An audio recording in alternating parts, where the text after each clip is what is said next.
The personnel policy. Oops, no. Oh, No, I'm sorry. it's the Brookfield Brookfield service service contract. contract proposal. Peter, would you like to? Yes, so obviously earlier, actually towards the end of last fiscal year, I believe it was, or was it the beginning of this one? Either way, we had the generator installed here. Right. The RFP was awarded to Brookfield Service, and with that, they offered you folks, being the Right. select board, a very reasonable deal to do the annual service contract for that new generator, which you agreed to. Oh, right. We had previously used Brookfield Service for the maintenance contracts for the other 3 generators in town, and we hadn't had an updated contract. So 2 years ago, we put out an RFP. The RFP ended up being awarded to Powers Generator out of New Hampshire.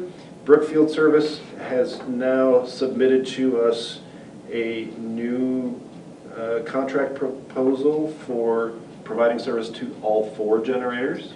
Right. I at this time have not heard back from Powers. I did send out a request for them to see if they were interested in providing an updated contract. Obviously, considering the time of year it is, might be a little busy. People might be out of the office. So I think that in the past we have chosen from Brookfield, we have chosen their what they call Program 1, which is 1 annual visit, which they are proposing as $1,635 for all 4 units, or $1,553 if paid on or before January 10th of 2020 for this contract, which complicates things a little bit because this would technically need to be part of the budget planning process because it's for the upcoming fiscal year, not for this one. Do you think that, would you advise that we wait with Powers, or should we just move on? I personally would wait to see what Powers has to say. At the moment, they have been cheaper than Brookfield was. Powers has been providing excellent service to us. For the 4 generators? Well, they've been servicing the 3 because this one's brand new. Right. So we would want to then... We'd want to see what their proposal was for all 4. Mm-hmm. And you haven't nudged them? I did last week and haven't heard anything back. Now, that being said, it would be a little bit, in my personal opinion, I think it would be a little bit awkward to ask Powers for a contract proposal for all 4 generators since you just signed a 1-year contract with Brookfield to service this one. So I think, does that make sense? Yes, I'm starting to understand. So Brookfield has, the contract that they're presenting here is to add the other 3 generators to the agreement that you made with them on the new generator. Well, wouldn't it make sense to go with them for this year, since they're already going to do one of our generators, and wait for next year to hear from Powers? It's up to you folks to make that call. I think that makes sense for Well, I me. have another question as well. If I can interject a moment. may. Thank you. Is that your contract with Powers is now expired, or not expired, they have fulfilled the contract. Right. Of 2019. For 2019, and so we do not currently have one with them. No, I understand that. My other question is that I noticed Vermont State Inspection highlighted, if required, was on Program 2 of the Brookfield service contract, and I didn't know if we were required to have state inspection or whether that was desirable. See what I mean? That is not something I have been aware of. It's not something that they have provided for us in my tenure with the town as of yet. I don't know if that's something new that is required or if it is just an additional... Could you find out for us? Sure. Yeah, because when they were breaking down the expense of Program 1 and Program 2, I see that they have it highlighted. they had it highlighted, and I didn't know whether this was something we needed to pay attention to. Because the 1553 for Program 1 does not include state inspection, so the $100 would be added to that, whereas the $100 would be folded into the $24.92 if paid before January 10th for both of those. So I Sure. was just, So we need to find out if the state requires inspection, or is it desirable? Well, the other thing that I was going to add to that is, in the previous service contracts that we've had, part of the process may be doing an annual inspection, and it has just not been explicitly stated that in the service Or contract. charged. Or charged, for that matter. And it may be something like getting inspection on your car, where the expense for them has gone up, so in turn, the expense to us goes up. So let's find out. now, So can it may not be something new, it may be something that's always been there. So, but I'm looking at, when is our next select board meeting? January the 13th. Right, so do we need to empower Peter to make a choice by entertaining a motion? Because, look at it, it says that It says January 13th, right? January 10th. 10th, that's what I But said. but you're not saving that much money. I mean, I don't It think You're is saving, saving. you're saving $80 $80. Well, off of us, $1,600. $80 seems like a lot of money to me. But there are other factors involved in the competitor, to see what they come up with. No, we. So we that's, just for reference, that $80-some is a 5% savings, yeah. discount, however you want to put it on the For early proposed. payment, yeah. Correct. Or for, yeah. I thought, excuse me, Richard, I thought that we were positive toward my suggestion of going with Brookfield, going ahead with hiring Brookfield either with Program 1 or Program 2 for this year, since we've already hired them to inspect and do maintenance. But that contract is over. That contract was for 2019. So I thought that was a good idea until Peter said that was last year. I thought that was Powers was last year. It was. No, maybe I'm we're just crossing- misunderstanding. Oh, I see, Powers was we had the contract with Powers last year? Yeah, we've had a contract, we had a 2-year contract with Powers. Mhm. So they just completed that contract. When they did a series of inspections on the 3 existing units in July of this year. That was the conclusion of that contract. Mhm. So should you wish to continue with them, they would need to submit a new contract proposal to you. But haven't we? This was an unsolicited, Oh, okay. Well, so here's the thought, unsolicited, because it's unsolicited, they might be willing to extend the date by which it needs to be signed and returned. And we Absolutely. get I some can- information, and maybe you could ask for not the 10th, but a week later or 2 weeks later, so we could have time to. I'm Talk about guessing it. from previous conversations with the president of Brookfield, I'm guessing that they'd be able to give you another week or two so Oh, you could okay. discuss it at your next select board meeting. Well, Okay, so would then be- I was going to We are in entertain your accord. suggestion for a motion, but it seems as if we don't need that. We don't to need it. empower Let the me town withdraw it Oh. even before I Well, make but it. let's accept, unless they for some reason give you a no answer that they Right. want, then do we need a contingency to move forward if they say no? To the That's up to extension? you folks. So, Yes. Obviously, there's no guarantee that he will say yes, but the fact that he's trying to get your new business, I would be surprised that he wouldn't give you an extension of 3 days, Yeah. you know? And you could So- just report back to us so that we're set to make a decision. yes. Yep, Yeah. absolutely. Okay. Everybody in agreement about that? Yeah. Oh, harmony, I love it. Okay.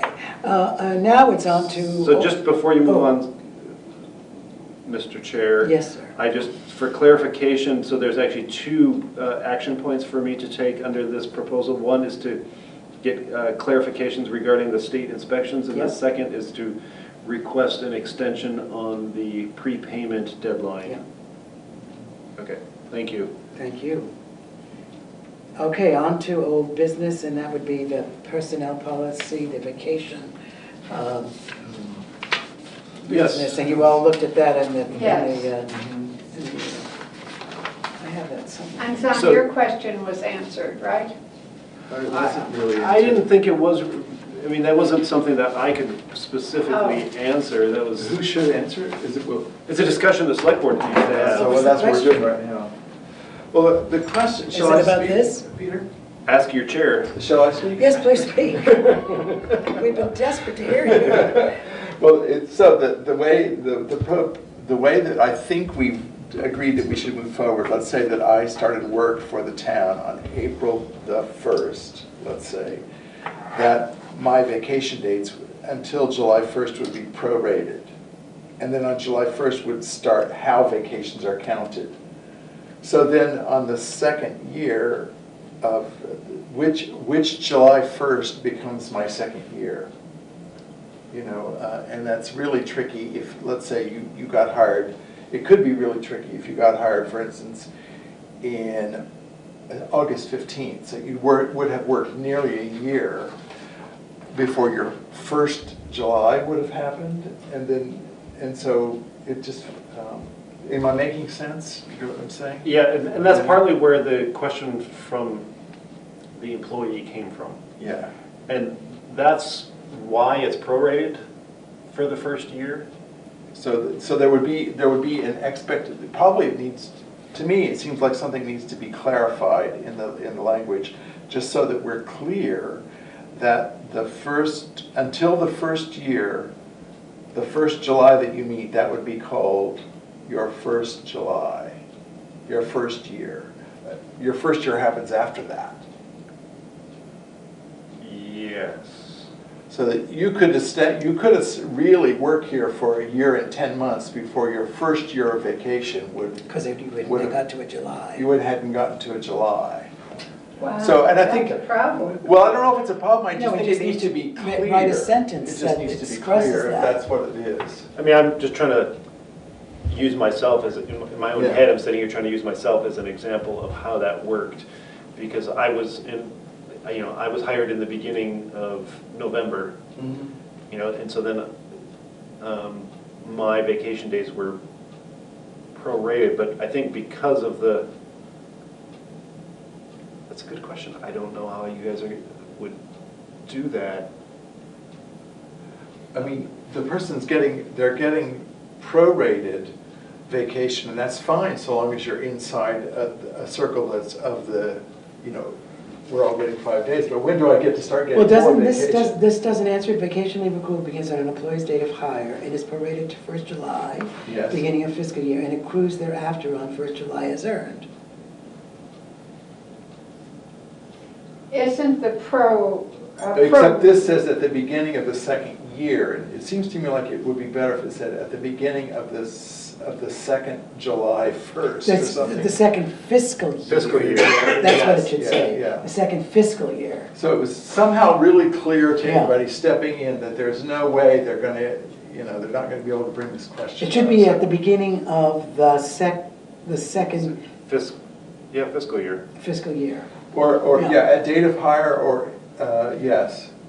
At the beginning of the second fiscal year, at the beginning of the 4th fiscal year. This is really not at the date of hire. It is at the date of hire and the first fiscal year. The top line. Yes. If the top line said, I think that would really make it clearest of all. Yes. At the date of hire and for the first And fiscal. for the 1st fiscal year. Yeah, because now that we've switched everything to July 1st. And then all the other ones say at the beginning of the second Fiscal year. Yeah. Does make that, sense? yes, it does. Makes sense to me. That makes it clear. Yeah? I think so. So do we need to vote on I that? don't think so. Yes, We you do? certainly do. Okay. This is a town policy. In order for it to be implemented, you need to All right? have a motion. I am currently, Do you want to write it down? Do you want to have a moment to write it down and then we can? I was working on that right now. Okay. Would anyone like a cookie? I'm full of cookies. So I will take this opportunity to have a cookie. You like a I'll cookie, take a Mr. prorated cookie. A fiscal cookie. A fiscal cookie, right? Okay, so I have changed it to state at date of hire and for first fiscal year, and then each of the 4 remaining lines states the year and then fiscal year. So second fiscal year, 4th through 14th fiscal years, Yes. 15th through 20th fiscal years, and 21st fiscal year and thereafter. Good. Yeah.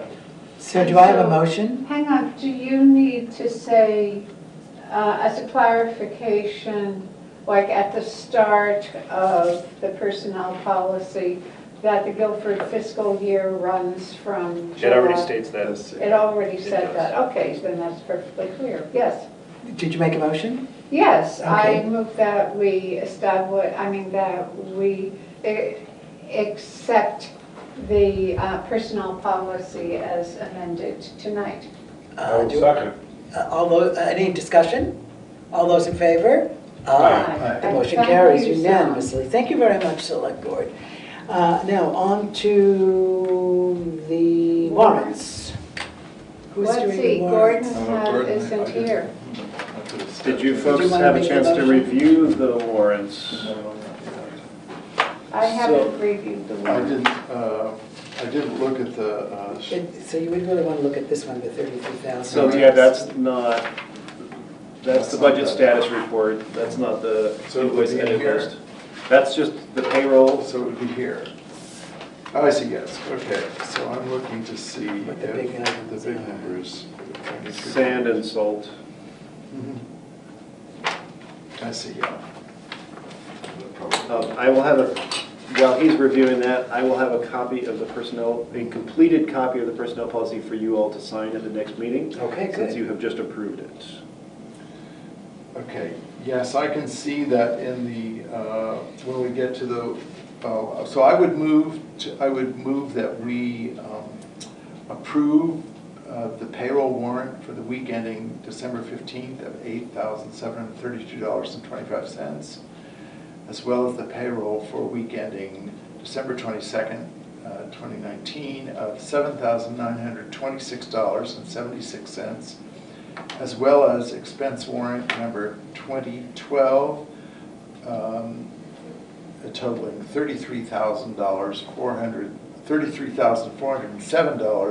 $33,407.03 for a grand total expenditure of $50,066.04. And I'll second that.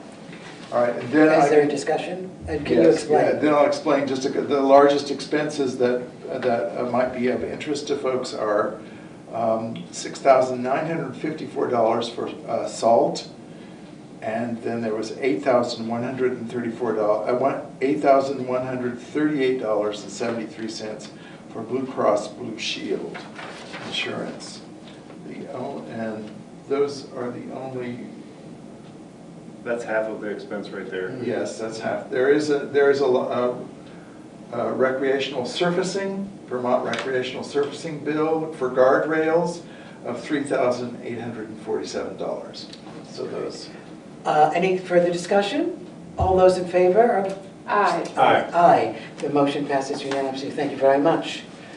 Okay, communications. I have several here, I have a few here. The first one is the follow-up from the State of Vermont Operations and Safety Bureau regarding the request that the select board made to them and the changes that you had requested. Yes. We had previously been notified by the operations engineer that their recommendation was to deny your request for the several things over there. And the Traffic Safety Committee met and voted. They met on the 11th of December, and they voted to accept the recommendation from the safety operations engineer to deny those requests, as well as they also approved the changing of the speed limit zone from Paul's Road in Guilford through exit 1 in Brattleboro. And so it will now be 40 miles per hour instead of 35. And I forget, is the town in the village part, will that be 35 or 30? It will remain 35. So it's just a 5 difference. There Uh, should be 2 there, Brenda. There's Yeah, two. second There's page. 2 payroll. And is there a place to sign it? Yep, flip the page. Oh, thank you, sorry to. That's all right, no problem. The second is Sevka sent a letter of appreciation to the select board for the appropriation for the year. Excellent. And they do a lot Yes. They do. with a little money. If you notice what we offer them, it's, they're a thrifty group.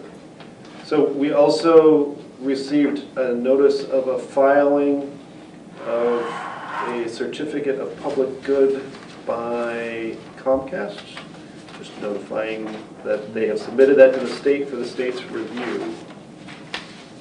So it's a combination of Southern Vermont Cable Company and Comcast of Connecticut, Georgia, Massachusetts, New York, New Hampshire, North Carolina, Virginia, and Vermont LLC. And if you want more information, you can go to the Public Utilities Commission and they will happily give it to you. Is that it for communications, Peter? It is, and then we have the summary of actions from the 12/9 Right, meeting. so we want to make sure that those are all actions that have been acted upon, Yep. correct? So the minutes were approved. Peter sent a follow-up email for BBCC usage dates to the BBCC. I did, and, To Excellent. us, yeah. Mhm. yep, And we moved to change the location of the Emergency Operations Center from the Guilford, Vermont Fire Department to the town office. That's been set. yeah, you guys moved that? Yeah. I And haven't you had the time added to take the the action yet. items to the select board projects and priorities list. Yep. Which items were they? I can't remember. Those, we should probably clarify that slightly. Mhm. Those were the items, the proposed action items from the result of the CAT 4 Yes, exercise. right, okay, right. And we approved the warrants, which leads us to number 13 on the agenda. No. Could I move to adjourn? No, I have a No. poll. Oh, yes, thank you. That's right. Okay, yes, I mean, with your indulgence. Oh, of course, Please. it's Okay. with our eagerness. Okay, so every year I write a poem for the Christmas stockings of the Guilford elders. And Not one for Hanukkah? the Christmas stocking is all-purpose. Okay. Well, if the shoe fits, wear it, right? I mean, No, the the sock. sock. If the That's side, right. when the I just didn't want it to be exclusive. No, no, no. Well, this has nothing to do with Christmas anyway. And so this is really honoring the restoration of Sweet Pond. And it's dedicated to Al Franklin. And it's called Stopping by Sweet Pond on a Snowy Evening, after Robert Frost. Dark times, take heart, abandon woe. As streams join forces under snow, our ancient pond will reappear above the meadow. Trust the flow. My little poem must linger here to praise the pool of volunteers who flooded the state to give and take one message, sweet to every ear. What neighbors love, we won't forsake. Oh, sweet pond, may your peepers wake and new kids dare that happy leap of faith from the rope swing, diving deep. Such are the promises to keep as waters ripple clear and deep. Wonderful, thank you, Miranda. I love that. I used to swing on that rope myself. That's right. Now, item number 13 on the agenda, do I have any talk I about will that? firmly move to adjourn. Do I have a second? Yes. Is there any discussion? Let's go. All those in favor? And Merry Christmas, Happy Hanukkah, and Happy New Year, all of that. All. Oh, for heaven's sake. Thank you. Yes. Thank you, Ian. Peace on earth.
Greetings and welcome to Montpelier Connection. This is the show on BCTV that helps bring our work in the legislature back here to Windham County.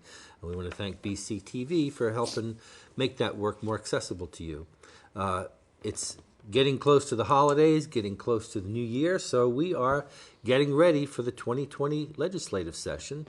As you know, Vermont has a part-time legislature from January to May, so during that condensed period of time, we have to do all our work for the year.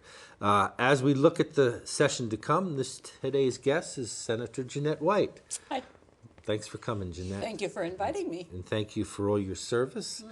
Going back to the Select Board in Putney Right. and working your way up to here you are representing us in the Senate. I don't know if I would say working my way up. Wow. I would say someplace different. Yep, good. Yeah. Well, I appreciate you taking the time here because I know, like most of us, you work another job Yep. and you've been working a lot at Brattleboro Housing because they've had somebody out sick. Right, and I'm not really an employee. Yeah. They just hire me to do special projects and Yeah. cover when somebody is gone. And Yeah. But It's- like most yeah. of us, we We- work in the off session, and so it's Yeah. still a busy time for us. Yeah. Now, you're on two committees, I as all senators are, because there's only 30 senators and there's Mm-hmm. 150 House members. So you're chair of Senate Government Operations, and then Yes. you're also on the Judiciary Committee. Looking ahead, what's on the agenda for Senate Government Operations?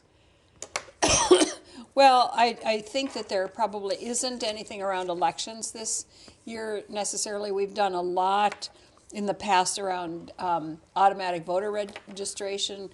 When you renew your driver's license, you can register online now. You can go to your town clerk's office, same day voting.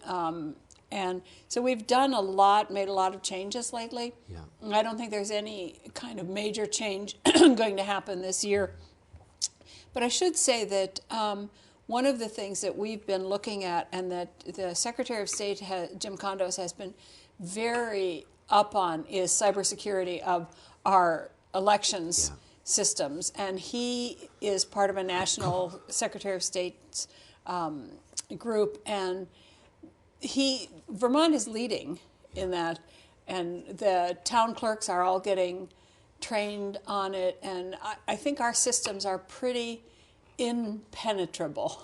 And we still have a paper trail. We do. Yeah. We do. We're, by law, we are required to always have a paper trail in elections. Yeah. Other states don't, but they're starting to look at that Yeah. to make sure they have that record of how people actually voted. Right. So, in the last election, there's been a lot of publicity about the Russians Yeah. and their attempt to influence our political discourse. But they weren't able to really get into any election data, were they? No, Yeah. no, I think it was more social media and telling people that polls weren't open and that they couldn't vote, and if you didn't vote today, it was that kind of thing. I don't know in some states if they were able to. I don't know at all, but in Vermont they couldn't, and it's really hard to do it here because we have 250 clerks that are the keepers of the elections in their towns. So there's not a big concern that we're susceptible to an Not with foreign our player. No, not with our election systems. And I think the same is true in the Secretary of State's office. He's done a great job on the the business, the incorporation, the business section where people file all their papers of incorporation. Yeah. And vital records, we've tightened that up a lot. Yeah.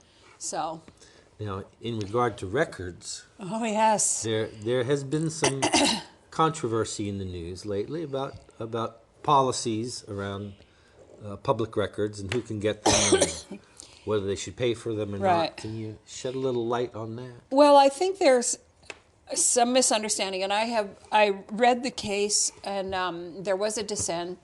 It wasn't a unanimous decision, and I believe that. So the way public records requests works, you go in and you ask for public records. If the agency that you're asking from has to spend more than half an hour either finding it or putting it together or redacting personal information, because a lot of that has to be redacted. You can't give out people's social security numbers and home addresses and stuff.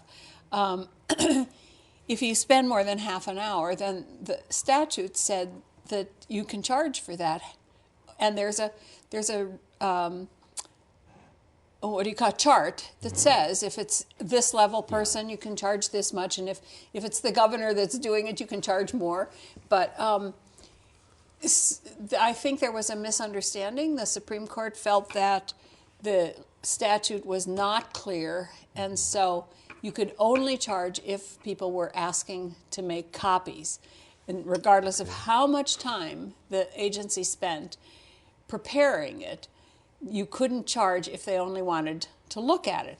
And so now looking at it, you can go in with your phone and look at it and take a picture.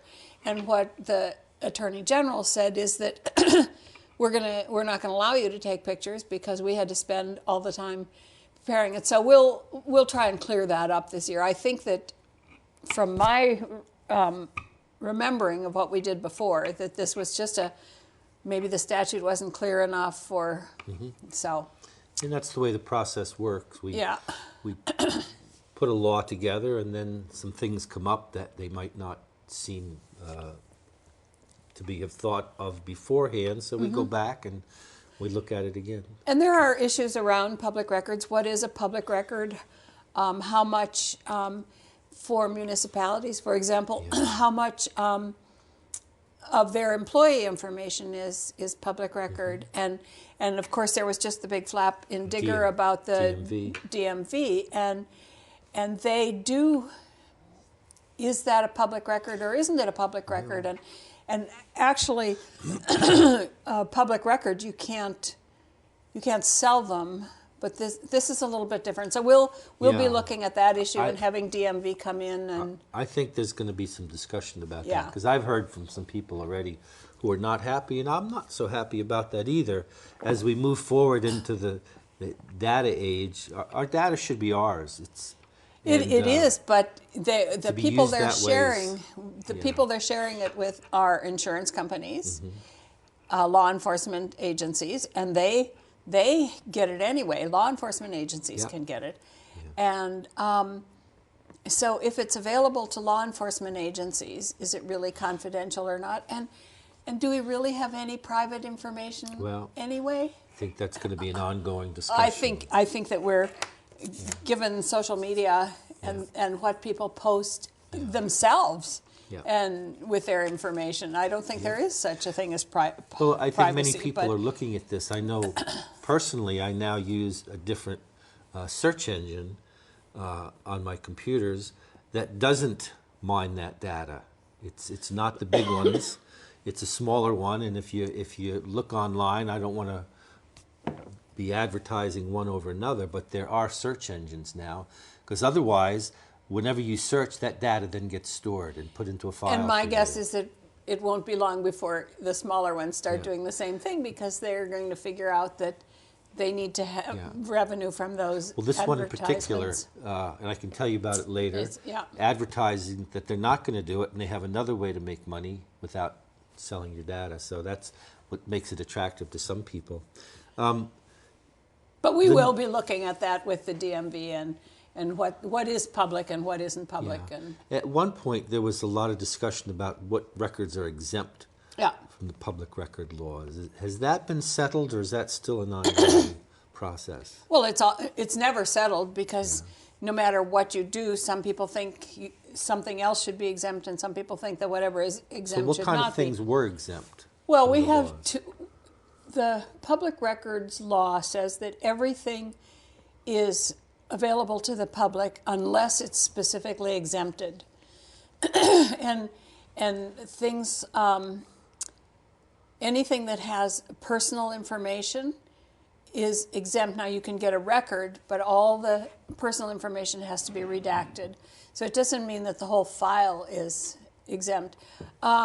Proprietary information from companies, because all companies register with the Secretary of State's office. Insurance companies register with Department of Financial Regulation. So all of that proprietary information, there's big discussion over whether, I'm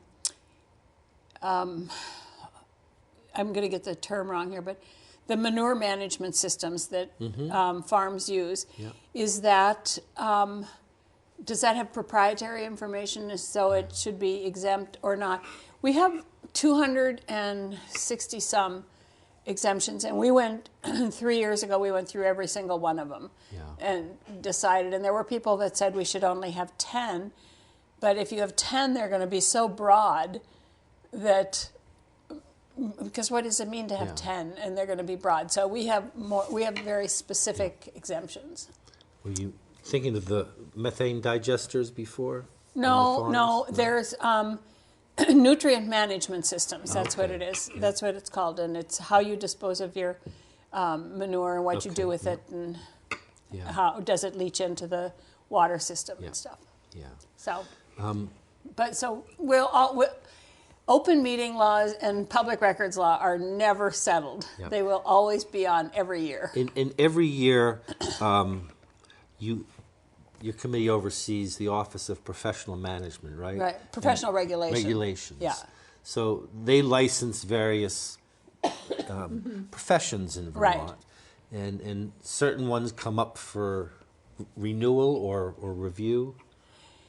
No, the way it works usually is that as changes are made in the profession itself, the either board or the advisors to that profession bring suggestions to us for change. And we're looking at two different things right now. One is around the whole issue with climate change is, of course, we know a huge issue, and what are we going to do about it?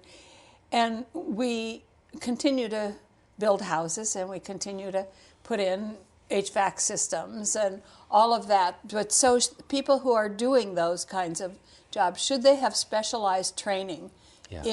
in good practices around Yeah.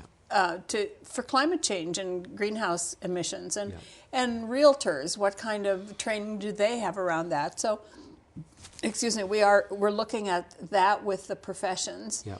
and then the other thing we're looking at is we know we have a workforce shortage in Vermont, and we also know that we have some refugees, and we know that a lot of refugees come with skills, but when they come, those skills aren't necessarily transferable. Yeah.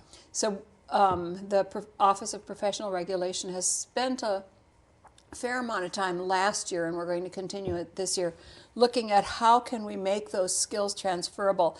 If somebody is a doctor somewhere and they come here, can they just take a few courses? Can they do it?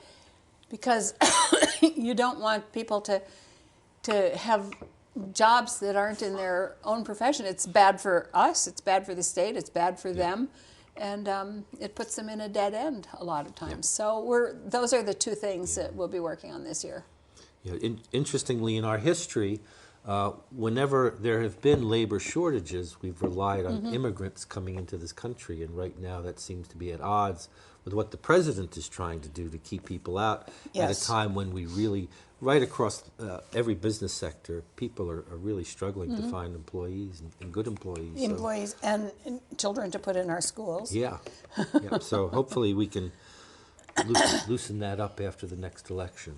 Well, and even what we have right now, even the refugees that we have, making it easier for them to practice their profession Sure. when they get here. Because So we're getting short on tradespepeople too. yeah, we really Try are. and find an electrician or a plumber, unless it's a dire emergency, and they're just backed up. Yeah. Because there's a shortage now, so we need to get some more trained, skilled workers here. Yeah, we do. Yep. Judiciary Committee. You sit on the House Judiciary Committee that Senator Sears chairs. No, not the House Judiciary Oh, I'm sorry, Committee. the Senate Judiciary Committee, and Senator Sears oversees that. Yes. Now, each year there's a number of pretty hot issues that come up, and firearm reform has traditionally been one of them over the last few sessions. What kind of things are you looking going into the second year, and also aware that the second year of a biennium can be a little more pressure-packed because people know that bills they want to get through need to pass or Right. else they go away? Well, we are hoping that the House will do something with marijuana this year. That came out of the Judiciary Committee, and it was a really good bill, and we're hoping that it'll at least get to conference committee where we can hash out the differences. We're looking at right now we're working with the Council on State Governments has a Justice Center, Yeah. and we're working with them on what we're calling Justice Reinvestment 2. Reinvestment 2, that's Yeah. what it's called. And looking at, I don't know if you know it, but we have a lot of people who are incarcerated who probably shouldn't be. But in 2010, there was a a prediction that if we followed the trajectory that we were on at that time, that in 2019 we would have 2,700 people in prison. And we now have 1,700. So we have done things. And we did, one of the things that we have to keep working on details around is the juvenile justice issue. We, what happens is, as a result of some crimes that were committed a number of years ago by some young people, any crimes committed by people, even kids at a certain level, were started in criminal court. So we've changed that. So all cases, there's a couple exceptions that they can, if there's an agreement between the state's attorney and the defender, they can start it in criminal court. But all, as of now, all cases involving an 18-year-old will start in family court.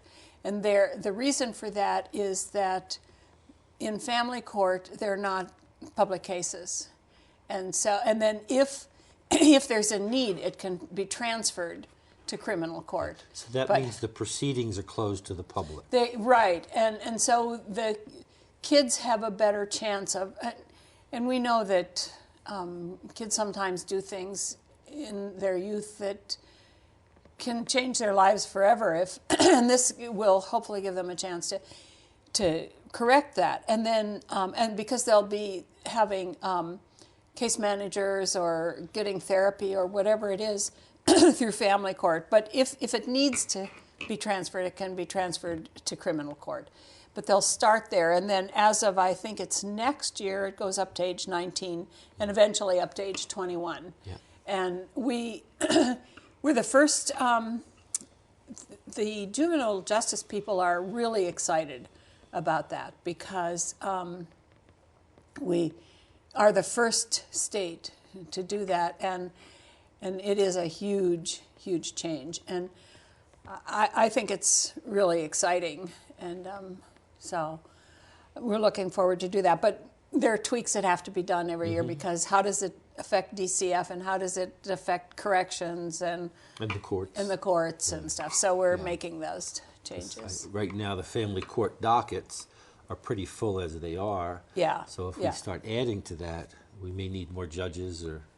Right, and I don't know how it'll affect, but and then we do have a bill that's new this year, and there's a group that's been working on it kind of all over the summer and fall on eliminating life without parole.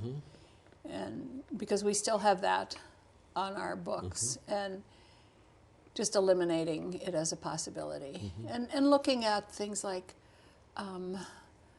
who are people that are in prison that could be better treated outside of prison in a more humane manner, but also to allow them to pay back their communities and continue to survive in their communities and do well. Yeah.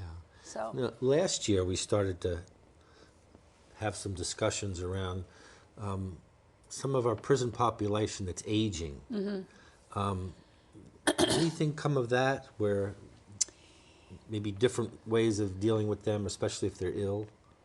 well, we have. I have a bill in, and I don't even. It's called compassionate release, I think, is what it's called, and it would give aging prisoners an automatic parole hearing. It doesn't mean they would automatically be allowed out on parole, but it would at least give them a hearing at a certain point.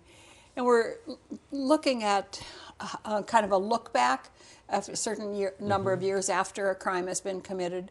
Are you still? Should you still be in prison, or should you have some other whether it's confinement or treatment or whatever? And I don't. One of the problems that we heard with, and this isn't true with all of the aging prisoners, but a lot of the aging prisoners are very ill, and some of them are hard to deal with. Yeah. And if they don't have a home, and their families may not want them home, nursing homes won't take them. Oh, really? Some of them are very difficult to handle. But we should be doing it on a case-by-case basis. And I have to say, I think our commissioner, Mike Touchette, is really looking at how to best treat people. And one of the things he's doing, which is very exciting, I think, is if you've been in prison for a while, you probably didn't keep your driver's license renewed. You don't have any, you probably don't have any IDs. And he's working really hard with Social Security and DMV to get IDs for people so that when they come out, they have something. And that's a big deal. And the Community Justice Center here is very happy that they're doing that. This is a different world than when many people were incarcerated, and having IDs is really a essential piece right now. Now, speaking of the community justice centers, we all know they're doing such great work, and for years their budget has pretty much been level funded, and yet they're, like a lot of services, the caseload requirements are going up and the needs are going up. Do you think there's going to be a push this year to try and increase their funding? I have no idea. I think there are so many areas where we need to put additional funding, but we ought to, as we start having fewer people who need to be incarcerated, it should be costing us less, because it costs, I think it's $55,000 a year to keep a male in prison and $75,000 to keep a female in prison for a year. It's a lot of money. It's a lot of money. We could. It's more than an Ivy League education. It is. It is. I once had suggested that we might want to just think about taking anybody who had nonviolent sentences and crimes and send them to college instead of prison. Yeah. Pay for them to go to college. It would help our colleges. Yeah, it would. But that didn't go over very well with a lot of people. But as you go around, we've got a few minutes left. Are there other areas that you're hearing of people's concerns about? Well, like everybody, we're hearing a lot about climate change. Act 250. Yeah. That is, and I So have what no are idea you- what's. What are you hearing from people around Act 250? Well, it's very. It's 50 years old now. Yeah, and it's hard to know what you're hearing from people because there isn't anything concrete for them to react to. Yeah. So people are just afraid that what's going to happen. I know that the agricultural community and the logging community are very nervous about what might happen. I think that there's some development issues that need to be addressed, and so I think people are just nervous and they don't have anything to react to because there's nothing definite yet that's come out of the House committee. So I'm hearing that, hearing a lot about our emergency medical services, which we are going to tackle this year. We have been working with Drew Hazelton down here at Rescue and with a person at UVM who's the head of rural medicine up there. To work on some of the certification requirements that we have and the testing and everything. So it's very expensive, isn't it? It's very expensive, and it's also very inconvenient, and we make it difficult. And we could do a lot better. And so those are some of the issues that I'm hearing a lot about. Law enforcement, dispatch. And organization of law enforcement, something you've talked about in the past. Is anything moving on that? Well, we really don't have a system, I think, is what you've said. Well, we don't have a system. We have the state police, and then we have 85 agencies, law enforcement agencies in the state. And we're looking at how we might improve that. We can't change it. I mean, we can change, make some changes that will be better. And I've been working with local law enforcement down here. But I've also been working with Mike Sherling, who's the new Commissioner of Public Safety. He used to be the head of Burlington Police. And he's a very outside the box Yeah. thinker. So it's pretty exciting. Yeah. And dispatch is the same way. We have a mishmash of dispatch, and Yeah. some people pay and some people don't, and so we're trying to deal with that also. Yeah. It's creating systems where there haven't been really. Yeah. So as we wrap up here, if people have ideas, this is the time, or if they just want to get in touch with you, if they have a question or anything, Call me at home, and email me. yep, Either one. I'm in the phone book, and if you go to the legislative website Yeah. and look it up, all of our, well, for us anyway, still our home addresses and telephone numbers. I think that the House took theirs down. you did, yeah. Yeah, ours are still listed. And in terms of having ideas, if you had an idea for a piece of legislation, Yeah. it's too late. Yeah. The drafting deadline is Monday. Yep. And so, For the House, it's for long form. So if you have short form bills, you can still submit them after that. But we don't do short form. yeah, in terms of other ideas, if people, let's say somebody's having trouble with Vermont Health Connect, is that something you're able to help people with? Well, I can put them in touch with Yeah. people who might be able to help them. Yeah. I personally couldn't help anybody with it. Yeah. But I could get them to somebody who Yeah. could. And many times our phone calls get answered quicker than somebody calling from somewhere else too. Yeah, that's true, and that is a good thing that we can do that. Yeah. But I think our goal should be that we create a system that is so Yeah. easy to navigate, not only in Health Connect but in everything. The people don't have to call Yeah, us to I get agree. our interference or our help. That's certainly the idea. That's my goal with systems. Yeah. Yeah. Well, thank So, you. thank you. Thank you for taking the time, and looking forward to getting going again in January. Yeah, I am, and in the meantime, having meetings down here with Yeah. all the groups, and it's great. It is. Yeah, It's an honor to serve and to it is. help and make it's Vermont. more of an honor all the time because you realize that some of the things you've managed to make at least everybody mad at least once. So, Well, Thank you. On that happy note, thank you for your service, and thanks to BCTV too Yes. for their service. They help make this possible, and we certainly appreciate their work in bringing this to your home too. So until next time, take care.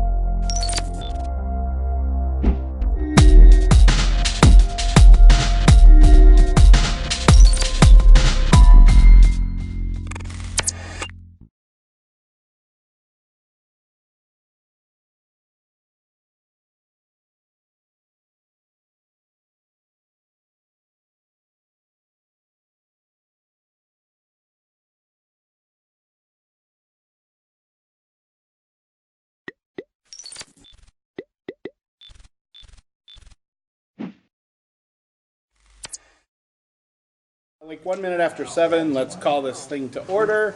Public service announcement for everybody here. Apparently we're having the water system worked on, so the pressure in the bathroom could be a lot or not so much. So careful if you use the restrooms at all. You could get a shower. You're Or the advised day. to step back before you flush. Yeah. So anyway, are there any additions or corrections to the agenda? All right, beautiful. Board norms are in front of you. I'll remind you again that it is everybody's duty as a board member to call anybody out who's not staying on track. We've been doing a good job of it. I think they really help. So again, just keep us on track, folks. Members of the public, I see a couple. Is there anything you'd like to discuss, or are you just here to participate in the meeting? No? All right. Zooming through this agenda. Correspondence. Do we have any? I included, I'm just going to call it correspondence, but it's, This? yes. And I included it in everybody's board packet. I just want to make sure that Yeah. I was like, everybody is aware. it's in your board packet. It's a little public service announcement that Bill compiled listing the seats that come up for re-election on the board in this calendar year, what town, and your deadline for filing a petition. So everybody get their petitions in. And so I'd just like to highlight for posterity and the minutes, Aaron, that there's an open position in, Ken, correct me if I'm wrong, Newfane is the only one at the local level that does an Australian ballot. Correct. Okay, so that is the only one that is time sensitive, which is January 20th for Newfane. For Jamaica, Townsend, they are done, and Brookline at the town meeting on March 3rd. So there's not a petition that needs to be fulfilled. But Newfane has to have a petition, and it's got to be into the Newfane clerk by end of day on the 20th of January. Okay? The at-large is February 17th, because that election is not till March 25th. And we have created an at-large petition, which we will have at the WCSU office, and we also sent it today to all the local clerks in all the towns. So if anybody's interested in running for an at-large position, you have to get a petition, and it can be registered voters from any of the 5 towns. What's the threshold for that? It's 1%. Okay.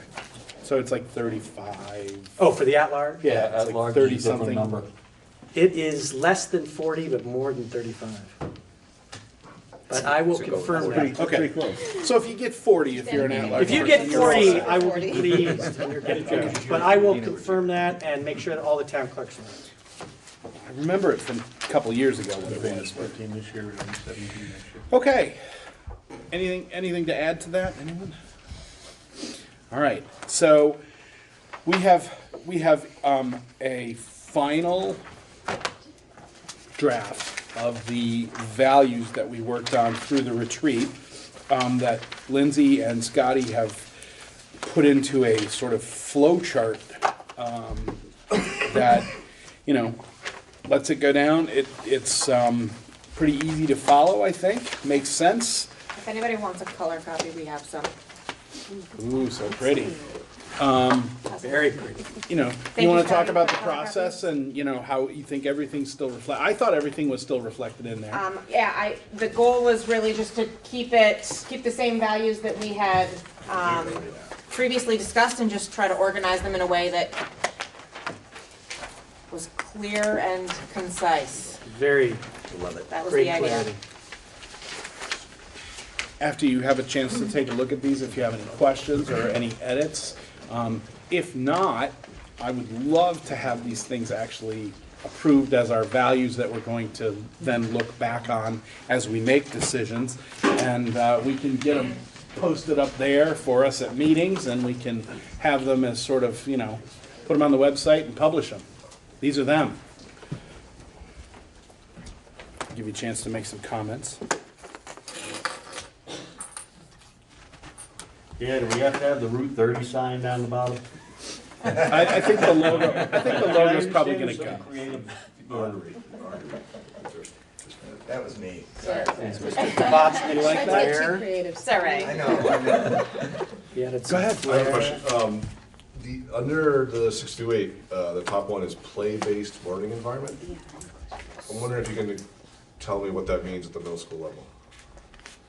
So it had come out in our values sheets, the photocopies of those sheets that you had sent to us, that it was still in there, so I included it.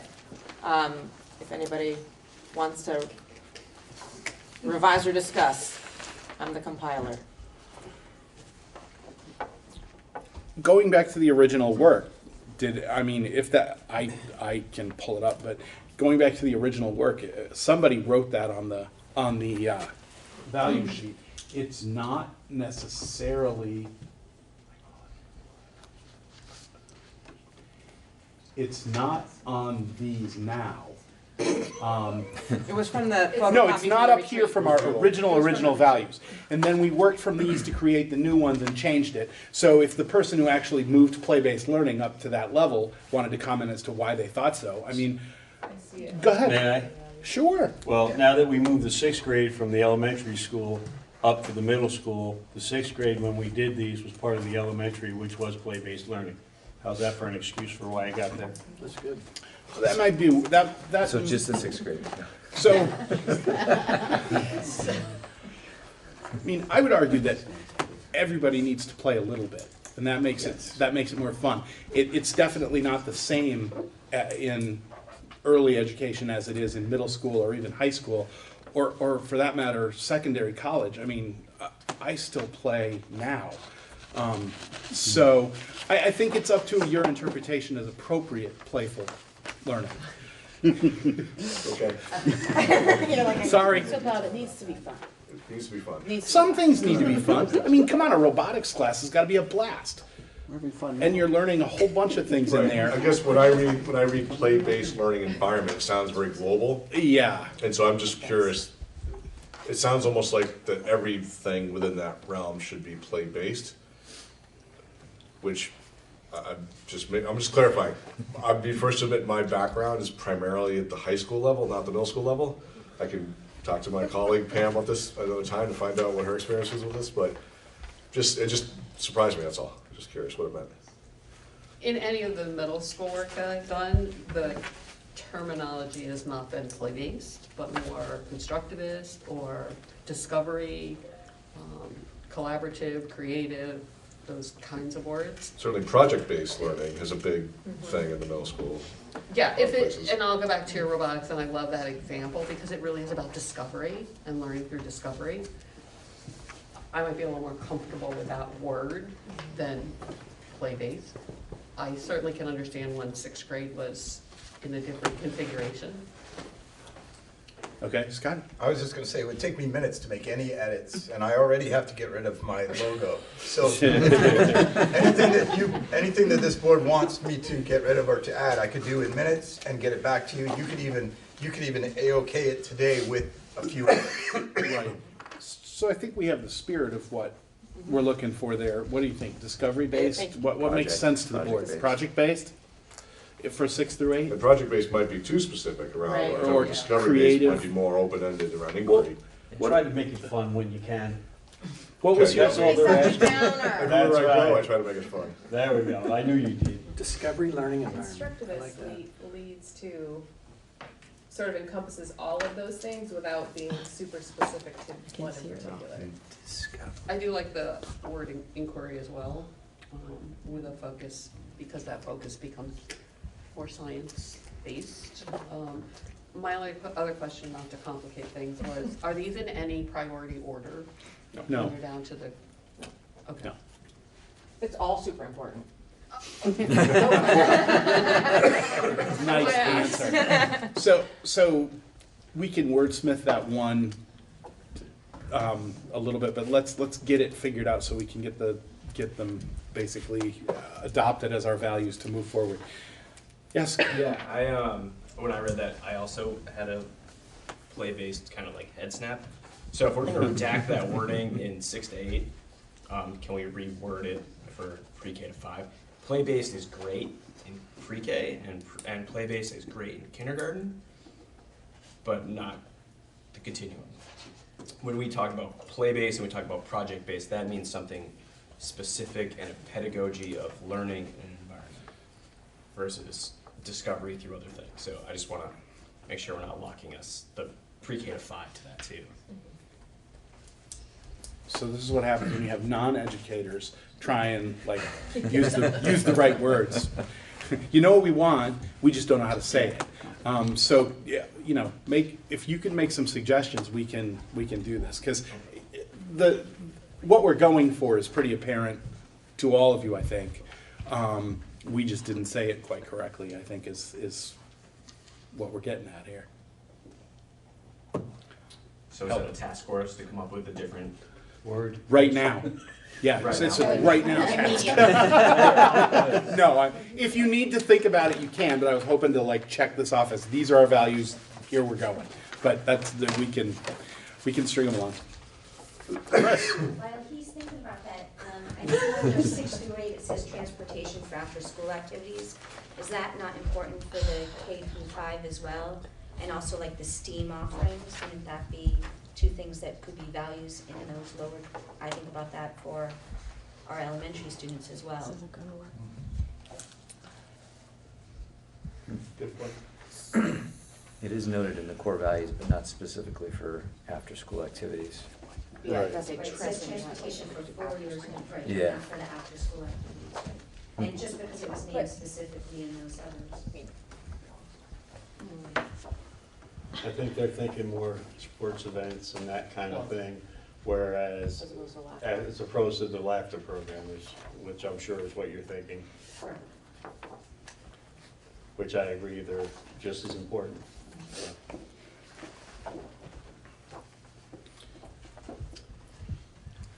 Is there a way to specify the difference between clubs and whatnot versus the laughter thing?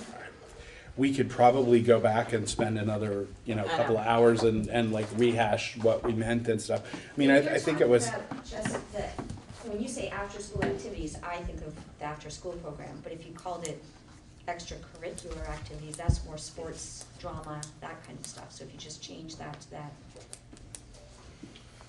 that could probably do it. Which might make sense. I would just a friendly amendment, co-curricular, not extracurricular. Yep.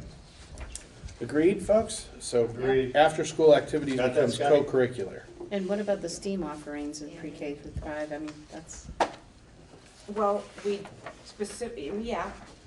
enrichment offerings is on there without specific STEAM, but the unique things there had to do with web-based stuff also. So we could take STEAM out from that part and move it into where it says enrichment offerings under core values, put another little italic thing. But there's the et cetera there also, or we can, you know what I mean? Yeah, I think, whatever everybody thinks. Question? No. Oh, gotcha. Okay. Yeah, I think we can lump it in, and we can, it goes in under there. I don't, this won't be a roadmap. It was just sort of a general couple of things that are really important.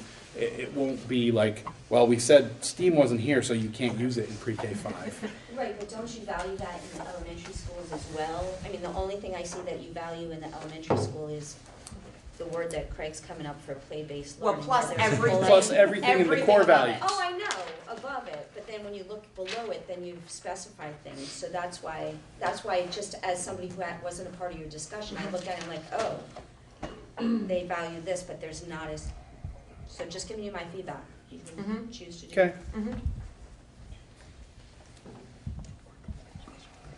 I'm sure we could add STEAM opportunities down there too. or add it to the enrichment office. Right, just add it in Or enrichment just add it and to leave the it. enrichment offices. You have art here, Yeah. you could remove and put STEAM. We'll make it work. We'll add it up there, it's good. Okay. We'll Can you come up with words tonight, or do you need a week? A month? I A week? actually had it, and then I was listening to Chris over there. I'll come up with it in a second, and I'll pitch it back to you. Okay. All right, so we'll just put that aside. Yes, Bob? One last question. The ones that, some of them are in italics that was referenced, like the STEAM and the web-based learning, and then under 9 through 12, they're listed again, but they're not in italics. So the italics are supposed to represent examples, not specifics. Yeah, that should be in italics. So 9 through 12, they should also be in italics to represent Yeah, it's just an example. Okay. Thanks. Got it. So are we saying that the unique offerings are just gonna get lumped into the overall core values now? And we'll include STEAM up here? Enrichment office, yeah, STEAM will go up there. Although the and it will web-based cease to learning, be do an we want to offering. keep that for just 6 to 8 and 9 to 12? It will cease to be an offering down there.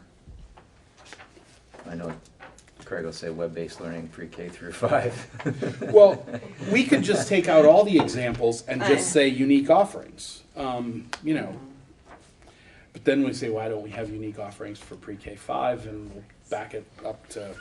And we could do this for We could do this ever and for a ever. long, long time.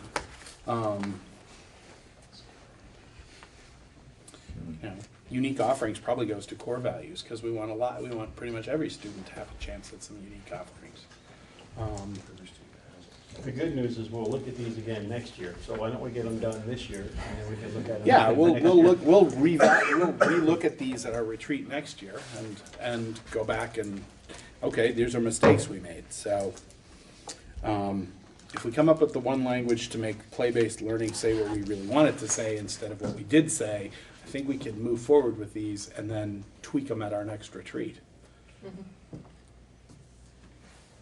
So let me know, if it takes till next week, that's fine. We have another meeting. All right. So, when you come up with something, just let me know. Moving along, we have the voluntary retirement incentive. There's been some changes with that.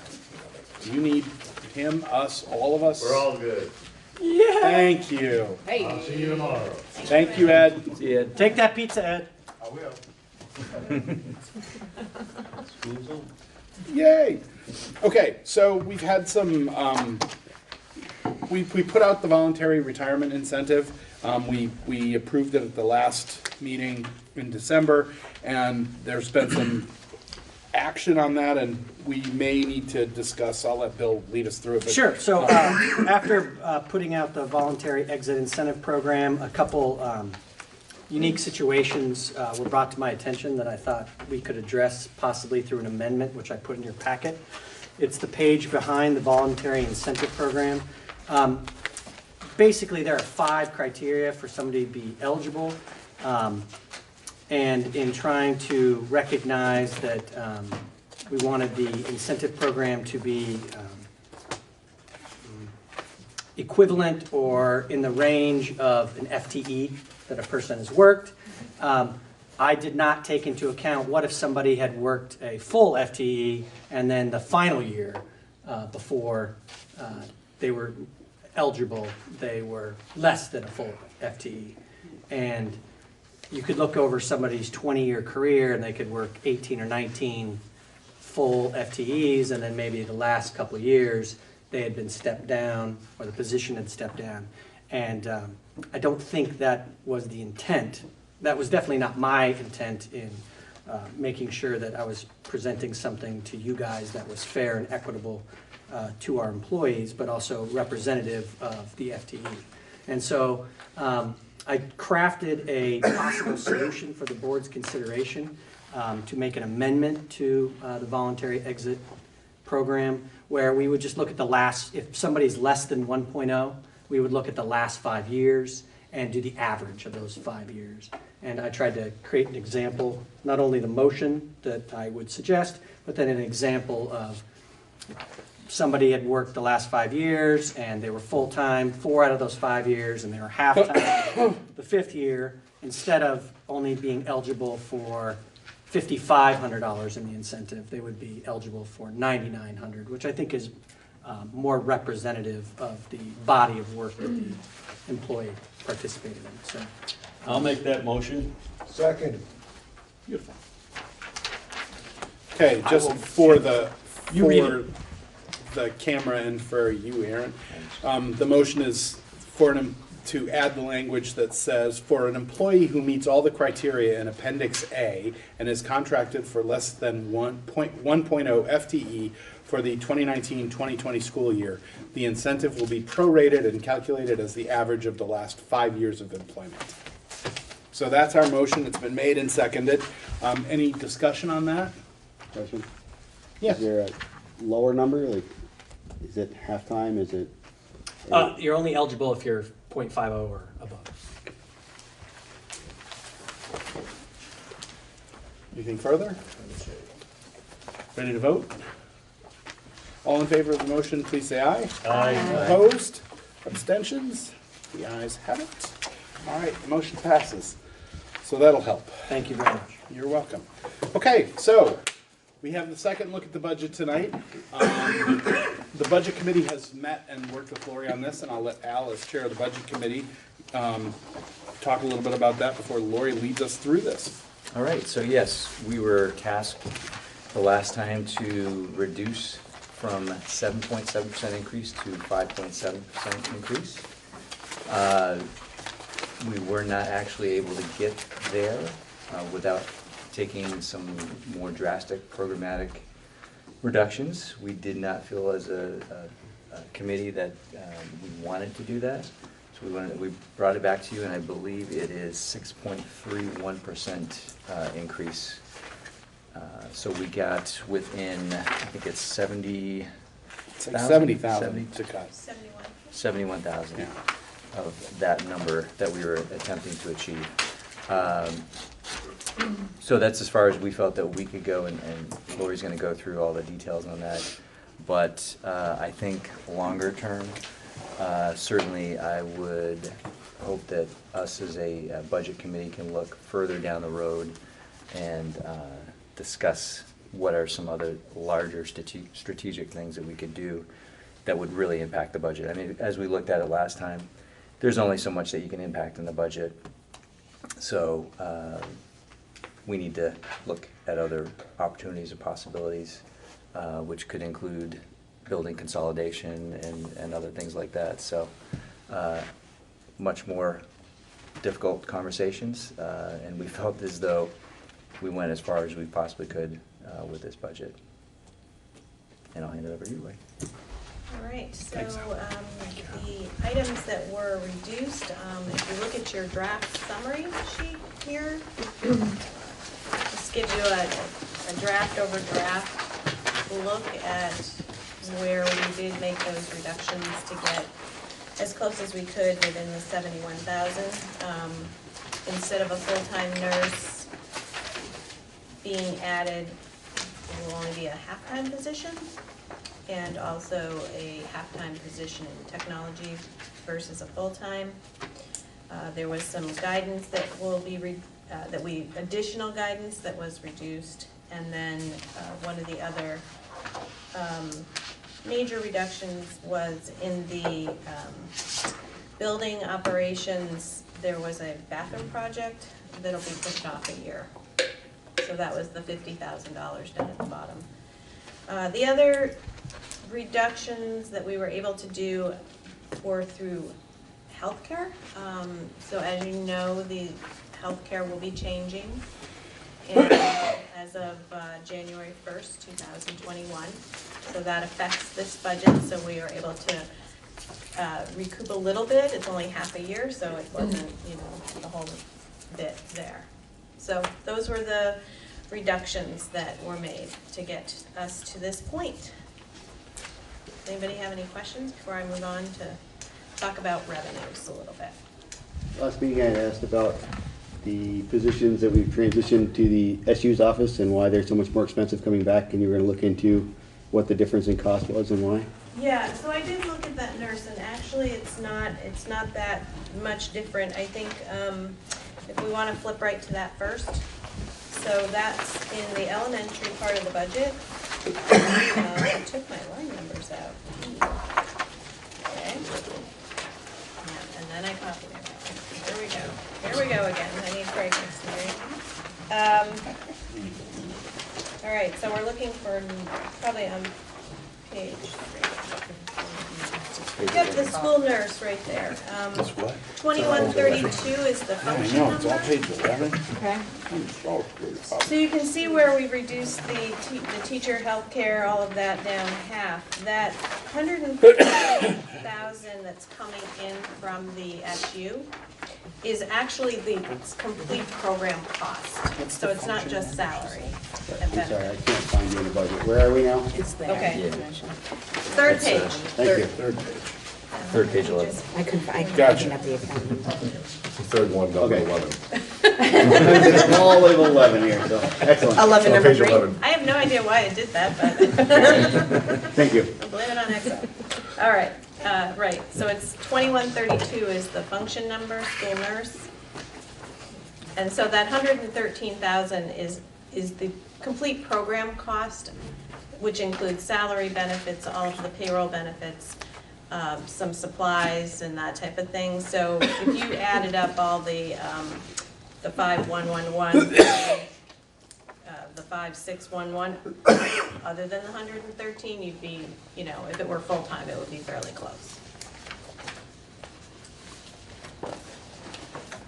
So why are we purchasing, I still don't understand why we're shifting these services to you and then buying them back. Why don't we just employ this, why don't we just have this employee? You're absolutely right, and it's because it's been in the agency fund, and it's going to require really stepping back and looking at the agency fund as a whole. There's going to be a lot of movement next year because this year it just wasn't possible to do all of that.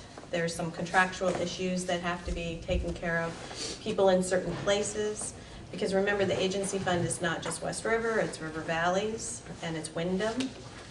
And so we need to come up with a different way to bill back different entities like Wyndham. Wyndham actually has a little piece of this purchase service here of the nurse. 0.01, right, you guys? I was telling them that. Yeah. But, yes. How does that work out? What does .01 nurse look like? They probably come up like once a month or so and do the records keeping of the electronic record. 1 day a month? Something like that, yeah. So next year I will break apart the agency fund and you will see more direct services or direct employees. So as a district, we don't benefit financially from the agency fund. We probably actually spend more money on the same staff. It can work both ways, right? So if a staff member leaves and you hire somebody in that is cheaper, you're sharing the costs, and it could be that your cost goes down, but they're actually spending more time in River Valleys. So, or the opposite can happen. I've seen it go both ways because you're sharing the total cost of the total program by a percentage. My assumption is because we're a bigger district now, that those fluctuations won't happen as much because as when we were little school districts, that was part of the savings that we were supposed to see by merging. Right. Right. So we will be, you know, might mean rearranging staff or whatever, so that's why we didn't had a chance to get it done. But that's another step in the process. Does that answer it for you? Look forward to next year. Okay. Me too, actually. All right, any other questions about the expense part of the budget?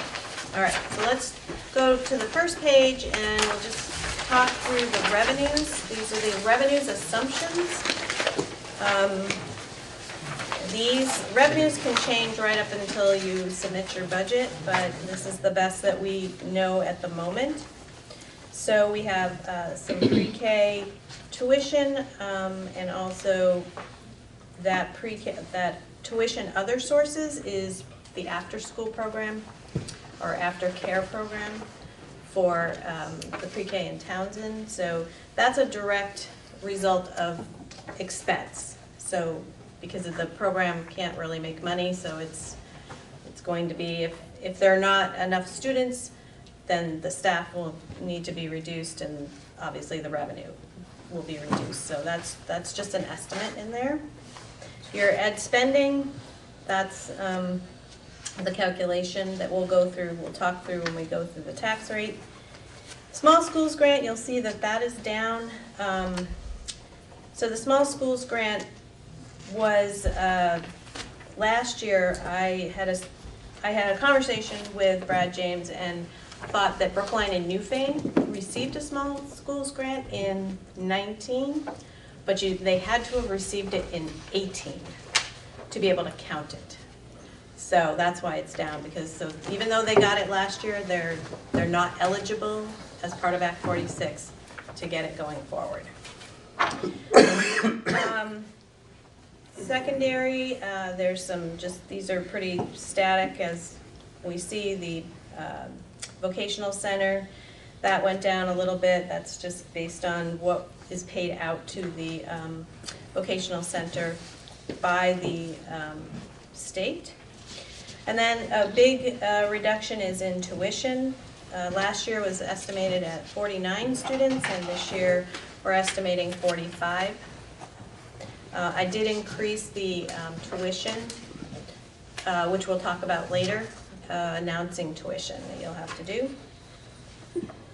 And the only other one that's a major decrease is the Medicaid, and that is really basically tied to special ed. And so you would think that when special ed increasing, that Medicaid would increase, but it really has to do with the types of students and the types of services and the bundled rate that we go on.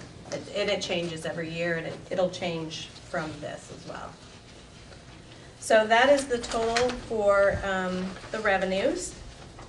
And then if we want to jump to this sheet here, which is very colorful, this is the tax rate. So this is a first look at the tax rate.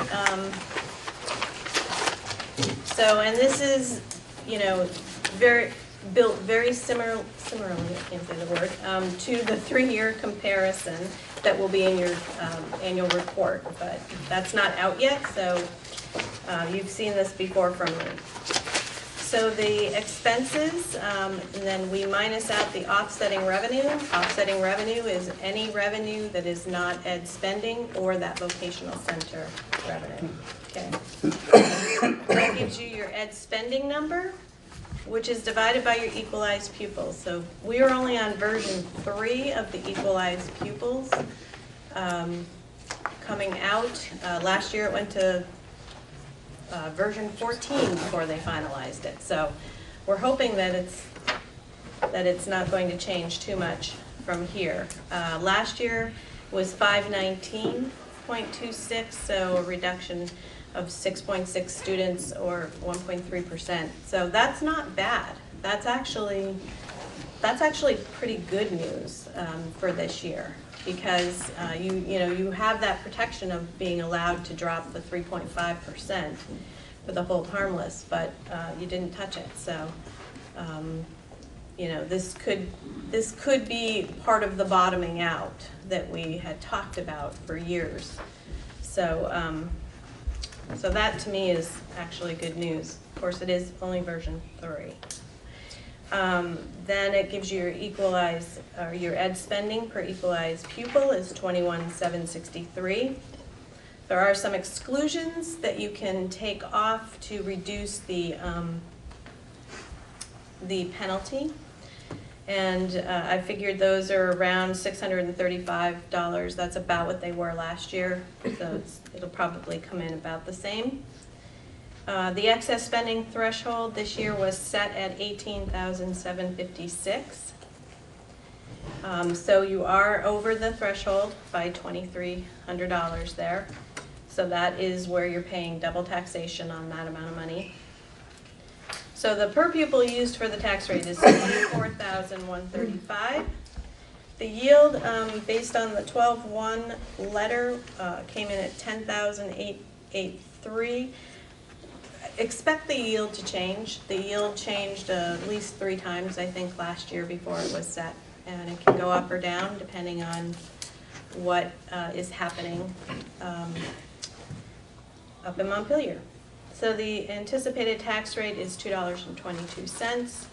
You are in year 2 of the incentive, which is 6 cents, giving you a unified tax rate of $2.16. And then it goes through your CLA. So your CLAs have been set. We've gotten the letters from the state. Brookline actually increased their CLA, which is good for their tax rate. Not good for their selling of their houses, but that is going to help them this year. Jamaica went down a little bit, Newfane went down a little bit, and Townsend pretty much stayed the same. Little decrease there, very little. So when you run those all through, you can see the grid to the side this is what you're looking at for a tax rate for fiscal year 21 versus fiscal year 20. So some pretty significant increases there. So I did some examples, so you have those to be able to see, you know, a house and 2 acres appraised at 200,000 in Jamaica. What does that look like year over year? And then also, we talked about this at the budget committee meeting, is that, you know, 2/3 of the state, according to the commissioner's letter, pay on income base. So, you know, it's important to note that it does go up, but not at the same percentages. So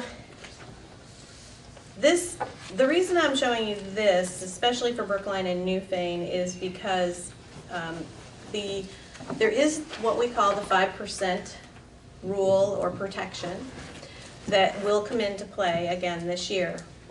Once you, it's actually fairly complicated, and it will go away though. Bottom line is the 5% protection will go away.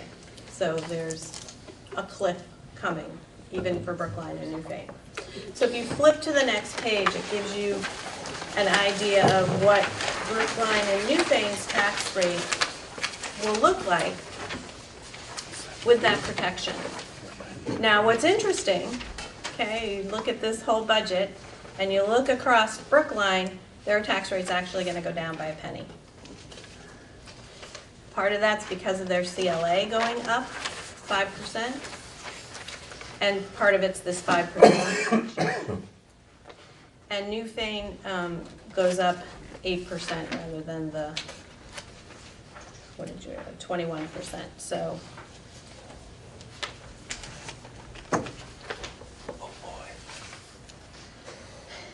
Every little bit helps. Until all the incentives are gone. Then it all Once gets you piled hit back the on. once you hit the target, what they call the West River, or what we call the West River target of 216, then you're no longer you can no longer get that 5% protection. So both Jamaica and Townsend hit it last year. Whatever that target rate was last year, they hit it, so the 5% is no longer a protection for them. Wyndham doesn't have the 5% because you didn't merge. Correct, but so how does this play out for Wyndham? So Wyndham is around 25% of this, so about 54 cents will be added to your elementary. At this point right now, that's really very preliminary. 25% of the overall rate. Based on how the students are. So if I read this correctly, Jamaica's taxes are going up 20%? I'm sorry, 19.1%. That is correct. Yes. Excellent. So remember, you know, Houses for sale in Townsend? Oh no, Newfane looks better. yeah, Newfane and Brookline are, you know, because of that 5%, are looking much better, but yes. So I put some numbers across the top just to give you some ideas of what would need to be cut or revenues raised, right? You can either cut expenses or raise revenues to get to certain tax rates. So if you wanted to come in at $1.99 before the 6 cents, which is where you were last year, you would need to cut $600,000 out of this budget. If you wanted to get to $1.91 after the 6 cents, which is where you were last year, you would need to cut $700,000. So these numbers look better than the budget committee saw because I redid them with new revenues and things. So they're probably thinking, that looks good, right? It was well over $1 million before. So that's where it stands right now. Anybody have any questions? Oh, thank you. Did you pass that? I got a question with the small schools grant. So Newfane can't get it anymore. Okay. My question is, Townsend, now that they have so many students in the one building, will they get it next year? That is a good question, and that calculation has not come out yet, so I'm not sure at this point. I did count on it coming in, so it's Jamaica and Townsend right now that make up that 178,000. And obviously, Jamaica still has a small school. Right. Yes. Whereas now, Jamaica will get it. I think Townsend is over that number of students. 100 is the cutoff, but I'm not sure if they count or it goes to K. So we haven't had that situation come up before. You know, Brookline and Newfane never got the small schools Right. grant for many, many years, and then all of a sudden in 19 they did. So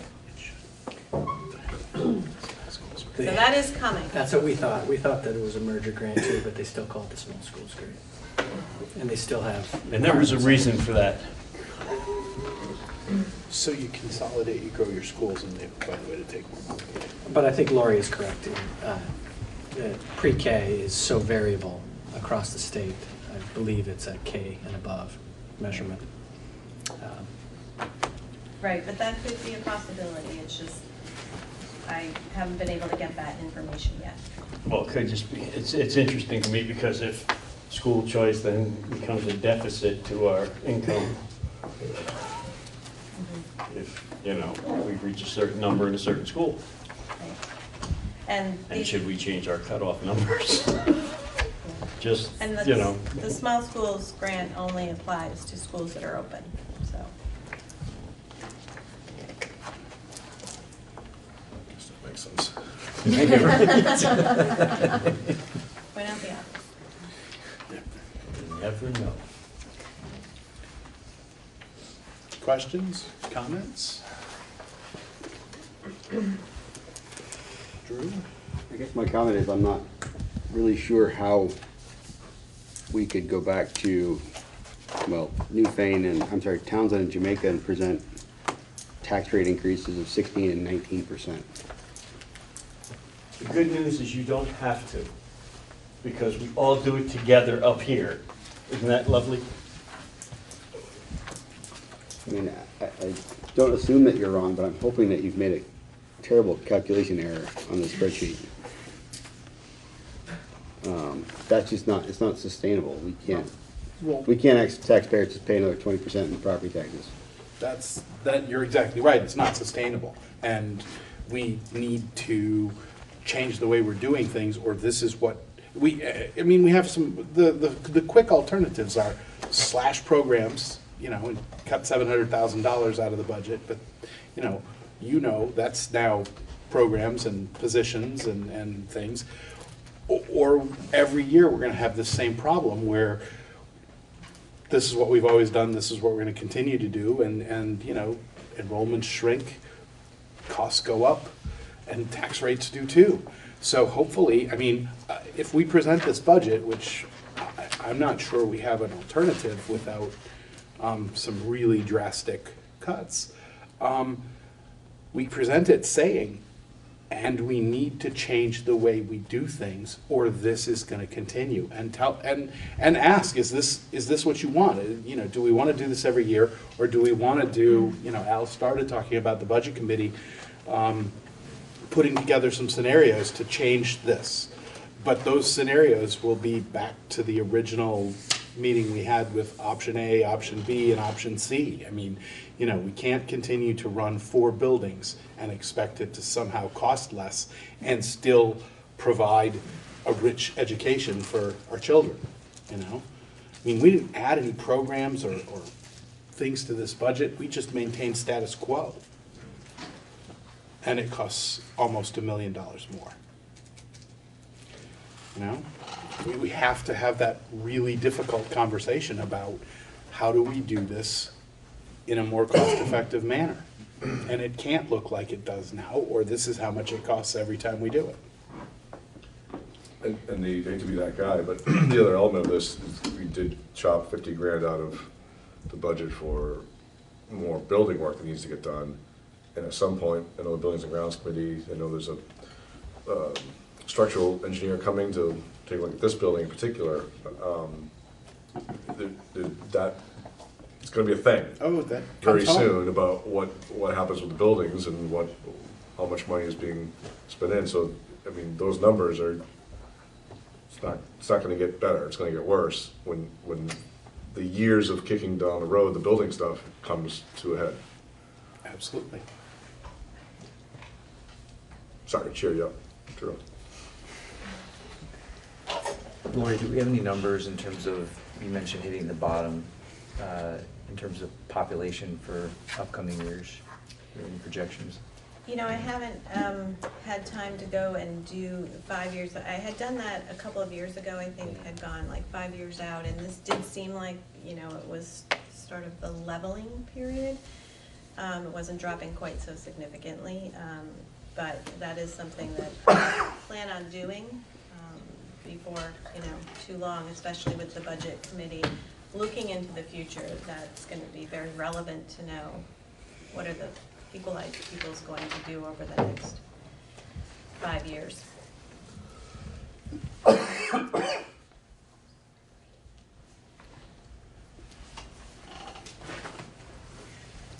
Yes. I have a question for Mr. Antone. You provided us with the study of pupil weights in Vermont education funding formula. How is that going to impact this in the future? It won't impact it on this budget. I know, but We'll get to that during the superintendent's report. Way too early to tell. Good tee up, though.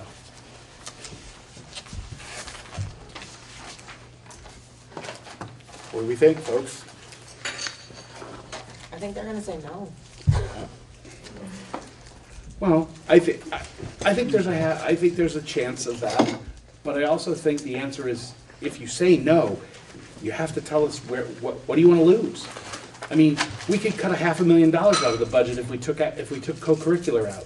You know, no more winter sports, no more varsity sports, no more any of that. That's $500,000. There you go. Is that what people want? Do they want us to, you know, increase class size to 30 and get rid of some teachers? I mean, where do we make these So maybe we need decisions? to be having some bigger advertisement and have more than 4 people here that have something to say about it. I mean, we need to get people to come tell us. It's not like, oh, well, they should have told us. We need to, that's on us. We need to get the word out and we need to get input. That's sort of our job. You spoke a little bit about the budget committee doing some scenarios to present to the public. Is that something That's not for this budget, that's for future, you know, Should like, we how do talk we about make it this for not this happen budget? again?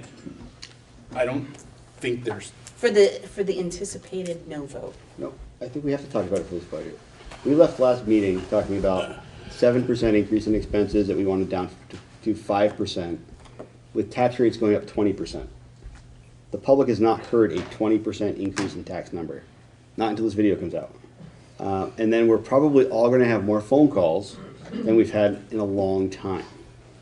A 20% tax increase is huge. You know, I could stand in front of town meeting and argue and justify the 5%. How do you justify a 20% increase in taxes without having a bigger discussion? If there are models that we haven't looked at, then maybe we should be putting them on the table now. we're talking about models of, you know, looking at construction aid, closing multiple buildings. You know, the only model for this budget is, I think, slash. With the time we have, I would think, I don't know.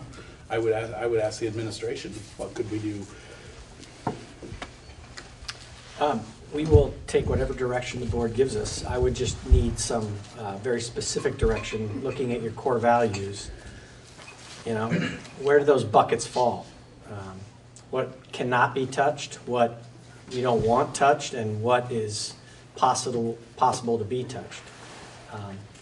I don't know what the gradation of all those values are and where to start. Because anything we would come back with you, and we are happy to do that work, would cut into all those core values. Happy might be the wrong word. We're willing to do that work at the board's behest. We would need some guidance as to, you know, where do you want us to start? What's our deadline? What's our hard date we have to put this out by? January 27th. I think this is new information that we need to engage the public with. I agree. Well, Townsend resident, we have one in the room. What do you think the Townsend taxpayers think about a 16.5% increase in taxes? Are they gonna wanna know that? I gotta move for her. I promised I'd move from the behind. You're not leaving? They're not gonna be happy. That's all I can say. I mean, it was bad enough, okay, Townsend got hit last year with an enormous change in the CLA, which the tax bills went up like crazy, even though they would have gone down. And now you're telling them on top of that, I mean, I did all the promo I could on that last year. But if you tell them it's just going up straight 16% or so, they're gonna look at you and go, why?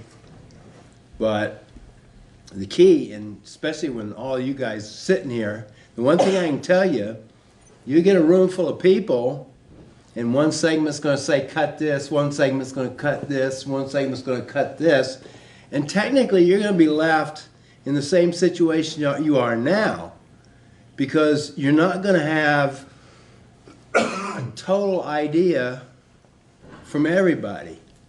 You know, not everybody's going to go after the same thing, and you've seen that before. Oh, yeah. Where co-curricular is better supported than English. You know, so that's what you're going to get. So you're going to have to do a lot of thinking on your own too. Not that people shouldn't talk to you, but you are going to have to do a lot of thinking on your own, because I don't think you'll get a clear direction from the public. My opinion. That's totally my opinion. You give any clear directions. Sorry? Oh, sorry, Phoebe, you're behind the post. I know, that's why I moved. I came in a little bit late, so I'm a Newfane resident, Phoebe Connolly, Newfane. So if I'm reading this correct, my taxes are gonna go up 21%. Turn the page. No, we're 8.2. There's another Oh, we don't have to. Oh, we didn't get the second page. Oh, you need that. It's somewhere in Okay. This is the happier page. Oh, That's good. not for Jamaican. 8.2. Not for Newfane. Only new fans happier for. Okay, second page. We're going to Okay. go down. So my taxes are gonna go up 8%. Correct. Okay, I can close my mouth a little bit better with that. Can you swallow? Cause, excuse me? Can you swallow it though? If you can, like, okay, but, yeah. As a taxpayer, I want to know. Are you okay? Can you live with that? What's the question? Can you rephrase Could the you question? live with an 8.2% increase? Could I live with it? Yes, I can. I can, You can. yeah. Yep. Then we're paying Sort that of. much. But when I think about my students, when I think about like, you know, the students whose clothes we wash at school, a 19% increase. That's what makes me not be able to actually like kind of not breathe as I like live and die Leland Gray, Rebel Nation Green. And that, so I'm really glad I'm not on the school board. Joe? Yes. Could I just, to, Only if it's good news. well, I just want to point out that, I said before, 2/3 of the state pay on income sensitivity. And I think that that's important to go back to your page 1 and look at those rates there. Because if the state average is 2/3, I would say that probably the valley is less, more than 2/3. So I don't have those numbers. I'm not sure exactly how to get those numbers, but I just want to point out to kind of put Phoebe's mind at ease a little bit maybe. So if you pay on income sensitivity, you're looking at a 3.6% tax increase. Well, it's not a 3.6, it's 3.6% of your salary, or your household income, I shouldn't say salary, it's household income. Adjusted gross. So the example is Okay. $50,000 of household income, and that's everybody's income combined that lives in your house, you pay 3.6% of that. Which is 1,800. Right. Okay. Which is much different than 4,300 on a house and 2 acres in Jamaica. So just so you have that comparison.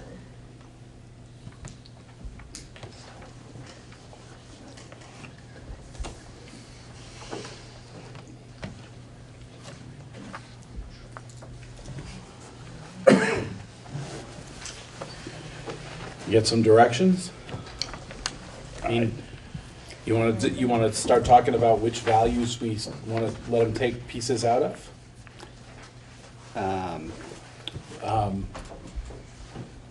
I'm a little surprised, like, this is really late, you know, a week before we have to submit the budget to see numbers like this. Yeah. Now we're kind of back up against the wall, what do we do?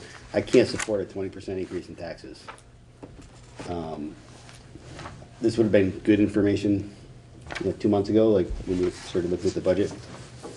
So I'm not sure where to go from here, but I know I can't support 16% or 19%. I mean, what that means is homeless kids. You know, we're talking about what's best for the kids.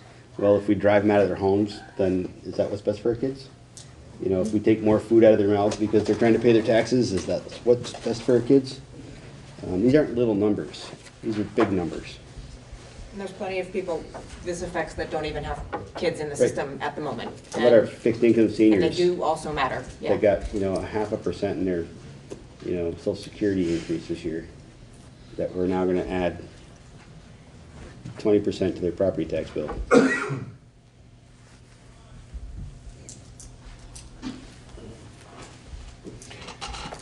Okay, so I would ask then where you think we need to make administration direct to make those cuts. I mean, we could say, take from the things that we're not required to provide.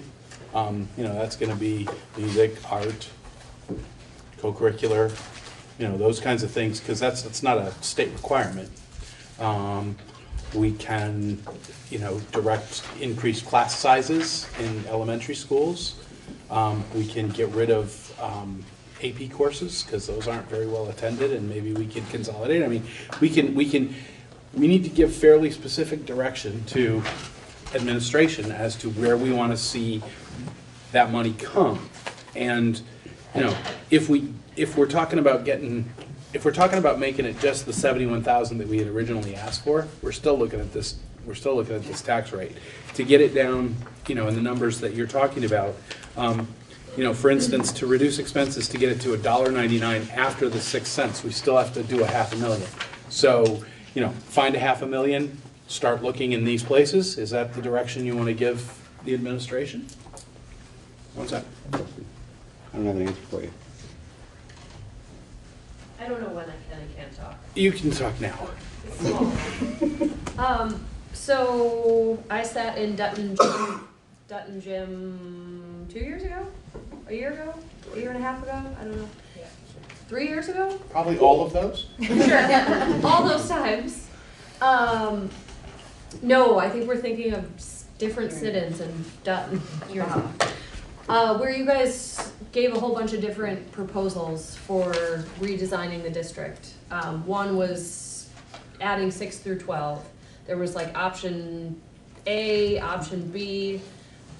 My question, given that you guys have already done that work, is would implementing any of those options further help this situation, given that that work was already done?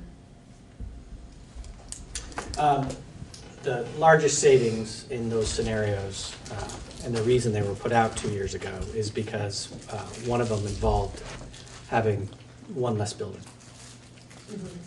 That's not, as Drew points out, that's not going to happen in 21 days. Oh, right.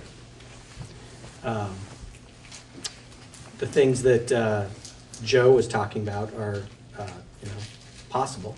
You mean in terms of being able to design a draft budget? In designing elements of that system that was shared 2 years ago, we could take elements of that, but it would involve changing where grade levels are configured in order to see if we could have the least impact on students while minimizing the number of teaching professionals in the elementary grades. You could, the board has the power to have different grade levels only at different locations. And so there can be some efficiencies found in that. The reaction was pretty Yes. substantial. I mean, I guess To the question those. is that reaction going to be more or less substantial than the percentage? That's a great question. Yeah. But I think you point out a really good thing, is that we're at that fulcrum. We're at a fulcrum where. I thought I was popping my head in just to Yeah. see what was up, not to realize that I kind of walked into like the board meeting of what are we going to do. Yeah. Uh-huh, yeah. Yeah. So I know this is going to be very hard for our towns to digest, absolutely. But I think if we make any major structural changes right now, we're doing a disservice to our kids. I think we need to look further down the road and take some of these changes that we've talked about that are going to be difficult, very difficult, and thoughtfully think about them, whether it's reducing a building or multiple buildings, whatever that might be, and then really focus on that for next year. And I think I agree with Phoebe. Yes, 2 years ago, that was very scary. But after this, will it be as scary, or will it be something that they maybe welcome after having a tax increase like this?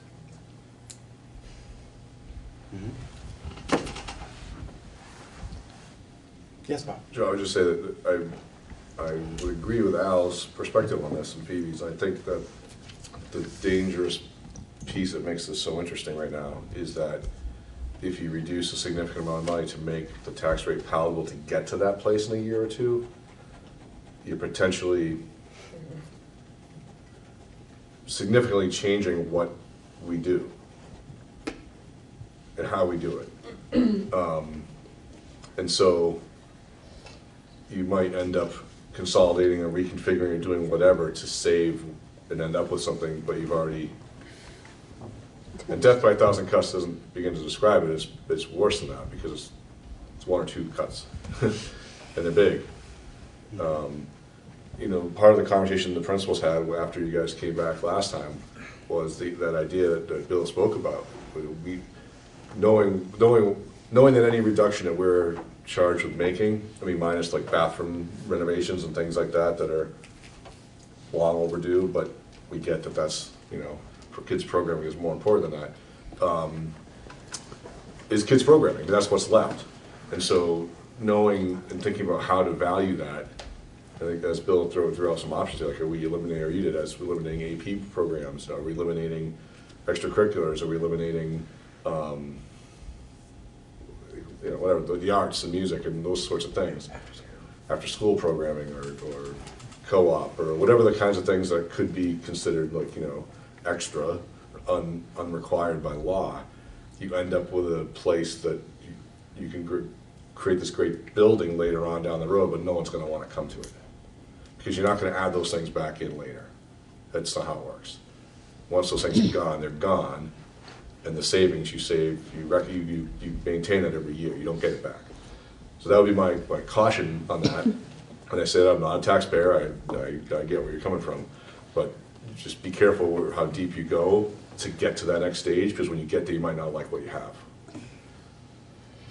And I would reemphasize what Lori was talking about with the income sensitivity. If 2/3 to 3/4 of the population is under that, yes, there's still an increase there, but I'm not sure. I might try to sell that more with whatever number you end up with, rather than the fear element of what 21 looks like, or 19, whatever it is. But to actually talk about what that really means for people, and have models that can explain that. If I am make X amount and own this amount in this town, what does that mean? What does it look like for me personally?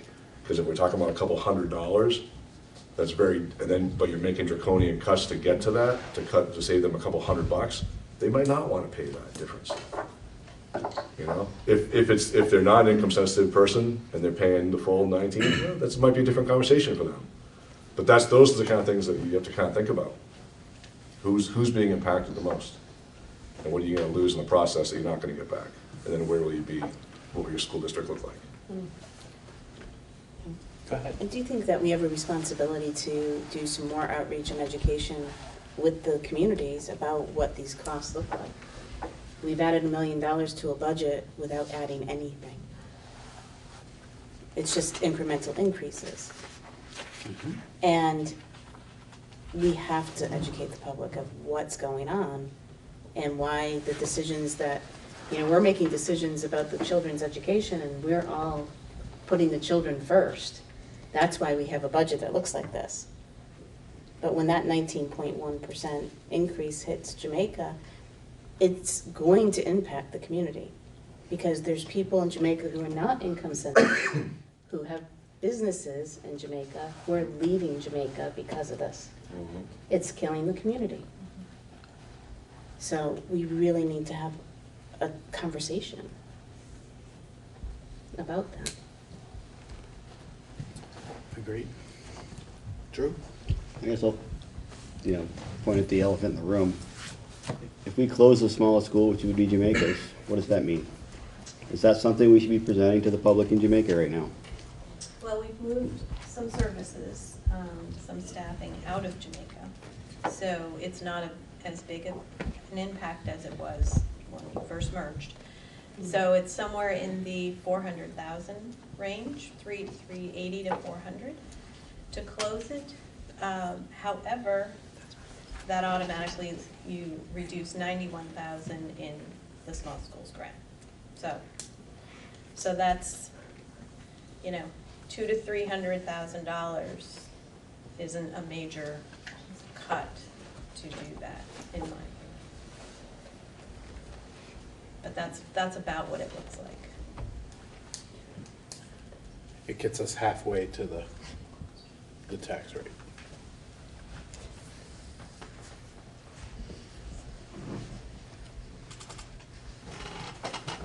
And just because Jamaica has the least amount of students doesn't mean that's a school that you would close. Right. Because there's other strategies other than just the amount of pupils in the school. There's location. Do you want all the elementary kids all down one end of the valley? Is it more effective, or is it going to cost more in transportation? There's a lot more factors.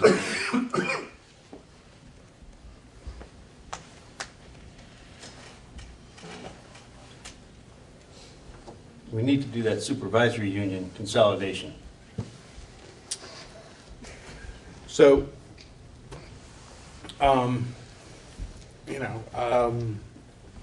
I agree with Al. I think we, and I think that part of presenting this budget the way it is, it does begin the conversation that we need to have. I'm a Townsend taxpayer. I'm looking at a huge tax increase. But I don't see an alternative. Personally, putting the kids first, I don't see another cut I'm comfortable making. I'm willing to have conversations about it, but I certainly have no recommendations. It's like, everything that we're doing, I don't think we're necessarily doing enough. So to take things away now is just nuts. But it does put us in a position where we, either taxes are going to go up like this every year, or we need to change what we do. Because, we've been saying for years that this is coming. It's not sustainable. And every year our voters pass the budget and we put it off another year and we don't do the building maintenance, but we manage not to cut too many programs. It's small programs that we lose. But we've been saying that this was coming for, I've been on the Leland and Gray board. I was on the Leland and Gray board for 10 years before this West River board. And we've been saying it's been coming for that whole 10 years, that this day would come. And it's finally here, and I don't see a way to duck it anymore. So I'm certainly willing to sit down and talk about how do we change the way we deliver education as a district to make it more efficient and more cost effective for our taxpayers. I don't really want to have the conversation about how do we give our kids a lot less opportunity here to make it more cost better. I think that defeats the purpose. I mean, if people are leaving because the taxes are too high, they're certainly going to leave because the education system is terrible. But in the short term, Bob makes great points. Once we get rid of it, we'll never put it back. And I don't think there's time in this budget to start looking at closing buildings or moving personnel around. It's either make those cuts or take this forward and then start talking about what do we want to do. Short term, sure, we can do this, and then we talk about it for a year. And in 2021, the 2021 budget vote, we've come up with some scenarios. The work has already been done for scenarios A, B, and C from 2 years ago. And there are some things that have changed and some things that we've learned at this point, so we can come up with some more options. And I think we start that work once we get done with this and engage the public in how does this look. You got to know that this is going to be a difficult conversation, and everybody's going to have a different opinion, and probably not anybody is going to be 100% happy. But at least we can put the options out there and let people see what we're looking at. You say you're glad you're not on the school board. Probably a lot of people will be glad they're not on the school board, but at the end of the day, we have to come up with something that works. Or at least try. Yes, sir. From talking.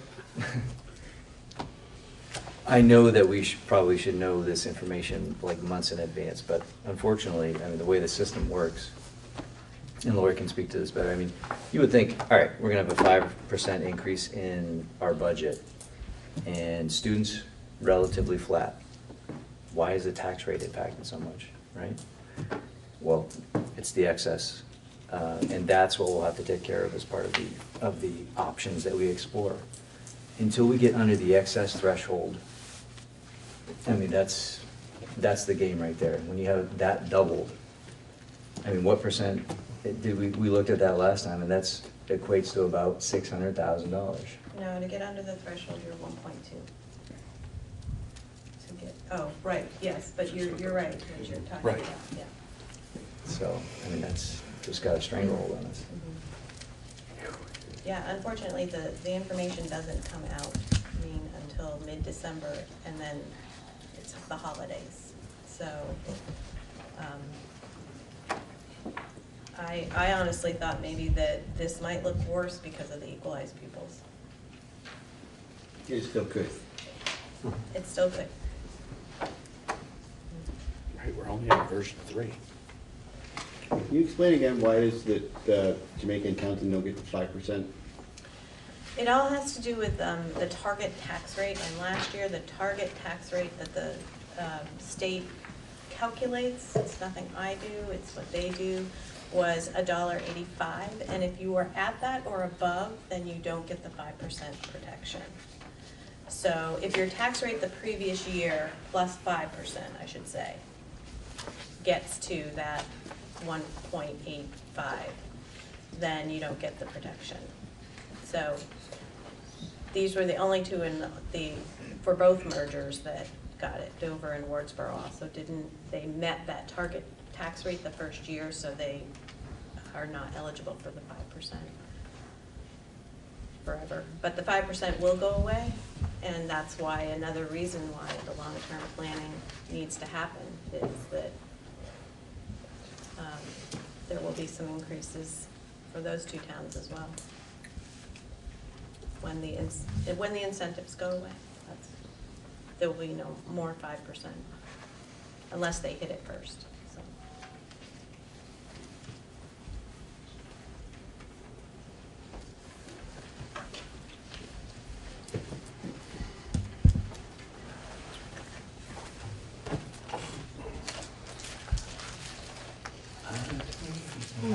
What's your pleasure, folks? Changes? Meet on Monday. You can task us with finding the 600. We'll show up. We can do that work for you guys. That gives you enough time to at least consider what it looks like. It's doing due diligence. I think this board and this supervisory union are gonna have to have some real serious conversations about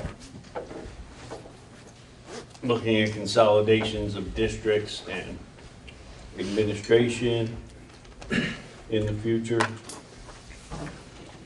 because this is not sustainable. And it won't be when this 5% goes away for everybody. It's all that money that wasn't included is gonna come back. It's gonna be it's gonna be another 20% again. And taxpayers aren't gonna like it. And I can understand why.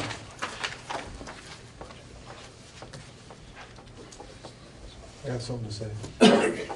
Sure. You know, we talk about the difficult choices. I mean, we need to lay it on the table. I think this district has to decide between maintaining an elementary school in each town or maintaining a high school. I don't think we can keep all of the buildings going. So that, to me, is, the crux of the choice. Do we commit ourselves to keeping a school in each member town, or do we commit ourselves to keeping a high school? Because I remember 15, 20 years ago, we were looking to renovate the Dutton Gym, Brattleboro Union High School. They were happy to come here and pitch for our kids, man. They were happy to just say, we'll swallow you guys up whole. And if we're talking about running more programs for high school kids, I mean, we have our finger in the dike here. High school kids can get in a car and go down to Brattleboro and get all the programs they want. Elementary school kids, kindergarten kids, need a facility close to home. But this is a decision I think the board needs to make that's going to inform all the other decisions going forward. I mean, do we want to keep a facility in each town, or do we want to do everything we can to preserve a high school in this district? That's what's on the table.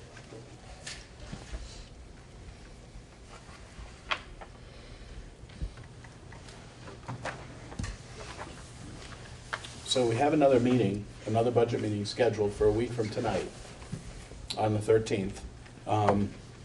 We can get changes made.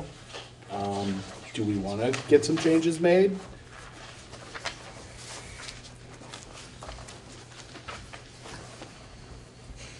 And I think what Howie's talking about is part of the scenario that we could look at over the long term, Do we run elementary schools and become choice for high school? Do we, run a high school and how do we do that? Those are certainly all things that could be discussed over the course of a few months with our taxpayers, and we can certainly cost those things out for people.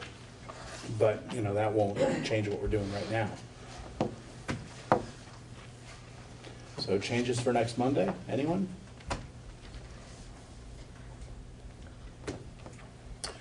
Was there anything that was a maybe when you were in budget committee discussions that we should talk about?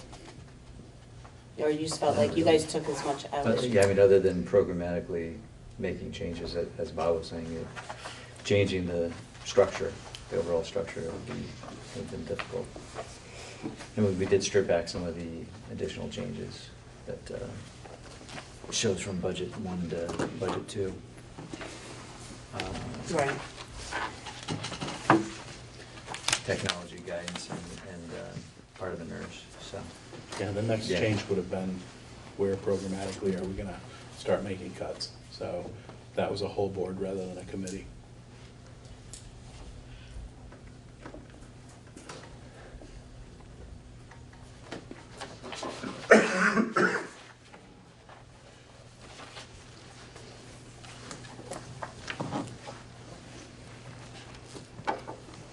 Well, if we move forward with this budget, announce it for next Monday, but we're gonna have a meeting anyway. You know, if the word gets out on the tax increases, we might have a room full of people telling us how they wanna see it cut. You know, might be some public outreach there. I don't have any suggestions for where you begin to take more out of this budget, personally. And I'm willing, and you know, I mean, I'm a taxpayer, I'm willing to stand up and say, look, yeah, it's not ideal, it's gonna hurt, and we need to have that hard conversation, or it's gonna continue to hurt. So either we, you know, take one more year of pain and then figure out what we're gonna do going forward, or, you know, or not. But I mean, that's sort of where I am, you know, as a board member and as a taxpayer, I guess. Al? I'm with you, and I think for next year, I mean, the hard discussion is gonna have to be, how do we come up with that $1.2 million, which represents the excess spending over the threshold? I mean, that's the big nut that we have to figure out, and that's not gonna happen right here, right now. I completely agree. Let's push this to next year and come up with some really good solutions to keep the programs that we have in place and keep the families here. It's going to be painful, but for 25% of the population, or somewhere around there, that are not income sensitive.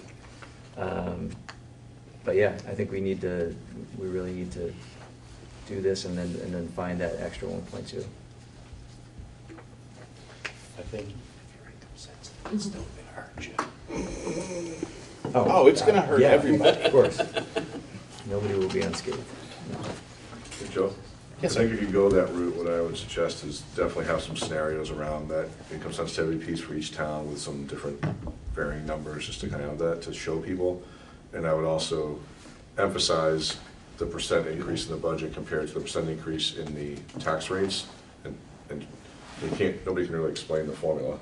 I mean, Lori can, but I mean, nobody understands it. I mean, I've been doing this for a number of years, and I'm still like, wait a minute, how does this work again? Yeah. For the average homeowner and resident, there's no way they're going to understand it. But if we can make things as crystal clear as we can, that highlights the percent increase in the taxes is not, if you guys believe this, is not a function of overspending at the school level, and it's a function of the way that the calculation is.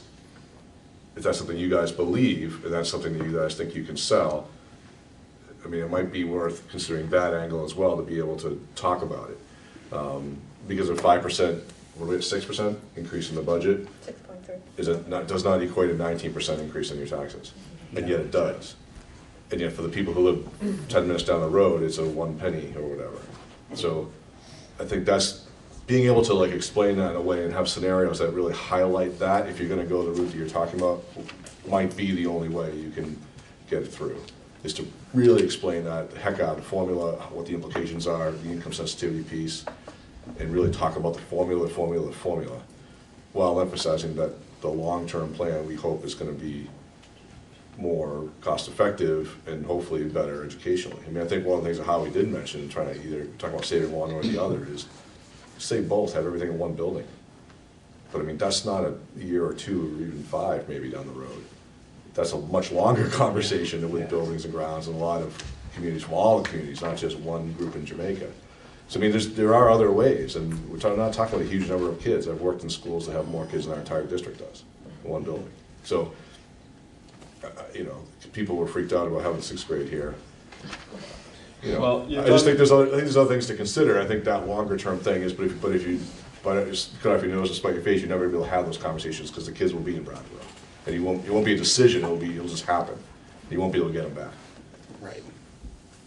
Thank you.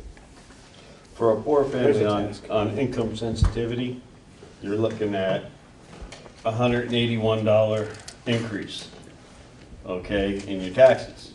And that $181, and I think Drew will agree with this, is that could be a family's 2 nights out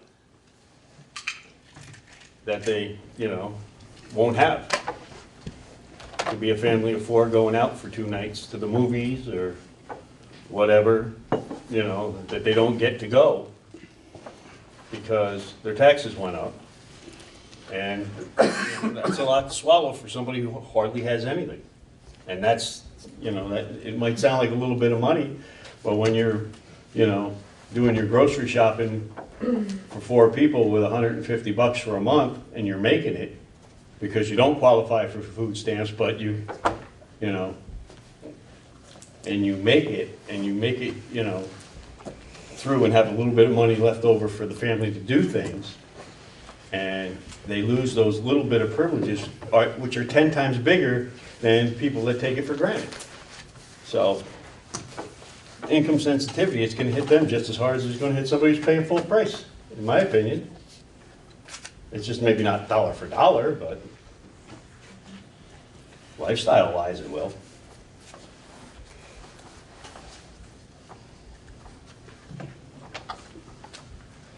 Just my thought. I think everybody will feel the pain. I think we acknowledge that. And it just means everybody will maybe be willing to have the harder conversation.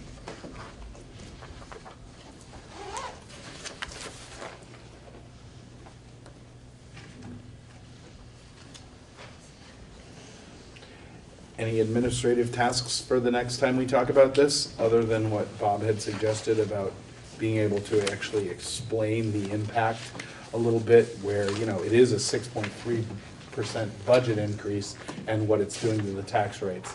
So we can explain that a little more in detail, and I think the budget committee would probably sit with you and get it so we're all conversing it. And then we can also talk about some of the income sensitivity scenarios so that, that is out there for people. I mean, for somebody who doesn't have income sensitivity, it's pretty easy to just multiply what your tax bill is now to this and know what you're gonna do. But if you aren't, it's probably harder, or it's more complex because I didn't get it from that. So, yes, Howie? I would still like to see what a level funded budget looks like, because when you talk about selling a tax increase to folks, and we've done this in the past, and I've said, look, your taxes are going up, but our budget didn't go up. We level funded it. We held up our end of the bargain. If your taxes went up, take it up from our period. It's a much more difficult argument to make when they're looking at, yeah, but your budget went up 6% without your student numbers increasing, and our taxes went up 20%. It's an easier sell to people if you can say at least, we held the line. I would love to see what a level funded budget looks like. Even if whether we do it or not. If we want to make that cut, it would be nice to see what it looks like so people know. You mean level funded, level services, level funded? Level funded, I mean, like not, keep the numbers the same as it was last year, even whatever we have to cut, just keep the number the same. We lost some students, we didn't let the budget go up, we held the line, is a more persuasive argument to make to folks than, hey, we lost kids and our budget went up 6%, but it's taxes, and then it gets complicated, in terms of income sensitivity. There's a lot of complications there. It's nice to be able to make a very simple pitch. We held the line. We did what we could. Now, I'm not saying it might be too drastic. That might, level funded we might not want to take it, and I hate to make you guys do the work, but at least we'd be presenting, at least we can say to the public, look, we tried to do the level funding thing. And we had to cut extracurricular activities. Even if you just come back, even if it comes back to us and it's like, okay, yeah, we can level fund it, but we got to cut extracurricular. Right. Do we want to do that? No. Okay, so now we come back to the voters and say, well, we were going to level fund it, but we're cutting extracurricular. So that would be an additional $740,000 cuts from where we are right now. Yes. Yeah, So where would you like to see those cuts come from if we level fund? Staff, programs? Staff, What? I would say every department that has multiple instructors, So if there's 3 science teachers in the high school, and we have to cut them down to 2 or 1, and the classes get bigger, or kids have to go, go online to pick up, some extra stuff, I mean, I'm not saying we have to do it, but I'm saying, I would like to say that we looked at it at least, these, sections going up, I wouldn't wanna see a cut that is cutting an entire department out, but given our small size, any department that has multiple members is, up for grabs. And so that would be my suggestion, is, as far as staff goes, if we're not looking at closing a building, we're tuitioning our kids out. Phoebe, you Again, had I'm your not hand saying up I'm and gonna do then, it, but I'd like to see what it looks like. no? You done? All right, Trey, you're up. I just so when it comes to cutting the department's staff people, going here today, I've walked by all of these classrooms every day. I see almost every classroom is full throughout the day. So I think we would want to consider consolidating buildings before cutting out staff members from each of the different subject areas.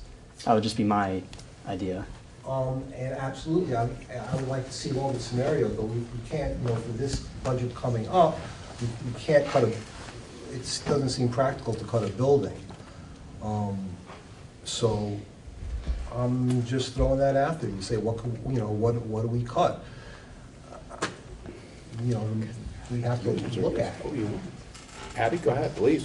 Especially because I don't think it would be possible for one teacher to be in charge of a whole core class, especially because they have 3 classes a day and they need that 4th block for planning. And if they're taking care of multiple grades, it just would not be able to work, especially I feel like buildings would be more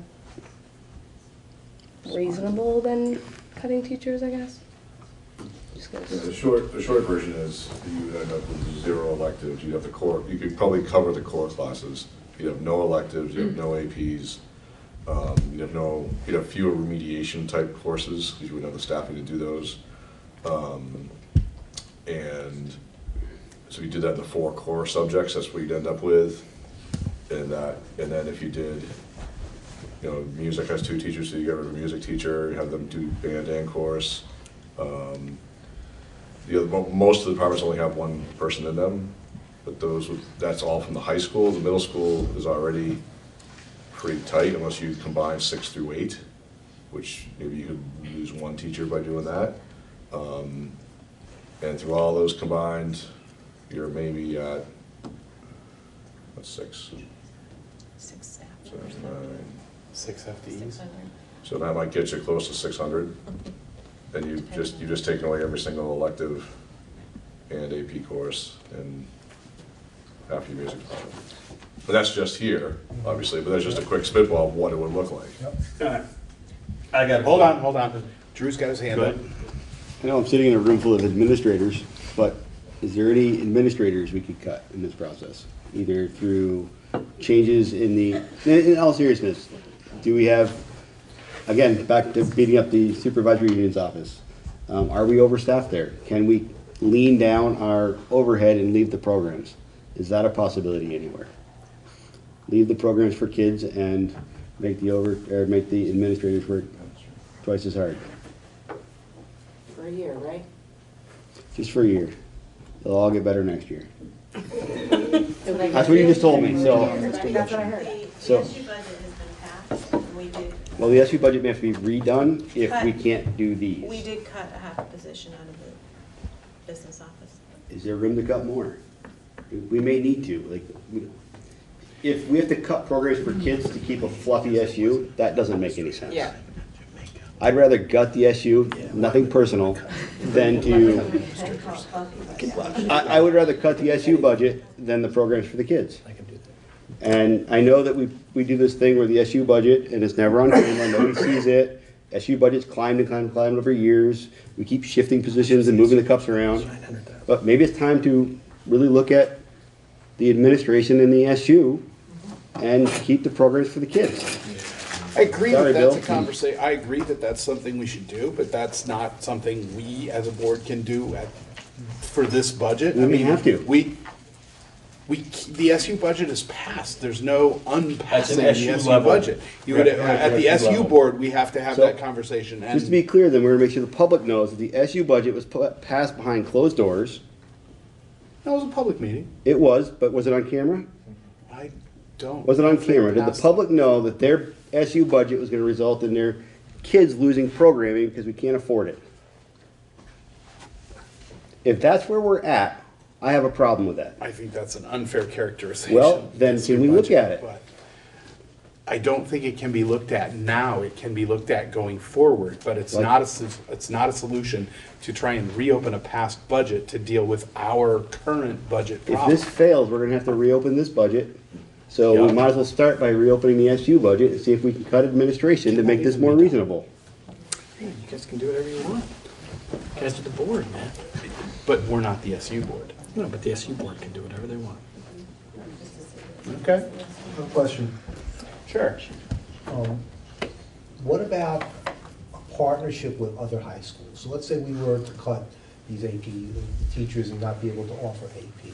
Can these kids go, do we have provisions for kids to go to Brattleboro and Green Mountain to pick up these courses instead?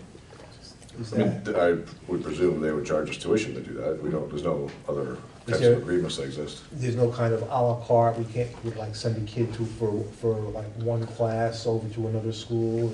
I mean, we send kids to the Career Center for partial or full day, and we pay, and we buy additional courses for them to stay down there for the other half of their day. They do half the day in the Career Center and the other half the day in the regular high school, if you will, and they bill us a rate based on those courses. That's coming out of this budget? Yeah, that's in there somewhere, I'm sure. And that's, I mean, again, that's a small number of kids, 12, 13 kids or something like that. But I mean, so there is a mechanism for doing that. The challenge to that is that if you are talking about going to a class and returning for a class, then you've just consumed an hour of travel time, whichever direction you go. More in certain directions. But an hour minimum round trip. So then you've missed basically another block of instruction during your travel time, which means now you're accessing even less of the curriculum here, which means, well, I don't know what it means as far as like ADM and how that is gonna all calculate equalized pupil factors, but I wouldn't wanna, the more students that you're going other places to access As long as things. the kids are getting proficient, what difference does it make how much time they spend in class? Well, the challenge would be if they're not here, then we're not getting money for them, right? So that's less revenue coming in too. That so- hour travel time, we don't get, there's no money coming in for that, is what you're saying. I don't know exactly how the formula works, but that'd be my concern, is that there would be something in that that would create a, But there is a possibility, if we did have to do drastic cuts here and eliminate some programs, we could do it, if we did it in a mindful way, we could work it out so there'd be programs that these kids could pick up at a nearby school maybe. okay, well, I've had conversations in the past with the previous Twin Valley principal who's no longer there, the previous Green Mountain principal who's no longer there, and the Bells Falls principal who's still there. We met 2 years ago maybe to talk about potential of sharing those kinds of things. We talked about one idea of having, like, we would offer each one an AP class and our kids would do something with them for the others. But it didn't involve travel, it involved some kind of like interactive TV component. And then there was a no cost, we would kind of share and do that, a deal like that. The challenges were the bell schedules and when they offered their classes weren't going to be aligned with when we offered ours. And, you know, and just, there's a lot of variables in that. I mean, Brattleboro's doing the same start time as we do at any time. So, I mean, there's a lot of things that are challenges to that are, I won't say are impossible to do, but it's not nearly as simple as like some good thought goes into it and then we just pull something together. Like, it's not that simple. And I said, we looked into it and we never came up with any workable solutions. This is a couple of 3 years ago. I'm happy to look into that again. I'm happy to consult with the new people who are in place in those places and see what they have for ideas. And maybe there's an opportunity to have some technological way to do that. That to me, particularly a level of course, like an AP course would be the only way to do it. Strictly an online course, in my opinion, would be a disaster at the AP level just because of the nature of the learning. I think online learning can work for a lot of situations, but not at that level, not at the AP structure. The kids don't have the the computer skills necessarily to be able to integrate without having someone in the room to be able to work with them through the content. It's really pretty challenging. But I mean, I can look into that, but I'm not gonna be able to do that in the next week or two. and have an answer That's for one you of those things that necessarily. you file for the, That could be the longer moving term forward, that's the conversation, longer term sure. solution to the problem. That doesn't really help us with our current, True. trying. Ken? Okay, so if we just did just the core activities, got rid of all electives and went to play-based learning. No, just kidding. Laura, if you ran a fictitious budget using the numbers from last, no, the numbers from last, can't you just plug those in Numbers from last year, with this CLA? Yeah. And would it be an increase? it would still be a tax rate increase. It would still be a tax rate increase? Yes. Okay. Two level fund would still be, It would still be a tax increase, correct? yes. So even if we so that's the answer to that question. Then we should be able to move on. That even if we level funded this budget, it would still be a tax increase. Right, because your students have dropped and your CLAs have changed. Okay, so that's all, that's. So we don't have to go through the exercise. of Right, so actually we don't have creating to a go level through that. funded That's what I budget. was trying We to just say. don't- Thank you. Okay. Thank you.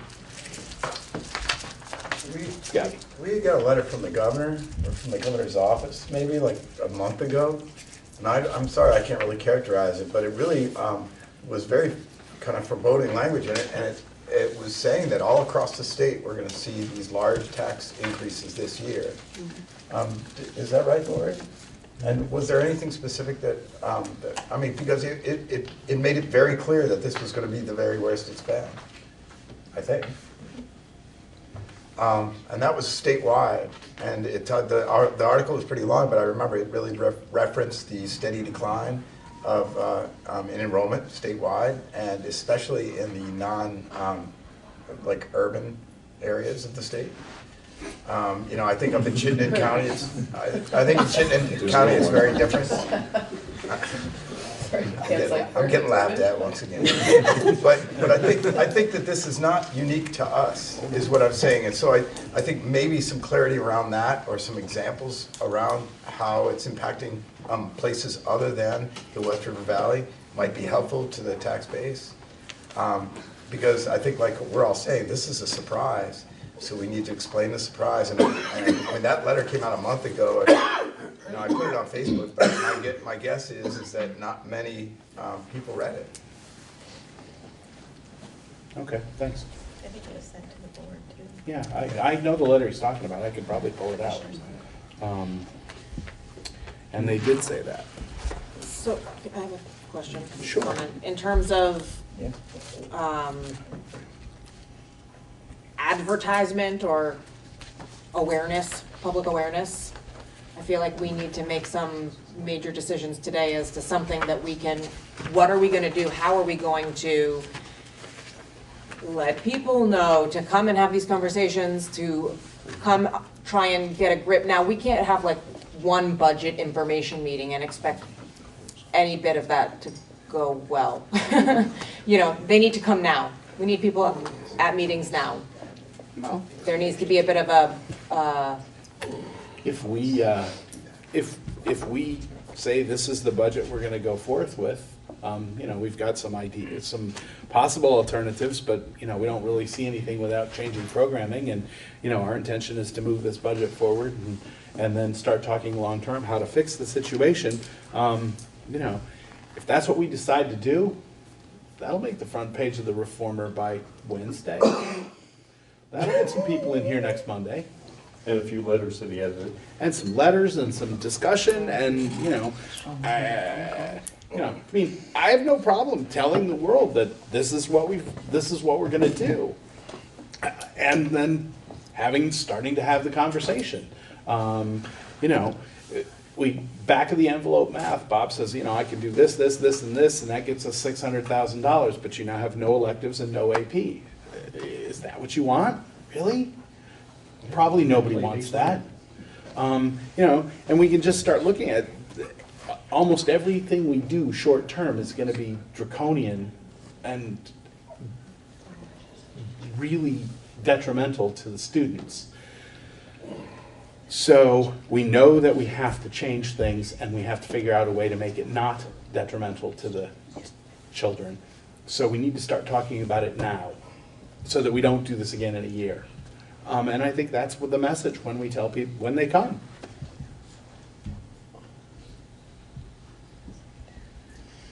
You got a better idea? I got nothing. Ken's I got think something. maybe we also at least can have the principals send out school-wide emails and ask, we are asking you, please come. We would like to start this conversation now because we hate it too. And here's where we're at. And nobody thinks it's awesome. Well, And okay. we'd like to have the conversation with everybody because we all think it kind of stinks. So, which conversation, like, people that come in a week or 2 weeks want to have a conversation about how we change this current budget Yes. to get it down, Yep.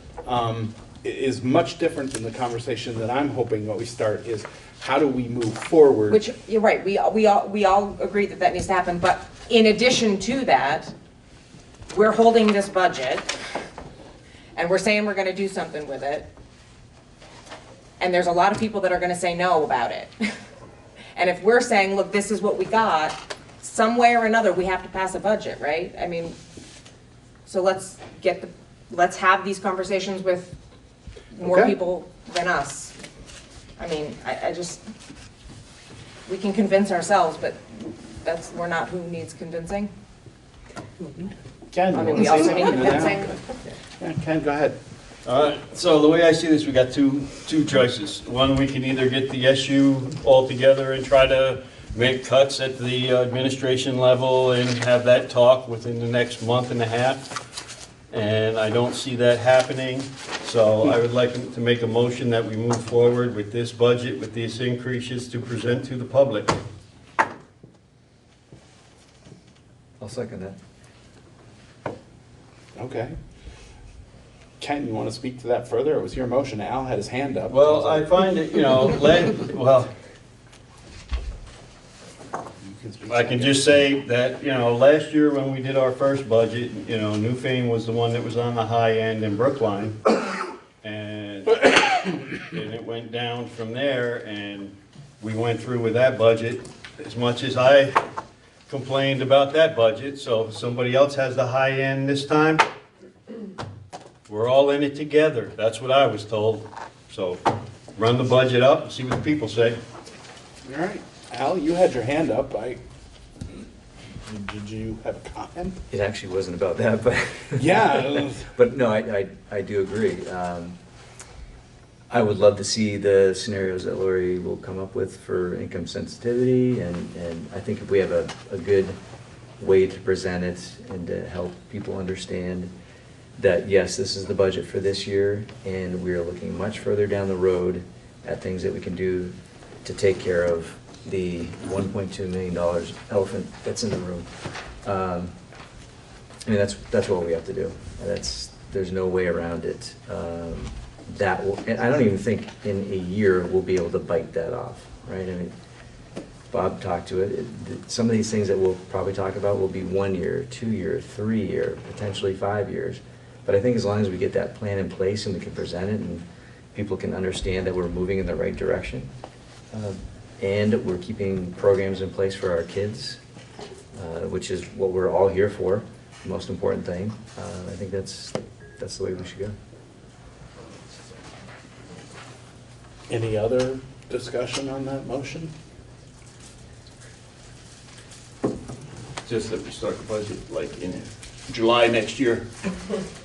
Well, I mean, how about now? Once we get past this budget, we should start working on scenarios and having the conversation about how the budget looks next year and how the district looks next year. No more discussion. You ready to vote?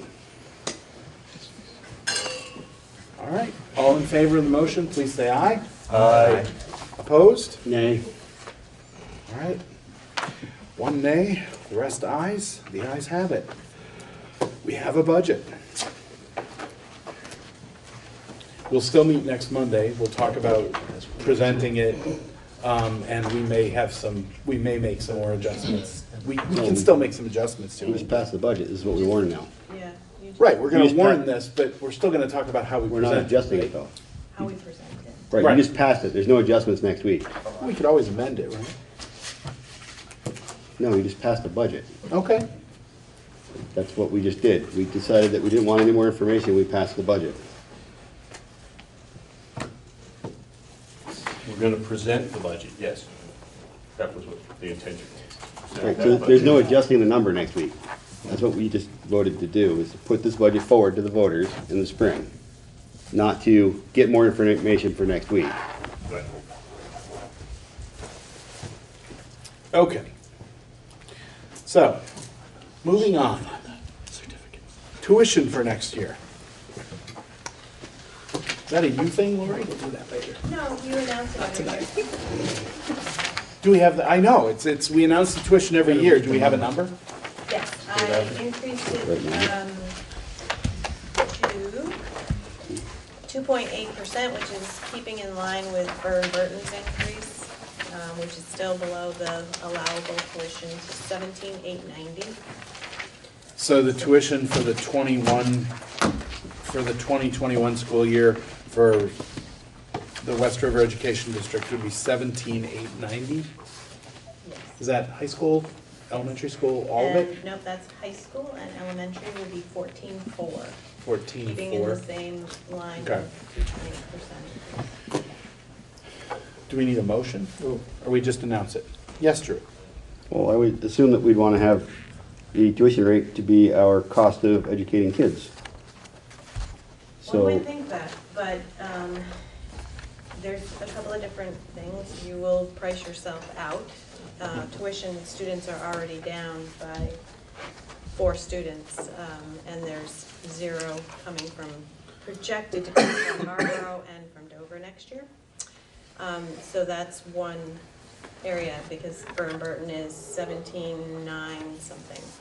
So, the other thing is called allowable tuition, and you can't charge more than your allowable tuition, which is a little bit higher number than this, but not significantly higher. so Allowable tuition is like another meeting, maybe? I don't know. It's pretty extensive to explain. Announcing the tuition. Right, it's a calculation that happens later in the year.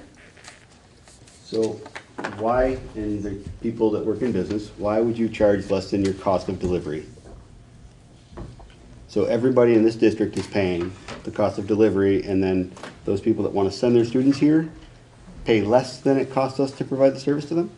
That seems like a failed model. And maybe we should increase our tuition to actually what it costs to deliver education. You know, those are average costs per kid, and different children require different services, and you can't discriminate when you're accepting children. So when someone tuitions in, there's an average cost. Now if Bob absorbs one more student in his building, he doesn't need to hire an extra teacher. That child would be, and then there's a limit to that. You know, as you grow and grow and grow, eventually your programs need to change and things like that. But so his option would be either to accept the student at a certain amount of money or not, and that money would really be gravy at that point, because there would be no additional expense, or very little. Is that right? I mean, so it's not all just about, like, it doesn't cost 14,400 for every single student in my school, but on the average it would cost that. So if I got a student, because right now, after October 1st, any person that moves to my district or to our district gets educated here, we don't get any additional monies for that. Whereas if they move away after October 1st, we keep that money, and we don't have the expense of educating the child. It's just pretty complicated. I think that we're just trying to make as much money as we can from tuition. Okay. Would it be helpful, we could wait till the 13th, and we won't have the allowable tuition, but we could see, like what the last 3 years of allowable tuition are, to at least provide that for the board, so that we would have. So I'm just wondering how we're going to explain a significant percentage increase to our taxpayers, and then say, but we only raised our tuition by a couple dollars. How do you explain that to the person that's gonna lose their house because they can't afford their tax bill? I'm just curious as to how we have that discussion. Or should we worry about that? I think the explanation, I think, is that if you go too high and they choose Burn instead, let's say from Wardsboro, then our revenue starts to drop even more, and then the cost of the individual taxpayers actually goes up more. So that's how you explain it. So it's a Staying competitive. yeah. There's an element of staying competitive and having that tax rate not go as much. Because if you took those kids out, all the Wardsboro kids decided to go, not come here, those tax rates would be significantly higher, even after reducing staff to make up for it. And the student also goes on your student cap, which is more money. Not the tuition kids, so. No, tuition kids don't go on your account. No, you get the tuition revenue instead. Okay. All right, yep, okay. They don't count equal as people. So you want to see, Well, I'm just saying, this decision could be made on the 13th, and I'm wondering if it just might be more beneficial to at least see what is the most possible allowable to continue this conversation. It won't be 23,000, but it could be 19.2. And then that decision could at least be discussed, because it doesn't have to be made tonight. Would that be helpful to the conversation? Better to have the information than not, right? Do we understand what the Sunday is? Have they set a threshold of what they're willing to spend? So at a public school, it is what is Allowable. allowable and then set by the board. go ahead. We're not gonna, as you say, we're not gonna attract students with a higher tuition than Burton, if we charge more than Burton. So even though our average cost per student is $24,000, the marginal cost of an additional student is not $24,000. Doesn't cost us an extra $24,000 to add another student. And if we lose one student because we're $50 higher, that blows the whole thing. You charge what the market can bear, not what your average cost of manufacturing is. So I would say, whatever the number is, whatever that higher number is irrelevant, because Burton is down the road and they've set a number. And we need to be competitive with that number. Go ahead. I don't believe the students that are coming here from Wardsboro are paying attention to the dollar tuition between Burton and Leon and Gray, because the town is what is paying the tuition, the parents are not. So if they've chosen Leon and Gray, if our tuition is the allowable, then the town is going to pay the allowable. So unless the town of Wardsboro is going to only allow their students to go to Burton, the likelihood is you're not going to change the student count. We're just going to change the revenue side of our equation. Those parents have chosen Leon and Gray. For whatever reason they've chosen Leon and Gray, Burton's already an option for them. So there's nothing to indicate that they're all of a sudden going to change their mind and send them to Burton because we increased the tuition rate closer to what our costs are.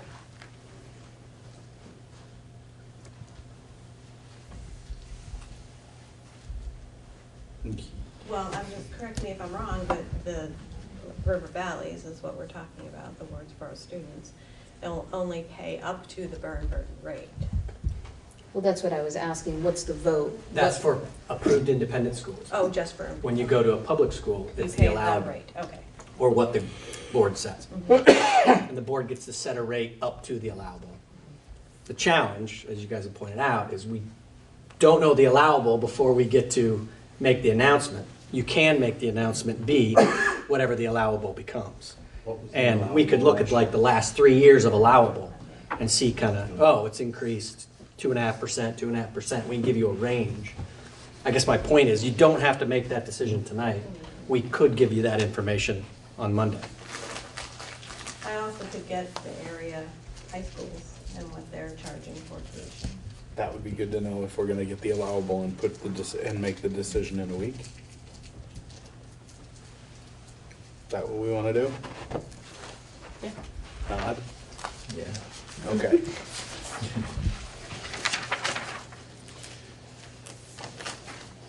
Okay.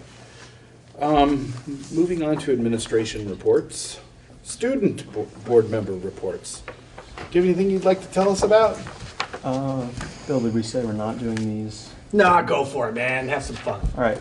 So in light of the fact that that was a very long and quite tough discussion, I figured why not do the school board recognition stuff, since that is the month that we are currently in. So I will go around and you each get one of these little papers with your name on it.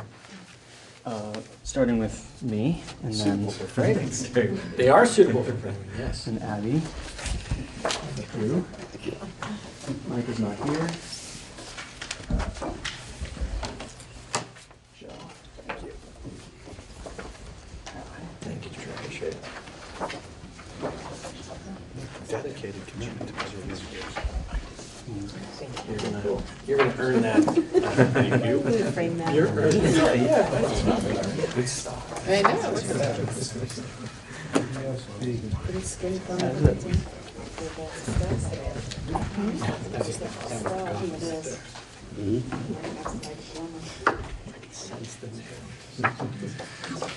That's it for me, at least. I don't know. That was awesome. All right. Thank Yeah, here's you. the extra. Abby. I got nothing. Don't cut the program. I wish more people said that. Don't cut drama, please. Don't cut. All right. We all got our cabinet report today. Did anyone have any questions for Bill or Lori as cabinet members? If I could point out one thing. Certainly. So on the front of your cabinet report that you all got digitally, I printed off a copy of the executive summary of the weighting study. So I thought I would just give you a little, Scotty, or was it Craig? Craig mentioned it earlier. I'll be brief because it's been a long night, but this study is supposed to be done every 2 years after the passage of Act 60 and Act 68. It is supposed to be looking at the weighting that we do for students as a goal to try to create equitable opportunities for students across the state of Vermont. This was commissioned in 2018 by the legislature. It was received on Christmas Eve this year for the legislature to consider. It is 150 pages long. You have a digital copy. I would encourage you to read the executive summary. And then if you look on your executive summary on page 5, you'll see what is really important, which is a table E1. And table E1 talks about the very specific recommendations that this study makes that would affect West River very, very specifically. And basically what it's talking about is providing a evidence-based argument that educating students in a population, in a rural, less dense population costs more money. And so when you look at this formula and then you look at the last 50 pages of the report, it'll have very, very specific scenarios out for individual towns, for school districts, and for regions. And in almost every single scenario, all West River towns, ironically except for Brookline, see a really significant increase in their equalized pupils. The equalized pupil is the vehicle to equalize opportunities. And so all the legislative priorities have been set by the leadership already because that happened before Christmas Eve. But I would guess that your legislators are going to be very curious about how to take this information forward. Because essentially what it's saying is taking the $1.5 billion of education funding and reallocating it with an emphasis on students that receive free and reduced lunch and students that are living in a less dense population.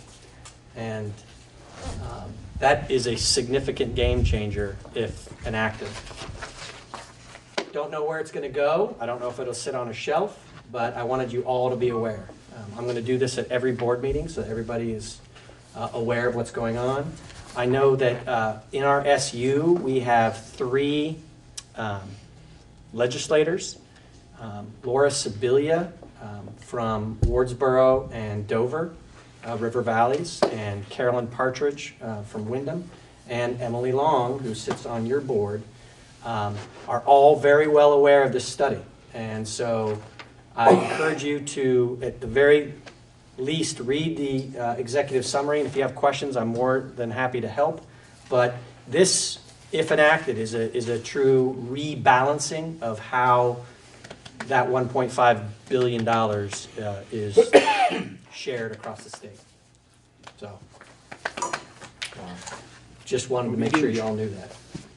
Sounds a lot like 1995, Act 60 and Gold Towns. And that's exactly what it is. It's exactly what it is.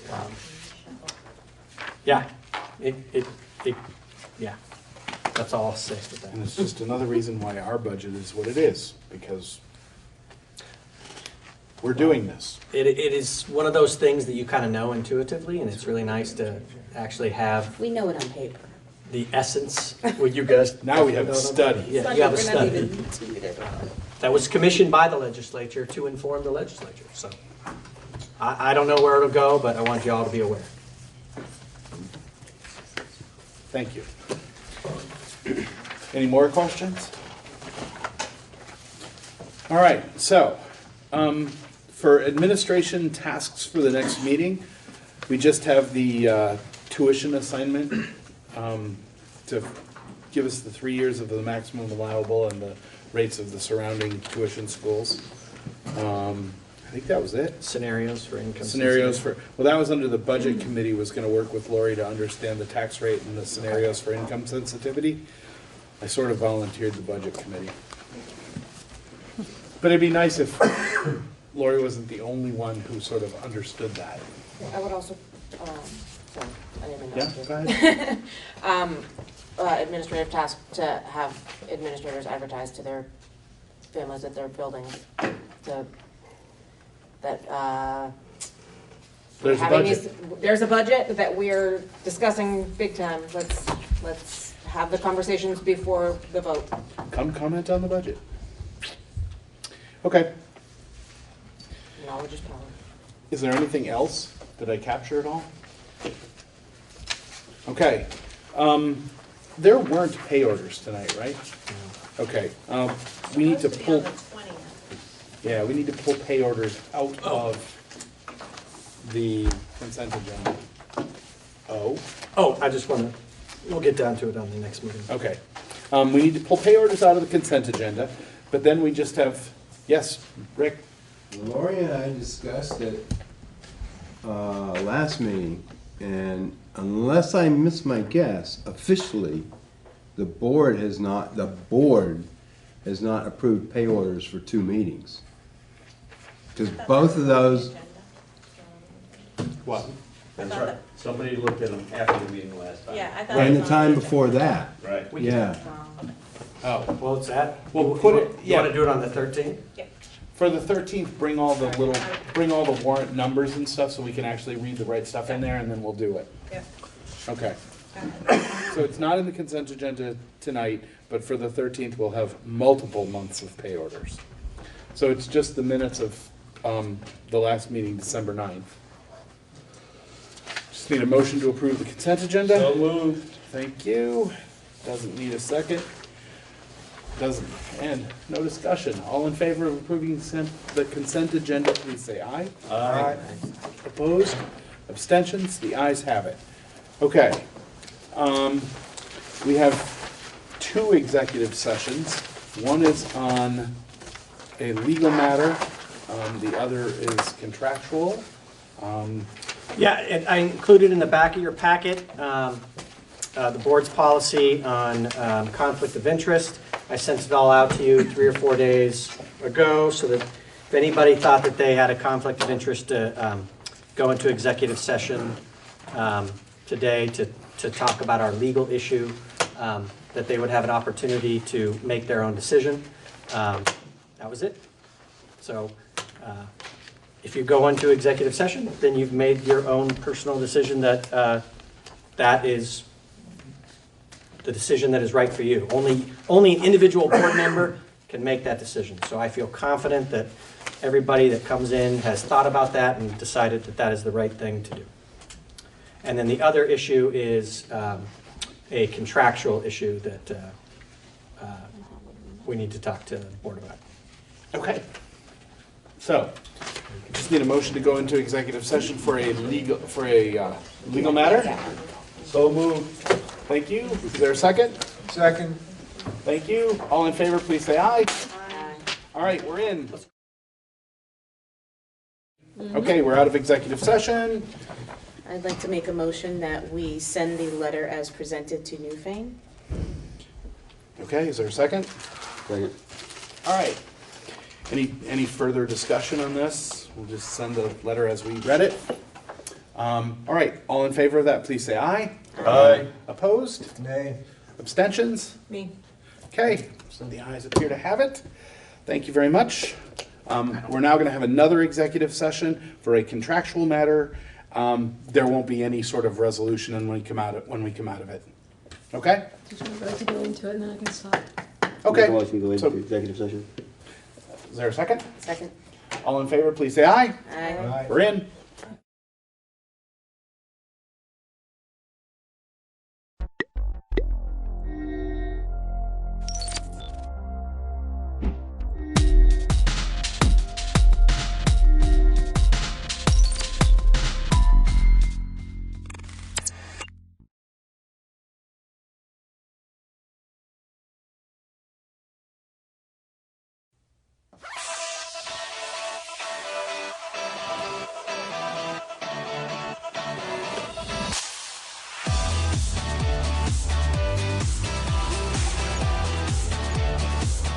I'm Ava. I'm Ben. I'm Madison. I'm Drew. We're the Disaster Dodgers. And we're here to help you. Be prepared.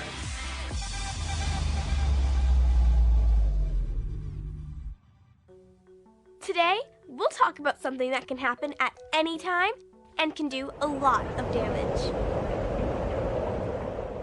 Like a surprise quiz from my teacher. Much worse. Severe weather. Like a tornado or a hurricane. Extreme heat. Or extreme cold. What about a flood that's caused by severe weather? Floods are really common. They can happen in every single state.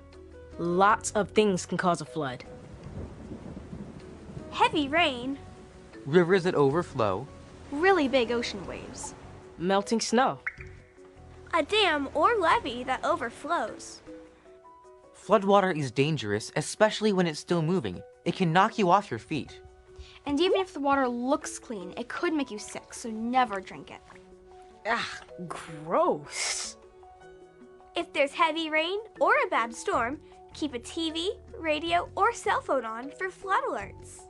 If you find out there's a flood watch or a flash flood watch, it means flooding may happen. If you hear there's a flood warning, tell an adult right away so that they can take action. If there's a flash flood warning, tell somebody and get to high ground fast. Floods are dangerous. Never walk through floodwater, and adults should not drive through it.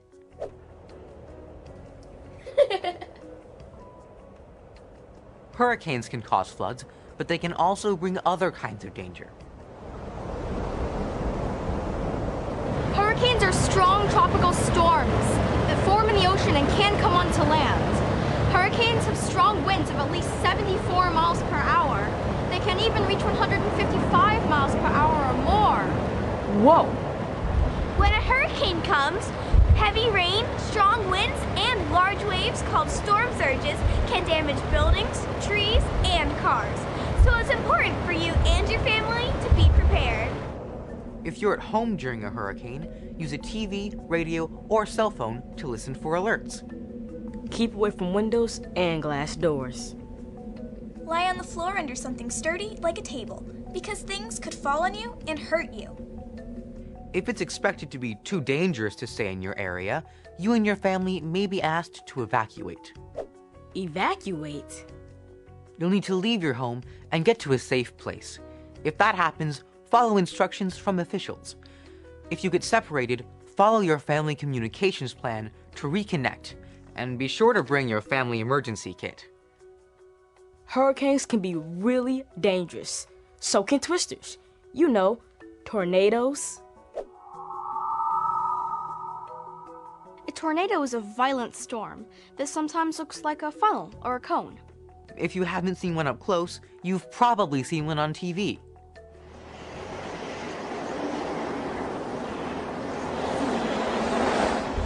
Winds can reach up to 300 miles per hour. Now that's fast. Tornadoes can happen in any state, but most occur in the middle of the U.S., in what they call Tornado Alley. Keep a TV, radio, or cell phone on for tornado alerts. A tornado watch means a tornado may be possible in your area. If there's a tornado warning, it means someone has seen a tornado nearby. You and your family need to get to a safe place immediately. If you're indoors when a tornado comes, go to the basement or lowest level of the home or building. Stay away from windows, doors, and outside walls. Get under something sturdy and use your arms to protect your head and neck. Don't open any windows. A tornado is one good reason to stay indoors. A heat wave is another one.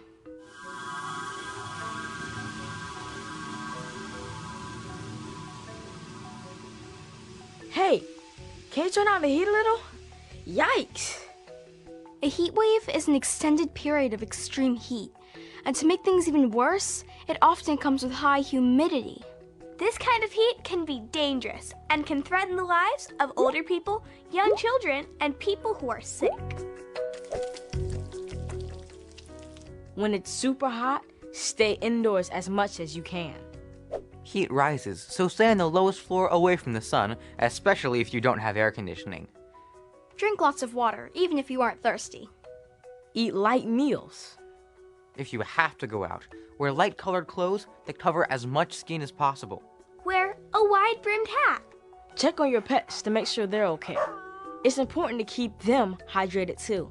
If your home loses power, your family can go to a public shelter to stay cool. Speaking of staying cool, it's getting pretty frosty in here. Building a snowman may be fun, but freezing in the cold is not. In a winter storm, it can be really cold outside. Plus, there can be strong winds, ice, sleet, and freezing rain. A bad storm could knock out heat, power, and phone service for days. When it's really cold, stay indoors as much as you can. If your home doesn't have heat, your family should find a warmer place to stay. Walk carefully on icy sidewalks. If you're outside for a long time and your fingers, nose, or toes can't feel anything, go inside before you get frostbite. If you go outside, wear several layers of light clothes instead of one heavy layer. Wear mittens. They're warmer than gloves, a hat, and cover your mouth with a scarf to protect your lungs. You might not have to worry about extreme cold in your area, but there's a good chance you need to get ready for some of the other kinds of severe weather we've talked about today. To start, you and your family should sign up for local weather alerts.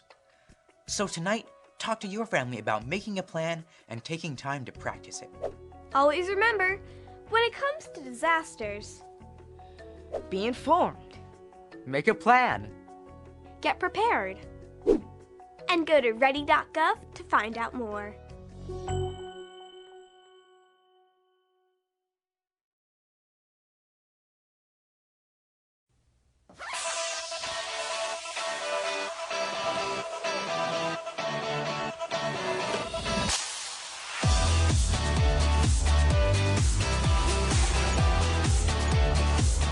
I'm Ava. I'm Ben. I'm Madison. I'm Drew. We're the Disaster Dodgers. And we're here to help you. Be prepared.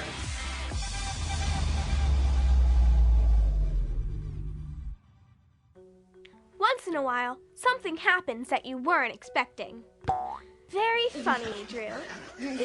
But if you're prepared for it, you'll know what to do. The same goes for a disaster. A disaster is something that could hurt a lot of people, cause damage, or cut off the electricity, phones, or water across a large area. Like when a hurricane caused our town to lose power for 4 days. Or when we got snowed in by the blizzard. And we didn't have to go to school for 2 weeks. Yes! There are other things that are bad or dangerous too, like hazards and emergencies. A hazard is a source of danger. For example, a pile of dried out wood near a gas can that's right next to a home would be a fire hazard. And fast rushing water over a road poses a flood hazard. How about an emergency, like when I'm starving and I need a burger now? A real emergency is something that happens to an individual or a small group of people. Like a home fire, where you have to call 911 for help. 911, what's your emergency? How is an emergency different from a disaster? A disaster affects a lot of people and causes a lot of emergencies. Whether it's a disaster, emergency, or hazard, we all need to be prepared. And now, with the help of some very special guests, we're going to show you the kinds of disasters you need to prepare for, starting with fire.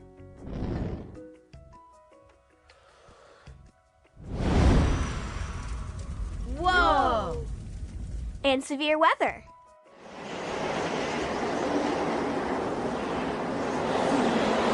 Really, really bad weather.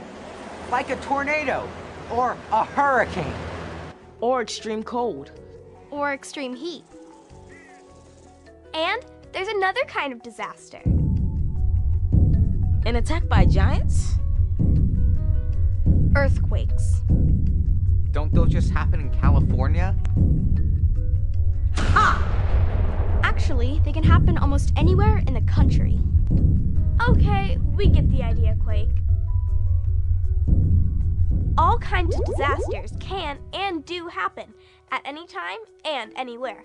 Luckily, there are two really important things you and your family can do to get ready for one.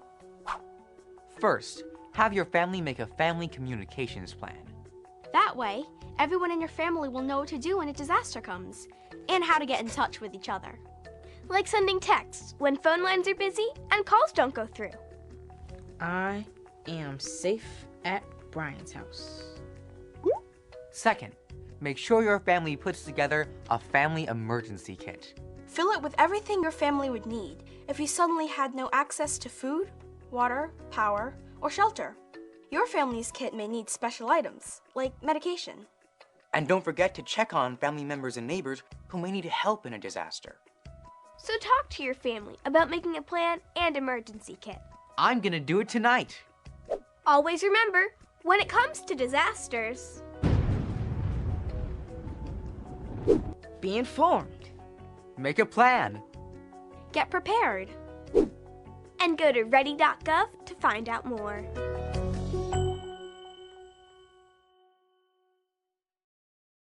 Dappled sunlight through trees and a wisteria-covered front porch.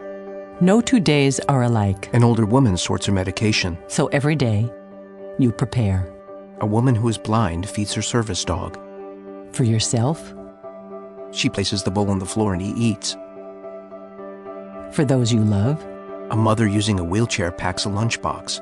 Her daughter takes it, kisses her, and runs off. For whatever the day may bring. A man who is deaf signs to a loved one and departs. Being prepared is a part of who you are.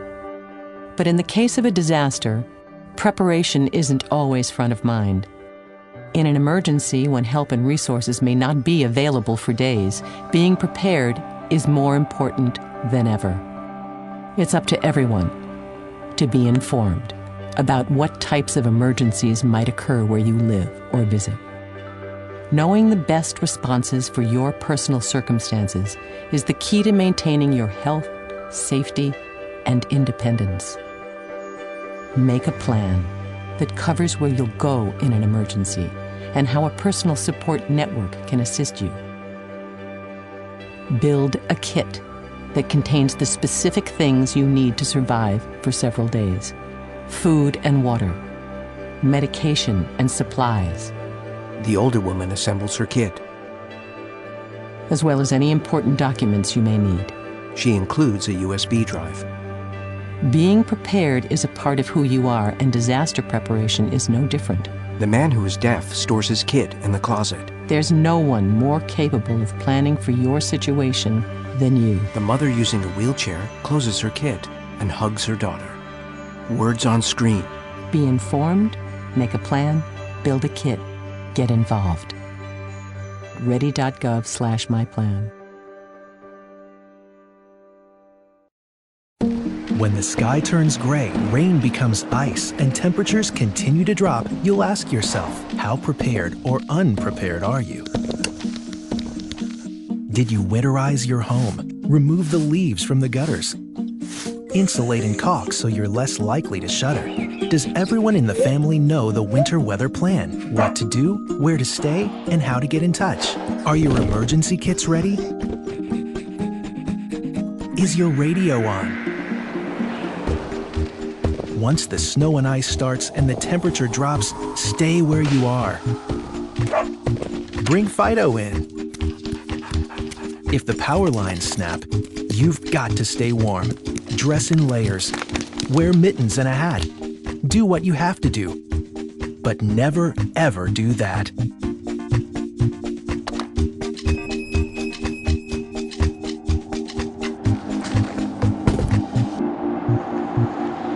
If for some reason you get stuck on the road, make sure you're prepared. Know what to do if this happens to you. After the storm has passed and the roads are safe, restock your emergency kits. Another storm could be on its way, so before the sky turns gray, rain becomes ice, and temperatures continue to drop, get prepared, make a plan, and figure out how you're going to stay safe and warm. America's Preparathon. Be smart. Take part.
To order.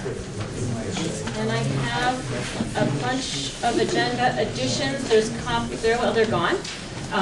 There was a couple hard copies there with the additions on there, which hopefully helps a little bit. So under the Finance Committee, possible action on a note taker. To the end of, also under Finance Committee, I don't know how this got lost, the budget discussion. So Frank, when you asked me that question, like, why are we having a budget discussion? I don't know how that got lost, but we will be having a budget discussion. I wouldn't miss it for anything. Anybody who knows me knows that. To the end of the committee reports, we have some Leadership Council appointments, and Sean wanted to just talk briefly about, give us an update from the Guilford Leadership Council. If anybody else has a brief update, I would entertain it, but I'm not gonna do a stop and pause because we have a lot of budget stuff to get through and I don't want us to lose sight of that. And there's a new business item, under new business, item C. I'm floating an idea that the board authorizes a small amount of expenditures for the board chair and vice chair for unexpected urgent expenditures such as legal assistance or filming, and the board would ratify after the fact, because in the past I've had to say, okay, I'll pay for it myself in order to have filming of a meeting because we won't be meeting and we can't warn a meeting in time. So that's my thought process. And also under new business item D, there are retirements that we will possibly take action on. And I'm sure with some of them, we'll try to figure out how we cannot take action on them. So with that, I would move on to I would welcome everybody first and say that, as is our custom, we will take comment on any agenda item. I try to have the discussion with the board first and then take public comment before any vote. If I forget, please raise your hand and wave it wildly at me. Before you speak, please state your name. With that, I'll move on to the clerk's report. I will entertain a motion for the approval of the minutes of December 18th. So moved. Thank you, Sean. Second. Thank you, Thomas. Any discussion? Hearing none. Oh, I have another welcome.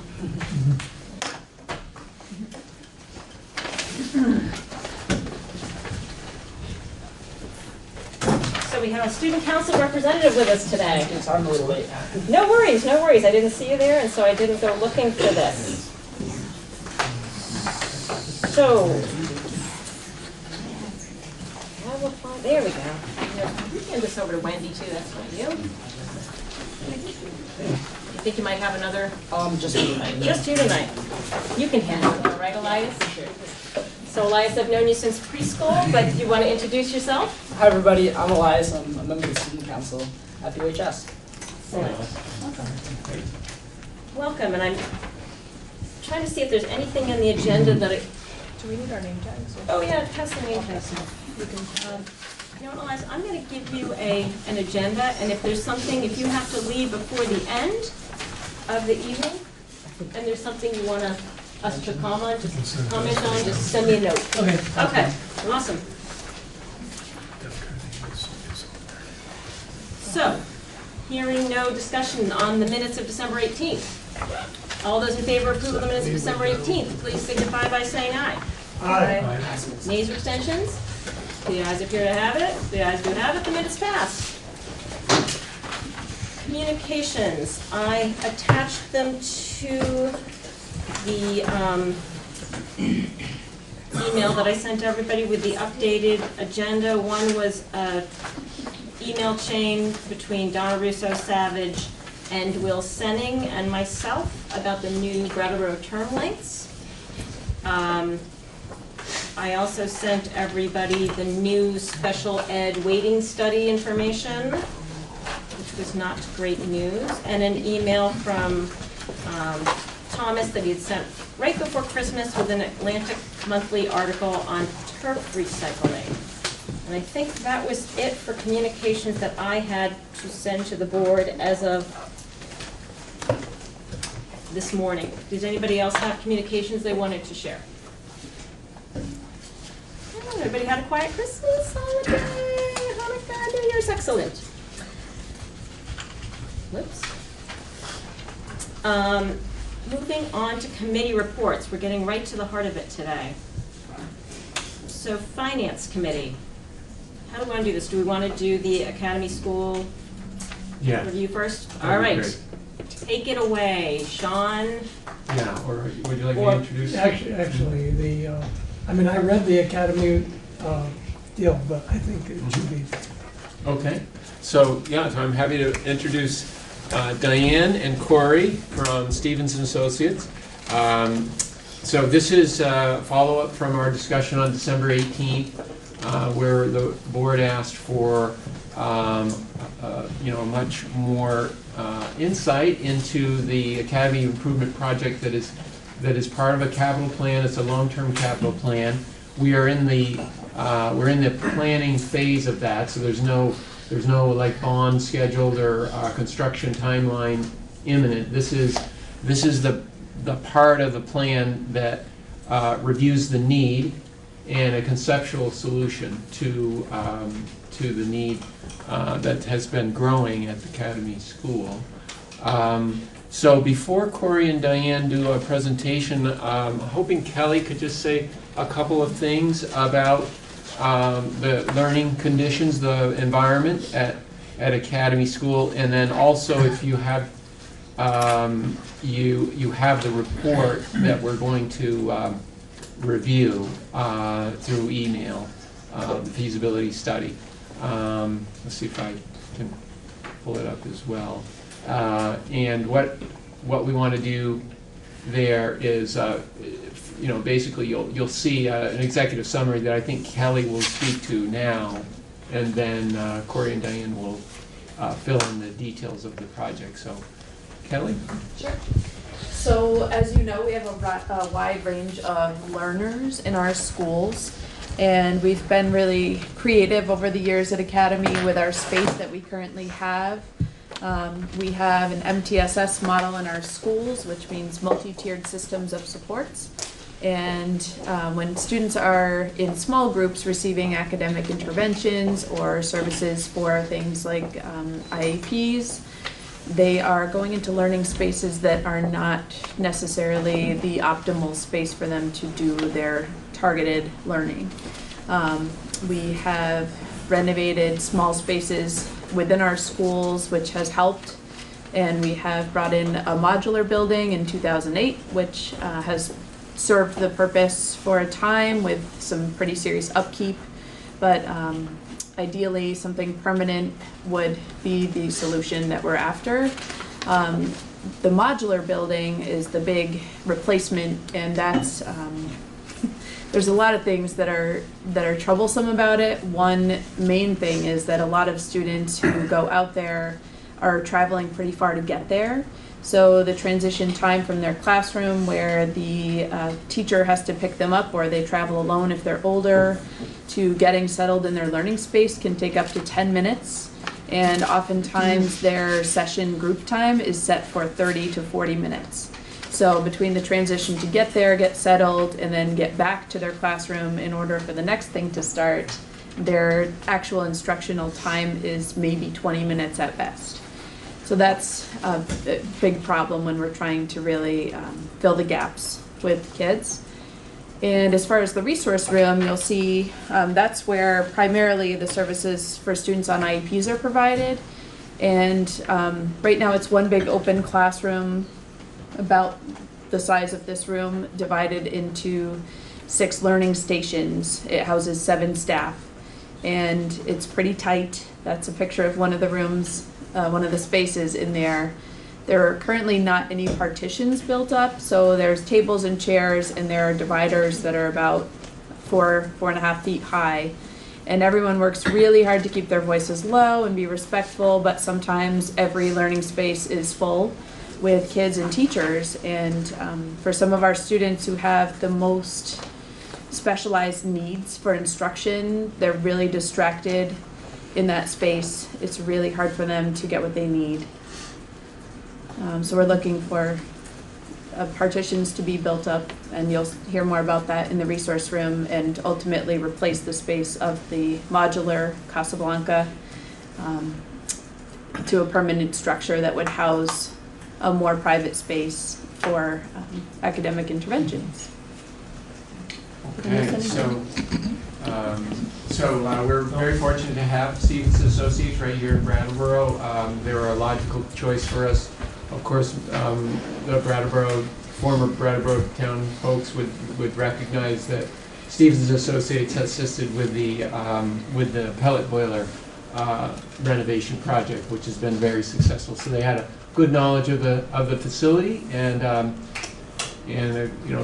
great reputation here locally. So Corey and Diane, you want to give us an overview of the project? Yeah, thank you, Frank.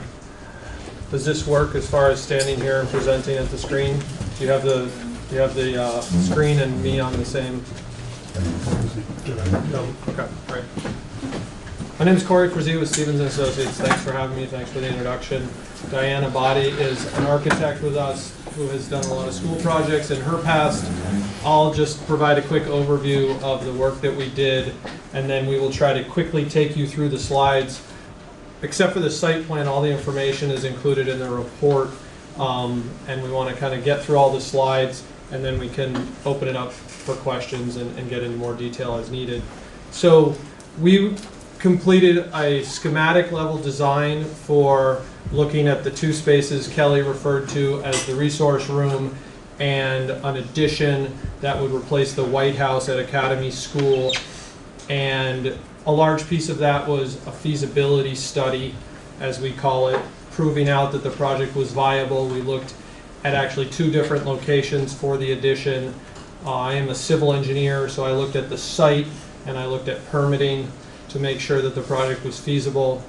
And then through a series of meetings we had, Diane had an extensive conversation with many of the staff at Academy School, going through a programming exercise to identify the size and needs of the space. And that has been in the works for about 9 months now. And we have finished that piece of work, which culminated with a professional cost estimate. So we took the schematic design, and it's been estimated for construction costs by a professional cost estimator, someone that we have a long-standing relationship with, who has done a very good job of getting projects in the actual budget that the bids come back in when we go to construction.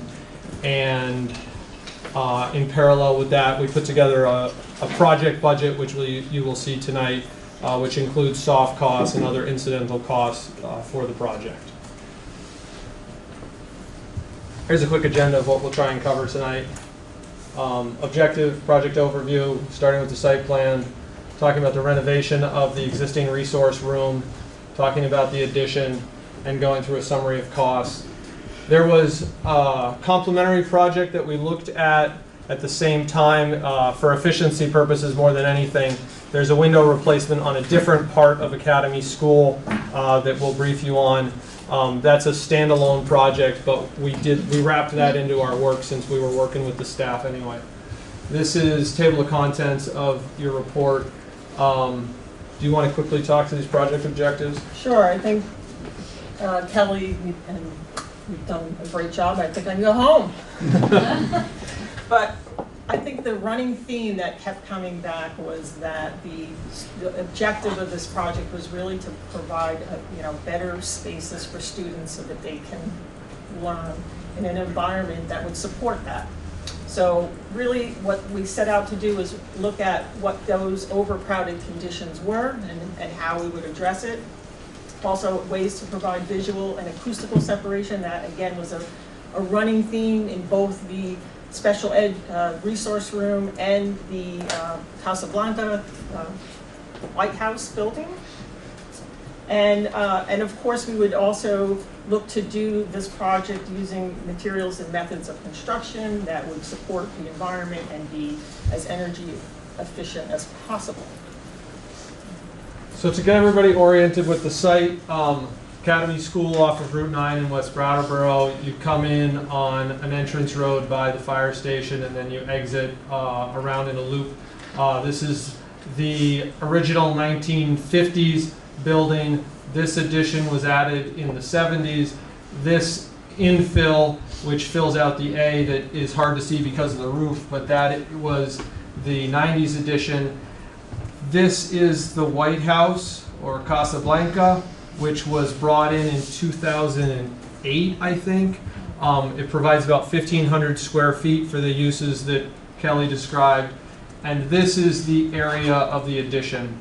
So for those of you that really know Academy School, this is the basketball court, and you'll see that the addition takes up about half of it. So I'll just pause as far as orienting everybody with the building. Does everybody know where I'm talking about? Perfect. Oh, so you got, next slide is that one, and the red is the pointer. So again, the orientation is a little bit different, but again, to just sort of describe the building, the 1950s building is very typical for this type of construction done during this time, which is double-loaded corridors, large classrooms, but what they really lacked, because the education system has changed, are these small breakout spaces. Again, this is that addition that happened in 1970 where they added 6 classrooms, and you can see here that the school has begun to sort of carve out some spaces in order to support some of those services. Again, the addition from 1995, which added a library, a art room, and some additional classrooms, and again, the White House here. This is where special education services are conducted now, and you can see, in comparison, what they did is they basically took a classroom of about 790 square feet and carved it up into spaces where students meet. Again, you'll notice these are not walls. These are basically partitions and bookcases, and you can imagine the volume and level of noise as this room fills up. And teachers do a remarkable job, the kids are doing a remarkable job, but it is a very challenging environment. And it's really 10 pounds of potatoes in a 5-pound bag, for sure.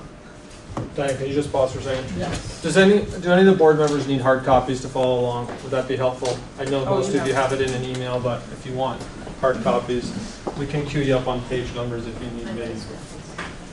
Anybody else? So we looked at a number of options, and really that the most I can see getting out of a classroom of this size is 4 breakout spaces that provide approximately 150 plus or minus square foot per space, which is a comfortable room or meeting room for 5 students and a teacher. Could you get a 6th student in there? Probably, but this at least stays within the sort of guidelines of Vermont for instructional services, where you want at least 30 square feet per student. So this, oops, sorry, wrong one, pointer. So what we would do, there is a door in the current location is here. We center that door. This way we can provide a sort of double-loaded situation.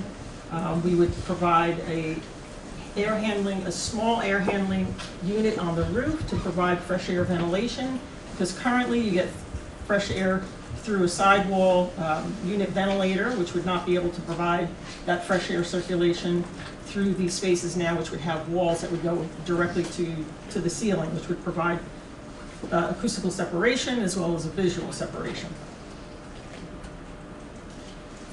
The second part of this study also looked at the demolition of the White House and the replacement of an addition here at the end of the building, where this is, I guess, the basketball court now.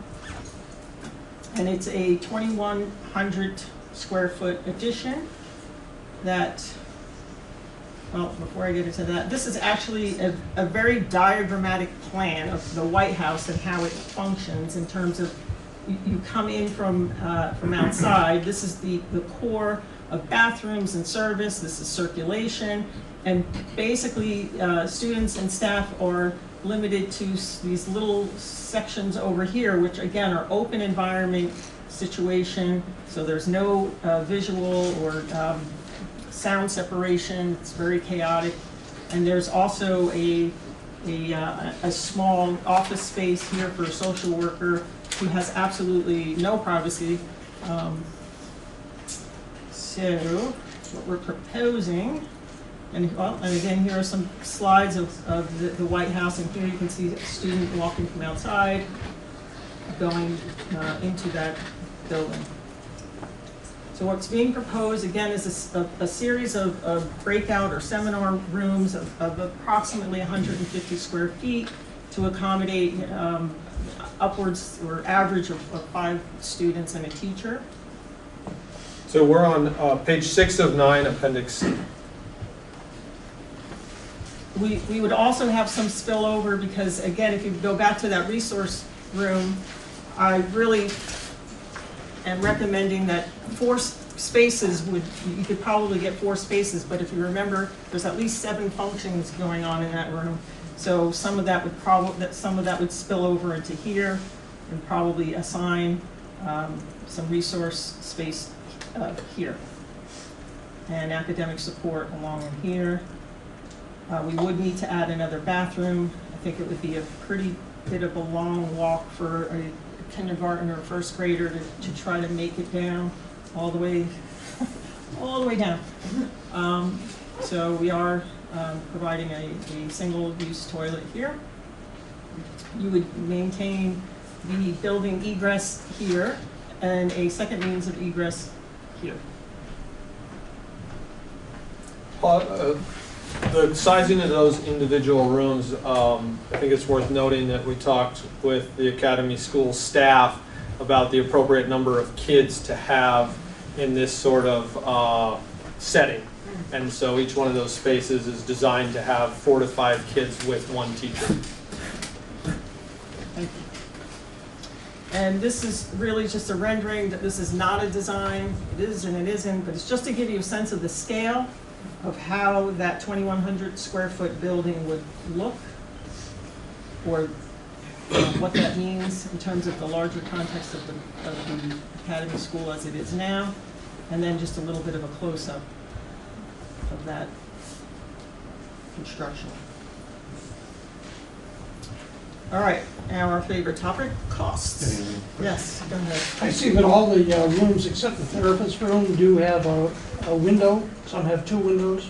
Yes. And I guess it's because it butts up to the existing building, Yes. so there'd be no, is that also set aside as a therapist room without any outdoor Well, again, distraction? this is sort of a first sort of pass. This is not a final design. I mean, there are going to be, if you go back, let me just go back. I mean, it's not very, it would be impossible to not have a room without a window, and so we thought it would probably be better to have that off as an office versus where students are. And, ideally, I mean, again, it's not perfect, but it would have fresh air ventilation coming in mechanically and circulating. And I'm thinking you would probably do some vision lights through, so you don't feel like you're in a closet, which some teachers are now. But again, not a final design, just sort of a first pass. All right, costs. As Corey mentioned, we did send this out to a professional cost estimator who we've been working with very successfully over the years, who's been very accurate in his estimating. For the renovation costs. Hold on one second. Yeah. So now you're going backwards. This Appendix is A2. Yeah, Appendix A2. So I thought I would just look at the hard costs first. So the hard construction costs of what it would cost to get a contractor to do this work is shown here for the renovation, which is it's a 790 square foot room, which comes out to about $197 a square foot for hard construction costs. Just read off that total for the renovation. Okay, 156, 491. It's a little blurry, but is that? Yeah. Okay. And on the second column for the new addition, for a cost of, I got apologize, it. yeah, That- you see it? $887,881. With a square footage cost of 408. Combined cost of $1,400,000. 440,000, No, 1,044,000. 44,000 and 373. So with a combined average square footage cost of $351 a square foot.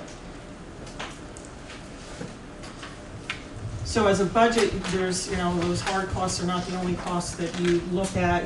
There are, of course, the architect and engineering fees, permitting, and other owner soft costs, which we've captured in this spreadsheet. We've made a bunch of assumptions, but on similar projects like this that we've worked with the town on, things like having an owner's rep or a clerk of the works, as we call it, having some presence for design, for testing during construction. So we've included budget numbers for those just to try and put together a comprehensive project budget. All right, so we've taken the hard costs and plugged that number in here, and then added in these soft costs for architectural and engineering, budgeting purposes, and other soft costs.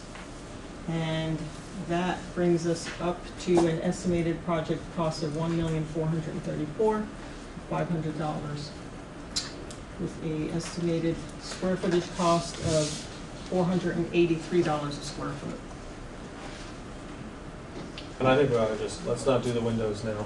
So okay. That's without the windows. That's without the windows. And we can cover the windows quickly, but I think this is the heart of the discussion, right? Thoughts, feedback, questions? You love it and you want to get heavy to it. Just a little more background. So the Brattleboro Town School Board had approved the study to move forward, but they started discussion about this. I think it was nearly 4 years ago. 3 years we got pretty serious with different concepts, and at one point there was discussion about a preschool improvement at Academy. But as that conversation evolved, it was pretty clear that Oak Road had sufficient capacity, so there really wasn't need for new construction for preschool specifically.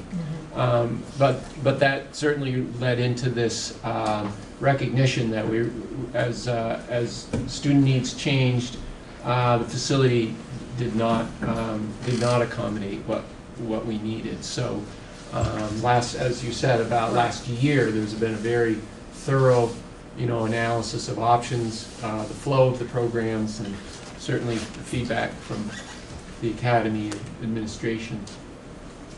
So that's why we're here. Yes. I sort of was wondering a little bit, and I think I have some information about the demographics of the Academy. I think the Academy has the largest enrollment of any of the schools within the district. And do you want to speak to that a little bit, Kelly? Yeah, aside from the high school, of course, the high school has more than we do, but no, I was elementary wise. Yep, so we have 3 of each grade level, K through 6. And we also have the highest population of the ESOL students, and a couple of students who are deaf and hard of hearing as well. And part of this that I forgot to mention in the beginning is our students who are deaf have recently gotten cochlear implants. Mm-hmm. And so the acoustics in the rooms where they're currently being instructed when they're receiving their special ed services are not great for that as well. This addition, Diane met with our special educator, teacher of the deaf, Sharon, to talk specifically about that as well. So it's been an important piece of our culture, just because we're trying to all learn sign as well. What is your total enrollment? Right now we're at 330. 330. Yeah. Do you have a sense about how much the per square footage cost you're looking at for this building compares with other educational buildings around the state?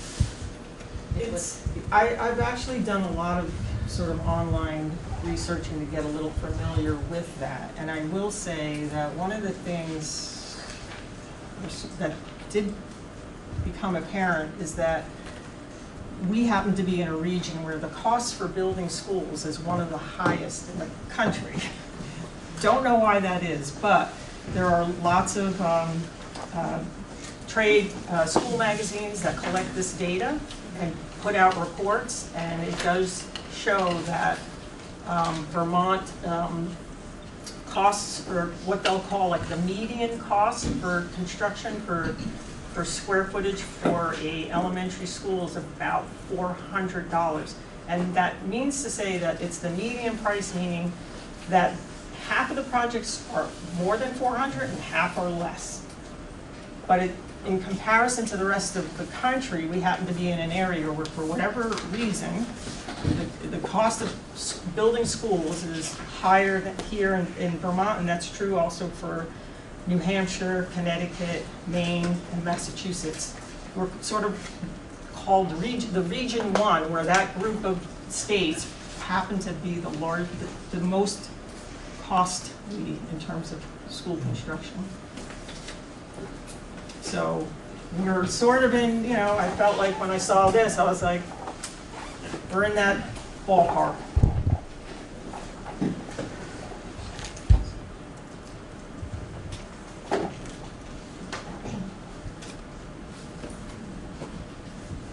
Shall we go on to the wing? Hi, Joey. Is it okay for me to speak? What is the projection for the students going in numbers, growing or less in Brattleboro, number one? And number two, are you just building enough to take care of what we've got, they have right now here? And would it be prudent while you were in the building, if you thought you were going to need more 4 years down the road, to expand it a little bit? I don't want to put money, costs onto these our taxpayers, right. But how would that? In other words, are you asking, is the addition the right size right now, but in 5 years we're going to find, again, I don't know if that's something in terms of projection of enrollments that Kelly might be able to speak better to. I think Frank has the more across the Brattleboro numbers, but in terms of the size of the addition, Jody, we were thinking about that in terms of replacing the amount of space, which is the 1,500 square feet of the modular, and we recognized that the addition's a little bit bigger than that, which initially we had hoped to match the 1,500, but in thinking about the needs and when Diane met with all of the groups of people who teach the kids, it was clear that, why are we going to continue cramming ourselves into these little spaces that aren't great when, if we're really going to do it, we might as well do it right. So I think that was a big piece of our conversation with staff and with each other. And I think part of the consideration too is that our need for space isn't necessarily related to our student body. It's the services that we're providing to students, which has expanded, and will, so and could continue to expand. And so it's not necessarily student population that might tax our space going forward. It would be demand for services. John, would you introduce yourself to the TV audience, please? Sure. Sorry, John Sessions. I'm the assistant principal at Academy. Thank you. Which makes a very good point, because again, you're working in a building that was built in 1950, which had a completely different way of teaching. There were a desk and a chair, a teacher at the front, and it worked really well. Now, but here we are, many years later, and the whole teaching methodology has changed, and we're working more in groups, and groups require more space and more project-based, and then specialized instruction. We didn't have that kind of specialized instruction in the 1950s. If you look at the original building, it was classrooms, administration, the nurse's office, the principal office, and I think you probably did art in a card and music. There wasn't any dedicated, I think the library was a very small little room at one point. So it's changed, even though the population isn't, maybe hasn't changed. Certainly the services have, and the needs for smaller rooms and meeting spaces and breakout rooms for kids to get those special services is definitely. And to add on that, I think one of the things that we struggle with is it does become an equity issue, and that oftentimes the groups that are confined to closets that have been transitioned to instructional spaces are groups that are often disenfranchised within the system. As an example, our English as a Second Language program is being taught in a closet.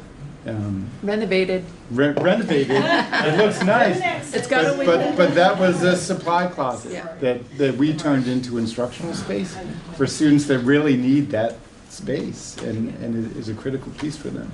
And so it does really raise some equity issues for us as a school community.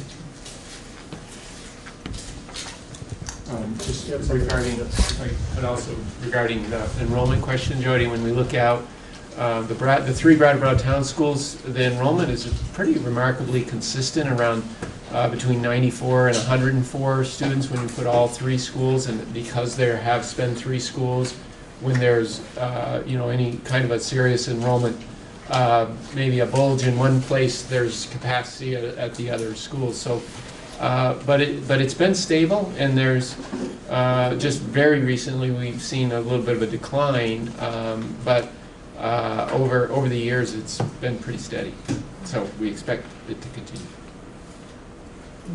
Yes, sir. Tim Maysale, Brattleboro. We've been talking about the three schools in Brattleboro. I'm wondering if the schools in Putney, Guilford, and Dummerston are facing similar issues. And then second minor question is, what's going to happen to the basketball court? I can answer the second one. The second, there's two basketball hoops, and one basketball hoop will still have space to this, help me out, to like the southwest side. So there will still be room to play half-court basketball. And the second basketball hoop is too far away and down a hill, so they never play full court anyway.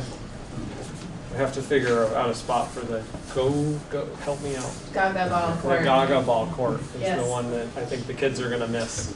And we're lucky to have a big playground, so Yeah. we're not short on room. to Right, make it move it use- around. I've envisioned moving it around the corner. Yeah. So then you'd have a basketball court and a Gaga court. Regarding your first portion of your question, so all of the boards have been, as separate districts, engaged in a discussion around the learning environment in their schools, and have had capital plans. None of them have had the capacity issue that Academy School has, where a modular building had to be brought in to accommodate more students than what the facility was designed for. So that's been a unique issue, but on the other hand, all of the schools have made a major investment in energy efficiency upgrades in the last 5 years, certainly within the last 3, very significant improvements. And so as far as learning environments and addressing with air quality and heating, ventilation, and then cost efficiency, there's been a very significant improvement. But there's work to do. There's always work to do, and all facilities depreciate over time and eventually have to be replaced. So that's definitely part of this discussion. Thanks.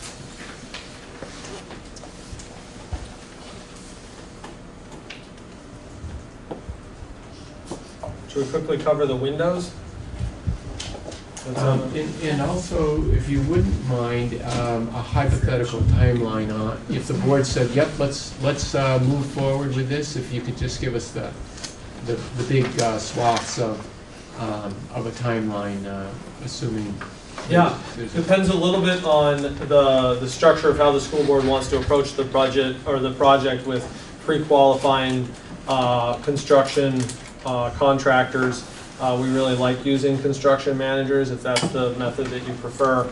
But in kind of round numbers, it would be 6 to 8 months to get through the design and permitting process and be ready to start bidding the project, and then another 6 to 8 months to build the actual project. And of course, winter would impact that. So provided that, let's say we broke ground in a March, April timeframe, the construction would be 6 to 8 months after that. So that gives you kind of a year to 16 months as a range for start to finish. Maybe just more context on that. So the nature of this project would require a bond, or it could be a 5-year municipal loan if you wanted to go that route, where you voted at a town meeting, at a annual meeting. That's an option, but the draft budget that you have does not have, let's say $100,000 debt payment for the first bond. So if we did proceed, that would be something we'd want to look at as a modification. The current budget does have 100,000? We did not have new debt in this budget. We do have, as I've mentioned before, pretty significant capital reserves, and I think 100,000 would certainly fit within the capital reserve, which means we could proceed without affecting the general budget. Right, I have not heard any possibility of any state assistance for any building, right? You haven't heard anything different? Yeah, they ended 2007, and there's been a lot of discussion about it.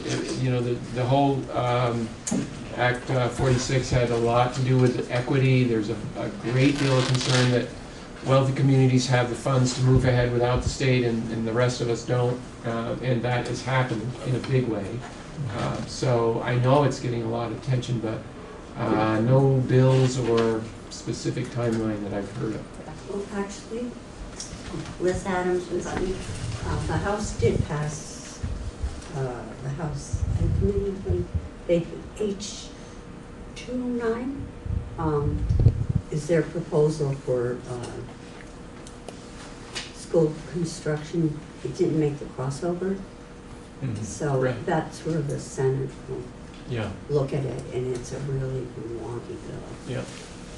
I don't think that we would particularly benefit from it. It's out on the wall. I don't think it's going to go anywhere this Right. year, probably. It's the same group of people. So I have a question. So I didn't really understand what you said about $100,000 in debt. I mean, none of it is in the current budget, but if the project costs $1.4 million. So we borrow $1.4 million through a bond sale. Okay. We pay the contractor that in the year that they build it, and then we start making payments to the bond bank of $100,000 for 20 years. Oh. And 100 is a very just super round number. I would have to get a bond amortization, but it probably would be somewhere in that ballpark. So some of it we would pay from the capital fund now, though. I'm saying that the first bond payment could be made from the reserves out of the capital fund. Yeah. Do you know roughly what the existing Brattleboro Capital Fund is now? It's about $400,000. Okay.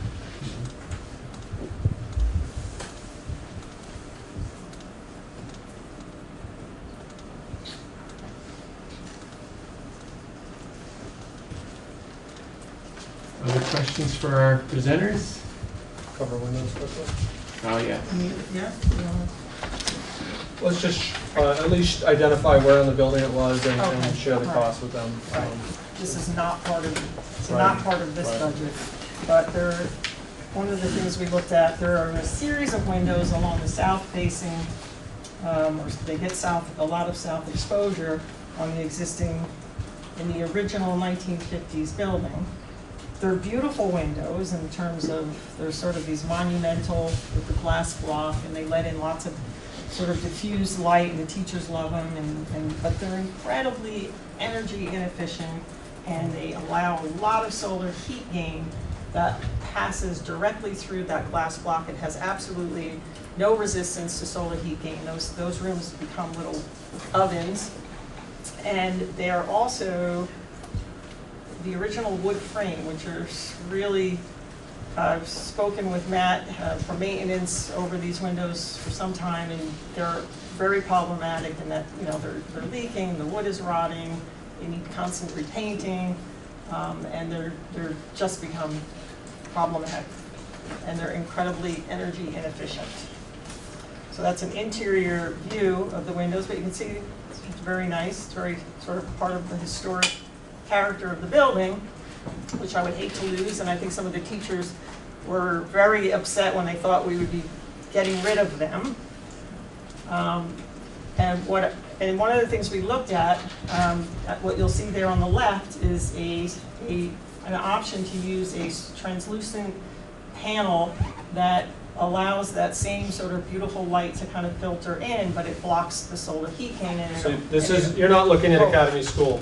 This is an example This is an of- example, Yeah. but here's the Academy School on the right, and showing the old glass block and how it could look using a more modern, up-to-date system that would block the solar heat, but still allow natural daylight to filter through, and also provide a much higher R value. The R values on windows, even on a good window, is probably an R2 or R3. If you're a super efficient window, you might be an R5. This, I'll give you some comparison. Like a wall has a R value of 20 or 19, which is good, right? But a window does absolutely very little in terms of thermal resistance. So this particular system is able to get up to, this is just a diagram that just sort of shows how it's able to block the solar heat gain. I won't get too much into the details of that. But just to give you an idea of what the R value of, this is very comparable to what a wall can do in terms of resisting heat and loss of heat and cooling. And this also is what their most expensive as well, but their most robust system can do. It can actually perform as well as a wall. Of course, we could not afford this. I'm not saying this is what we priced, but something along in this range is well within the means of the estimate that we did, and is also performs better than a super high efficient window. So we did a cost estimate on using that system. There are approximately 42 windows. They are monumental. There's quite a few of them. And we got a cost estimate for that for, is that 94? I can't see. 98. 98,500, which is a approximate hard dollar cost of $90 a square foot. Again, plugging that into this spreadsheet to look at, to add the soft costs as well, brings us to 127, which is approximately $3,000 a window. And it's 42 windows across. How many classrooms? 5? I think it's, You only remember? yeah. It's actually 4, but 4. But one of the classroom actually has two bays, so it's like 5 bays. Okay. They run the length of the rooms, and Yeah. they're quite large. Yeah. They would, just something we did as an additional study, just as an option.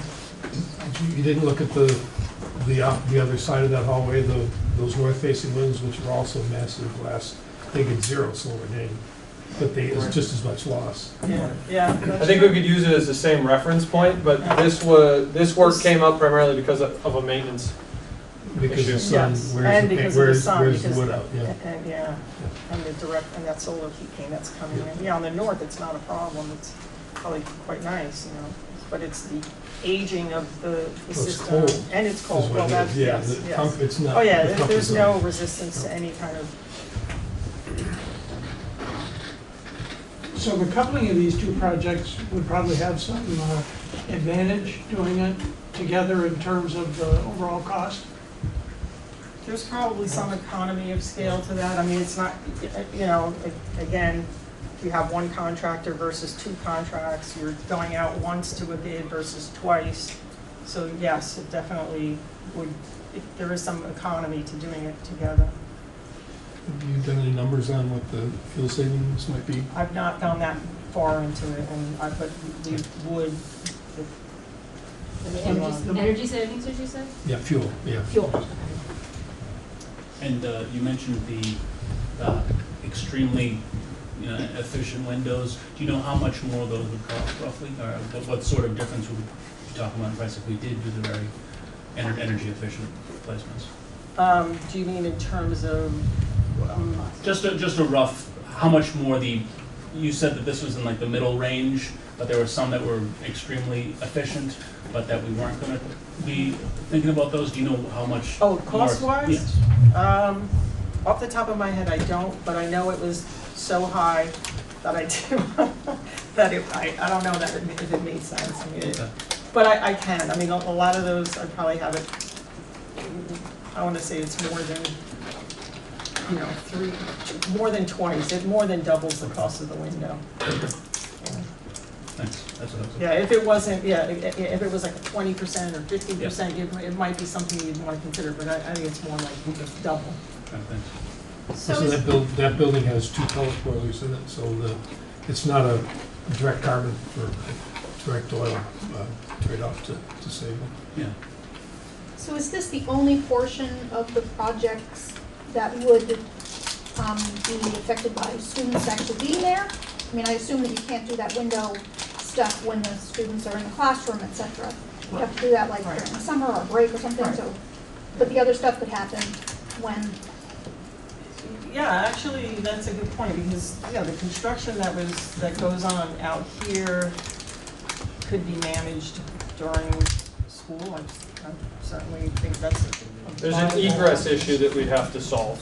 Yeah. That's a major means of egress out of the building. Which we would probably do right here somehow. But yeah, I mean, it's a 1-year project, or I'm sorry, it's 6 to 8 months of construction, so it's going to happen while students are there. But the windows, that would happen. But the windows, probably not. right, I'm sorry. Yeah, probably not. Yeah, you wouldn't want to Do the White House do that demo during the last. summer. Yeah, during the summer. Are there no shades on the windows now? It seems like the primary concern is the sun, which they're not there that much of the summer, and so. Right. Have they tried shades? I don't think all the way up, but it's also really cold in those rooms right now. Right. Yeah. I was in one today and walked in and said, "Oh my God, it's freezing in here." Yeah, they have shades for the bottom half. Yeah. I mean, shades help for a certain amount, but what you really want to do is block the sun before it gets into the room, because once it's in the room, it's just it's heat. But yes, for like temporarily to kind of work, it works as a.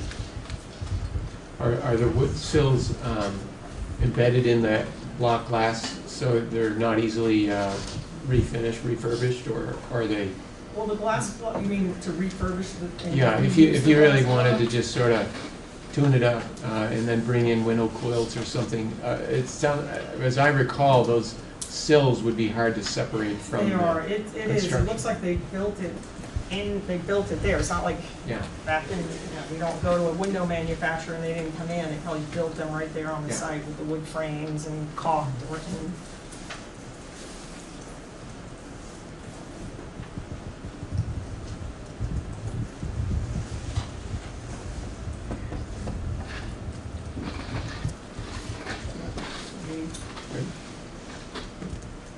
Anybody have any other lingering questions? Would we have a board discussion about things afterwards, or should we have that now? I'd like to see the long-term capital plan and get a sense of what we're looking at as far as that going forward. I mean, borrowing on something that's going to last longer than the bond is, generally pretty sound. But I know we've got this place is getting a roof in a couple of years, and there's some other pretty good projects in there. So. Well, my kids went to Guilford School, and I know they've done a big renovation of the Guilford School, and my children were there. But, there's still things that could be improved. Tectum on the roof of where they all have lunch. So Tectum is a very old building product with no R value really. So, and also in Dummerston. Now that we're a single district, I think when we look at this, then we also have to think about equity in all the schools. And I know when we had the field meeting at Dummerston, it was raining. I couldn't hear anything. It was just, there was the rain hitting the roof, so there was no thermal barrier there at all.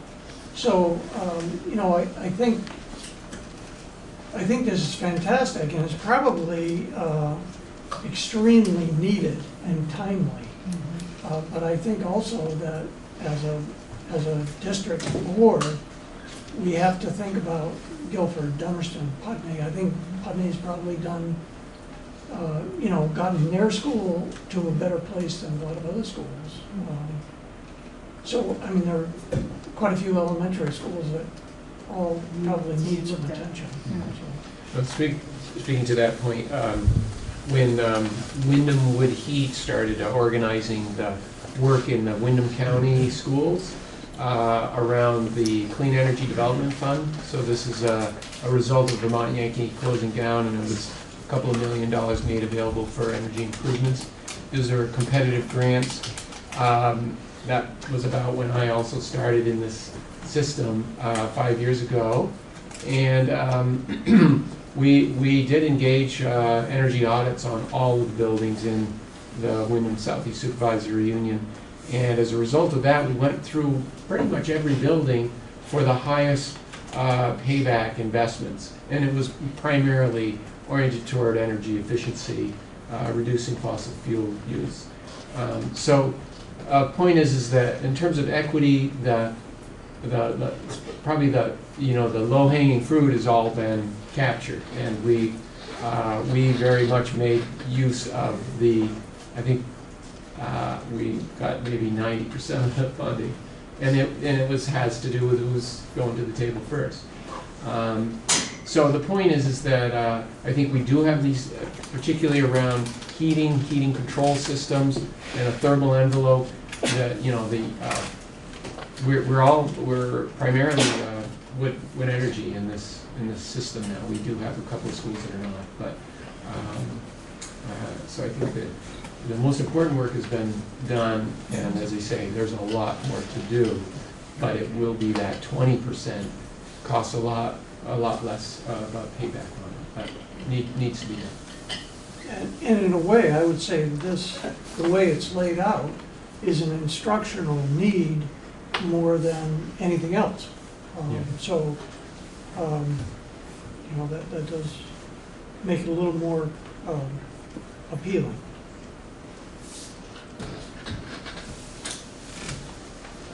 Anybody else want to share a thought right now, or should we?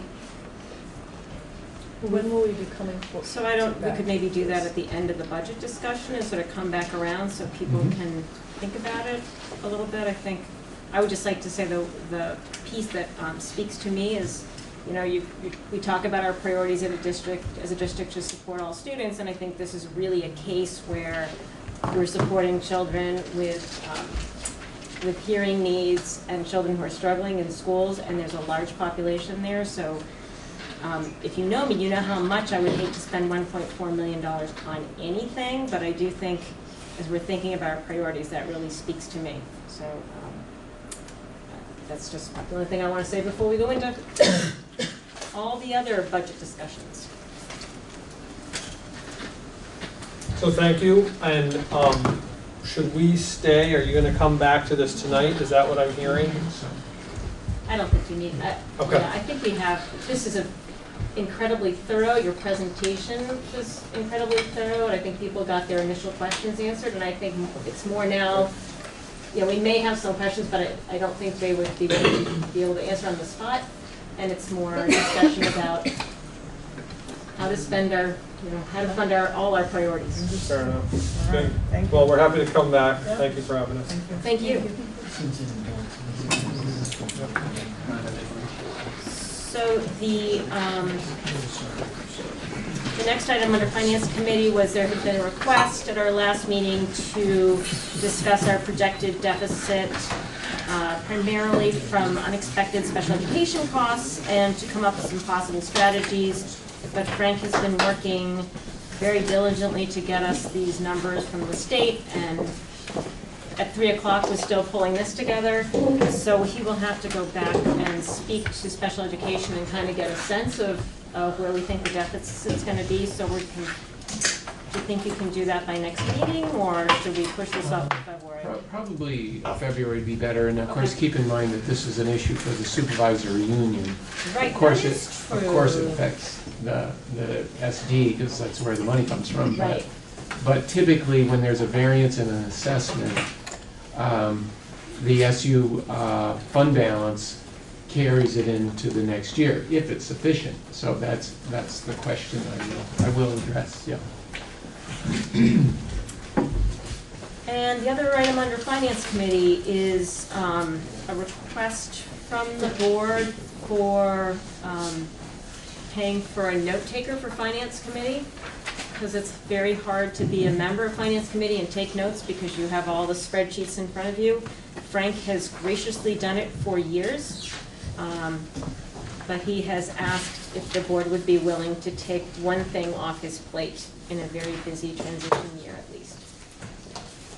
And so I believe, so Sean, have we settled, do you want to make the motion?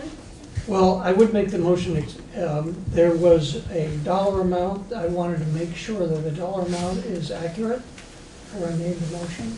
So, I believe it's $45. yeah, that's what I had written down. So Is that what you believe is right? That's what I cool? have written down is right. All right. Thank you for All right, checking. I would make a motion that the WSESD board authorize the hiring of Wendy to do the note-taking in the amount of $45 per meeting for the Finance Committee for the WSESD. Thank you, Sean, for the motion. Is there a second? Second. Thank you, Ann. All those in favor of the motion, please signify by saying aye. Aye. Nays or abstentions? The ayes appear to have it. The ayes do have it. And I'll say Wendy did tonight, and thank you. Thank you, Wendy. Oh, you're welcome. And that was it for Finance Committee, am I correct? Well, we did pass Except the the- warrants and the payrolls. and Oh, I usually yes, just we gotta say do that. Oh, but we are doing that later. We'll do it later, but We're doing I that usually later. say that we met tonight Yes. at 5 and a little after 5. We worked on that till 6, and Frank did give us some information that we're gonna go over more in the regular meeting. Well, no, right now, actually. Yeah, okay. We put it right under here, so. Yep. So, Jump right in? jump right in. Okay. Time like the present. I did make 25 copies, so the Finance Committee has a 6-page document, and I want to make sure the rest of the board has this overview document. And then we have a few extras. Kelly, you probably did one, and maybe who else? Thomas?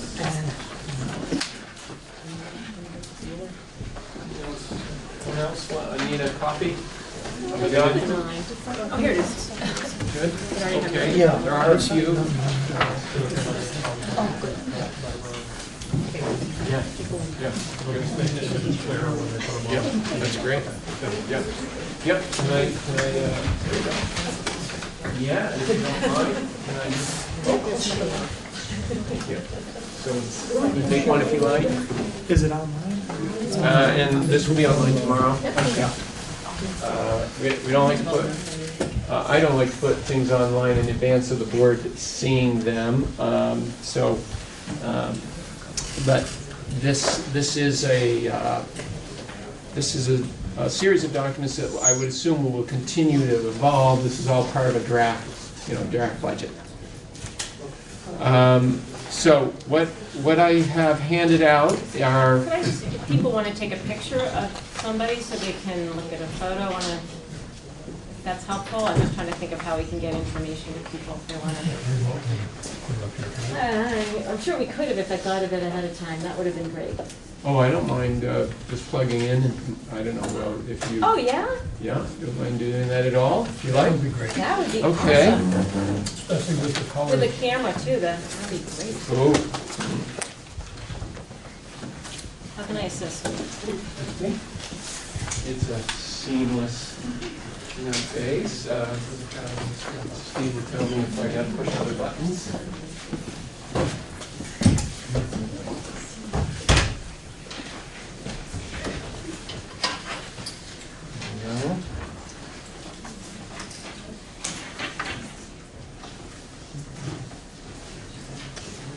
Is there an on button on this thing, or does it just come on? There should be a remote. Ah, remote. Yeah. Did you hide it? No, the remote's in the back.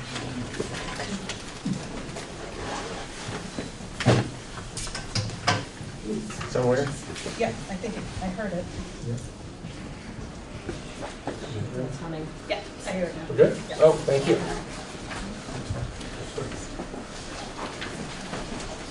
Okay, so I've given you 6 pages, and I'll give you a quick overview of them, and I will flip through this document as we go through, so everybody that wants to follow along. So the 6 pages are, the first one is going to be estimated tax for the school property tax rate as a result of a revised budget. I'm going to go over a second document that's going to outline reductions to the draft that you saw on December 18th. Okay, 718,000 or 788,000 I've removed. I'll go over what that means and why. And then for the board, the 3-page document that you have on the revenues are the assumptions to fund the $51 million budget. So we'll go over that. And then the last page is the Career Center, the Wyndham Regional Career Center. Both the revenue assumptions and the way in which we come up with a tuition rate for our Wyndham County sending schools, Leland and Gray, Bellows Falls, Twin Valley, and so on. And then I would want to help you understand how that affects the main budget.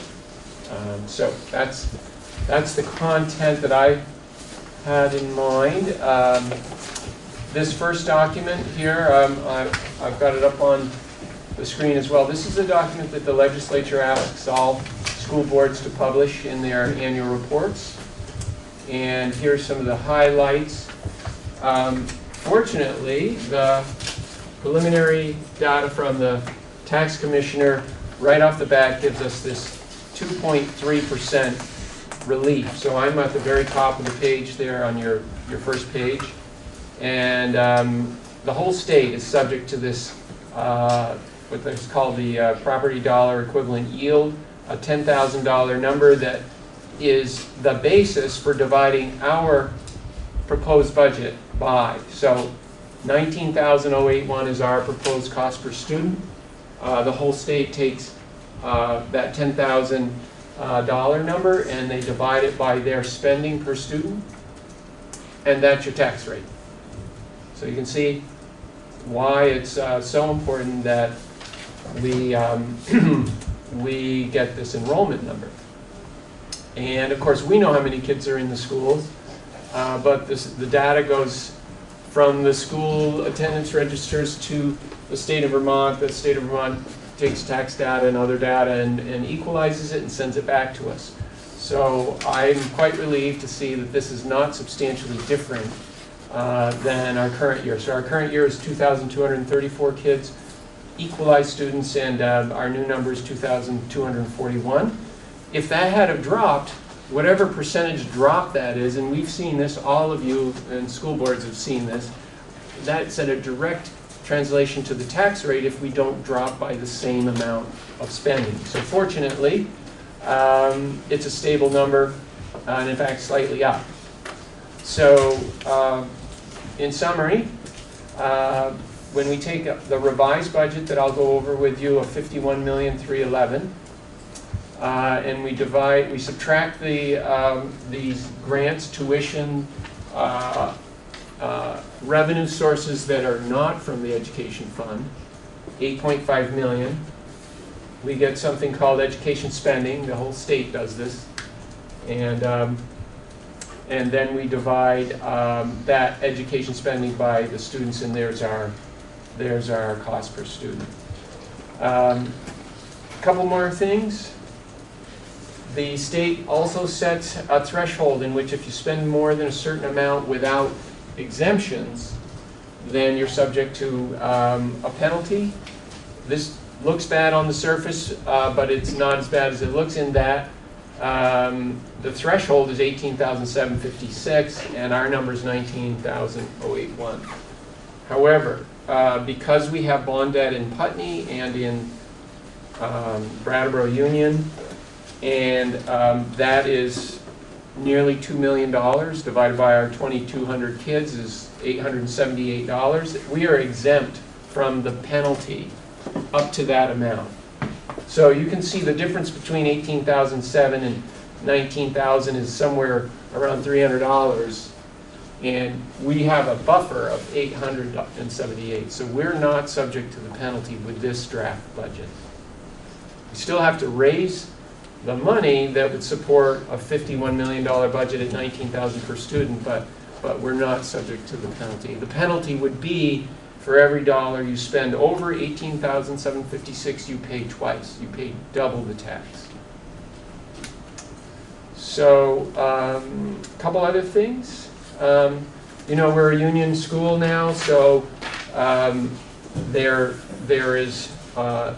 several CLA statistics. So I have that on the document the board has, and that's why we just say everybody starts out at $1.75. That's simply 9,081 divided by 10,000, whatever that number is, 883, equals 175%. We're 175% more than that number. They move the decimal over a couple of periods, and there's our $1.75. That's up a projected amount of 2.7% over the current school property tax. This is the homestead school property tax. As we talked about at Finance Committee, the more important number is the 2.85%, and I say important number in that the general statistics are 80% of Vermonters are subject to the income sensitivity provision of the school funding law, and that's where if you earn less than $50,000 household income, you won't pay anything more than 2.85% of your income. Even if your property tax bill is $4,000, you're only going to pay a little less than $1,500 in that example. But as income goes up, the 2.85% is adjusted as well. And then when you exceed, they change the number every year. I think it's $130,000 of family income. The exemption goes away, and you just pay whatever your property tax rate is times the assessed value. I think that's about all I wanted to say on that. I do have the CLA statistics that just came in from the tax department, and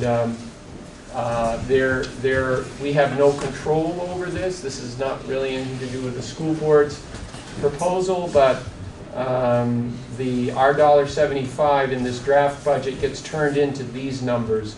You know, $1.73 at the Brattleboro town office, $1.68 at the Dummerston town office, you know, $1.78 at Guilford, and $1.78 at Putney, because of changes in market value real estate transactions in each town. So next is explaining how we got from your draft budget of December 18, $52,100,000, which was a 3.6% increase, to this number, $51,311,000, down $788,000. We're now 2.1. I think all of the changes that I made were associated with the state statistics that I received just a week ago that allow me to translate state aid that also calculates certain costs. So I'll go over that. Any questions on this before we? Okay.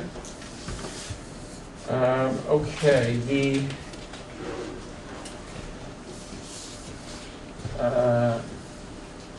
The adjustments. Actually, I just have that in a list that I've given you, and we can get this up on the website, but it's not that informative if you're looking at this sheet.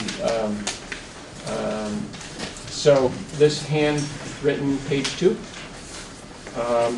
That's the list of adjustments that I've made to the draft budget. You see the largest numbers there are primarily associated with calculating the Wyndham Regional Career Center tuition rate, which then has to be booked into the BUHS portion of the budget. It also goes to the Vernon budget because they have students as well, but there's only one secondary site, in Wyndham Southeast School District.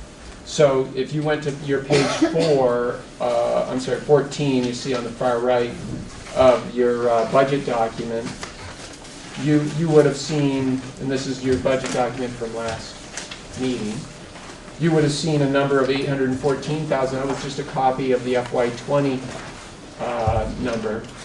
And I'll show you how I calculated the $625,000. That's on the last page that we'll get to.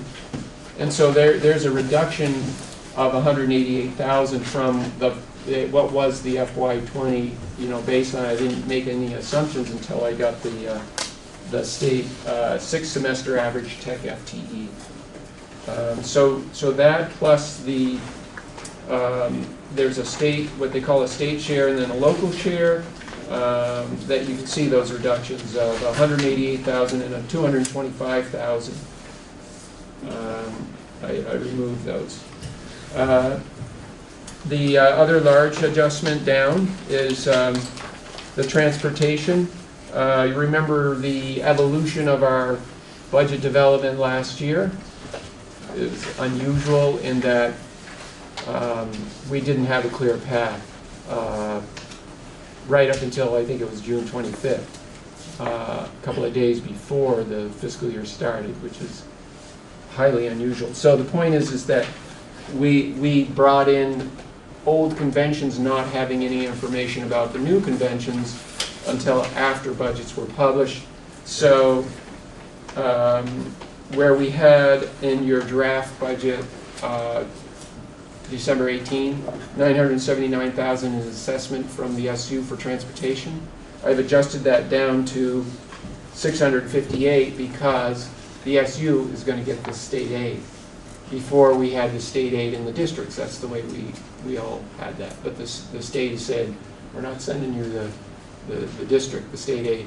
This again, it kind of illustrates why a supervisory union doesn't really make sense from a a budgeting point of view. Why would you have a different entity have all the costs and then get all the aid and then send you a net assessment? It just confuses everybody and it's a lot of extra work, but that's the way we're structured. So that's the nature of the adjustments. The other ones are relatively small, but they have to do with when the finance committee and the supervisory union board passed the supervisory union budget on December 11th. We didn't have the final ADM statistics from the Agency of Ed, so we do have them now, and I made those, they're relatively small adjustments where it changed the proration of the district share of costs. So those adjustments have been made. That's how we get to the 51,311 that you see on this tax document here that we started with. I know several folks have talked to me, principals, primarily administrators, are saying, "Hey, I've got some suggested adjustments that we should discuss." And I assumed we may have other discussion about potential changes tonight. I knew that we were going to have the bond or potential discussion about project academy, project improvements. So I thought we would aggregate whatever the feedback is tonight, and then I will be sure to follow up with all the folks that have contacted me and Lyle about other changes, and then we would have something for you on the next draft, which I would hope might become the final draft. So the next 3 pages are the revenue assumptions. So I have that again, the kind of the hand written section there.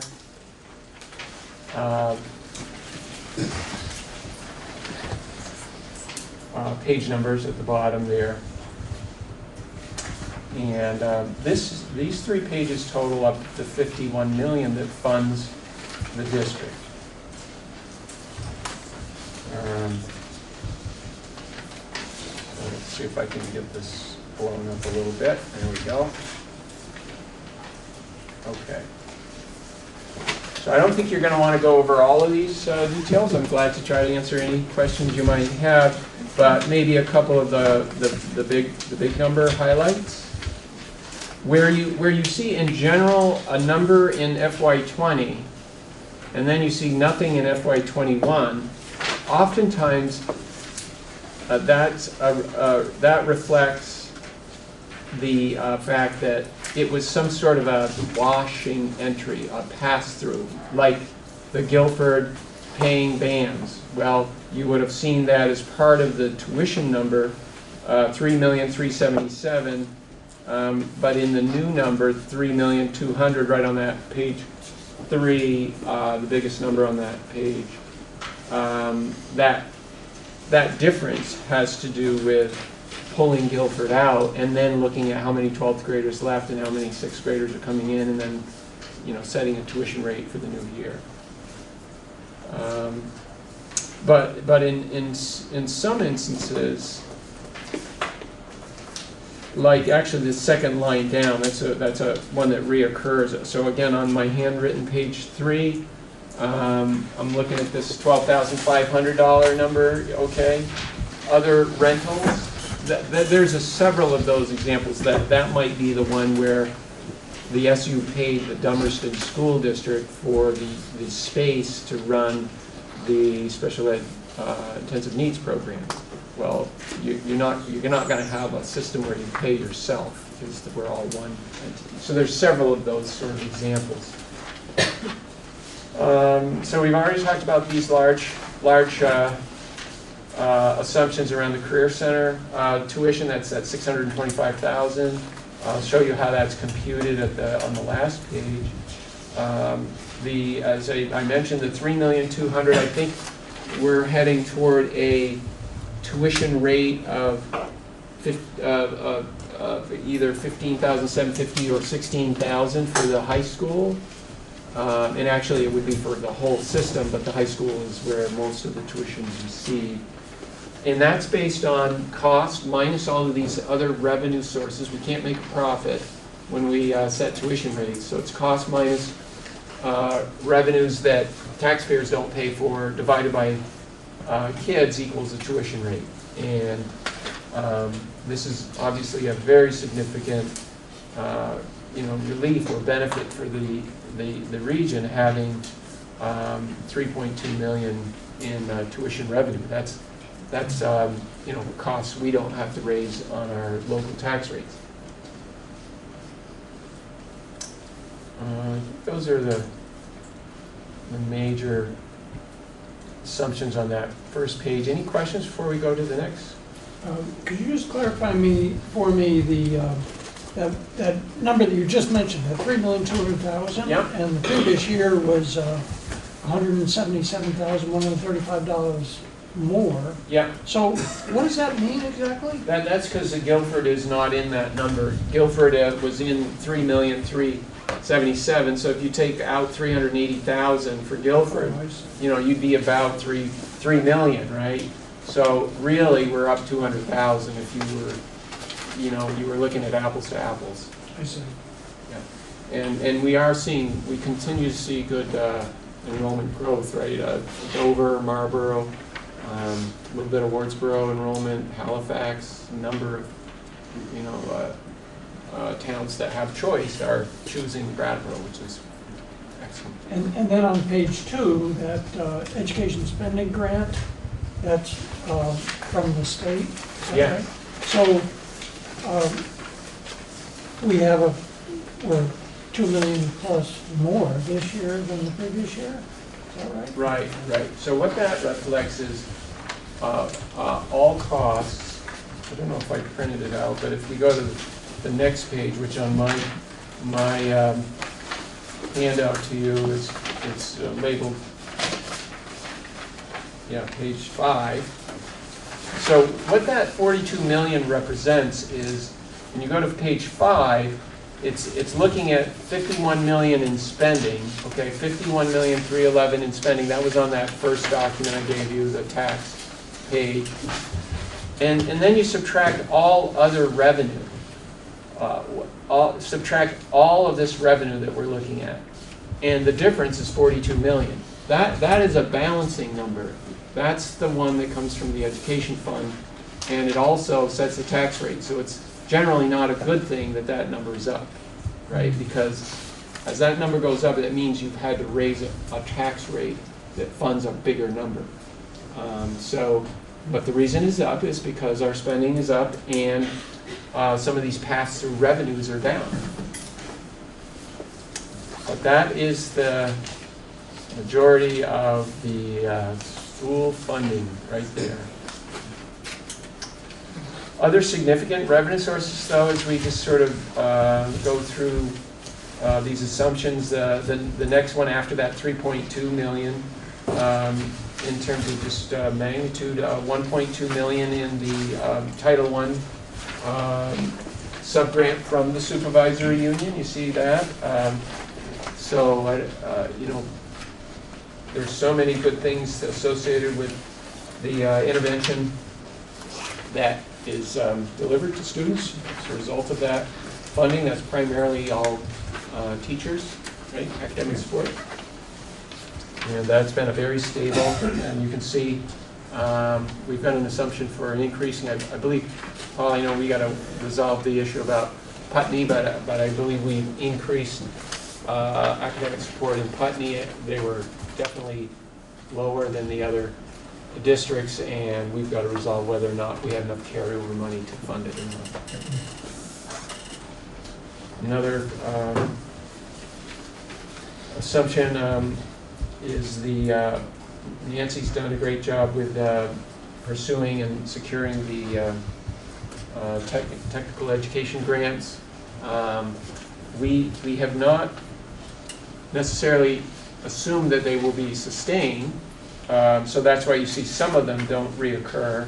When you look down, I'm now on page 4, state support for technical education, and then you flip to page 5, you see a lot of technical education funding, and there are a few there that we are not necessarily sustaining because they are intended to be one-time grants, but that is also a major part of our $50 million in sources of funds.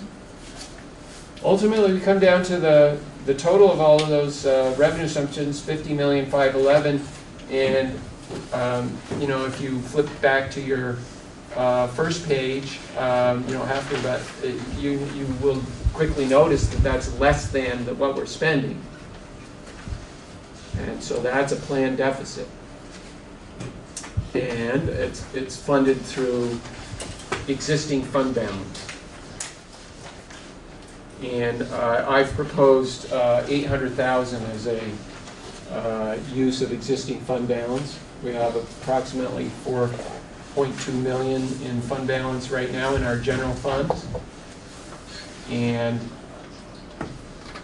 we have planned on 1.017, $1,017,000 this year in use of fund balance. We'll see how the fiscal year goes, but that was what was approved as the fiscal year 20 plan. So that would bring us down to a 3.2 million general fund balance.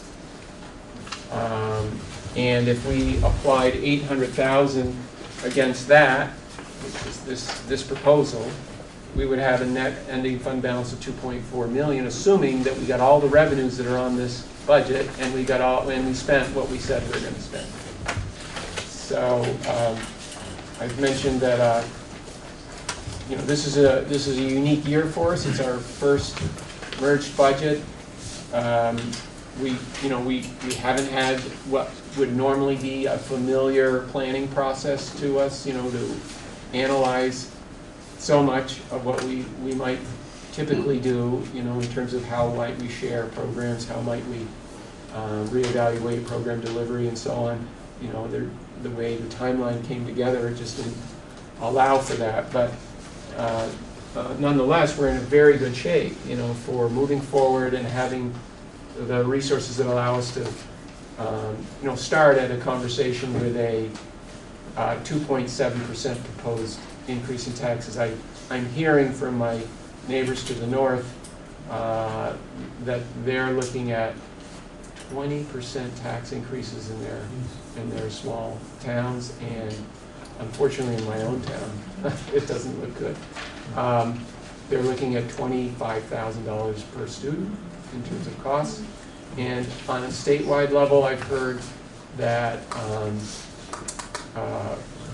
so far, it's very early in the budget development process, that many of the tax rates are looking at 5% increases. So we're at nearly half of that.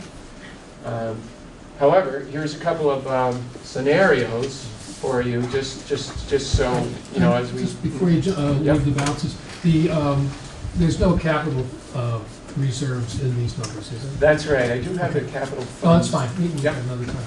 And because we have additional funds for capital. So at the end of looking at the end of 21, we would have a little less than 5% in our fund balance as far as reserve fund. Yes. Great. Thank you. Yeah, and I think it is good to make sure we look at the whole picture on reserves. And I do have, here's the capital fund, so I'll pull that up a little bit more. Here's another look at the same data with the capital also on the page.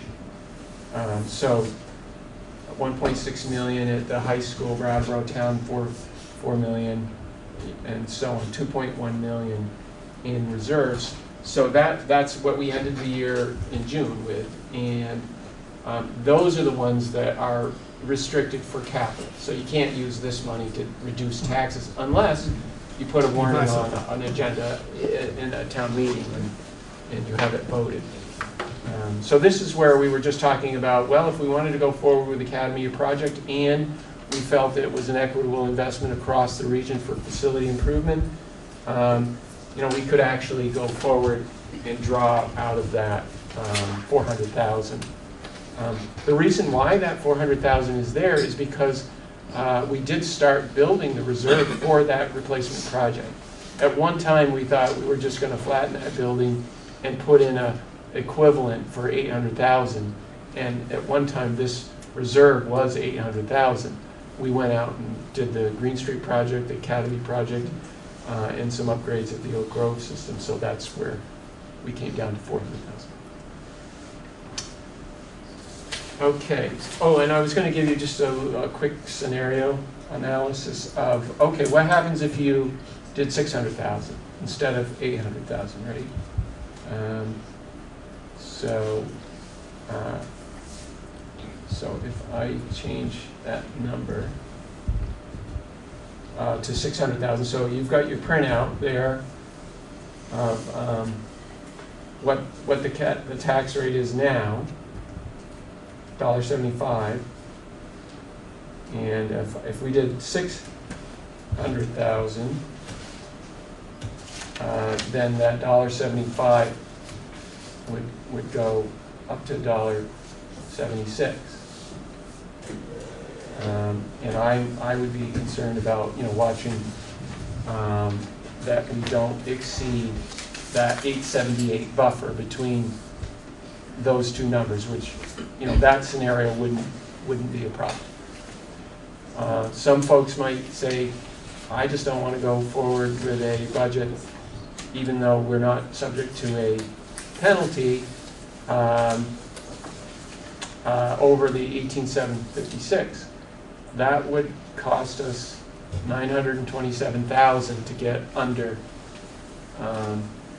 or at 18,756. We have to cut 927,000 or take that amount out of fund balance.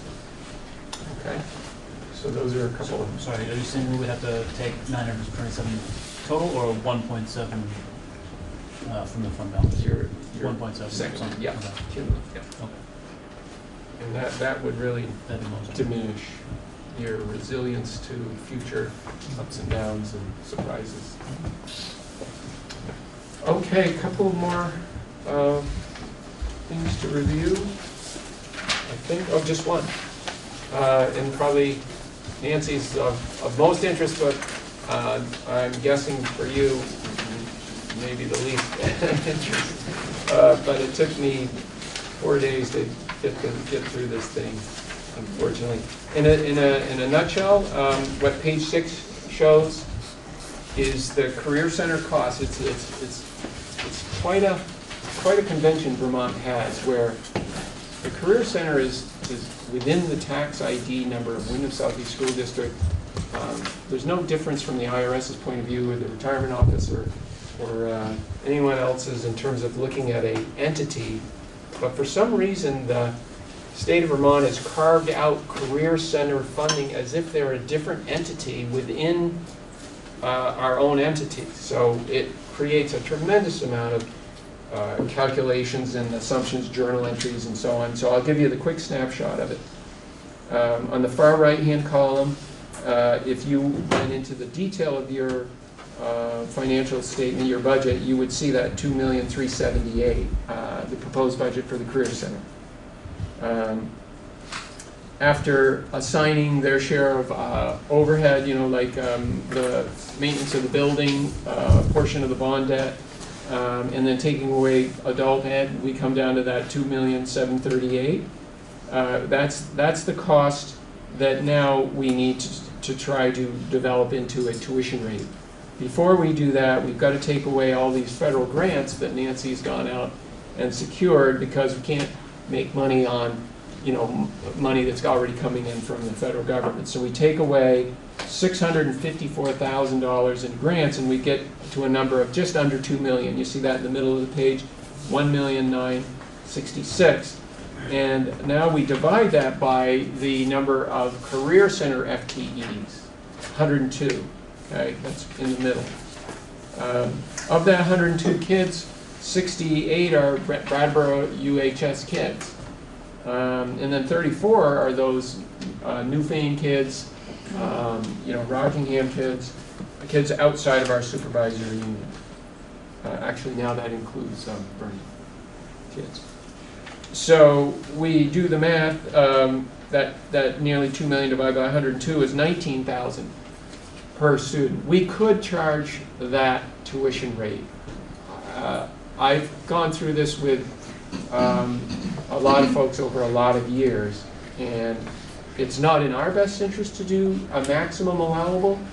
If we did 19,000, we would increase the BUHS budget and this total budget by many thousands of dollars. I could calculate it for you, but what we have done is we have followed a number that's similar to other systems in the state.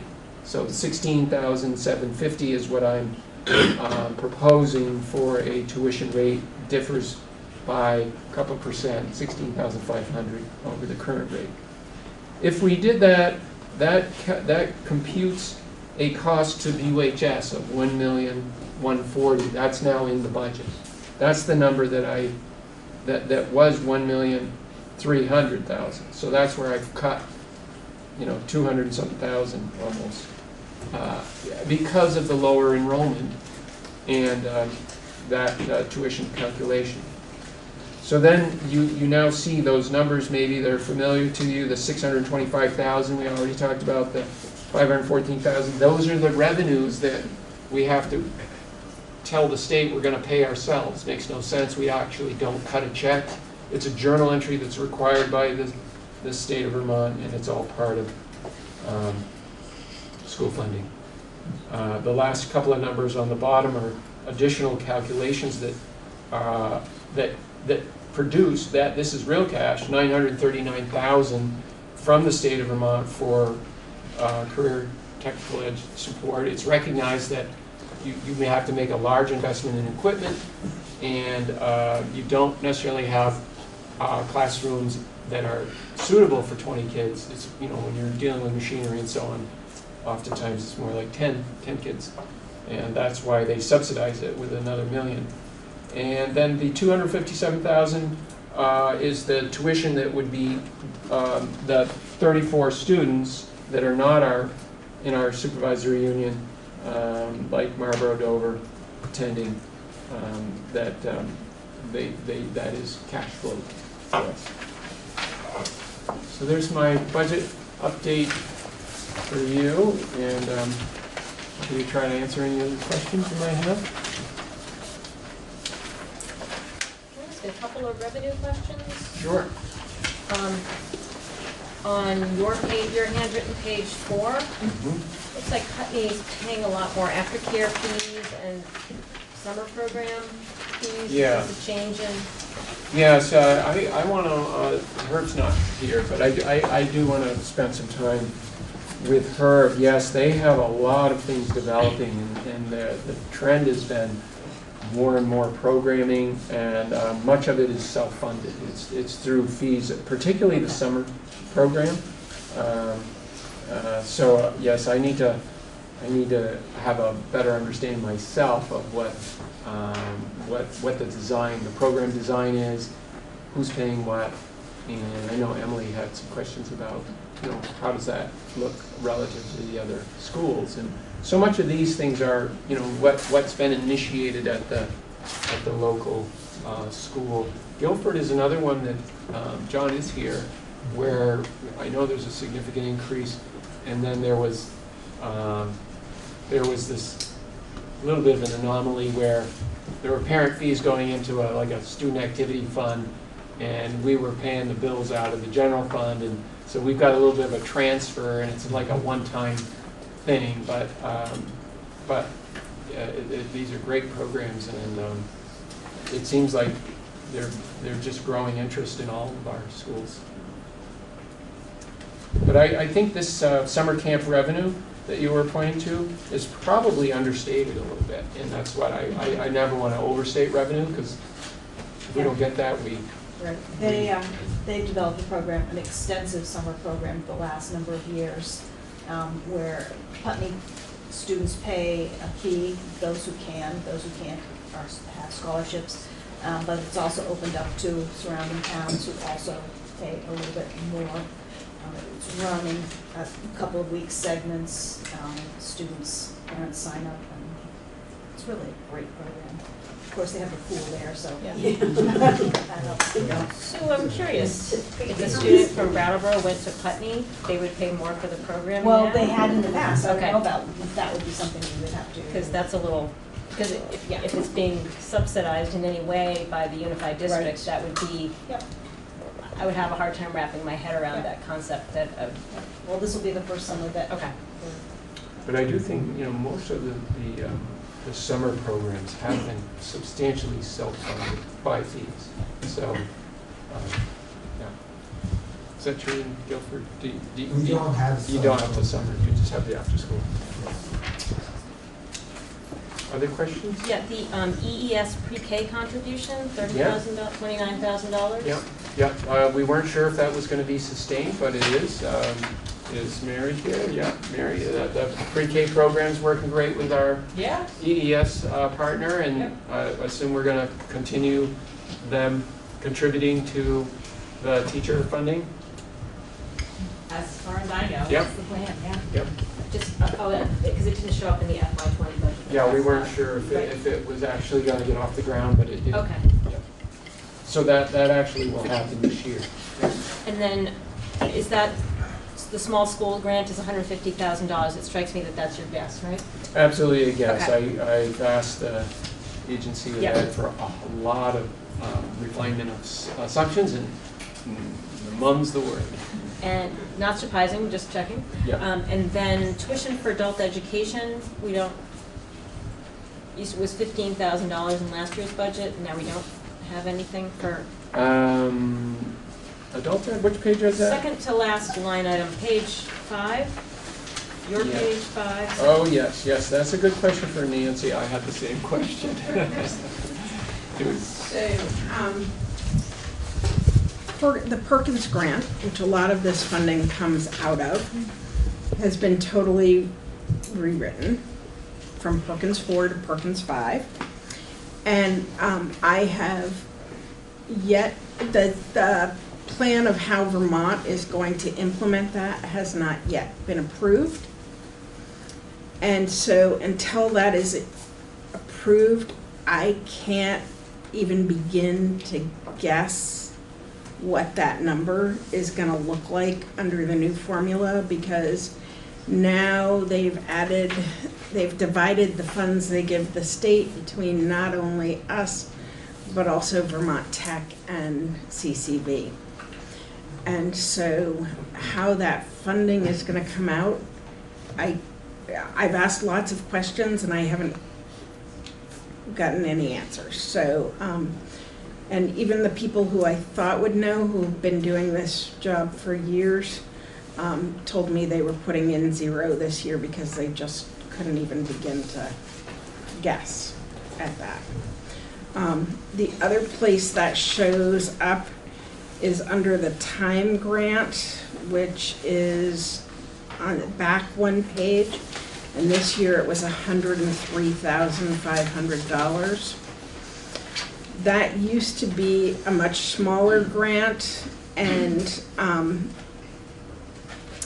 was not competitive, and it is now a competitive grant. And so while you can write the grant for up to $140,000, you're not guaranteed any of that. So that again is a 0 because I can't even guess what that's going to look like this year, but I'll write a very glorious grant for $140,000, because why would you write it for less than the maximum amount?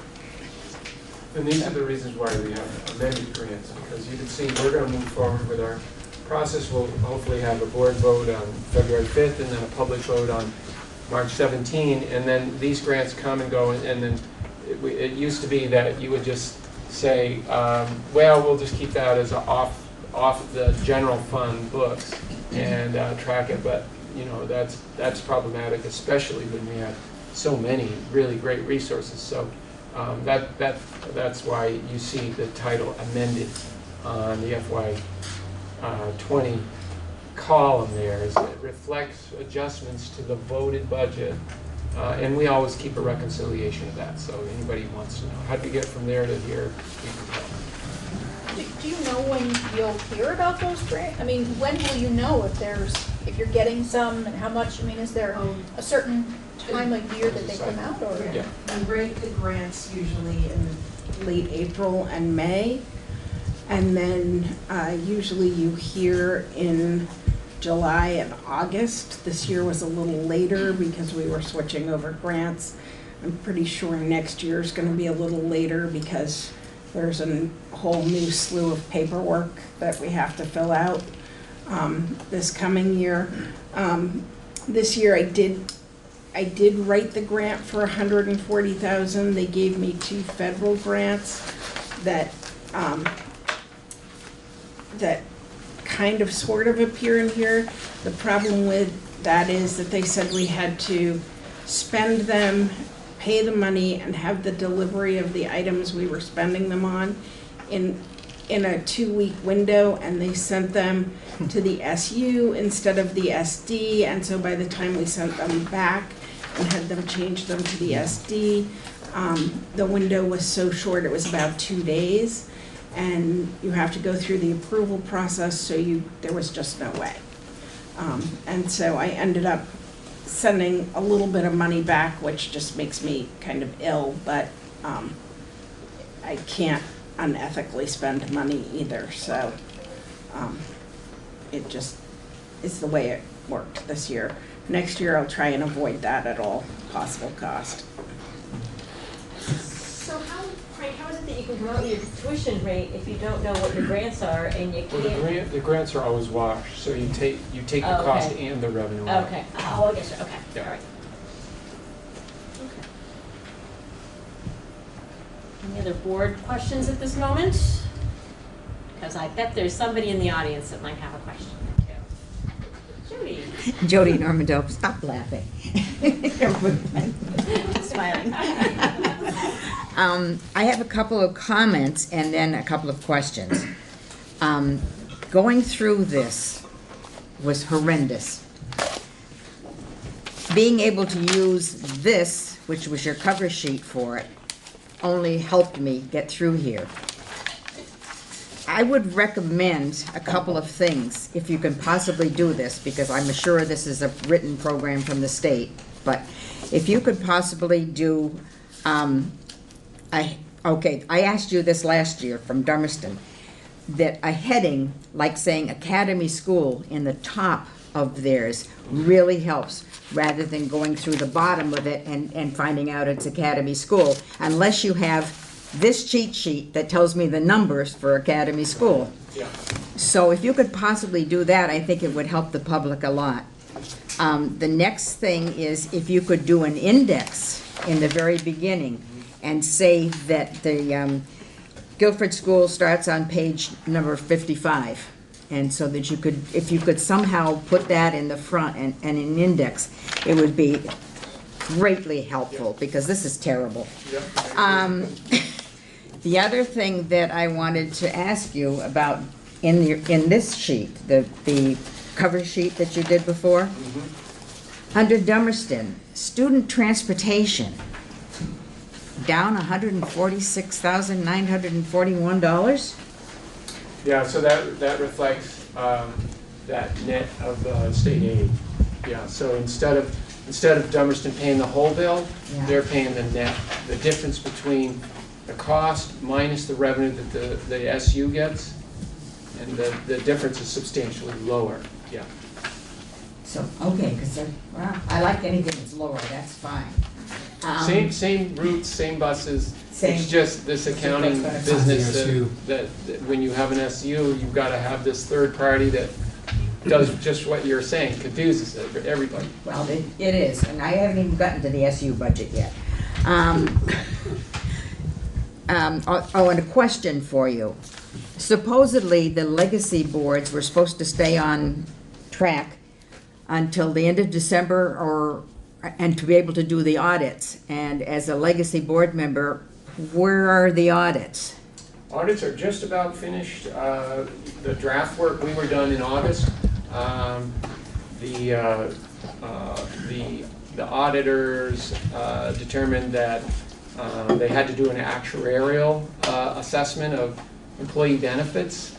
They had never done that before, so that actually just was getting wrapped up yesterday and today.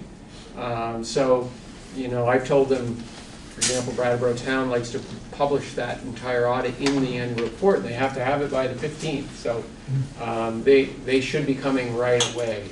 But at this point, I don't actually have the draft audits. I have all of the general ledger data, of course, and I know the fund balances and so on. I just showed you that. But yeah, that will be available and forwarded to town offices and whomever is interested as soon as they're available.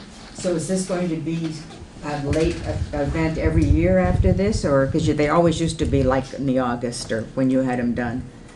No, this is unique, one of a kind, where we're dissolving districts, transferring to the new system.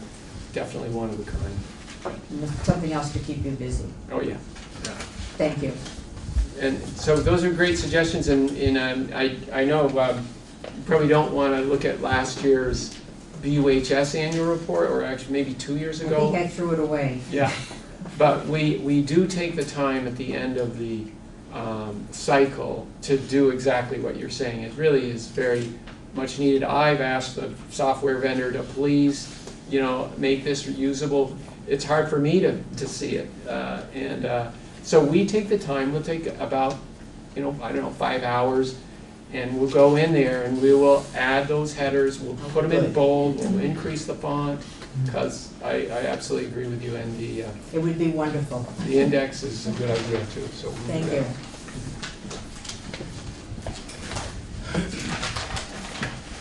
Anyone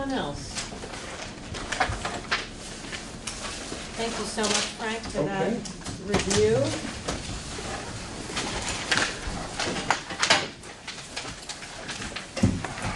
So, what's next? What pleases the court in terms of budgeting?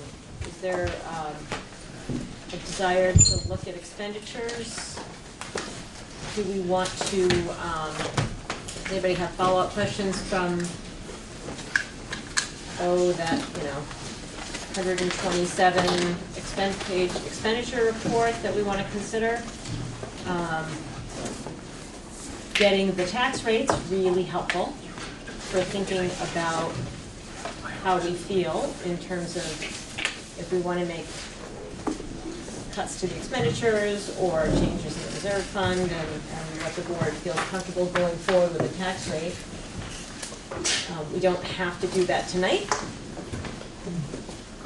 We could do that tonight, Sean? Well, I went through this 120 pages, and I got a system down, so I think I was able to understand it. So it really wasn't bad. And considering where we are right now, after Frank just gave us all the information,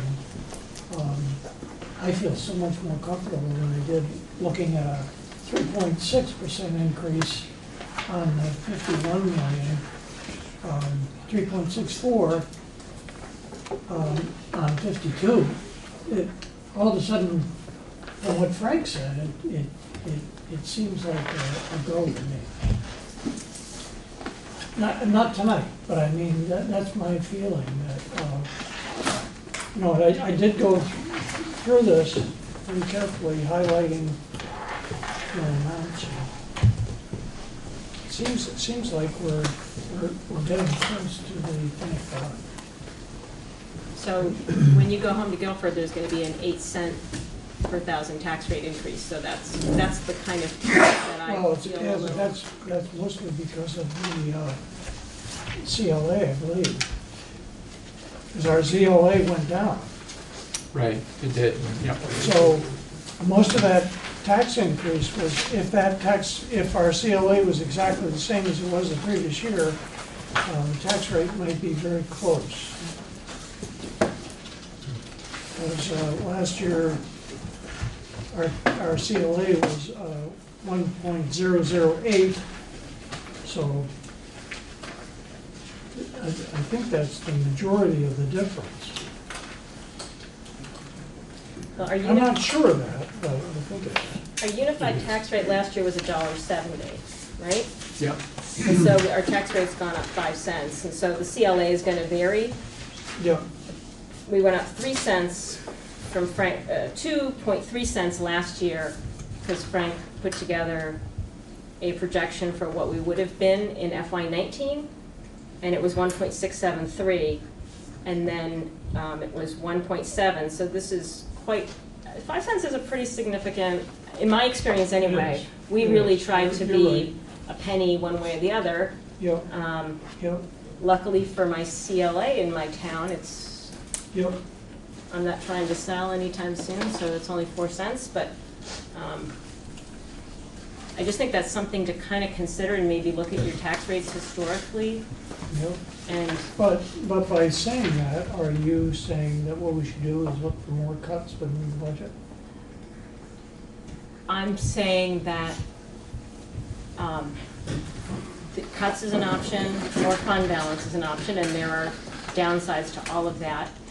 So I'm not saying I'm not making 800,000. I'm not making a recommendation in any way, Yeah. shape, or form. I'm just saying this is a significant.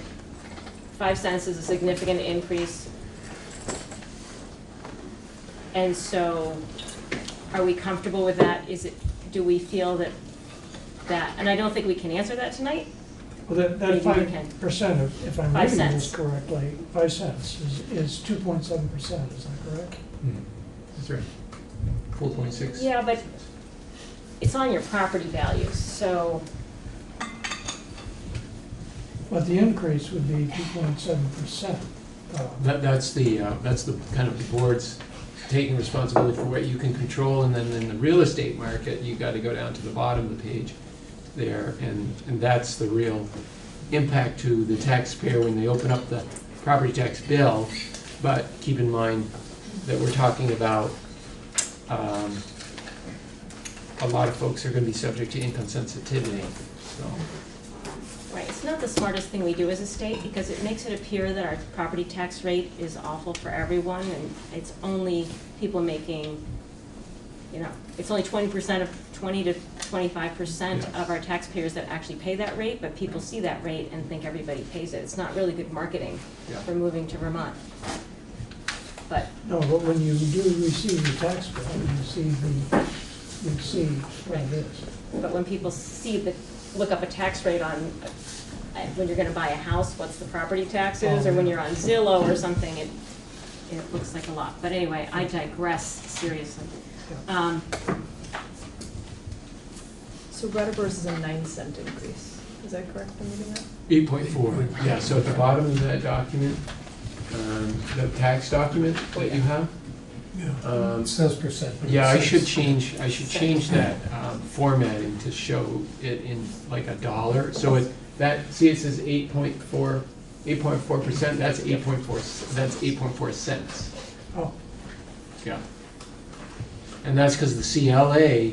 So you take the 2.7 and then you add the impact of the CLA, and the CLA has gone significantly down, fortunately, for folks that like to have a good housing market. Gone from 103 to 101. That pushes the tax rate up in addition to what the school board has proposed. But that's all about a real estate market. Hard to take responsibility for that. The other two numbers that people look at on the state level is the educational spending, which is up 5.3%, and that's significantly more, I think, than they were projecting across the state. But the other is the per pupil cost, which is up almost $1,000, well, $897. It's almost $900. I don't think there's really anything. This has always been true. We've always had a high per pupil cost, and we've always had high education spending because it's what we have to do to provide the services. If there were, I don't see any place that we could cut, and I don't, going with an 8.5 cent tax increase to the. Well, we're not going to go to town meeting. People are going to come to us now this time, and we'll see what the Brattleboro people think of it. But I don't see any way to approach this other than the way we always have, which is to say this is what we have to have, given what we're faced with. Again, as I said, we'll look at the long-term capital plan and think about some other things, but I think using more fund balance is a mistake. I think we should be looking at using less fund balance every year. It's not supposed to be for reducing your tax rates. And at some point we might get in trouble for that, but I think it's better to, if the next year you have to make that up, and then you have to put more in if you can't make that up, or if your costs go up some more and you have to use more fund balance. So it creates a deficit when you use that because it's not revenue. It's money you're taking out of the bank for that 1 year. You got to do it again the next year.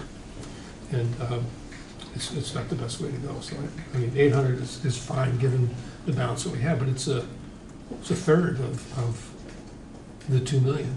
So that's, we can do that 2 more times and then we're in trouble if a roof falls in. the one thought I have, though, is the BUHS bond is 3 more years.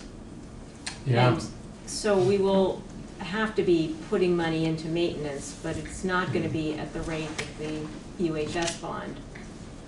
I would not think. No, not $2 million a year, yeah. Right. Yeah. But a significant amount. That's been anticipated. Robert Clark has really refined the capital plan. And I can bring that at the next meeting if you want to make that part of the discussion on the 22nd. I think it would be helpful because I think as we're thinking about fund balances in the long term, I think one of the things we're struggling now is with trying to do these projects in other schools while we still have this school debt that we're managing. So, right. Yeah. And related to that, I don't know if you remember, we've gone a lot of assumptions, but one of the things that I thought would be prudent is that we do work through the legacy district reserves it won't be any trouble to spend that 4 million with all of the projects that we need to do. But that clears the slate for the SD, the Unified School District, to start putting in their budget, this budget, an amount to fund the capital plan. So you remember in June 25th, they created the reserve fund, and we said in March, we would be looking back to see how much could we get for an initial deposit into that fund. And at this point, this budget doesn't look like it's the time to do that. So I don't have anything in here for that. But we have 4 million to work through. And this, as you were saying, David, you're alluding, we do get into trouble if we sit in on a reserve for more than 5 years and we don't use it, they penalize the ad. Well, we know we're going to use some of it to get through this year if we're going to run a deficit. Yeah. Yeah, that's true. And we've done that every year, I believe. Some fund Run a deficit? No, fund balance used. Oh, yeah, for, yeah. To make the tax rate more even. The high school So in Brattleboro the high school- Town did. Yeah. I don't know if the other towns. Yeah, other use it. towns have off and on, but yes, pretty much all towns at one point, within a 3-year period, use prior year fund balance to reduce tax liability, like Dummerston did. I think, Right. Just recently. To Couple years fund the ago. pre-K was the idea, that we built up that fund balance and we wanted to use it to fund the pre-K startup here. To fund the pre-K, we used our fund balance because that first year pre-K, yeah. I don't need to tell you more about that. Yeah. You know that one. This is our debt remaining. Yeah, no, that's the payment. Oh, We've got 3. So I guess I wonder, so I did look back 10 years just for Brattleboro and Dummerston. I kind of went alphabetical. And so 8.4% increase is larger than we've had in 10 years. The largest we had is back in 2014 of a 7-cent increase. And then, it's variable throughout time. I didn't get that far in Dummerston's, I just got all their tax rates. But I guess I wonder, people who've been here historically, what's the historical perspective on an 8.4? It seems large, because I'm looking back and it has never been. So what's kind of the feeling on that, 1? And 2, is this a one-off situation where there would be something that we feel like is gonna bring the budget down next year? Or is this starting to be a new trend? Because we are on the up. The past few years, we're going a little bit in a different direction than we had been the previous years. And just sort of one point of reference, and this is not a complete answer, but one point of reference that I've noticed since I've been doing budgets just for the 5 years here at Wyndham Southeast is that Brattleboro Town, your CLA was increasing every year. So that artificially reduced your tax rate change. When your CLA goes up, your tax rate artificially goes down. Of course, it makes no sense to the homeowner who's not selling their house. They get the same house, and they're paying, less taxes because their neighbor sold at a higher price or a lower price. So that's the problem with using CLA data to compare trends. Most towns have had these swings. Vernon is going through a tremendous swing right now. So I think it's better to look at the equalized rate because it takes out. Now some folks will say, hey, but the reality is that's what I pay, and the reality is we got to remind folks. Well, you probably were getting the income sensitivity rate, not the tax rate, because if you're one of the 80%, then it's a totally different liability to the citizen. And so without having that conversation in the context of what does an 8-cent rate mean, it's a very incomplete kind of discussion.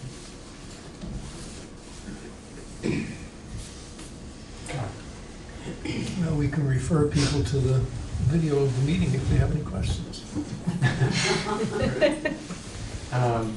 So maybe as a follow-up though, it would be looking at the income sensitivity change over whatever period you're interested in. And I think you're going to find that it ranges between 2 and 3%. And so that's the impact for most folks in the region.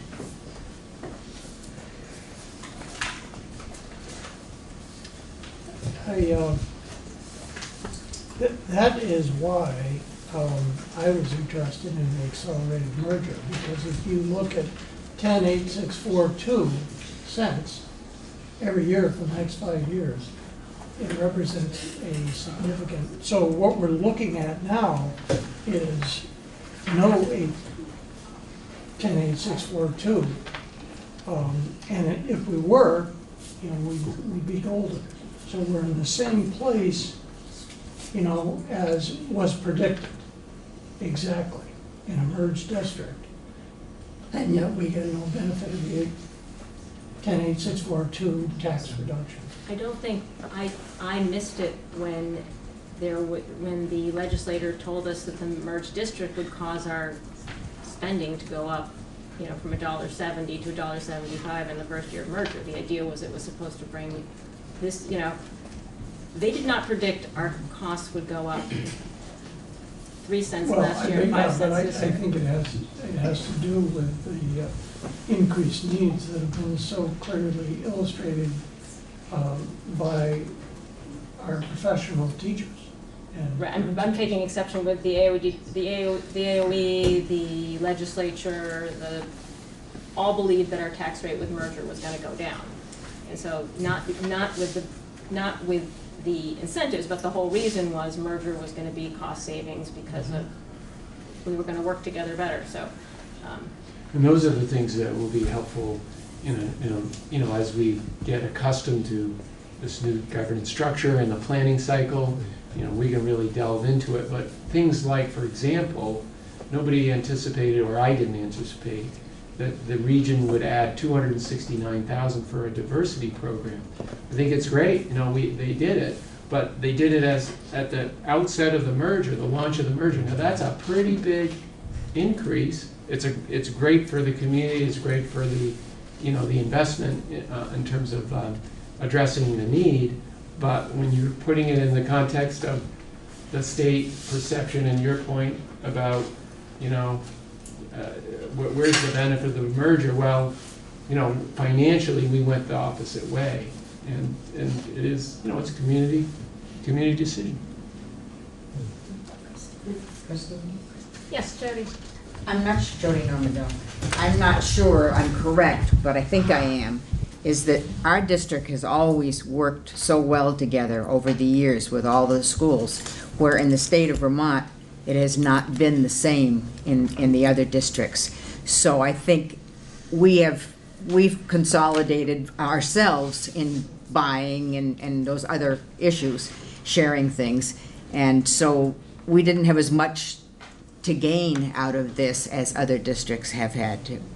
And I think I'm correct on that, but. I have to say she's absolutely No, I think we're all nodding yes, you're absolutely Okay, right. I just wanted. I believe I said that to the state a few times, that we already shared teachers, so. We didn't need to merge. So, Christine, yes, Liz. statewide, these districts that voluntarily merged, their budgets have gone up and up and up. There haven't been, for most of them, they have not saved money by merging. And the state will be decided they were gonna ask for that information last legislative session. So, they've spent $42 million in incentives, and they didn't save money. Thank you, Liz. Back to the task at hand.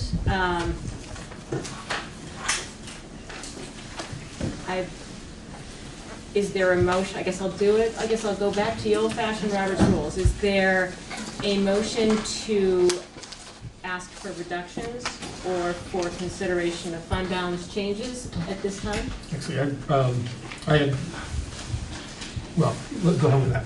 Well, I'm asking, I've been sort of talking around it, but we've discussed it, and I think we have a pretty good sense of the fact that people's tax rates are going to go up, especially if you're doing okay in this town and have a good-sized property. So, and as Frank pointed out, it's only income sensitivity on your 2 acres and your $250,000 home value or something like that, right? 225, Right. something like that. Right. So it isn't just limited to that, it's limited to that for your 2 acres and your initial house value. So, I mean, if I could interject? Yes. So we're talking about, again, it's on that tax page. You're talking about going from 2.78 of income to 2.85 of income. So if you do the math on any number you want, let's use a large number of $100,000.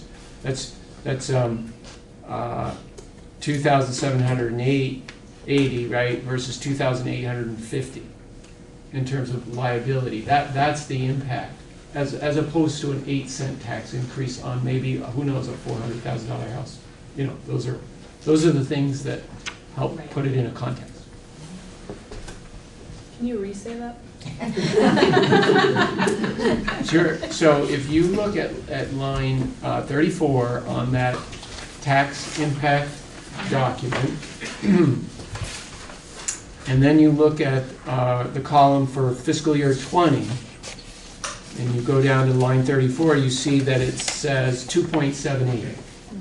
So 2.78% of a random number, I'm just using a random number of 100,000, it's easy math, is $2,780. So if you got a tax assessment because you had a $400,000 house and you got a $1.70 tax rate on that assessed value, and that gave you a $4,000 bill, you're not going to pay that. You're going to pay $2,780. Now, I'm not getting into the nuances of a graduated progressive rate. That does exist. But to illustrate the point, this year, so you went from $2,780. This year, you're going to $2,850 on that same $100,000 of household income. So that is an increase of $70, I think.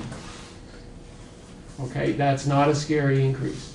It's, you know, whereas I agree, a $400,000 house with an 8-cent increase is what's 8 cents? 0.080, 8 cents, $1.78. So, what's that? That's an $80 increase, right?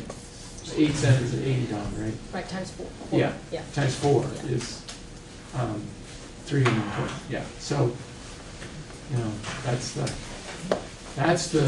80% or whatever it is, 70 to 80% that most folks are going to see.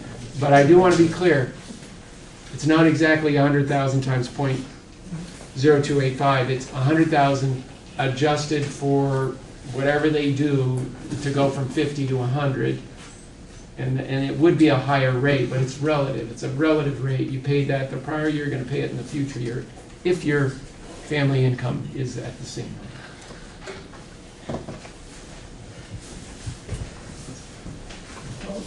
In light of your question, Christina, would it make any sense at all to look at using a bigger fund balance number?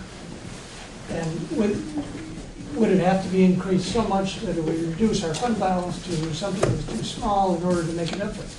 I think a penny is $200,000, right? You found that earlier, Frank? Going the other direction, so.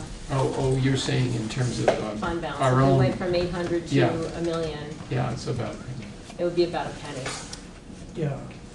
So that doesn't really change it. And I agree with David that, the fund balance is good to maintain because. It might be worse next year. I mean, let's be realistic. I mean, Why wouldn't it? this year didn't get better. You know, we had special education costs we didn't expect. Healthcare went up. It may be worse next year. I'm not joking. So maybe better, but there's plenty of things we can put money towards. But I'm not hearing a motion. And what would you say your motion to say? I was just, because if we don't do anything, we're pretty happy with the expenditures. Maybe when we go back and relook, there might be something we're looking at. But I would, a motion would be that we're interested in using more fund balance, or asking Frank and Lyle to work with staff to make some cuts. So those are the three choices I think we could have in front of us, so. Or be comfortable and go forward with what we have. Right, which would be no motion at all. And I'm not hearing a motion, so. So I have a question. So if, let's say, we made cuts, there would be a proposal back to us, like what would be cut, and then we could choose to go for, I mean, we don't want to just create work though, if we're not really serious about that, but we could choose to go forward with this if we didn't like the cuts, or to accept some of them, or we could accept all of them. So it gives us, you're saying, because this is just how things came out, we could make the budget more strict and see what we think. Is that the case? That is kind of how we would work, how Dummerston worked in the past when these numbers came out and we were trying to make the tax rate not change. We would come, and we wouldn't usually take all the suggestions, we'd find, but we'd ask the principal to work with Lyle and figure out, is there something that we can do without this year? So the question would be to them whether there's something they could come up with that we could consider that would not affect the education value of the students, but and not kind of lower the standard, but what we could look at as possible directions. Yeah. I think that's. So another way to say something, do you want to? Yeah. Well, I was going to say, I think that's already been done. That's what I think Lyle and My Frank directions to, have gone through this with a fine-tooth comb, and there is a time sensitivity to this. If we don't approve it at the next board meeting, I think we were hoping to make that approval so that we could move forward. By the 5th, right, is when we have to. Yeah. It'd be nice to get it done, would be nice to So get it not done. the next one, but the one after that. So there's not a tremendous amount of time, and if we did, look to reducing everything, and then we changed our mind at the end because we didn't want to cut programs, or that'd be really too bad. That'd be wasted time and a lot of work in terms of the central office.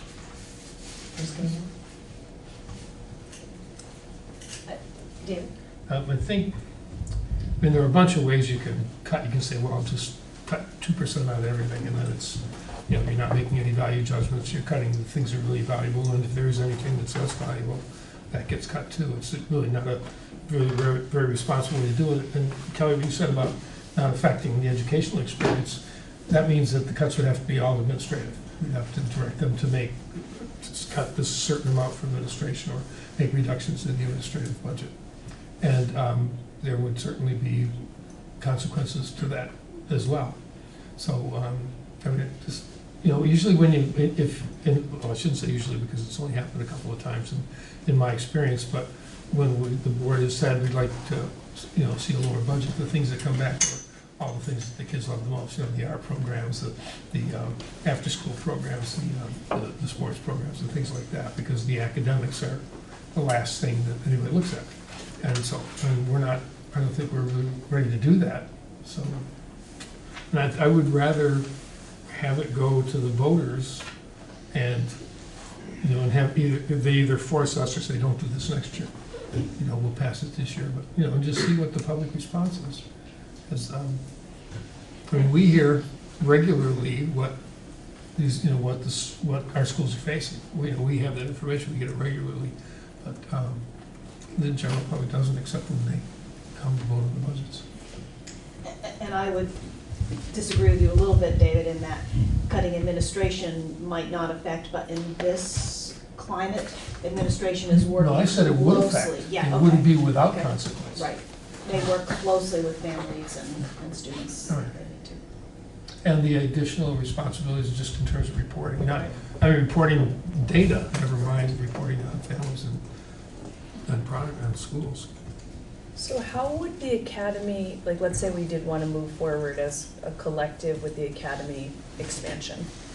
And we talked about this before, but we would be taking a bond out, so it's not like, it would increase our total spending, and then it would increase this number on line 17, maybe, or maybe not. Well, it could, Oh, okay. but I'm suggesting that, that this first year we disperse the money out of the capital fund, Okay. which would have no effect on the tax page in any way, but it certainly would for 19 years in the future. Right, because So it would add somewhere around $100,000 to the future budget.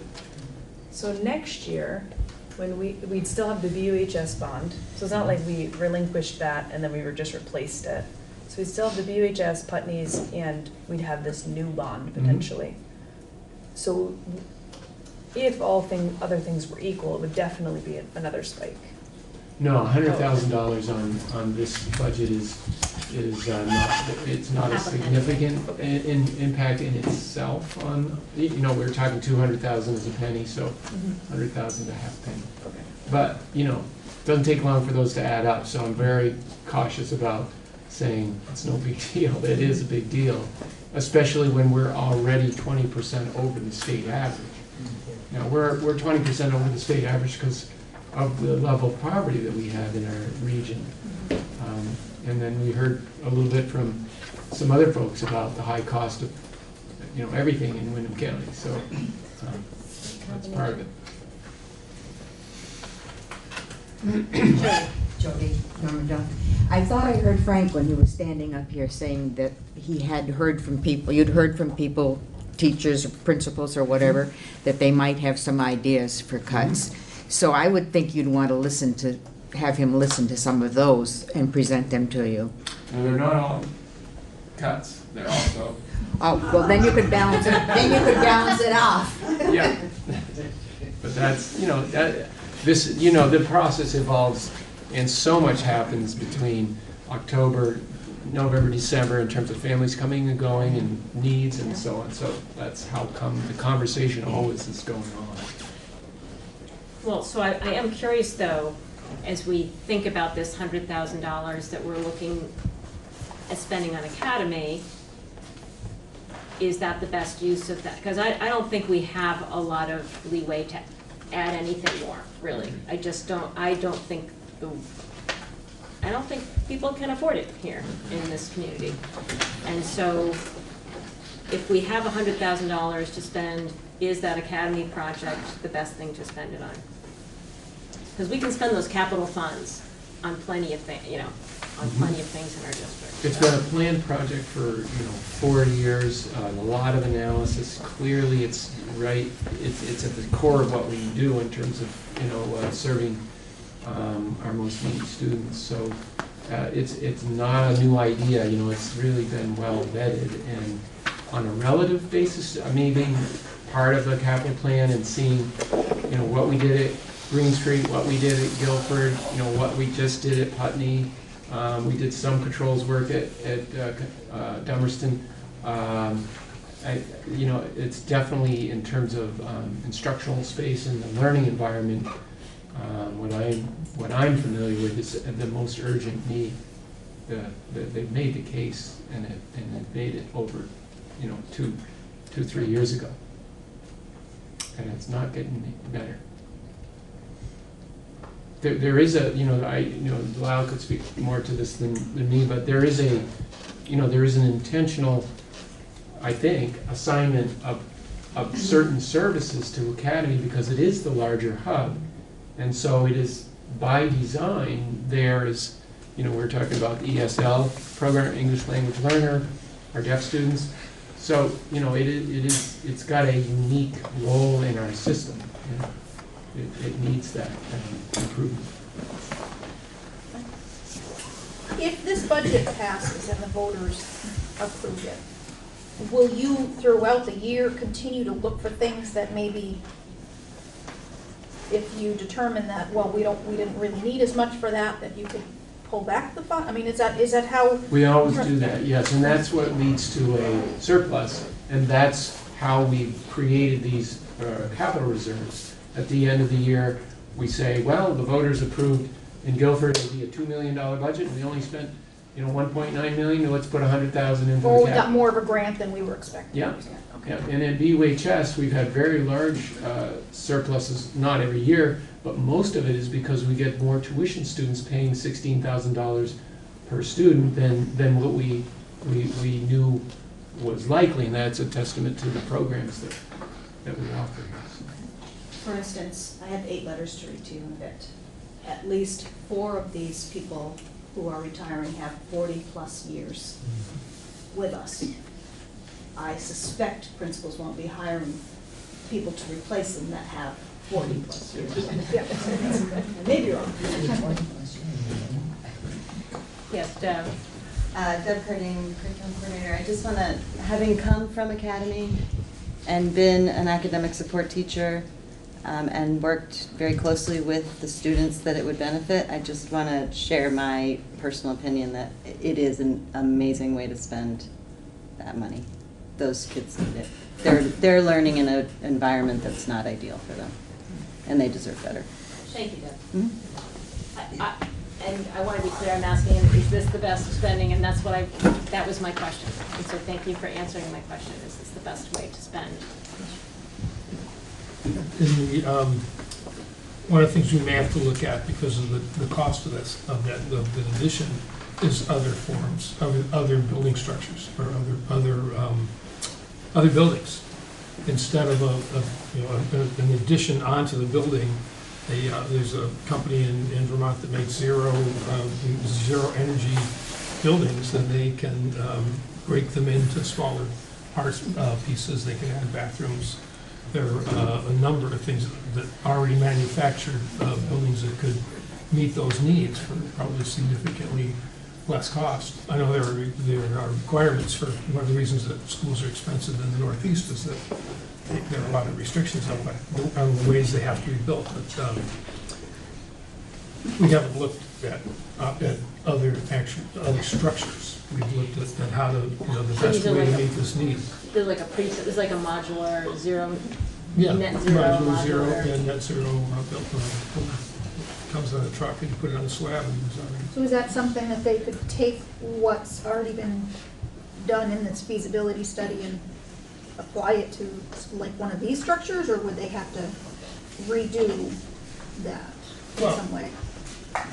They'd have to think if they want 4 separate spaces, then they would, figure out a way to divide the structure into 4 spaces. But my point is that nobody's really looked at that, even though it's come up in the past. And my question is whether somebody,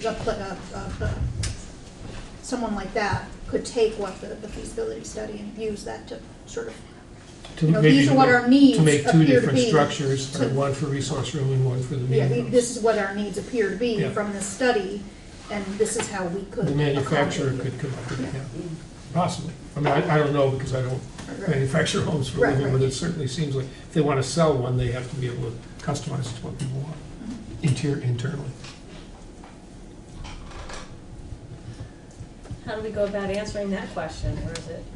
Well, typically in a bid process, if you want an alternative, that's a normal sort of process where you've got standard construction that's integrated into the facility as you saw, and that included all the HVAC systems and taking control systems that are conventional and integrating them into the addition.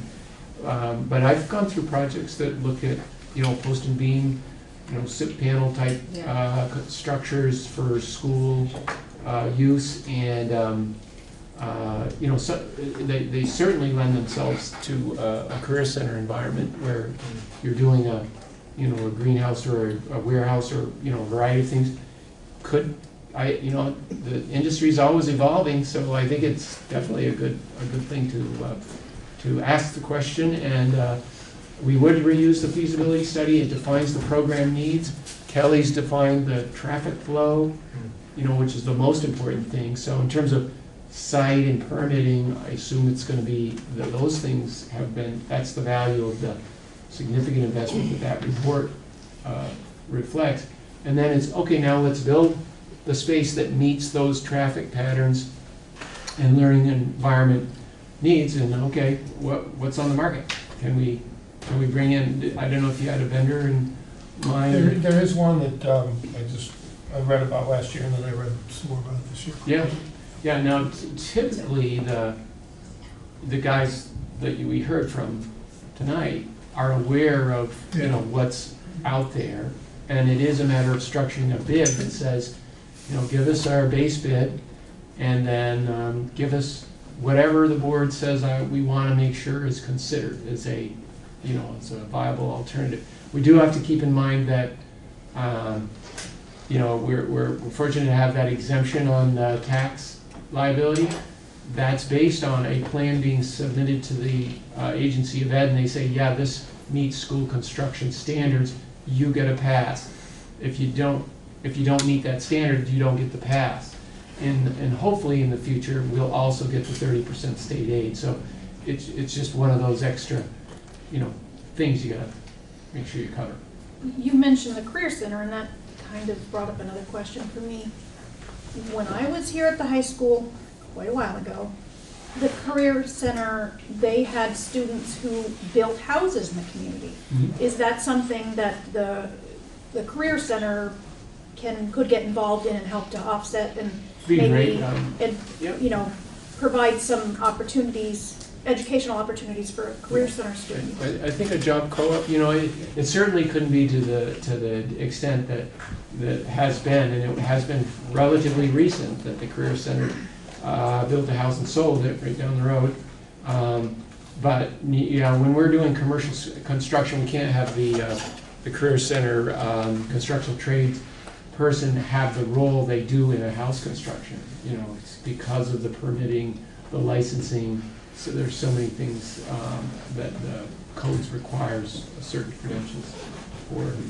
Christina knows all about that. So, but it's a great job, job opportunity, I think, cooperative job opportunity. I also wonder, because I think construction costs for a commercial space, which I assume, you know, which would probably be similar to this, are pretty high in Windham County. Yeah. And so it might be an opportunity to save some money to think about structuring some panels or something where we're taking some of these costs out. And especially right now in Windham County, where our unemployment is so low and you can't get anybody to return, you know, in this general area, it might be a way to come in a little bit better. Yeah, and that's another point about, in terms of a bid cycle planning, it's best to go out to bid in January. That's when contractors are the most interested in bidding on projects. Not a good idea to go out in April, May, or June, because, you know, they're going to put a 30%, you know, premium on. So as we talk through this and we think about alternates and so on, that we want to keep that in mind. So I want to go back to this number 17. The reason why is I'm wavering of like, should we go back into the budget and look at things and do due diligence? I feel like it's doing due diligence to like look at what it would look like if we were not increasing tax rates, or we're somewhere a little bit lower, especially if we have the time. So I just wonder, my other question is like on number 17 when it says 878, it looks like last year there was 0. Is that true? No, it was irrelevant last year because we were under the cap. Okay. You see, so 184, you know, being less than 18,311, it's an irrelevant number. You don't need any exemption. But no, that 878 has been pretty. If we needed it, it's been since 2003 when the bond first got taken out. Okay. And that's in the big book. It's on page 37, and it gives the principal bond and the interest payment. And the interest payment is going down every year by $110,200. So the bond payment is $1,600,000. So we've been paying that for years, but that'll go away in 2024. And then, as Christina mentioned, you know, we also have to build our capital fund up to make sure that we maintain it, you know, as we have been. But this building looks pretty good for some building that's 10 years old and, you know, 1,000 kids going through every day. So, 17 years old, right? 17 years old, John. Yeah. What? Yeah. I don't want to break it to you, Sean, but it's 2020. Well, since I was on the Citizens Advisory Committee, I should remember that. If I could also follow up, Emily, on another point of reference in terms of spending and affordability. I used to, and I haven't been able to get new data from the state, but I would look at Union High School spending per student across the state, and then I would say, okay, where's Brattleboro Union? And with debt, we are in the upper tier, like the upper third, as this shows. You know that if we're at 19,000 and the 20% higher than the average is 18,756, we're in the upper tier. But when you remove the 1.6 million in principal and then the 400,000 or 500,000 in interest, we're right in the middle. So when we look like most districts that, this was the largest single bond project in the state's history in 2003. When you pull that out, we in terms of educational programs, utilization of staff, utilization of facilities, we're going to come down substantially. I am always concerned about a budget that's over the cap, even if it's not penalized. So I share your concern there. And if we were to do some revisions, I think it would be what Lyle mentioned. We would, the announcement of retirements is I wasn't aware of that when I was doing this draft, and that is the way it goes. We'll know more in another week or two, because this is the season.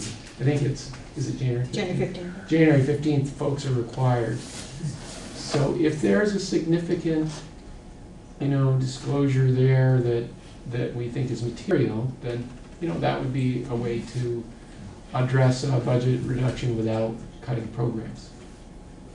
But things happen the other way, so it's not a bad thing to have that little bit of a reserve in the event that something goes the other way, like we know is coming at us. The special ed, as David's mentioned, the special ed deficit. Speaking of which, have you given any thought to the impact of the healthcare change that's not in, and how that's going to possibly affect us? Yeah, we think our budget estimate that we discussed here, is sufficient. Okay. But we are, Lyle and I are still working on the board's behalf with the negotiations process. So I was more speaking to the new healthcare that's coming in. yeah, what I've read from the Health Commission and the what the arbitrator, said is happening, translates into, I think, a reasonable reserve that we've put in here. Okay.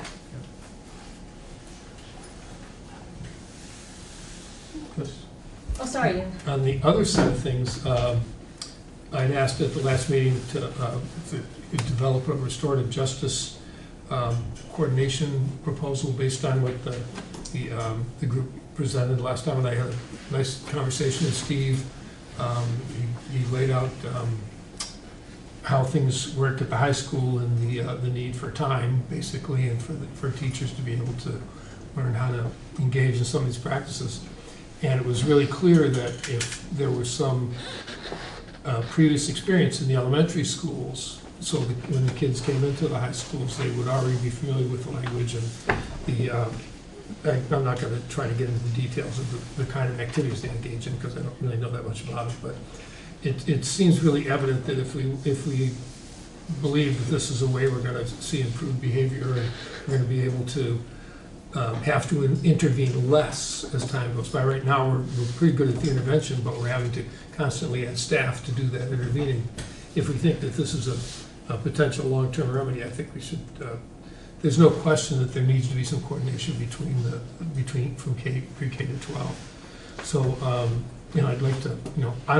I can tell you what I think you should do, but it probably wouldn't have much to do with what really ought to happen. But there was so much. Coherence between what John Session described, what Steve is doing, and what I understand from Mike Zostak, what he's been doing, and the way all of them see this process is it really needs some coordination. It's not something that can be imposed, but it needs to be sort of carefully and thoughtfully done, so I'd appreciate it if you could identify it. Mike seems to think it can be done for not much money, and I don't know if you have talked with him about that or not, but probably will now. I think Lyle has some. Yes, Yeah, because I'm just I've thought about that. I've talked with Steve. We have $100,000 in diversity, equity, social justice. I do believe this is an equity issue. I think that by working with Steve, we could be creative in releasing Mike to do some more work, professional development possibly. I don't feel that this is the climate in which we want to add another person. So that has been a reluctance of mine. I also have been asked to have possibly consider an SRO that's in the, that's a sheriff basically, that would be in the outlying town schools, one person, because it's a long way for anybody to get to Guilford, and if we're counting on school safety and state police getting there, it could be an hour. So that's been a proposal. I've had someone ask about facilities manager. I know, for instance, we have an electrician that works here at the high school, and yet Dummerston, Putney, Guilford, if they need an electrician, they call Dompiers. Would a facilities manager position be able to schedule that and pay for itself over a while? So I've had a few people ask to put in extra positions, and I have not done that because I've just not felt this is the budget where we should be adding people. I would think that we need to think about what we have in place and see if there's another way to use them. Right, yeah, that's just what I hope for. Is, for the people that know what they're doing to figure out a way to move that forward. And we have a well-established program. Putney, Academy now, Green Street has been doing it. Vernon, doesn't impact us, but Vernon has been doing a restorative program for quite a long time. Of course, BAM's BOHS here. So we're down to just a couple of schools where they might really need some intense PD around it, and we might start with Mel Motel and Community Justice before actually. Yeah, just some purposeful plan to move it forward. And the other thing I had asked about was looking into science units. Talk about that too. Why do I ask? So we actually got extra science money, and Paul's been working with teachers in all schools. So we have some federal money that we've been putting toward science materials.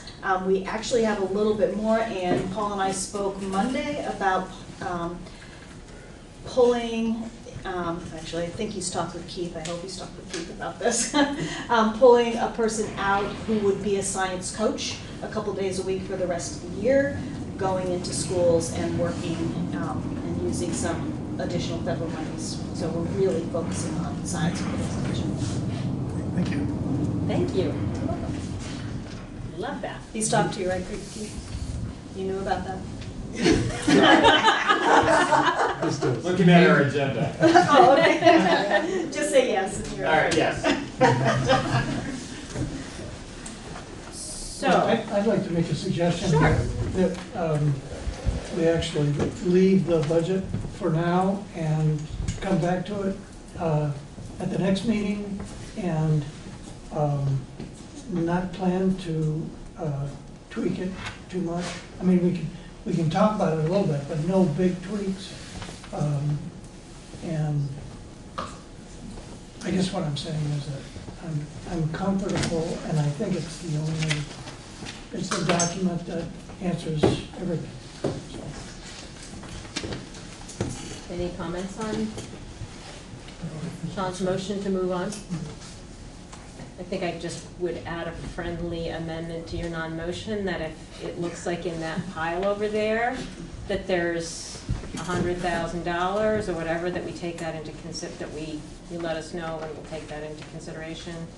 And the other thing that might affect my thought about the fund balance is thinking about what we think we're going to need with the BUHS maintenance fund going forward, so looking out really how long this fund balance needs to hold out. Well, we have a good capital plan. Yeah. Right, Maybe and so, we should right, so. have a look at an updated capital plan. Yeah.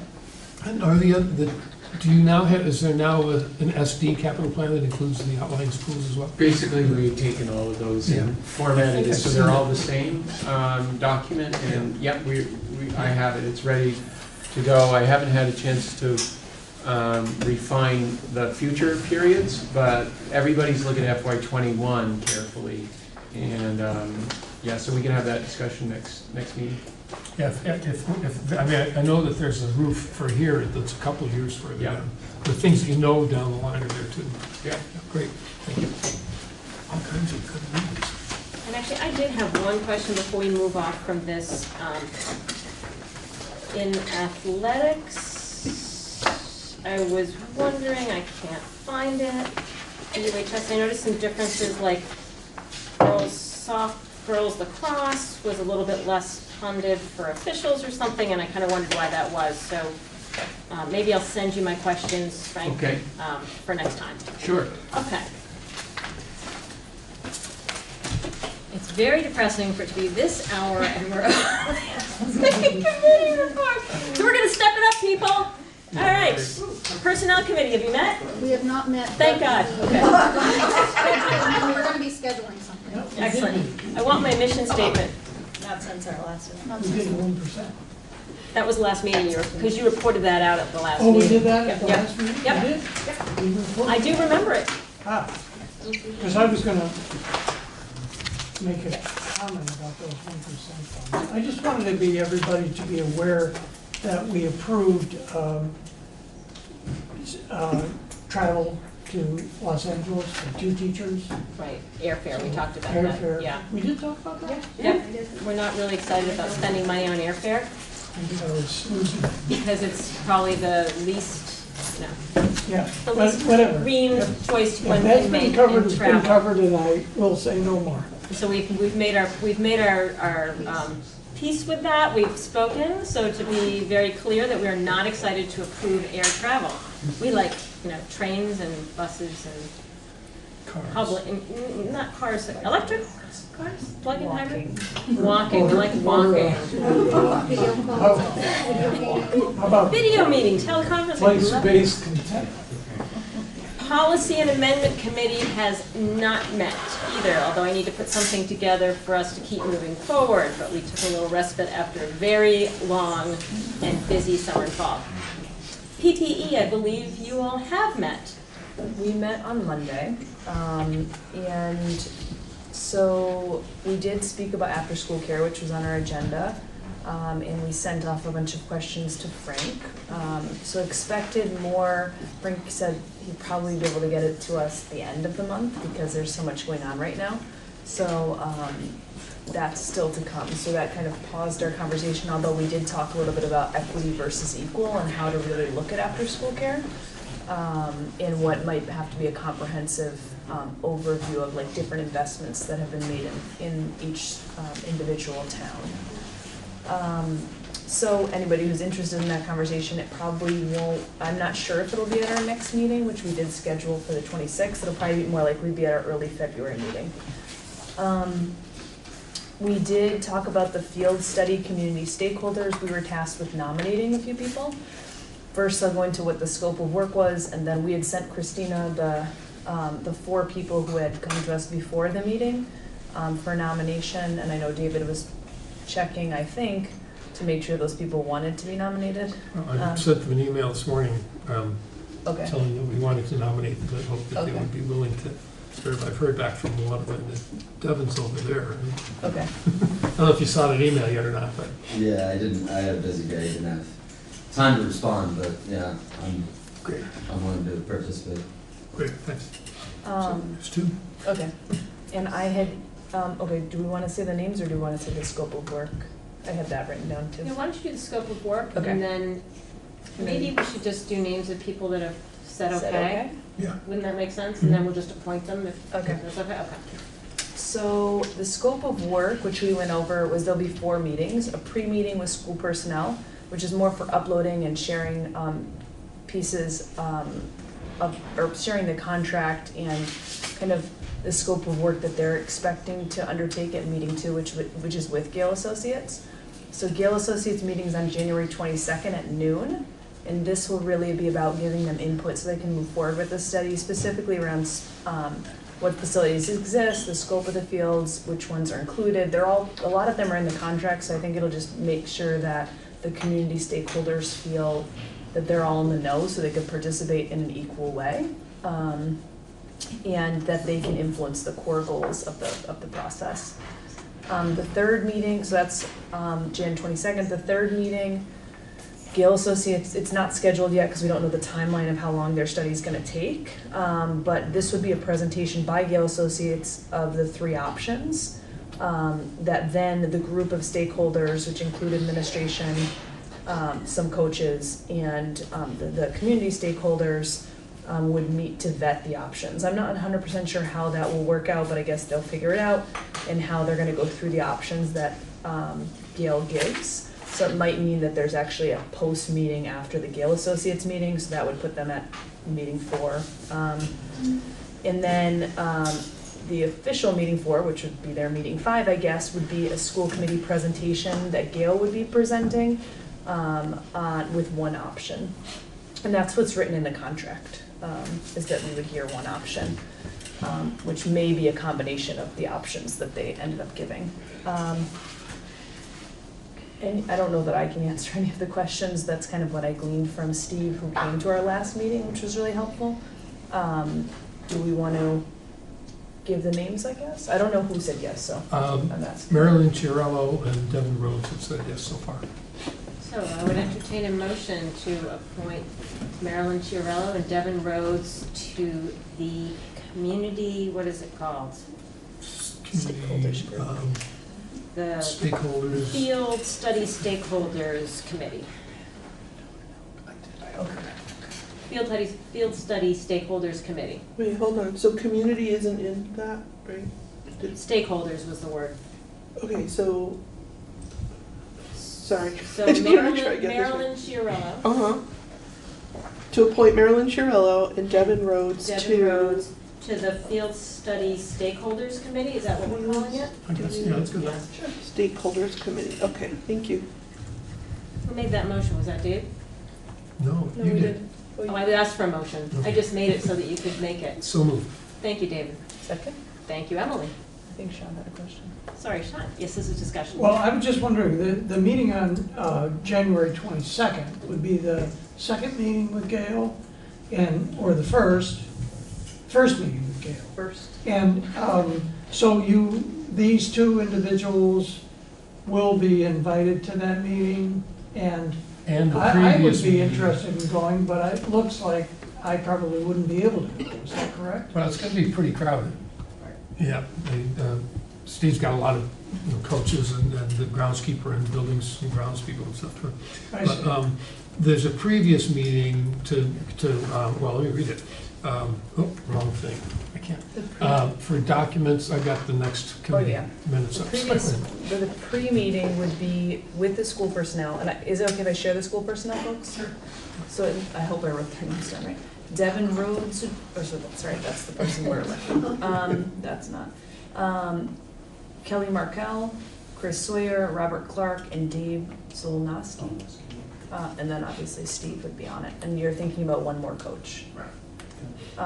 So there'd be those 1, 2, 3, 4, 5, plus our potentially 4 is what we had. We're just waiting to hear back from them. And that's to go over documents and the current status and what's in the contract. Set goals. And and the goals. Can we get a recording can we get ECTV to record that maybe or something? Or have I don't think that would be, I think that's really appropriate for Gale. I mean, this is a pre-meeting, they're coming in to just gather input. I don't think we should ask them to do that. Oh, you mean pre-meeting? You're talking about the meeting or the pre-meeting? The 122. Yeah. Oh, talking about the 122 meeting because Sean wants to go. Right. And so then, I was just thinking, it's of interest to me. I know the fields pretty well. My kids play sports here, so. It's of interest to me, and my kids did too. But, Yeah. these are the people who've asked to do it. Yeah. It's getting a little crowded. I was just trying to make it so that you could at least keep track Yeah. of what was going on. Well, there'll be minutes, and we're gonna get a report, so. Will there be minutes?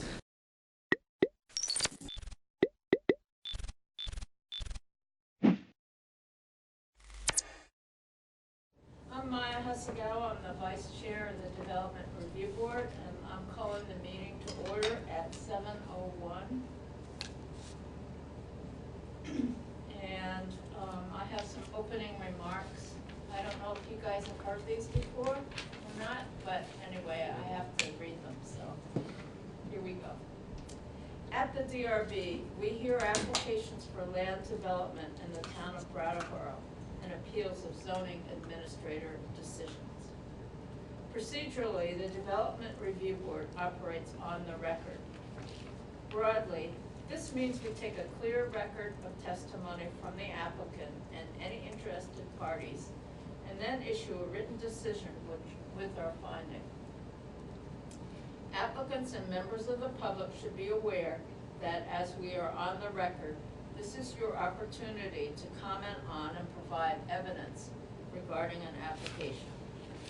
In the event our decision is appealed to the environmental court, the court will not take or consider additional testimony at its hearings, but it will look at the evidence from our hearing, the regulations, and determine if the evidence supports the findings and the decision of this board. Only interested persons that participate in this proceeding may appeal a decision made by the board. So I strongly urge all of you to speak up at this meeting, and I think you're all planning to anyway, so. As we are on the record, we are going to ask that you affirm your testimony will be truthful. So would the applicants and anyone wishing to speak to an application, please affirm the following. I hereby affirm. Raise your hand, no? Yeah. I hereby affirm. You don't have to repeat repeat. after me Okay. until the end, and then you can just say I do. Okay. I hereby affirm that the evidence I give in the case under consideration shall be the whole truth and nothing but the truth under the pains and penalties of perjury. I do. Applicants require a majority of the full board to succeed. That's 4 votes out of 7. We don't have quite 7 people, but we do have a quorum. If we do not have a full board present to hear your application, then we will consider a request to continue your application to the next hearing. So if you think things aren't going to go your way or something, you can request that we continue. After taking testimony, the board will close the public hearing and may vote on your application. The board will issue a written decision within 45 days of the close of the hearing.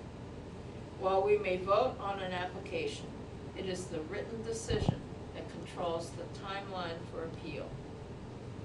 It should be noted that the town of Brattleboro is a party with an interest in land development applications. The town does not have a special status before this board. Documents provided to the board by the town planning department, town attorney, or other town departments will be considered in exactly the same way as information from the applicant and all other interested parties. So, I have a motion to approve the minutes of, what's our last meeting? November 20th. November 20th. So moved. Second. Any discussion? All in favor? Aye. All opposed? Anybody opposed? No?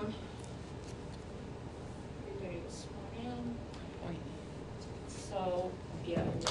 Yeah, we've been properly warned. You were properly, we've Yep, been properly, yep. yeah, I saw it in the paper, actually. So. Yep. And Twice, actually, because this was on last meeting as well. Here comes Pardon my lateness. straight. So, still gonna appoint you. Okay. And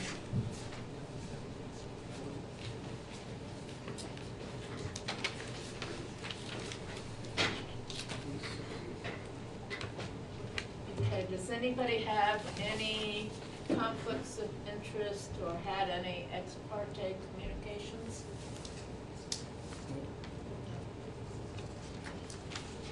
Okay. So, the first case on the agenda is 2019-156, Timothy Kavanaugh and Diane Leary. Do you want to come and take a seat there? That microphone is only for the television, so you have to speak up so we can okay. so we can hear you. Oh, okay. Yeah.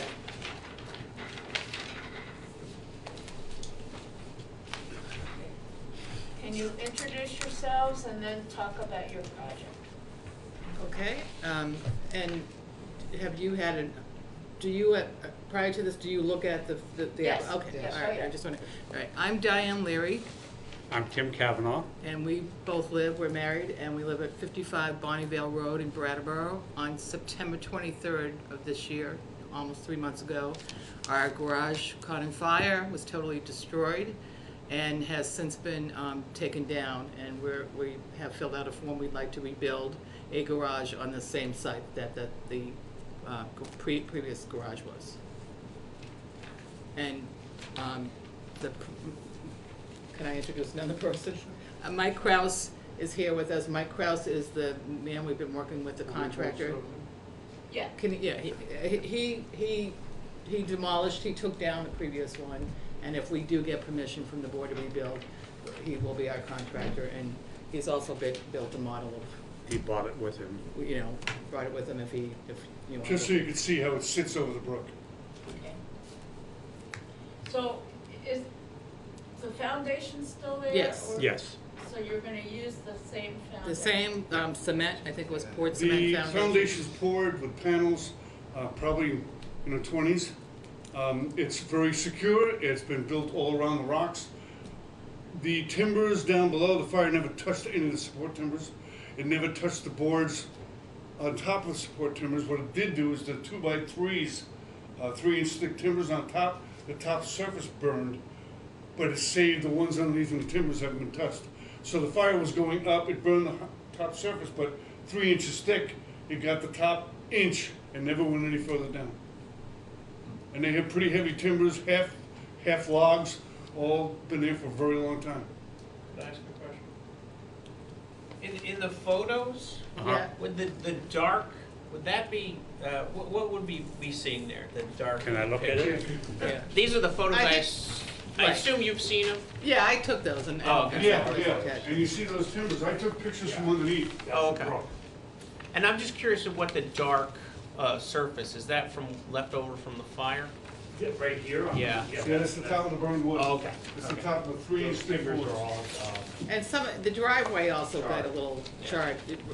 I wouldn't bother showing me those, but thank you. Yeah. If you look at this picture, you can see there's concrete underneath it, and that's just, Yeah. that top layer is timbers. No, I didn't get a chance to drive by your location, so these pictures are very helpful. Yeah.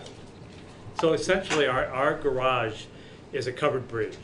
Is I mean, what that's it the is, and it's been there, used as a garage since it was built. I was told the 30s, I'm not sure when it was built, but I think it's been there quite some time. And the way it is now, there's basically 2/3 of the garage sit either on the foundation that's there or on the land in front of the brook. And there's only, what we have is roughly about 1/3, maybe a little more than that, that actually sits over the brook, is where Mike's going to show here with You this. can see where it is. Put it on the table. Yeah. Put it, Diane, Sure. and the television. You can see where it is by the model here. This much land is garage and pavement. Okay. The timbers go right here where they're shown, and then it's their backyard. Okay. So the brick profile is right here, exactly what it is, all measured out. So they park cars here and there. There was a barn door here to drive through. They just want to completely do the thing all over again, so they have a garage back. the garage is a bridge over the brook. Yeah. Oh, yeah. Yeah. Do you have heat? Are you gonna have heat in No, there? No. it never No was heated heat. before. Okay. There was electricity, but Okay. it's not a heated door, no. So you're gonna electrify it, We would like to do that Yeah. again because when we bought the house 26 years ago, there was electricity in there for lights, for overhead light inside and overhead light that's shown on the driveway. We had since had 2 electric garage doors installed, and we would probably, if we got permission, we would do that again. We're older now than when we bought the house, so. About 10 years ago, we had those doors electrified. Is there enough power, is the wires big enough going into it to support? They were, they ran it, when the fire department came, to shut it off, we had to get an electrician to figure out in our basement which one, but yeah, there's a wire and the wire is still coming up, so whatever an electrician would do now, I'm assuming, since the 30s. It's probably gonna have to be brought up to code. Yeah, From the yeah. house to the garage. It- In conduit, 3 feet down, whatever you require, an electrician doing it, making a panel inside the garage. Okay. Right, there was a panel inside the garage, and, Yeah. yeah.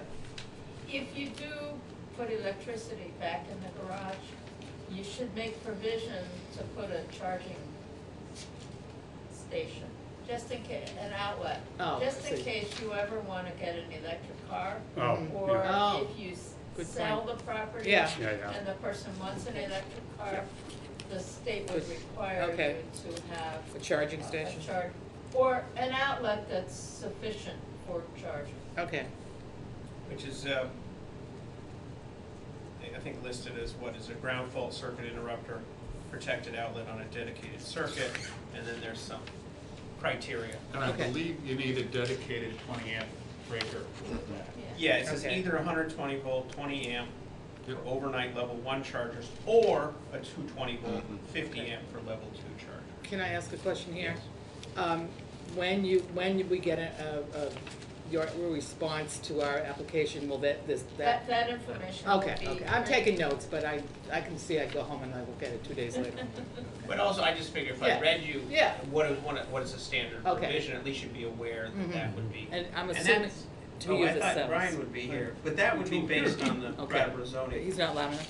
Well, we don't specifically have that in our He's reading. code, Okay. but it's like one of those things that we do recommend, and Okay. it is something that the state also Okay. recommends as well. It's a good idea, Yeah. as long as you're gonna have an electrician in there, just, because you never know, right? Right, and at some point, we are thinking of selling the house, and we don't know when that is, but we certainly want to make it, so that somebody would want to buy. Yeah, or you could be getting an electric car yourself. Right. Yeah, yeah. We have a Prius now, so who knows, maybe we'll graduate from a Prius too. And it is the only access to the back of their land, the backyard, and going through the garage, through the back barn door. Yeah, you gotta get a good running start. So the house, your living area, the house Yeah. is all on one side of this brook? Yes. Yeah. Okay. Yeah, yeah. There is a deck, a two-tier deck that does go to the back. I mean, we have. Yeah, we put on when we bought the Yeah. house in Yeah. The deck goes 93. over the brook Yeah. also. Yeah, and we got permission to do that, 93. in 93. Okay. And when Irene came, or other floods, Mhm. did you have any problem with the structure? Not with the garage. We did, there's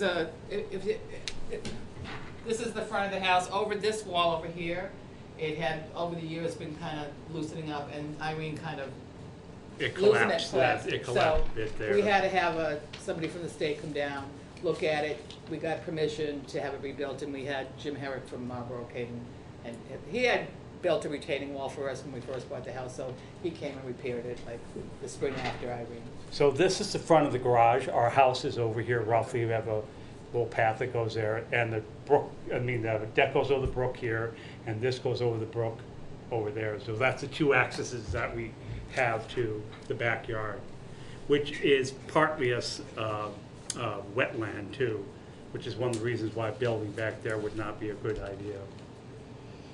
Could I ask you a general question about Bonneville Road? Sure. Yeah. The brook goes behind your house. It goes yeah. behind our house, and then it swings, so this is our house. Yep. It goes behind our house under the deck, and then it comes around between 2 houses. and then crosses over to the other side of the road. Yeah, there's a bridge right Right there to the before. left, right Yeah. to the right of the front of their house. Yeah, yeah, but then you go up another couple houses and then it's crossed over to the other side. Yeah, Yeah. There's Yeah. two, if you're coming up Bonneville from Western Avenue, there's two bridges that you come to early on, Yeah. and our property lies in that little bit of land that's carved out like a C-clamp or something like that. But that's my understanding, is that this brook crosses Yeah. over Bonneville a number of times. Yes, in it its- does. In its route. Yeah, it's And snakes, there's kind a- of snakes. I believe there's a property further up Bonneville, if you're traveling up Bonneville, further up that has, I believe their house is off to the left behind a brook, and they actually have a little private bridge to get to That's their just house. below them. Oh, that's below them. No, there's No, that he's one, talking but there's about- also, there is a Yeah. property, Yeah. you're right, there's, Yeah. And there is a property below you. there's that- two bridges that, at least for Yeah. Brattleboro side of Bonneville. The brook only has two places where it crosses, where it needs a bridge. And that's just like a few hundred yards up the road from where we live and just right next to our property. So as I said, it's sort of like a C shape, and our property kind of saddles that area, that corner where one of the bridges is. And this brook, of course, then, trying to picture orientation, but closer to the entrance of Bonneville, it actually goes under Western Avenue. It does. Yeah. And then goes on to Yeah. join the Whetstone. Yeah. Yeah, Okay. yeah, it feeds into the woods. I used to play in that brook a lot. Yeah. So Glen Street. when Irene came, the water rose up very high. Okay. But I think it must have been when it flooded downtown. Later on, we were able to see that when it flooded downtown, that the water went down dramatically at about 12:30 that afternoon when Irene hit. And we're actually, where the property is, it's a slow slant. The land goes incline, going down to Western Avenue, not drastic, but enough that we're kind of above the flooding that you get in the Whetstone that we saw further on where the Diamondstone property was. And Well, and then where Glen, across from us on the other side of Western Ave is It's Glen Glen. Street. Yeah. They were, so because we were on a very slight incline, the water went down like this, and they got much more damage than Bonneville did. Go ahead. My only other question is, you say you're gonna put an outdoor light to light up your driveway. Yeah, Right now, we try to get at least partially, either fully shielded or partially shielded lights, okay, Mhm. and, okay. and have them pointed no Down. more than 45 degrees. Preferably, what you want is a light that lights up the area on the ground that you're shooting for, and not that doesn't point out into the street. We had a light right here Yep. in the the garage that burned down, that we would use for shoveling snow or something, like when we had to get out or something like that. But And that's what we'd probably do, put a light that just lights up that driveway Okay, area. but yeah, it's kind of like you don't really want to see it from the road. They have a good section in the book, in this Okay. book, the planning book, that Land shows, Okay. They have two full-size parking spaces yeah, right here. So Yeah. any light that went down would just shine on that, not get Bonneville Road blinded. that's. Yeah, that's it wasn't, the previous light wasn't like that, it was really our driveway, yeah. Yeah, a lot of people Yeah. like to just screw in the floodlights Yeah. and let it go. Yeah, Yeah. When your driveway parallels the brook for a while, right? no, It runs, if it, no, the driveway is, the brook's here, the driveway's here. This is probably the The best. brook's right in here, Bonneville Road's right here. Can you So- visualize So it's that? not parallel, it's more like a T to it. So this is the So- brook, this is the driveway. So from the driveway, do you have any runoff into the brook? No, because here, if this is the driveway, there's all this land over here and here. No, there isn't any. So when you, Is that wetland on the On the side? far side. The wetland is kind of where the rock wall is, I guess, is where I kind of drew a map of this years ago, it's not really the scale, it kind of gives you an idea of how Yeah, this is we a have brook. it. We have Oh, you have that, Yeah. okay, all right. yeah. But the driveway is not, it's not parallel to the brook. And this end of the this end of the property too is higher than this end. So the brook is actually running a little bit down from us. It runs down grade under the garage. Yeah. And if you actually go uphill from the garage, it's quite a, you see it coming down quite a bit. Can I was thinking that runoff from, I The don't road? know, oil spill or It's not, grease it's or not any, the anything driveway that really goes- isn't near the brook. There's all kinds of land on either sides and there's a pretty. There's no drain hole in the middle of the. No, but it doesn't, On the opposite side of Bonneville Road, here's Bonneville Road, on this side, there's a trench for water to run on that side. Yeah. Okay. So as Yeah. they're plowing, whatever they do, it runs off that way. Yeah. They're making sure it doesn't go into the brook. yeah. Yeah, there's a, which I think the town maintains that trench across from this. This property, there's a house up in the hill, but the town comes in the summer and cuts down goes along with that, whatever that thing is that It would cuts probably down. be, not a culvert. Do you want to answer? It's not quite a culvert, it's, Swale. well, it's, We'll just- Swale, is that what it is? Swale. Swale. Can you, can you just elaborate on the Ditch. stormwater management? One of them. I'm sorry, I didn't hear your The question. stormwater, it's kind of vague in here. What's the question number? I. Okay.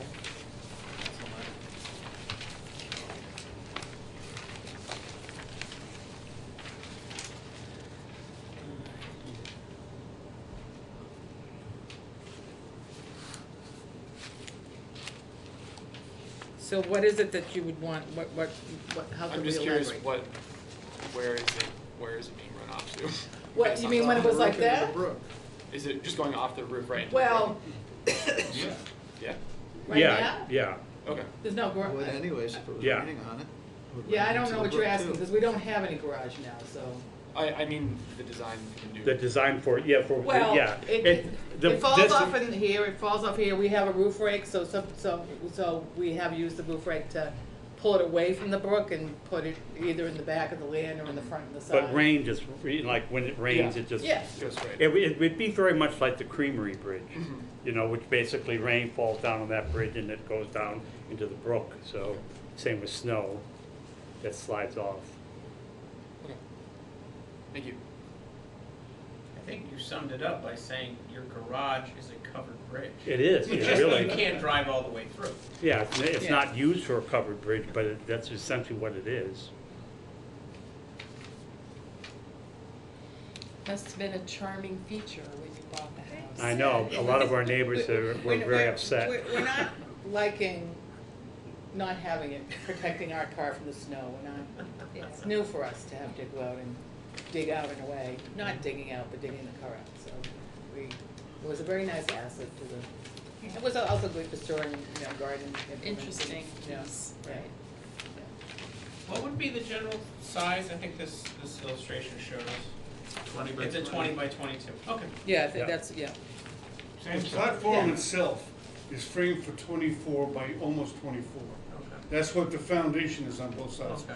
The timbers didn't go all the way to the edge of it, so they have like 6 inches they can gain on either side, just to make it follow the footprint, but just use the foundation that's there, rather than coming back 6 inches.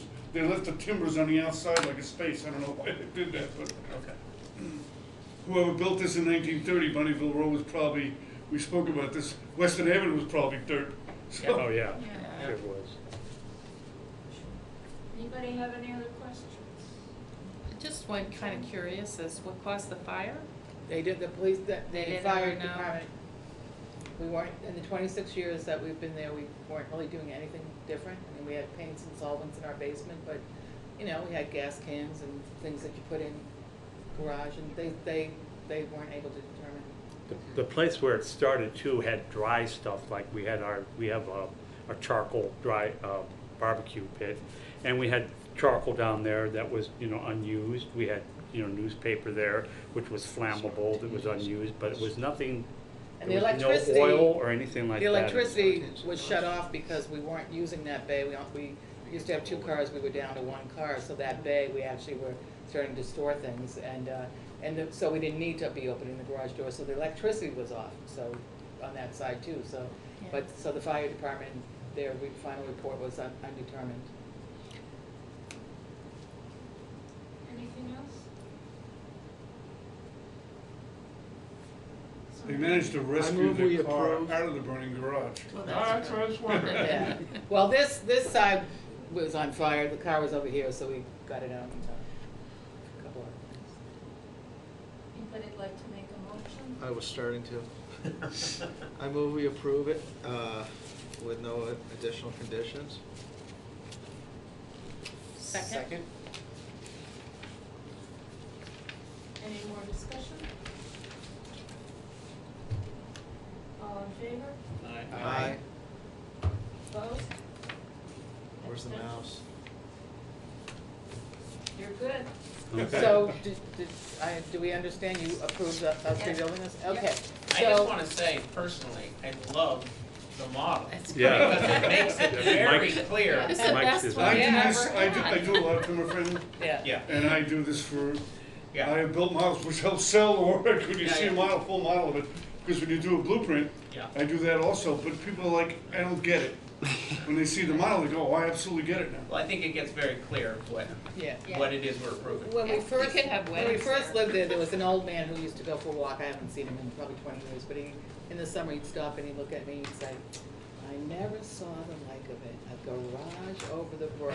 And he said it every time, he just was, anyway. So you've approved it, but do we have to wait for the 45 days to? Until you get it. Until you Written get a copy. written. Okay. Okay. So you have up to And- 45 days, but you won't necessarily take 45 days to? I'm not sure how long it takes, usually a week or so, Okay. but we have Christmas next Yeah, yeah. week, Yes, so, yeah, we understand that. But I will sign it as soon as Okay, either Andrew or Brian types it up. okay. Okay. Thank you very much for your time. So then, do we use this as the permit that we put on it when, or, I believe so, yes. okay. Yeah. Do, You'll get notification from okay, our all department. right, okay. Yeah, But with that's the with notice that directions. that's the notice we would put up on the Yep. site, okay. And All right. anything else that we need to know will be in that package that we received. Yep. Yeah, You got it'll it. have, Stuff like that. it'll Yep. have the information about the charging, and it'll have information about, Mhm. The design of the light. the Okay. light, Okay, All right, yes. that will be helpful because, all of that will yeah, be in. that would have definitely changed since the 30s, so. In the conditions. Okay, thank you very much. You're welcome. Thank you. Yeah, thank you. Thanks for your time. Any other business? I move we adjourn. Second. I second All in it. favor of adjourning? Yeah, thanks. Aye. All right. Opposed? We did a good job. We had one thing to decide, and we did it.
Chittenden Correctional Facility, and I know there's a lot of interest in hearing about that.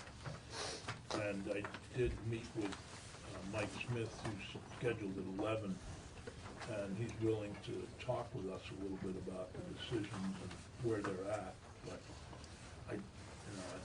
the agenda was put together before the Chittenden news broke about the Chittenden facility. I remind us all that on the 17th, we'll get an update from the Justice Center, and one of the things that they're obviously looking at is not only the women, but the men, and the different problems that we have in terms of facilities and so forth. So I would expect there'll be more conversation about the women's facility and suggestions from the Justice Center on the 17th than today.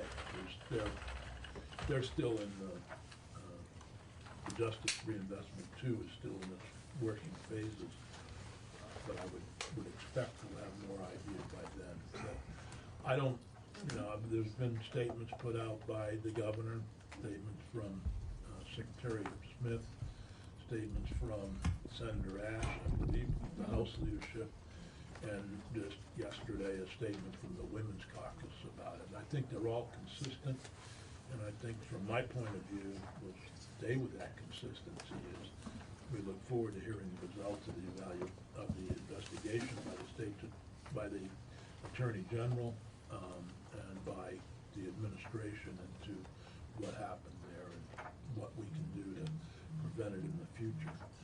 But, anyway, if people have comments or questions about it, I think Mr. Smith can bring that up. Secretary Smith, excuse me, no longer Mr. Smith, just Secretary Smith now, once again, is more than happy to talk to us about that while he talks about the issue of where we place youth in the state, which has to do with Woodside, of course, and other things. But this is a little confusing, this particular piece of the agenda. There is a report that's due. I think Michelle sent everybody copies of the language from last year. You also have it. We do? Okay, thank you, baby. And it's workforce development, but it's really misentitled, I think. And it's workforce policy, which is something of great concern. But it's also the issue of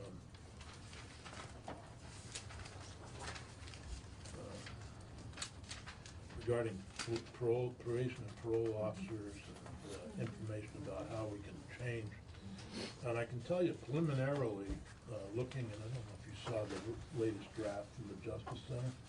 I haven't had a chance. But to, one of the because I was out things that straight. I mean, I don't have the Yesterday. details in front of me, but one of the things we know already is that our current furlough system is resulting in a huge number of revocations.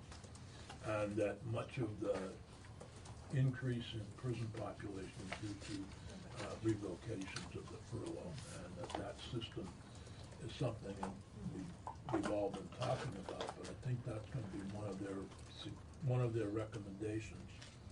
And by the way, any recommendations that they make, and if we put them into legislation, you are then eligible for 2 years of Bureau of Justice assistance with implementing those proposals. That's one of the advantages of justice reinvestment, by the way. So And that's why we keep pursued that it. in mind. So if we were to, as part of a justice reinvestment bill, to change the furlough system. So this is very timely. And when we were in St. Albans, one of the young men that we talked with for those of you who missed St. Albans, he was maxing out because he's been on furlough so many times and got tired of being put back in. And I don't know all the details, and one could argue that, he's just a bad actor or whatever, but he was so tired of being violated on furlough or put back in from furlough that he just gave up and decided to max out. So, with that, So just for clarification, when you talk about furlough, there's always conditions of release that are put on by the Department of Corrections. Right. And it's those violations of those conditions of release. It could be you're not supposed to be in a certain neighborhood, or you're not supposed to contact somebody. It's those type of things that deal into the revocation Yep. of that, and that's what triggers. Just to put that in perspective for folks who are not used to So dealing we're in gonna that start world. with Kim Bashid, the Program Services Director, talk about the Workforce Development Report that was part of Act 80, which you have Section 11, Corrections Workforce Training, that was part of that bill. And if Cheryl wants to join you at the same time, that's fine, whatever you want to do. Please, Do you want Sarah to come with me? I think if you want to, yeah, it's up to you. For the first Oh, part of Sarah, it. I meant Cheryl. Yeah. Yeah. You have both you and Cheryl Olivetra. Yes, what I was suggesting is, since this first part is around our coordination and collaboration Then you with want Sarah. DOL, that Sarah and I could talk about that That's together. fine. We got a lot of Sarahs here, by the way. You got two Sarahs? Okay, let's go ahead. Okay, so if you all remember, part of what the section of this piece of legislation was really looking at was how we can begin to identify and minimize barriers and obstacles for offenders obtaining and maintaining employment, and to take a look at the impact of requirements on offenders in terms of their monitoring and compliance. And so some of what we've been doing is we've been collaborating with the Department of Labor and also through the Adult Reentry and Employment Planning Grant to really begin to identify what are some of the barriers and obstacles, and hearing from people more at a local level. So the Department of Labor convened and contracted for 12 regional development workforce development summits across the state. And the Department of Corrections was one of the core partners and participated in those summits. And Sarah, if you want to describe those a little bit more. Sure. For the record, Sarah Buxton, the State Director of Workforce Development. So as Kim mentioned, the Department of Labor, as part of a regional effort to coordinate and align services, sponsored, along with the State Workforce Development Board, 12 regional summits. And we did include the Department of Corrections, both in the planning and then also in the operation of those summits on the ground. I'll note, sort of anecdotally, when I first brought Kim to one of the planning meetings with the RDCs, the Regional Development Corporations, we spent about the first 20 minutes trying to explain why probation and parole and why the Department of Corrections would be participating regionally. And so that's exactly right. That's exactly right. And so I think just from the start, we had some breakthroughs both in communication and in viewing what our roles are, because I don't think probation and parole are generally seen as part of the team at the local level. And as the Department of Labor is making an intentional effort to try to support individuals who are re-entering after being incarcerated, those partnerships are more important than ever. And it's really important for us to bring in our local leaders who are working with businesses so that we can identify where these challenges in gaining and retaining employees exist. So we had a lot of interesting feedback. We're still gathering that, and we'll have an official report on the summits overall. But one of the notable findings was the variety of perspectives and the rich conversations that came out at the local level when probation and parole officers were part of some of the systematic planning at the regional level.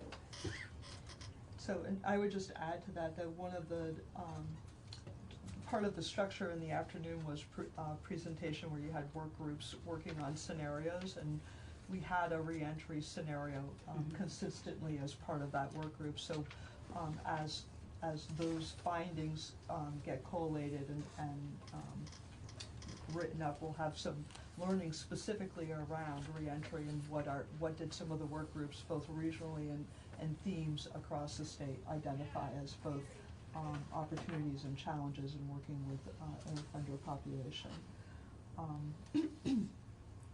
We also, as part of the AIRS grant, we have a self-assessment tool that we are using that employs best practice and evidence-based strategies in terms of working with moderate high-risk offenders on reentry.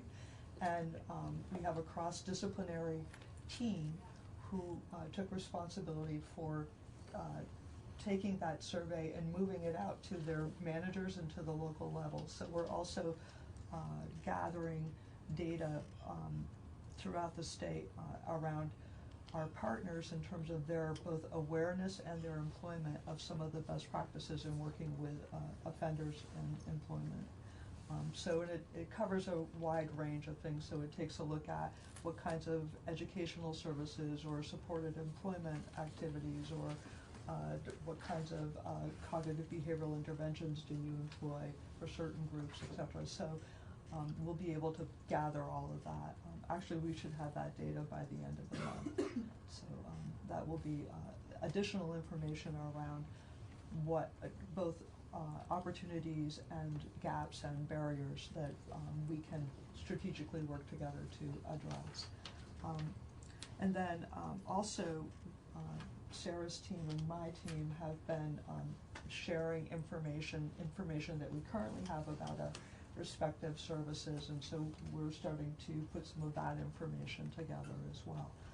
Recently, we received a flow chart of services that are available through the Department of Labor, and we're going to be putting together, incorporating that material into our learning management system for probation and parole officers. I'll just add on to that. What we at the Department of Labor have learned is that things go smoothly, a lot more smoothly in the community when you're working with individuals in co-case management, when not only do probation and parole officers understand the services that might be available to a person who's reentering, but also when our case managers understand better and have a deeper understanding of the conditions of release and the correction system overall. And so as part of the information sharing, it's both making sure that in your manuals and your trainings for your probation and parole officers, there are guides and resources for them to draw on. But we also recognize that in our planning, actually one of our initial meetings will be tomorrow, but we're planning to do some cross-training with our regional managers and our case managers around the state, especially around the distinction between being on furlough, the different statuses that an individual could have when they're in the custody of the Department of Corrections. I think, as you alluded to earlier, Senator Sears, the supervision structure has a number of statuses that can be very complicated and very confusing. And generally, our experience is that a number of our partners find that system very confusing in terms of knowing what do we actually have latitude around and what don't we have latitude around.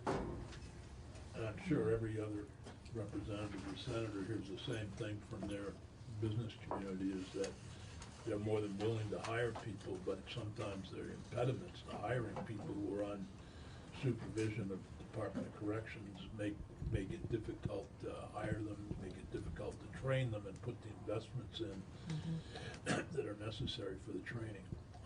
But in this environment where we have get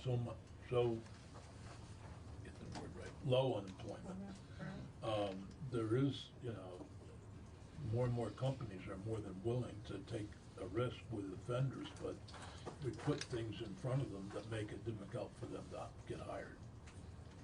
I'll give you an example of where a collaboration went well. I just met with some construction employers last week, and one woman who represented a fairly large company that does a lot of the roadside flagging noted that they had regionally, they'd worked out, I think it was in Chittenden County, a fairly good arrangement with probation and parole where some of the visits, they coordinated their employees' schedules so that some of the visits and the meetings with probation and parole and any other folks they had to check in with occurred in the morning on a specific day each week. And that allowed the company a lot more opportunity to be flexible in where they place their employees throughout the week. And it also made it so that an individual wouldn't have to miss an entire day of work because of a midday meeting. So those are findings that we're collecting and sharing back with the Department of Corrections for them to be able to share best practices out with other arms. But also counseling and other things that are required if they're scheduled at appropriate times. I've long, been the enemy of probation and parole officers, and Steve Howard don't throw daggers at me. It's troubled me that many times probation officers are closed at 4 o'clock and nobody's available at 5 or 6 when people get off the job, and could then be meeting and having supervision, but also the groups that people who are receiving substance abuse treatment or medically assisted treatment are oftentimes in the morning need to go to these centers to receive their treatment. So it all needs to be able to work with the employer. Mary? Thank you. I appreciate that the legislation asks you to engage in a planning and oversight process.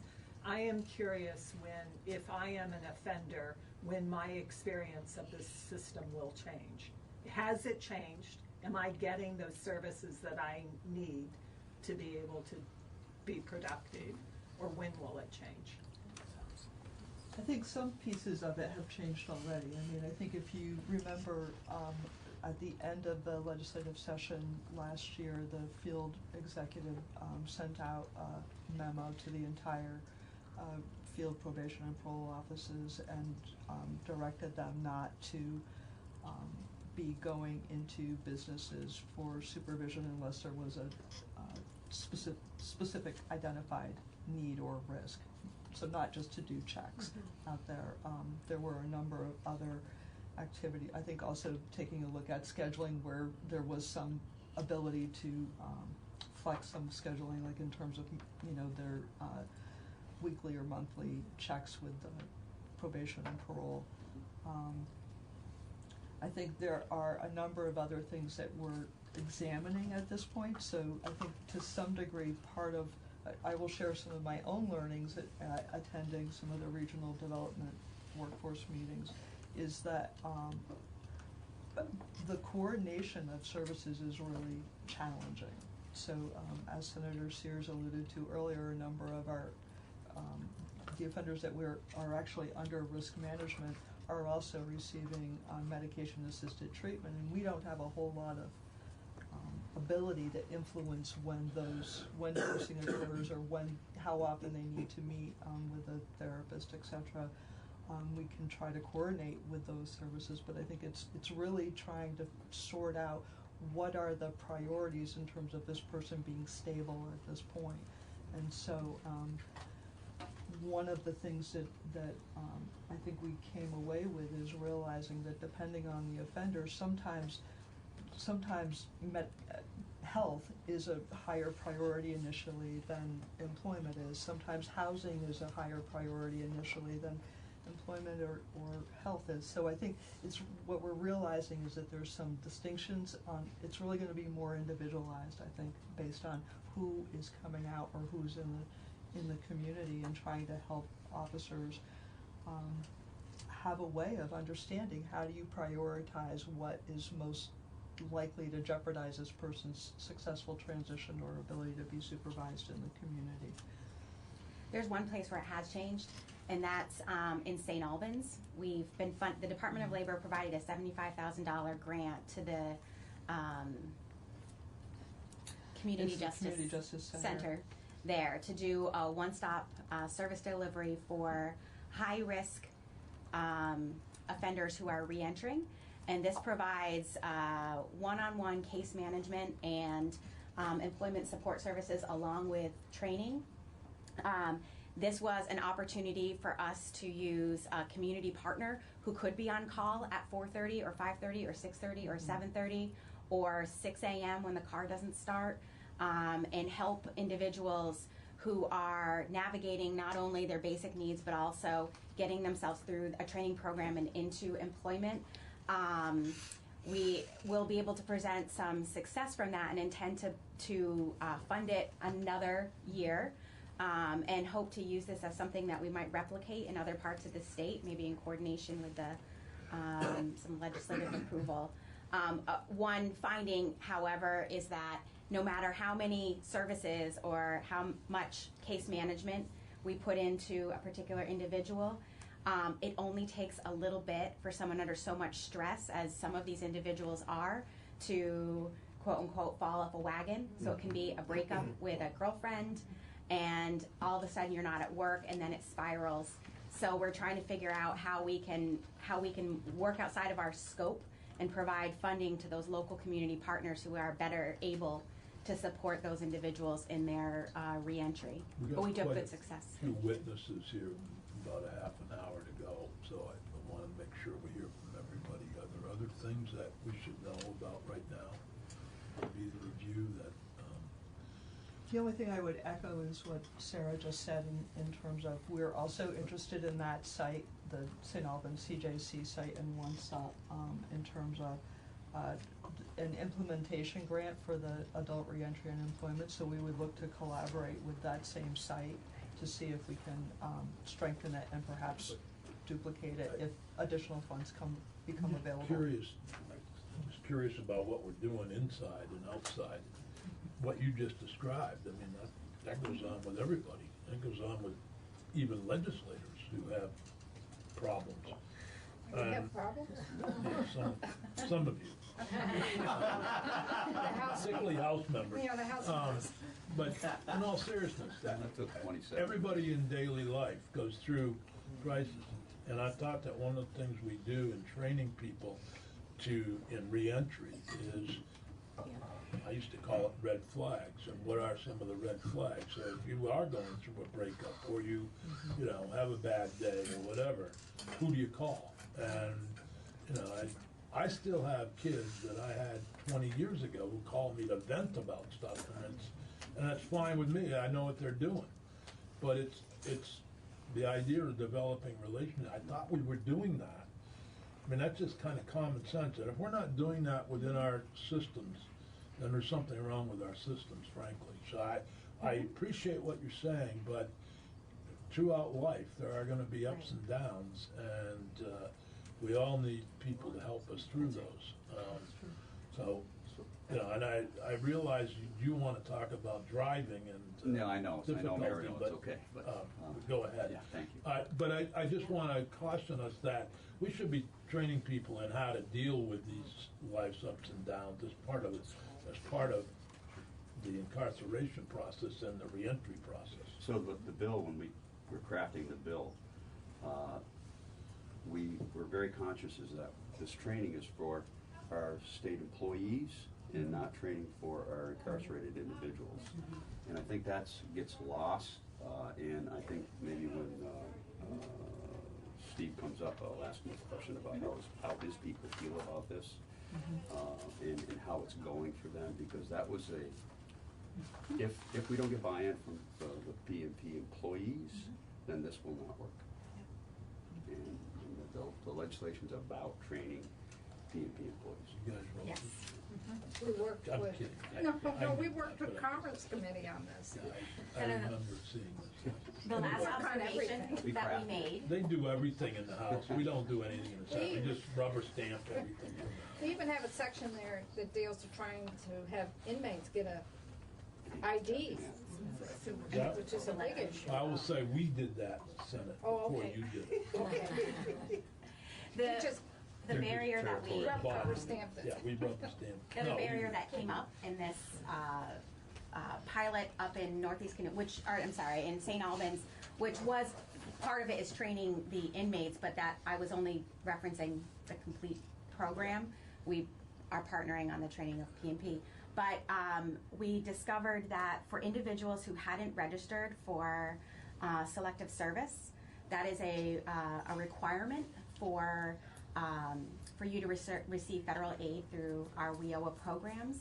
And what we found, and a barrier that we are working through, is a quicker process for getting approval.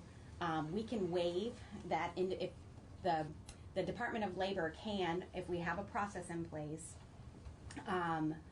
waive an individual's ineligibility to receive federal funds because they failed to register with the Selective Service. And so what we discovered is this is about a 3-week process, and if we're coordinating better with the Department of Corrections as they identify individuals ready to exit who would be ready to start working in a training program and could use our federal dollars, that is now on our checklist to make sure that we've got verification that they either did register with Selective Service or we've started the process of working back and forth with Washington and going through the waiver process so that they're ready to go with eligibility when they come out.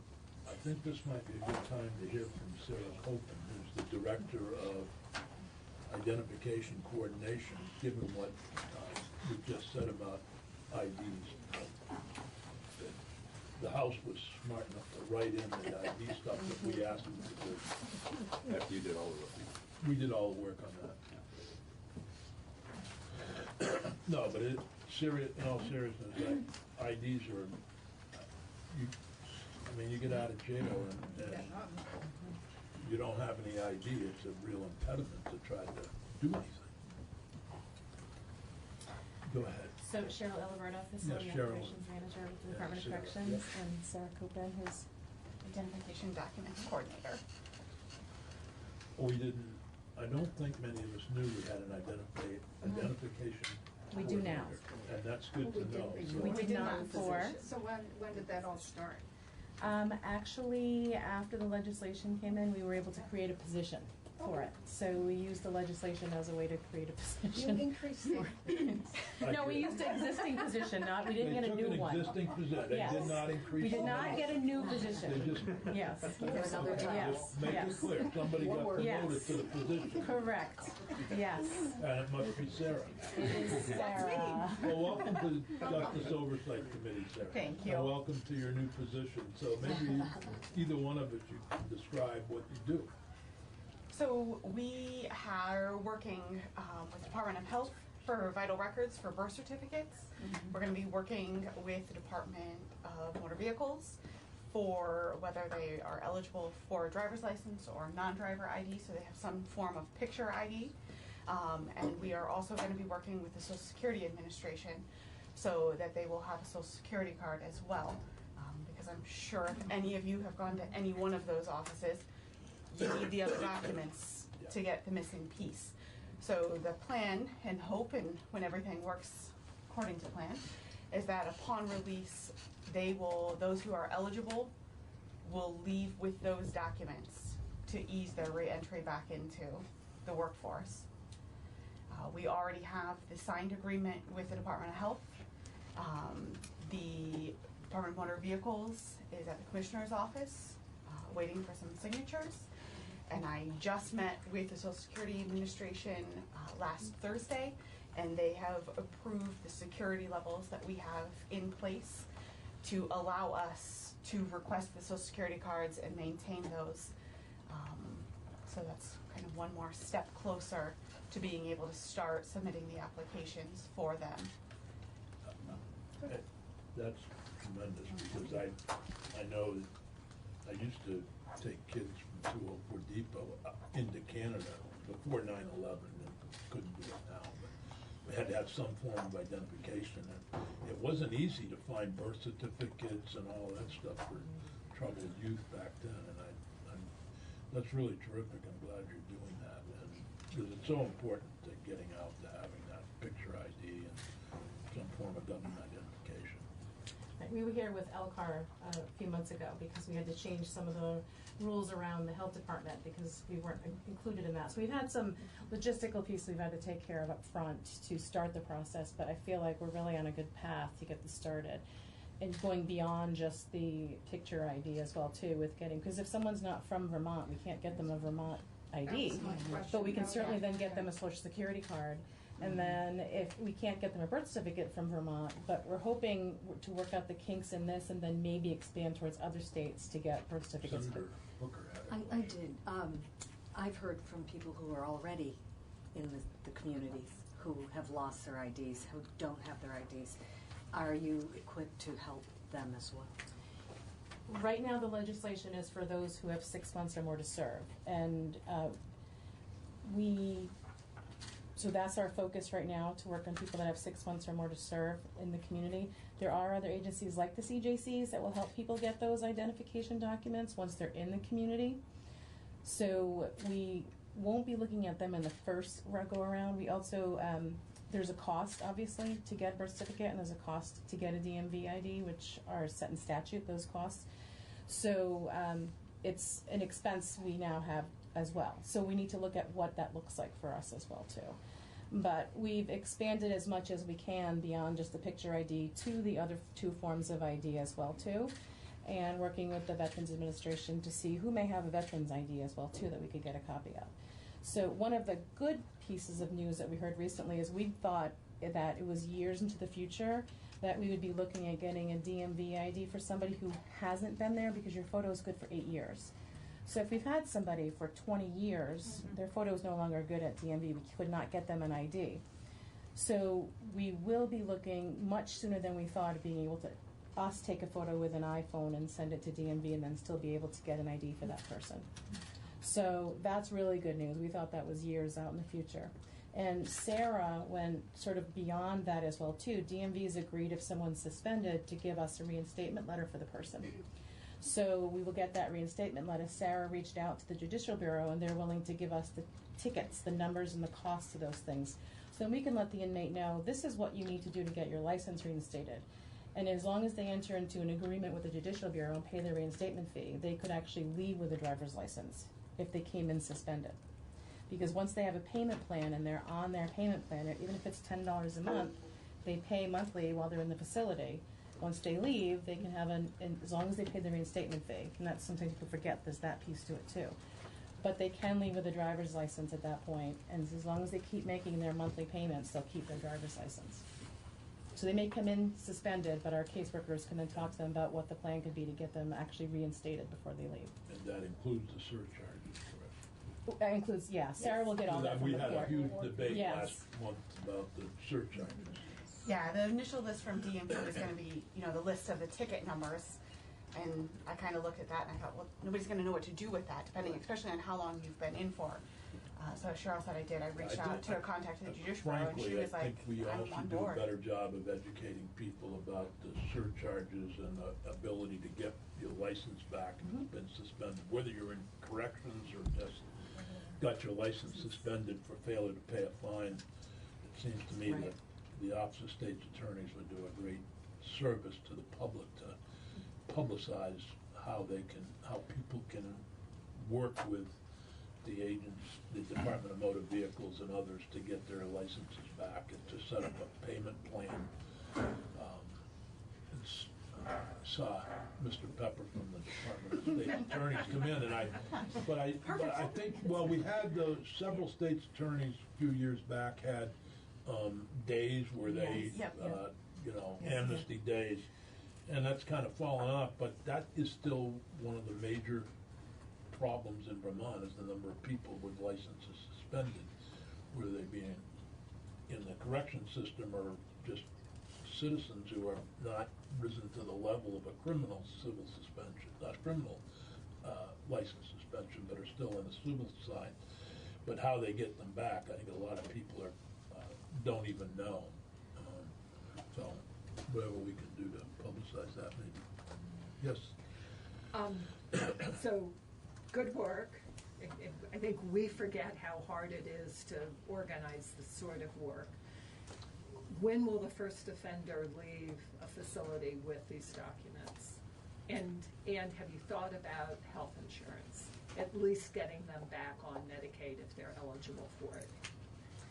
That's a separate process that we already do, as far as insurance and doctor's appointments. And it's happening? Okay, thank you, I didn't Because realize even that. Alabama does that. Well, then we must do it. Well, I don't know, I mean. No, we do. In the past, we had, No, actually, I was talking to somebody from Alabama about that, but a couple of years ago, when they were doing it in Alabama, making sure people were on Medicaid before they left, and I think we did that several years ago, didn't we? Yeah, and I was actually glad to see the legislation, because it's something that I was passionate about before that, and I know Sarah, which is, I'm so glad she's on board, because she is too. We've researched what other states are doing, so we don't have to reinvent the wheel in some of these cases. And just getting Social Security on board was a huge task to do that. I mean, they wanted to tour facilities, meet with staff, they wanted to look at our central office. And so it was a process, and it's not just as easy just to work on signing something with them, but it also requires enhancements to our OMS system, because, I mean, I could tell you the entire process, but you don't need to know that. But we do have to have enhancements to our OMS system, so Sarah can upload the documents so the caseworkers can review them with the inmate before they're released and say, yep, that's correct, and then Sarah can file them. The other piece that's a little important too is Sarah will track inmates' releases, and inmates who are being maxed out of a facility as if they've been returned so many times they don't want to go back on furlough, Sarah will know which facility they're getting released from, and those documents will be ready for them at their release. So they'll get them from the facility that they're at. If they're going to a P&P office, she'll send them to the P&P office so they're there for their intake. So that way they don't have to worry about getting them from the facility if they're going to a P&P office. So we've settled on that piece as well too. So when will that start happening? That's really, I don't know that I can give you that answer because we don't have the OMS system functioning yet. But we are working on a procedure, which is pretty close to being signed off on. And once the procedure's done, then the OMS components will be implemented to match the procedure. Okay. So when I see you in January for appropriations testimony, y'all can tell us about Where how we you've are, implemented yeah. it. I hope so. I Or don't know what that- money you need to. I know that DMV has some legislation they look at looking at reducing the cost for us, because in legislation right now, if you're on disability, it's a $10 fee to get your non-driver's ID or driver's ID. Most of our people are, but when they're in the facility, that's turned off for them. So DMV was looking at submitting some legislation to reduce the cost for DOC to only pay that same $10. So that would be significantly help them if they get 4 for the price of 1 ID. So hopefully that comes forward and you'll see that. I appreciate all, this is really good discussion, and it reminds me of something, and I am really concerned about the money that we've saved through Justice Reinvestment 1 not being reinvested. And these are investments and should be counted. When we ask you the question, what are you doing with the money that was saved through not sending 750 people out of state anymore, down to 250 or whatever the number is today. One of the responses, obviously, is we can see what community programs are, diversion, et cetera, and transitional housing, but also these types of efforts that should be counted towards that effort, towards, I think there was language in last year's budget bill to have us identify places where we're spending money that's been saved into investments, into lowering recidivism, et cetera. And Sarah, the way we're setting up our database for that, Sarah will be able to actually tell you how many of what she gave out, who didn't want it, who said no, I don't want it, who said I already have it, I don't need it, because those are questions that we'd want to know too. Not that we just didn't give it, they didn't want it. And then who did want it and what we're able to get for them. So Sarah will be able to give you those statistics when we're ready to go. Are there other things that, because I want to give time for the absolutely. state employees to comment on this effort. There is another issue that I don't want to lose sight of, and that's the issue of, and I think I got confused with this in setting the agenda with Representative Emmons and Peggy and Michelle. There's another issue, and that is there was language in one of the bills that dealt with probation and parole officers and whether or not the department was supposed to recommend by December 15th whether or not they should be able to self-defense, et cetera, so many of those issues. But that was a separate issue that involved, and I think there was some confusion about which issue was coming up today. And I hope I've cleared that up, or maybe I've muddled it more. Have I muddled it more? Are you looking at me? There was language in a bill, Michelle gave me the language the other day. The language that talks about the self-defense for probation and parole officers, that, we're taking that up on the 17th, correct? Yes, we are. Yeah. Yep. So I don't want to confuse these two issues. Yeah. That's all. That's part of that probation and parole officers report. Yes. That's Yeah, due on the Yeah. right. That's on the agenda due for on the the 17th. 15th. This was due on the 1st, but we're getting it early. Oh, no, this is after the 1st. We are in December. You were right? out to sea. I was out to sea on the 1st. Yeah, I was out to sea. And I'm still out to sea. You probably wish you still were. She said that.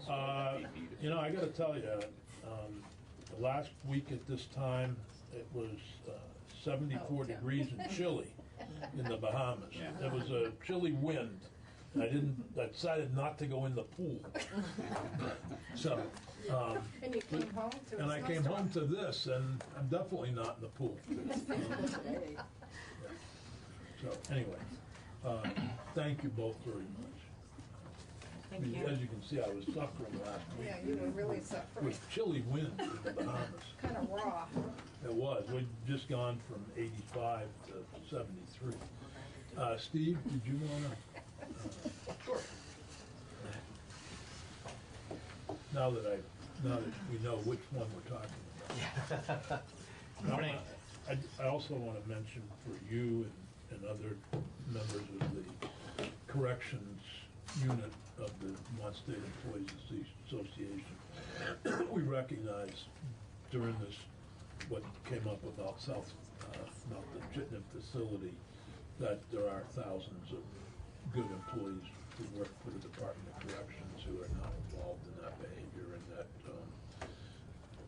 work every day in very difficult circumstances. So I just want to make sure that we don't lose sight, because frequently one politician goes bad and all of us are bad. And we need to realize that the very serious nature of what happened at Chittenden should reflect on every corrections officer and every probation officer in the state. Well, we appreciate you saying that, Senator. I think our members definitely feel like things are painted with the broad swipe. These are, very serious allegations. They are allegations for a small number of COs. But we feel very proud that a VSEA trained steward who had this information brought this to management, just as he was trained to do. So we're very proud of that. We'll see how these play out. But we appreciate you saying that. Now, here we go. Here we go. No, I think we all recognize the importance, and you have a long-term probation officer with you and may want to do some of the talking, but your reactions and how it is in the field at dealing with this. So if I could just take 1 second, I'll just introduce him. So for the record, Steve Howard, I'm the Executive Director of the VSEA. This is Dave Martinson. Dave has a 35-year career with the Department of Corrections in both management and as a frontline worker, including in the field. Most recently, I think the last 10 years in the field, Dave. Dave is now one of the newest union representatives at the VSEA, so he's working for his union.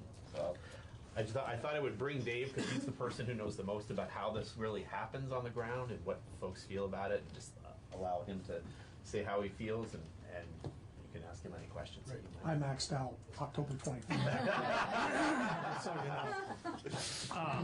my reaction, it was a pretty broad stroke that I just listened to. I was a probation officer, intensive probation officer in Newport, Vermont for the past 10 years. So what I can tell you is I can't talk about policies. I can, but I won't. But what I can tell you is what it means to be line level in dealing with offenders coming out of jail. I know the process well. I know the status as well.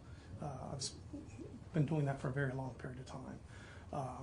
I can tell you that a lot of the things that folks talked about has an impact, or had an impact on me directly, is first of all, it's a complicated business and it's a complicated expectation for a parole officer as it is today to do. We can't do the things that are expected, just so you know. And then when you add different layers, that complicates it a little bit more on trainings and things like that. But what I can tell you from experience is when folks come out of jail, I know where to get IDs because of the fact that I have a relationship and always did with Northeast Kingdom Community Action, the Community Justice Center. They have a staff member that will drive an offender across the state line to get an ID if in fact they're not on furlough, so that they can leave the state. Other folks, they're able to take those folks and get them done. They're versed on it, they're trained on it, they understand that. I don't have to do that personally. I just need to make the phone call and get the offender to go there. I've also worked nights and weekends to meet with offenders because of your initial comment about working in the hours. I can tell you personally as a probation officer, when I was available till 8 o'clock at night, all those folks that couldn't make it at 4 o'clock were able to make it at 4 o'clock because the last thing they wanted was a probation officer in their world at 6, 7, and 8 o'clock when they were doing what they do. That's just an observation of testimony I heard. I can tell you that I always worked, the last caseload I had, I intensively worked with sex offenders to make sure that their appointment with me, their appointment with everything they had, we combined that to happen one day during the week where it was either morning or afternoon. Guy showed up at 3 o'clock because his group was at 5 o'clock. So I would set where he could come in and see me. He could go directly from there to his counseling appointment. Then after that, go to sex offender treatment. So for those ADA flaggers, the guy could flag 4.5 days a week. I know how to make that work. I did make that work. I can tell you that the folks that know their population, know their caseloads, and know what their offenders need are able to maneuver that and navigate that system fairly effectively and well.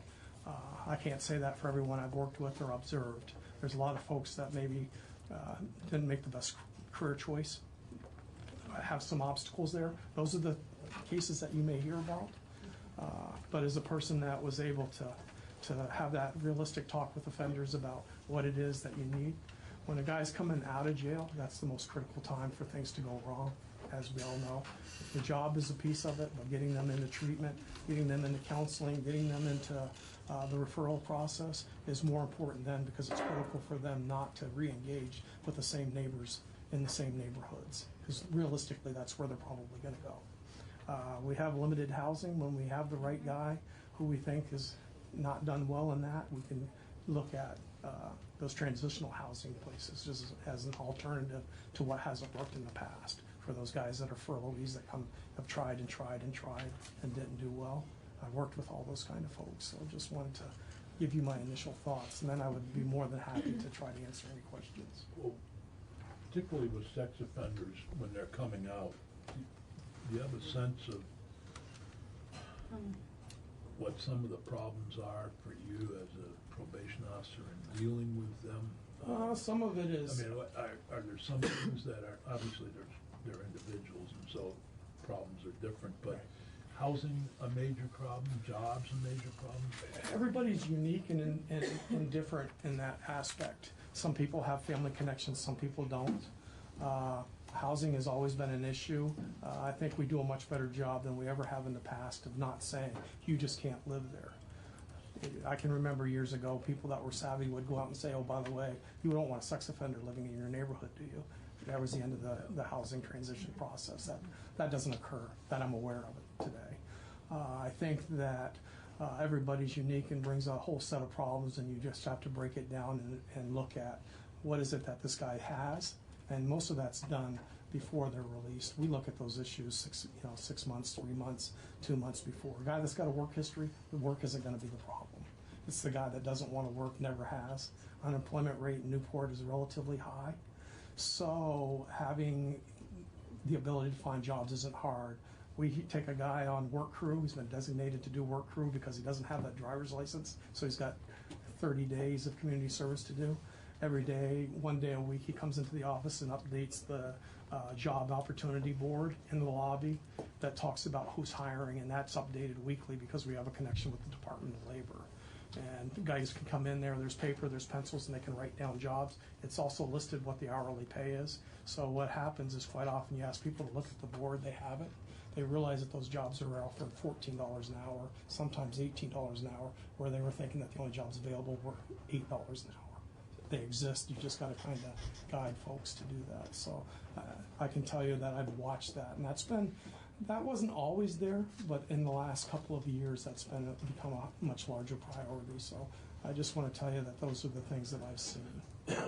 What are some of the things that cause you to recommend that somebody be put back in jail? Really related to their offense dynamics and the risk of harm to someone. So a guy having a drink is probably not going to a jail. A guy who has a history of domestic violence, when he drinks in that household with his significant partner, that would be a situation that would rise to the top of the level immediately. Guys that are on, we mitigate that with electronics, GPS and Alka sensors. We do a lot of that stuff. So by the time somebody's returned to jail, there's been a whole lot of steps that have already occurred. If you went back and looked and wrote down what happened, they had a whole lot of opportunities to correct that. So just missing your curfew doesn't send a guy to jail. Smoking a marijuana doesn't send a guy to jail. Those things, I did urinalysis for a very long time. I used to get pretty honest answers when I said, you're probably not going to jail. Most guys will say, well, this is what I'm using, A, B, C, and D, and then you find out N, E, and F too. But and then what you do is you look at the referral and when was the last time you were in counseling? You follow up with it and make sure that there's a referral in place. So. Is there tension between the central office, the institutions, and the probation and parole over who should go back? All the time. I was a senior PO, so when the management was out of the office, I quite often covered the daily operations, and those were the things that I didn't have the authority to make decisions on. I couldn't tell an officer that Johnny Joe should go to jail or should be incarcerated based on that behavior. It would take somebody else at a different level. So it's not anything that anybody can decide at a local level. The worst case scenario is that I make a decision at night that somebody needs to be incarcerated. I get in the office in the morning and the guy comes right back out. The behavior was egregious at the time, but it doesn't look like the guy needs to spend the time there. Turn it into a sanction of 1 day and put the guy back on track. Kind of got his attention. You've had a long, in-depth discussion about the behavior, and then what's next. So sometimes it's a short hit, sometimes it's a long hit. Guys that stay in jail, there's more than just a bad day. So that's my thoughts on that. Okay. Because my experience, personal experience, has been more with the juvenile system, and I used to say it was tougher to get a kid into Woodside than into Harvard. I see the commissioner of DCF this year, and because everything went through the central office, and there was one person who kind of made the decision about placement. But that's not the case with corrections. I've talked to managers. I've talked to superintendents. I've talked to district managers in the community, and there's some latitude there. I've luckily heard folks from even central office say I have good staff that make good decisions, and I allow them to make those decisions. And then we follow up and do an analysis and drill down the next day. So a lot of times those get sorted out fairly quickly. I don't know as a probation officer that I was always happy with the outcome, but I was able to not personalize that. Same with sentences in courts. I write a probation pre-sentence investigation, and what happens happens. I don't have the latitude or the authority. I'll supervise whatever I'm designated to do. So to me, it's not a personal thing. I identify risk. I identify what might get somebody hurt, and then I make recommendations based on that assessment. Questions? Butch? I trained them well. Yeah. I knew there would be a question from either Mary or Yeah. I was interested when you said in two things. Number one, you said you took your folks across state lines to get an ID. Yeah, really. That's correct. If they weren't on furlough. They weren't on Yeah, What well, I if they did. could legally take them across. Yeah, exactly. And, that's the first question, and I guess I'll let you hack that one out a little bit. I'm confused why we can't get an ID in Vermont for the person, but we can go out of state. Sometimes it's related to Social Security cards, and because the person was born in New Hampshire, for whatever reason, they take them to New Hampshire because the Social Security office is there. They were born in that state, and so therefore they can make the connection. They can get the Social Security paperwork that day. So they make a call. They take the guy down with some type of identification. Sometimes we take the guy up to jail, get him an ID. With their pictures on it, with their background. It's a non-official ID, and sometimes that's acceptable. So we look at what we can do with who we can do it with, and some people just need an ID in order to get a check cash to get them rolling. So that would be, in your experience, that would be just limited to people from New Hampshire, or? Yeah, it would be.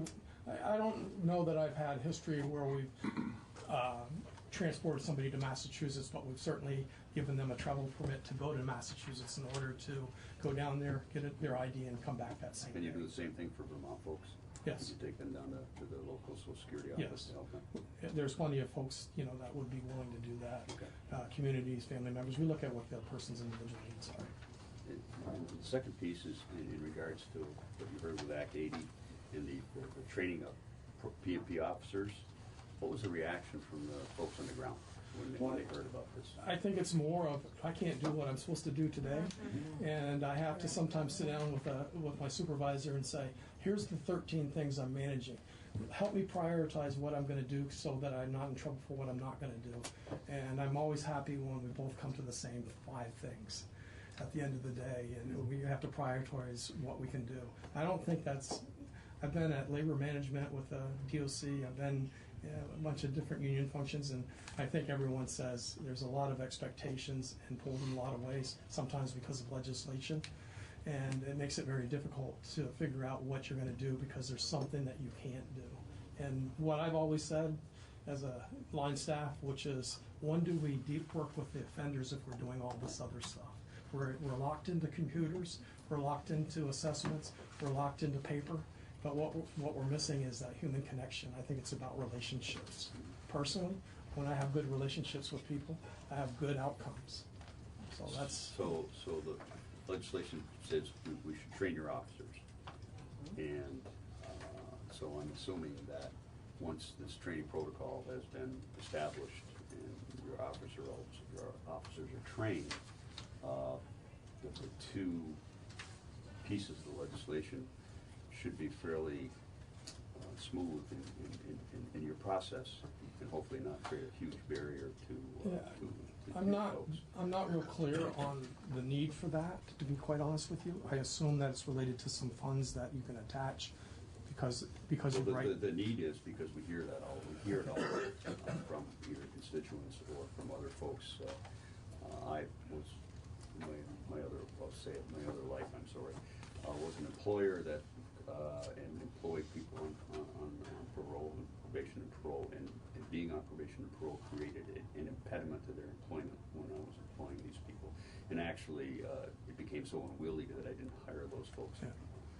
I think if you were in that same role today, I think that might be a different experience for you. That's my personal opinion.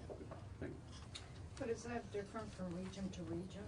Number one, with the experience and longevity of some of the officers. Yeah.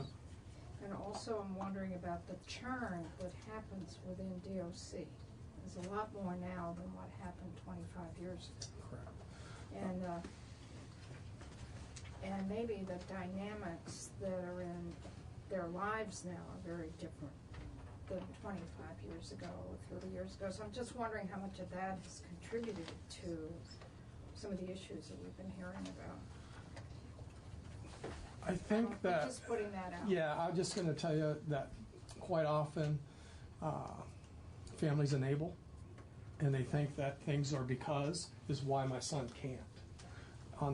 I've had many discussions of partnering up with family members to educate them on their son, try to get the son to sign a release so I can have an open discussion with mom, just to be quite honest with you. And when I've done that, I found that the fog lifted, and quite often that families become help in making those things work differently. I can get him there, so they don't always understand it. So I think it's bigger than just it's too easy to say there's obstacles created by being on statuses. That's not necessarily true. There's some obstacles because some statuses are different, but usually it's because somebody's failed at those other options. They failed at probation. They failed at other types of supervision, so they end up at the high level because they're more likely the violent offenders, they're more likely the guys that hurt somebody, or they're more likely the sex offenders that kind of fall in those guys, or they're just an antisocial personality and they're more criminal. And those are the tougher cases just because that's a lifestyle and that's a choice to live a lifestyle that way. I don't know if I ever answered your question. I think you have one. Nope, thank you. Okay. I think we're probably the better Great. one to Thank move you on. all very much. What do we do with kids with the Woodside situation?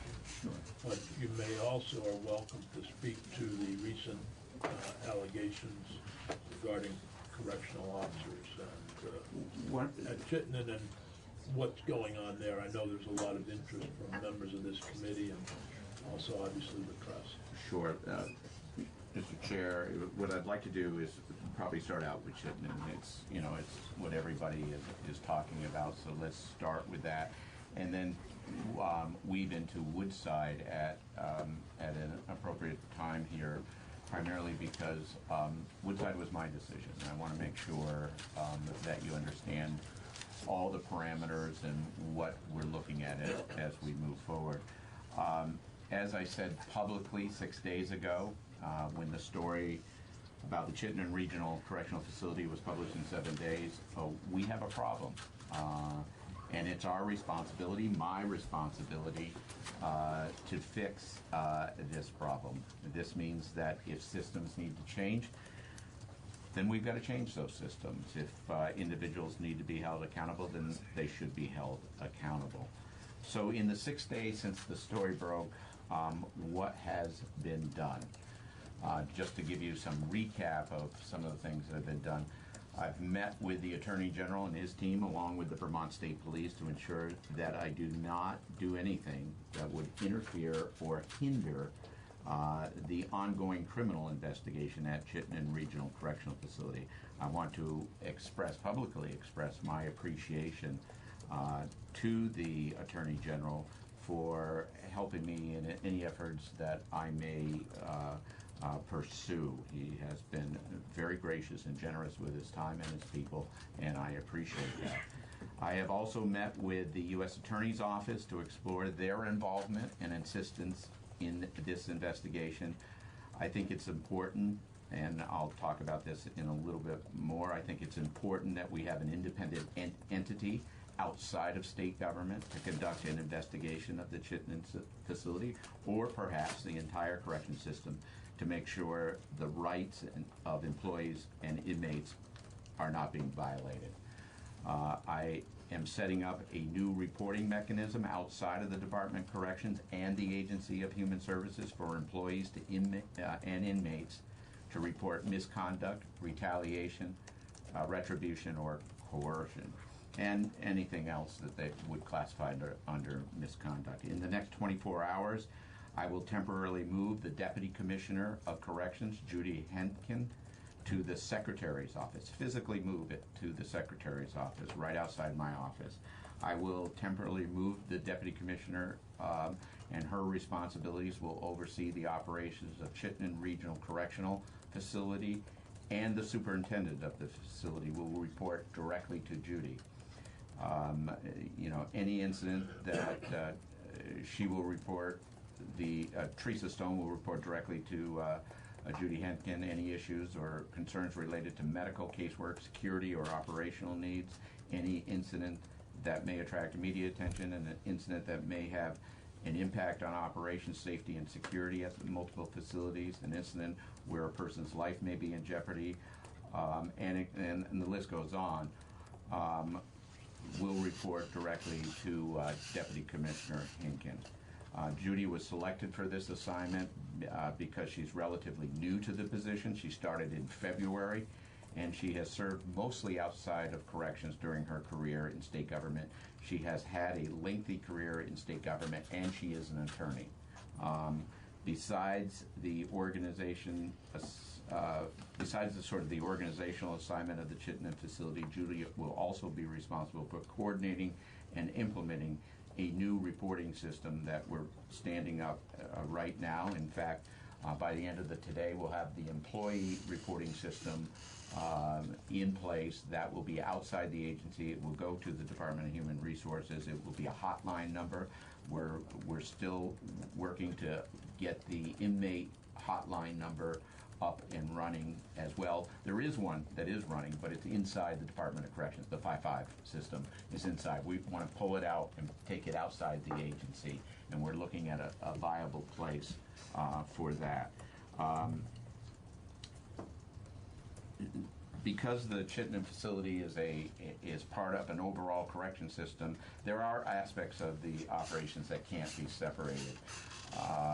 Examples that would include, the on-hour reporting time frame outlined in the directive for any sort of incidents that fall within that directive. Those incidents include inmate assaults involving a weapon, escape, attempted escape, evacuations, or facility lockdown, inmate death or illness that's considered life-threatening, activation of special teams, and or use of restraint chair for more than 2 hours. So we're in the last few days we've been talking about how do you move something out of an integrated system and yet keep it integrated at the same time, and that's what we're doing. But for the short-term and temporary basis, the facility, I just want everyone to know, the facility will report to the Secretary's office. Mandatory sexual harassment training will be reintroduced system-wide. They do go through sexual harassment training. I've asked that it be reintroduced system-wide. I have conducted the first round of interviews with the Commissioner and the Superintendent of that facility. I've concentrated because what I have done is concentrate on those. What the article showed is a systemic sort of over time issue that we have in corrections. What I want to know is what did the current commissioner, and when he was deputy commissioner, and the superintendent, what issues happened on their watch and what did they do about it?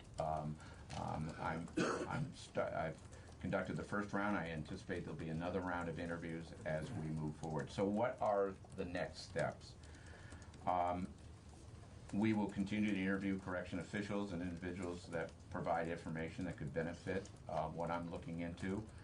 We will look across the country to make sure we find the appropriate third-party entity to complete an external independent review. I'd like to get that started as quick as possible. I want an external independent outside the agency, outside of state government, to look at this organization to make sure that people's rights aren't being violated within the organization, both employee and inmate. We will also, there are organizations that specialize in this work, and we'll coordinate to make sure we have the most qualified individuals to conduct a full review. That hasn't been determined who that is yet. We will continue to coordinate with our partners, such as the Attorney General and the U.S. Attorney's Office, to see what their role, and they could have an independent role in this regard as well. And as I said last week, we will continue to work expeditiously to provide the governor with a full review with recommendations. Probably by the end of next week is what I'm shooting for, to have the recommendations and doing. But I just want, we're pursuing full steam ahead. I just don't want to surprise anybody. We're pursuing full steam ahead to have a outside independent review of our Department of Corrections, and what that looks like and who is involved are still items to be worked out. So I wanted to just give the committee an update of what's going on. I appreciate that, and I don't want to. We could go on for hours about the situation here. I think that my biggest concern is to make sure that we take every step we can to prevent the behavior in the future and to hold whoever should be held accountable for the behavior that was outlined in the article. In some ways, it's a good thing that you just came back. And by that I mean I that feel you were. do that right now. Right, well, I mean, you took the job and all of a sudden you're handed this, but you don't have any track records beside, you know, from years ago, although the fact that it came through the press is one of the more, I mean, it's good that we have a free press. It's good that we have a press in Vermont that's willing to dig down and dig deep into some of these subjects. But it's also unfortunate that this didn't come to either the attention of the commissioner or the legislature or whatever. I mean, it's no secret that many groups have been meeting at the Chittenden facility. Your own committee visited the Chittenden facility, the Women's Caucus, and for whatever reason, this came out through the digging of the press and not through those meetings. So there's something for us as legislators to look at as well. You know, we yearly visit prisons, and my committee visits prisons. We visited Woodside. And evidently people didn't feel comfortable talking with our committees. So I think that's something that we, as legislators, need to look at too. We didn't get this. Yeah, go ahead, Phil. I was interested to hear you talk about the external independent review. I think that's a very good step. But to go back to the hotline, where would the hotline, does that still go into the administration, just another agency? Well, where the employee hotline would go to the Department of Human Resources. That's been being the inmate hotline. I want outside of government, and I don't know what that means yet in terms, but you know whether it's legal aid or Defender General's not outside, but it's somebody independent outside of state government is what. And I want to qualify that. I mean, you could argue legal aid is part of state government. You could argue the Defender General, something outside the agency. All right, good to hear. Okay. Yeah, do a few minutes on this. Go ahead. I want to thank you. You know, I want to also thank you to be very clear that these, what was reported was over a period of time, of about 10 years, not all at once. And to really look at the current folks who are employed in DOC, the commissioner and the superintendent, what happened under their watch and what did not happen. I think that's very important for everyone involved. One thing I would like to know, just for clarification purposes, when you said you're reaching out to the Attorney General and the Vermont State Police so that any investigation that is occurring is not interfering with the ongoing criminal investigation, can you clarify what we're talking about for an ongoing criminal investigation a little bit? Because I don't want confusion. If there was already something happening in a criminal investigation prior to the 7 days article, I think that's important for folks to know, because it can be interpreted quite easily that because of the article there's now a criminal investigation. So I want that clarification. There was a criminal investigation to open up in October of this year. Prior to the article. Prior to the article. That investigation is ongoing. I'm aware of that investigation right now. It is. I'm trying to remember Paul's article, whether it was. It said where it was targeted, but nonetheless, that is ongoing right at the moment. That was referred by the Department of Corrections to the state police at the time. At the time they became aware of it. I think that's important to be out there, so that folks just don't have the feeling that if this hadn't come to fruition, there would not be a criminal investigation going on at this point. the one thing I do want to respond is, as much as I'm focusing on the people that are there now and what they did when some of these incidents happened when they were there, I don't want to discount the fact that this seems to be a systemic issue that's been over time that we've really got to pay attention to, and maybe it's a culture change that we have to look at. And that's where the independent outside Right. review is very helpful. Right. Thank I want to make sure that we don't lose sight of the fact it's not just Chittenden Right. that Right. necessarily behaviors on part of a very small minority of the thousands of people who work for the Department of Corrections, what is it, 1,400 people. So it is a small minority, but it's not just at Chittenden where problems have arisen. And we may focus on Chittenden and the population there, but it's not just there. I think you're right. So I hope that there's an overall review of this type. Yeah, I think where I want to start, just to be honest, is Chittenden, and then we'll expand it from there. I've heard, we all hear allegations regarding drugs particularly being brought in. And there will be some controversial recommendations that I will make, and one of them may or may not be, and I'm going to see if Steve's standing right over me, but would be drug testing at some point. I will.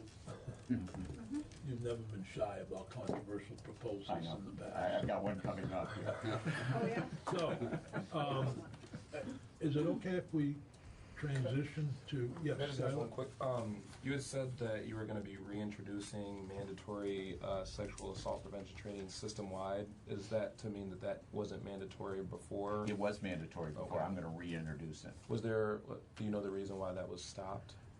I think it's ongoing. Oh, it's on. Yeah, but I want to make sure I want to look at the program. I want to sort of restructure the program and move forward on what we're doing. So, before this all broke, we had set another controversial subject, which was Woodside.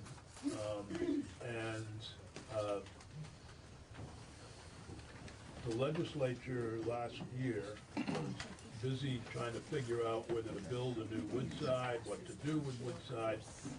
And at the time, I kept getting daily reports from the particular state's attorney in the Northeast Kingdom, who will not be nameless, of the number of people who were in Woodside. And then post that, I continued to get daily reports, but the numbers were dropping dramatically. So I think you've reached a conclusion, and I don't know whether it's part of budget adjustment or where it is, but might as well jump right into this one too. Can I interrupt for 1 second? Did anyone lose a key? You found on the floor. What kind of car? Looks like a Lexus, I think. Oh, that's mine. No. Anyone? It's not mine. That's for sure. I'm a devil. All right,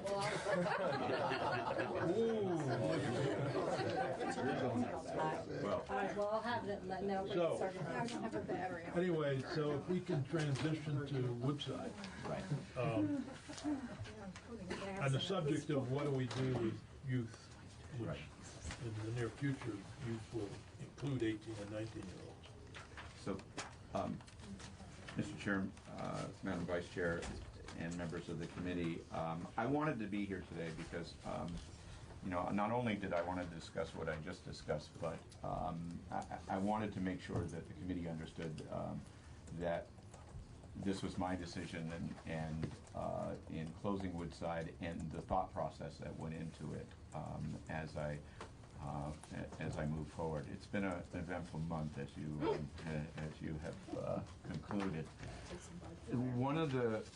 One of the things, let's look at it from two parts, and then I'm going to ask him to sort of go into the specifics of it. But just generally, what I was looking at when I made the decision. First of all, Woodside costs approximately $6 million, 5.8, depending on what you're doing. It costs approximately $6 million a year. That's all general fund money, because the federal government will not match that money at all. So that's $6 million of general fund money. When I first came here, the population was hovering, and I think it's still hovering fairly small, but was hovering between 2 and 0. So we were paying $6 million for a population that was 2 and 0. Even if the population increased substantially, $6 million for that facility, from a financial point of view, made no sense to me, at least. Secondly, since I've been gone from state government, Ken and his colleagues at AHS have done a very good job at building a robust, community-based treatment system out there, where a lot of diversion happens before youth goes to Woodside, but also has the capability of handling people that we would normally have sent to Woodside in the past. That, my anticipation, and Ken will talk about that, is that we continue to build out that robust system in order to meet the future needs of youth that were once all going to Woodside. It's a success story if you look at it in terms of what we have done in terms of community, least restrictive environments for our youth in this state. It is truly a success story as we move forward. It is difficult to make these decisions. It is very difficult. We're gonna work with the VSEA and our contract obligations to place people and help people that have been there for a long time, that have worked at Woodside in this discussion. Obviously, we're not going to close down Woodside until we have the alternatives in place, and Ken will talk about what we're doing in that regard in a moment. It is in the FY21 budget is where it is. It is not in budget adjustment at this moment. So it is in the 21 budget. So the target date would be July of 2020 for a close down of Woodside. If it can be done earlier, I would welcome it. Yeah, 2020 next July. Next July. Yeah, we're 2019 now. We're going into FY 20, and if it's not going to be in budget adjustment. It'll be in the 21 budget, which starts July of 20. Right. Yep. Okay. I was interpreting that you were trying to close it down and have it done by July 2020. That's how I was interpreting what you just That's said. exactly what I July 1, the new fiscal year starts, 21, and I'd like it closed before the new fiscal year starts. It's not closing Okay. it tomorrow. Right. Closing it between now and July 1st. Between now and July 1st. the plan is closed. I'm sorry if I'm confusing that No. a little bit. So with that said, I just wanted to make sure you understood the background on this, and understood sort of my decision making as I was looking at this, and now give Ken the hard task of making it happen. So Ken, if you can go from there. Sure. So I'm Ken Schatz, Commissioner of the Department for Children and Families. I do appreciate having this time to talk. I just want to make sure that it's clear, since there's a lot of people here that may not know me. And I've looked at the back of your thing here, your presentation. I want to make clear that I have a bias. The bias is that Seall Inc., SEALL, Depot Gap, Depot Street, Bennington, Vermont. Those are all programs. The SEA is Sears. I operated those programs for 35 years.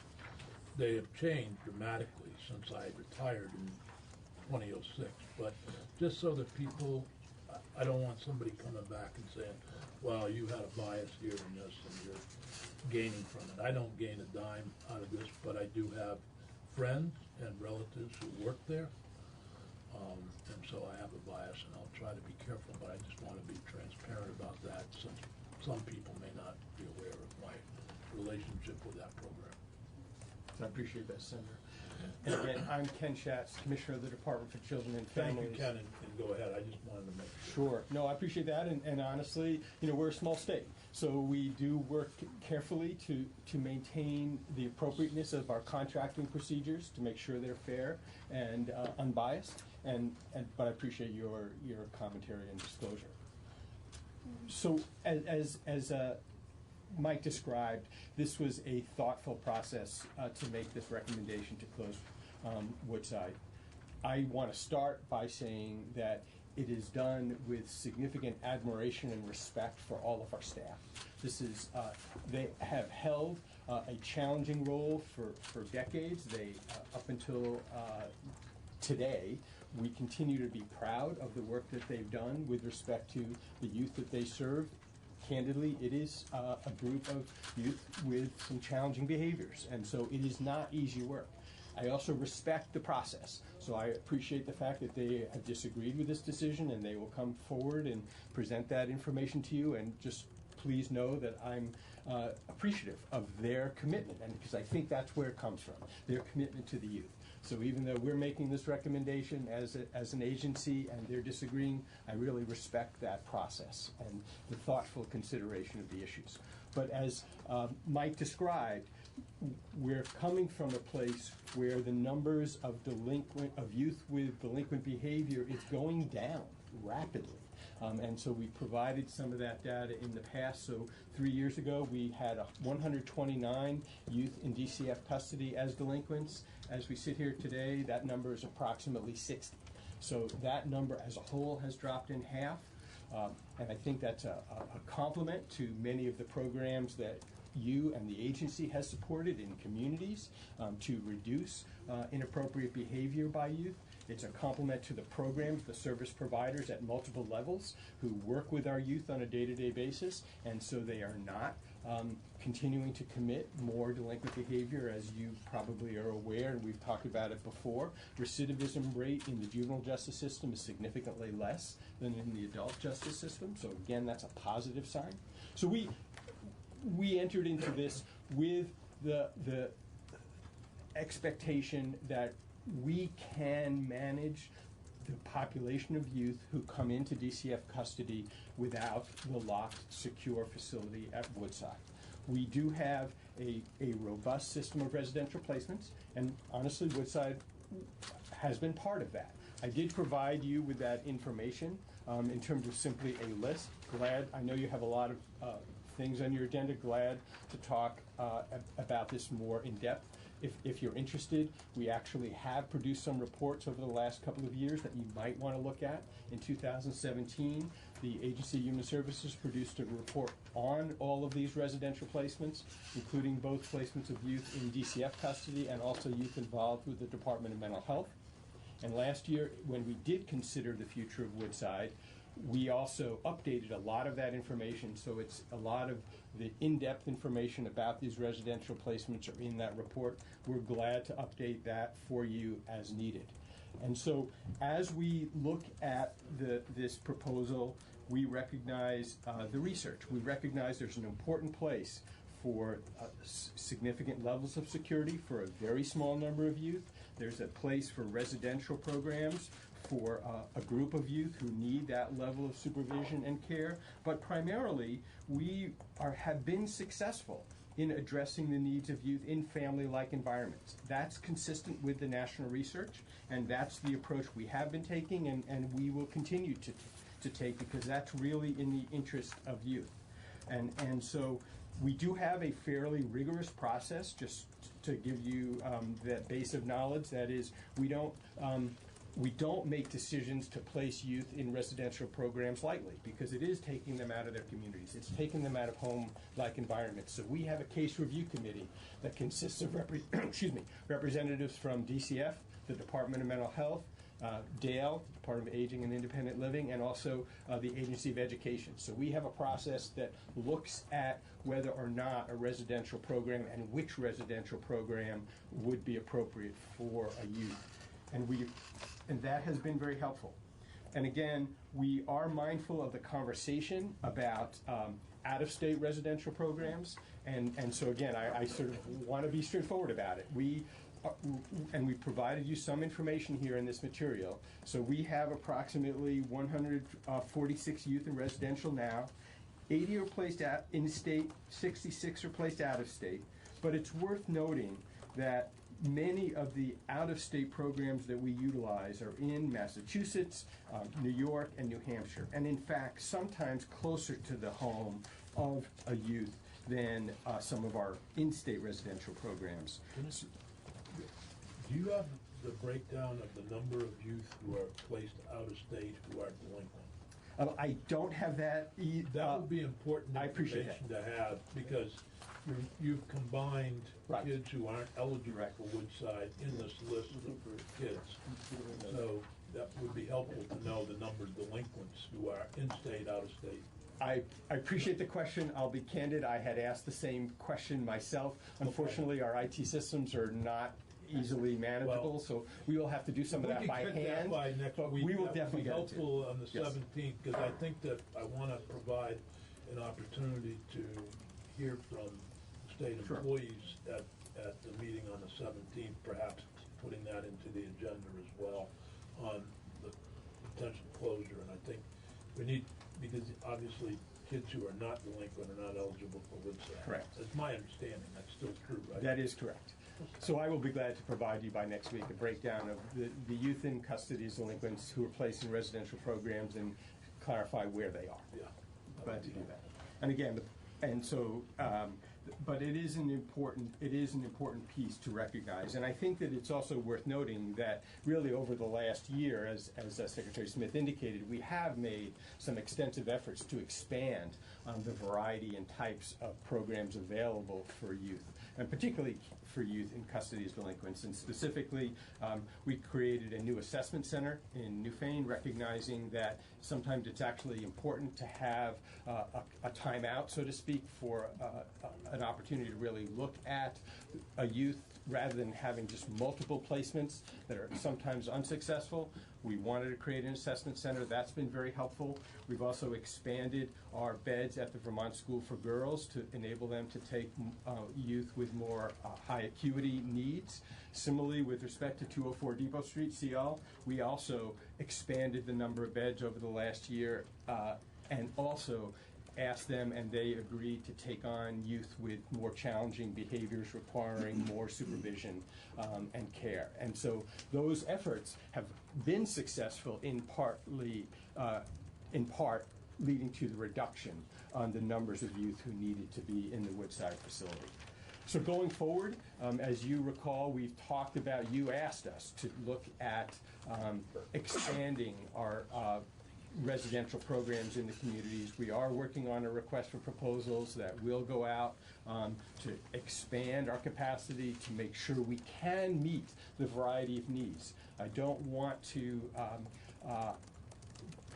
I want to be clear with you that we understand that for a very small number of youth, there is the potential need going forward to have a substantial level of supervision.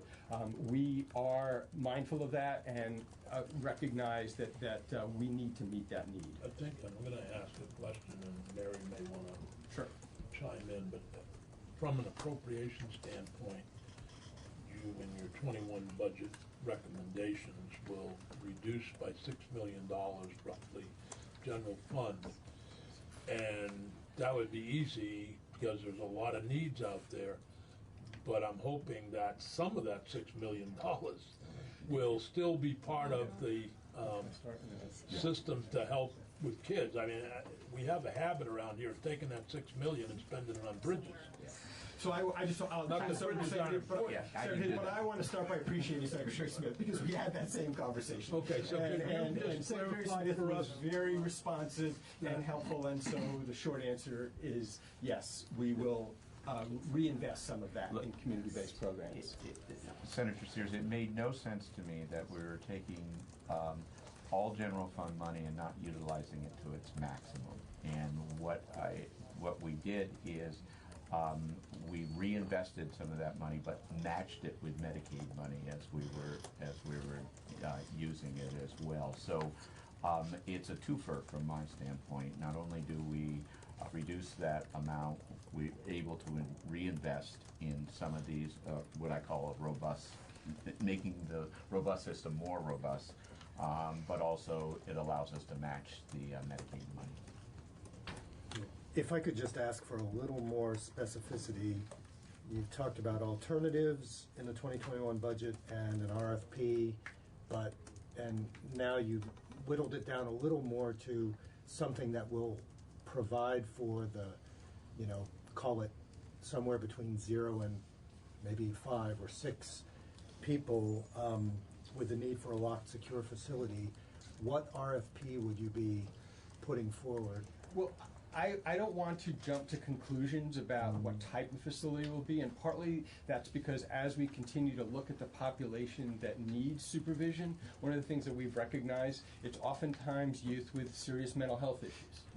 And so we want to make sure that we have the right type of facility to meet those needs. So that's part of what we're looking for from the request for proposals. We've also seen, looking nationwide, that there's a variety of types of programs that have been quite successful in supervising youth without necessarily having to be a facility that's locked all the time. Okay, and I will personally just look for more specificity as we go along. Last question I'll ask is, so I tend to sit in education a good part of my day. We've had a very similar decline in numbers from 127,000 to now more like 75,000 students.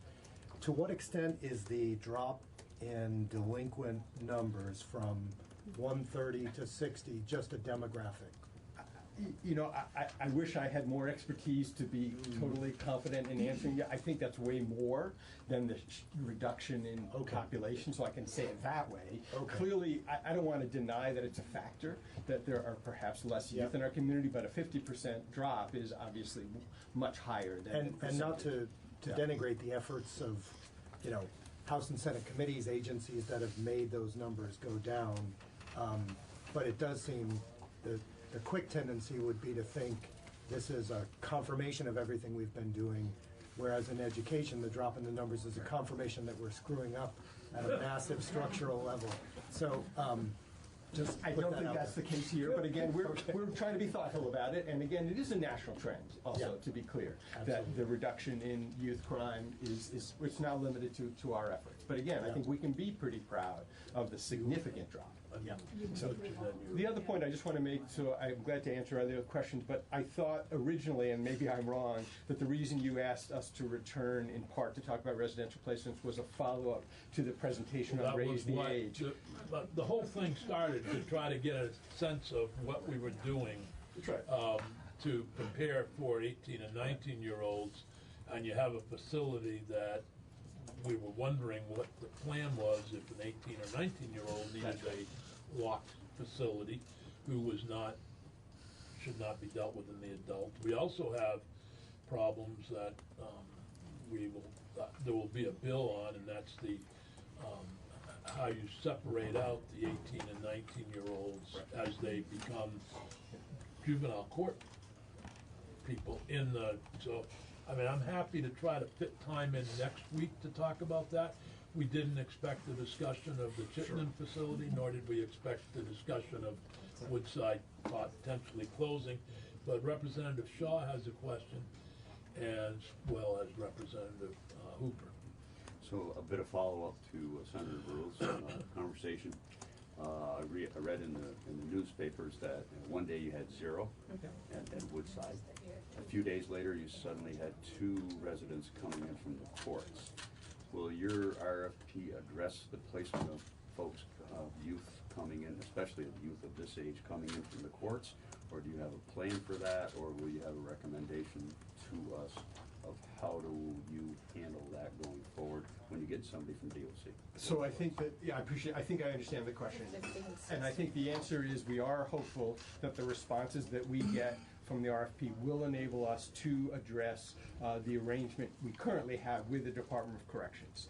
I can't guarantee that at this point. We're certainly in discussions with the Department of Corrections. They do sometimes house youth who are charged as adults with sight and sound separation, and that certainly may continue to some extent. But we are also mindful that there are advantages to having a placement of a youth, even if charged as an adult, with other youth in a different type of setting than an adult correctional facility. So we have that in mind. We'll see, and we'll report to you more specifically as we go forward. Mary? So, Representative Shaw got at the core of my concern. So let me just go a little bit larger, which is in the past with the adult mental health system, we said, hey, we're going to create a robust community system. We don't need these institutions, and we ended up with a system that is not as robust as we need. And this is as much, I guess, an observation for ourselves that we need to fully fund a robust system. And I'm concerned that we're going to say, yes, we're creating this juvenile system that is going to rely on these placements, but we don't make that year-over-year commitment to making sure that's in place. And the fact, I mean, that on any night, somebody could be brought to DCF who needs a placement, and they're going to end up sitting in an inappropriate place at DOC really concerns me. So I'm looking forward to hearing from you all how you're going to make sure that does not happen. So I do appreciate that, and that is certainly our intent. And again, as Secretary Smith pointed out, that's one of the reasons why we're not rushing to do this tomorrow, even though the population did go down to 0. And honestly, it's going to go up and down. It's been below 5. And that's the number for months, and that's what we expect. But we will thoughtfully consider the need for that type of placement going forward, and that's why we are doing the RFP process. That's why we're also giving ourselves time both to thoughtfully address it, but also present it to you so that we can address that concern, because we share it. I mean, we want to have a robust system that is able to meet the needs on any given day or night. It was always my belief that there would be very difficult to place delinquent kids who would not be appropriate in a community setting, and that you would need a Woodside type facility. But if I look back at the history, back in the late 70s, there was a program at the state hospital that was operated by Washington County Mental Health that held those kids. And then, but the pre-Woodside was taken over by the state. That facility at the state hospital was a pretty dank place to walk into, I must tell you.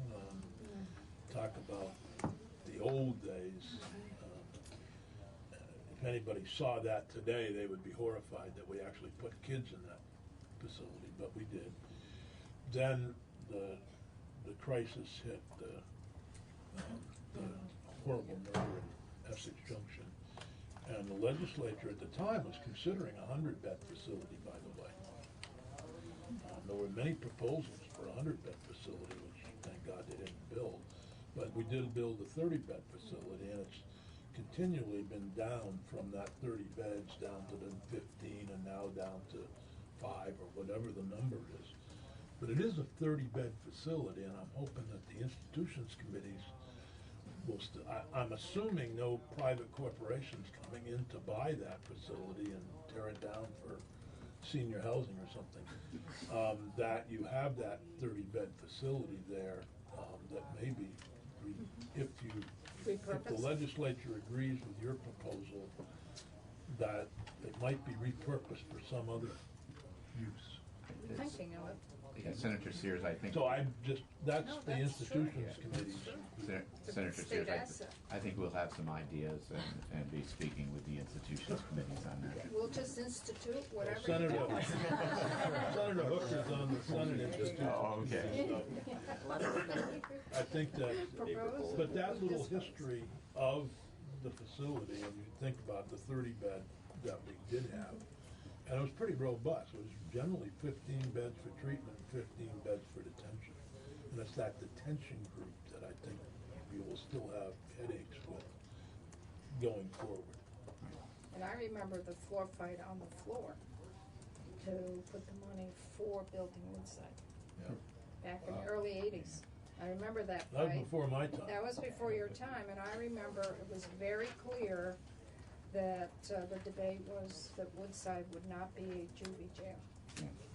It was very clear. What's interesting is when you say, you've been around a long time, I was in the legislature when those tragic murders happened. Came in right after. Yeah. Gretchen Morse. Yep. Fought the fight on the floor of the House. Anyhow, For it. I don't know if there are any other questions, but we have 2 other witnesses scheduled, and I just don't know if Pepper's still in the room. Can't see him. Can't see him. If you can make your way up, and if Marshall's here, maybe the 2 of you. There is.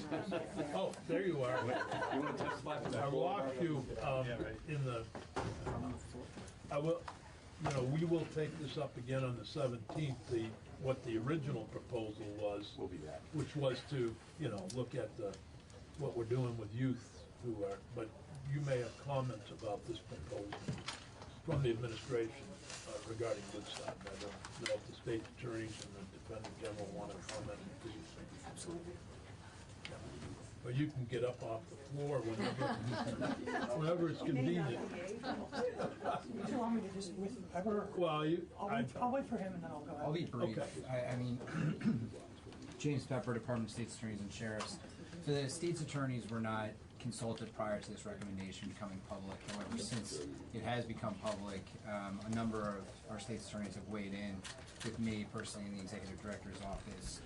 And the consensus view is that there is a need for a no reject, no eject, secure beds. It doesn't have to be a facility, it doesn't have to be Woodside, but there are a need for those types of beds. And in fact, the lack in the state of kind of these more local secured beds can actually be a detriment to the state, to the offender. It removes them from their family. If there's kind of an after-hour detention, transportation issues come into play. I wanted to talk a little bit about the need for the beds, the types of cases that we think are appropriate, that demonstrate the need. There's the short-term detentions following the commission of a violent crime. I think that this is relevant even more so if they raise the age to 18 and 19.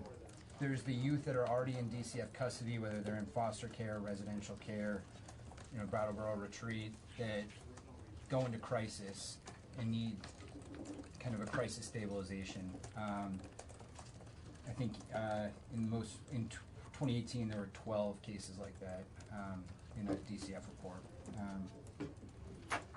And then there's also kind of a longer term need for when you're trying to work out a less secure plan for an individual. This is particularly true for older teens that are going to lose jurisdiction when they turn 18 or 19, or kids with mental health issues. And the delay, the delay can be for any number of reasons.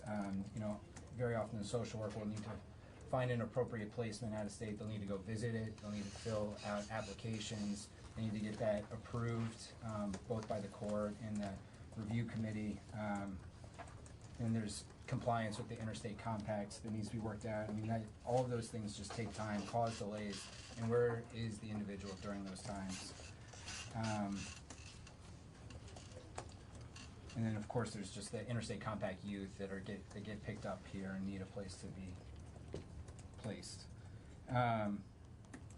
So the administration, DCF, AHS, has made themselves very available to the Department of State's attorneys to work through some of these issues. We haven't fully been able to meet to talk about what these alternatives are going to look like, but I think that we're open to those conversations and we'll be happy to testify. I know that the people that I talk to in the private nonprofit sector who operate programs would point out that in many cases there are no reject too, particularly with kids who are beyond the control of their parents. Woodside's not available and there are other choices. So they feel like that they're, this whole idea of no reject, no eject is questionable to some of them. That's just in discussions with them. I just point that out. difference of opinion there. But there's no question that a 17-and-a-half-year-old who's serious delinquent problem and who's gonna, under current law, be out in 6 months, where are you placing that child? Marshall? Oh, I'm sorry. You know, you had a I just, feeding off a little bit about what Mary Hooper was saying about our mental health situation, how we were really looking at the community system to help. Part of that mental health system is people know that there's always a backup, that there's state beds somewhere for the hardest cases.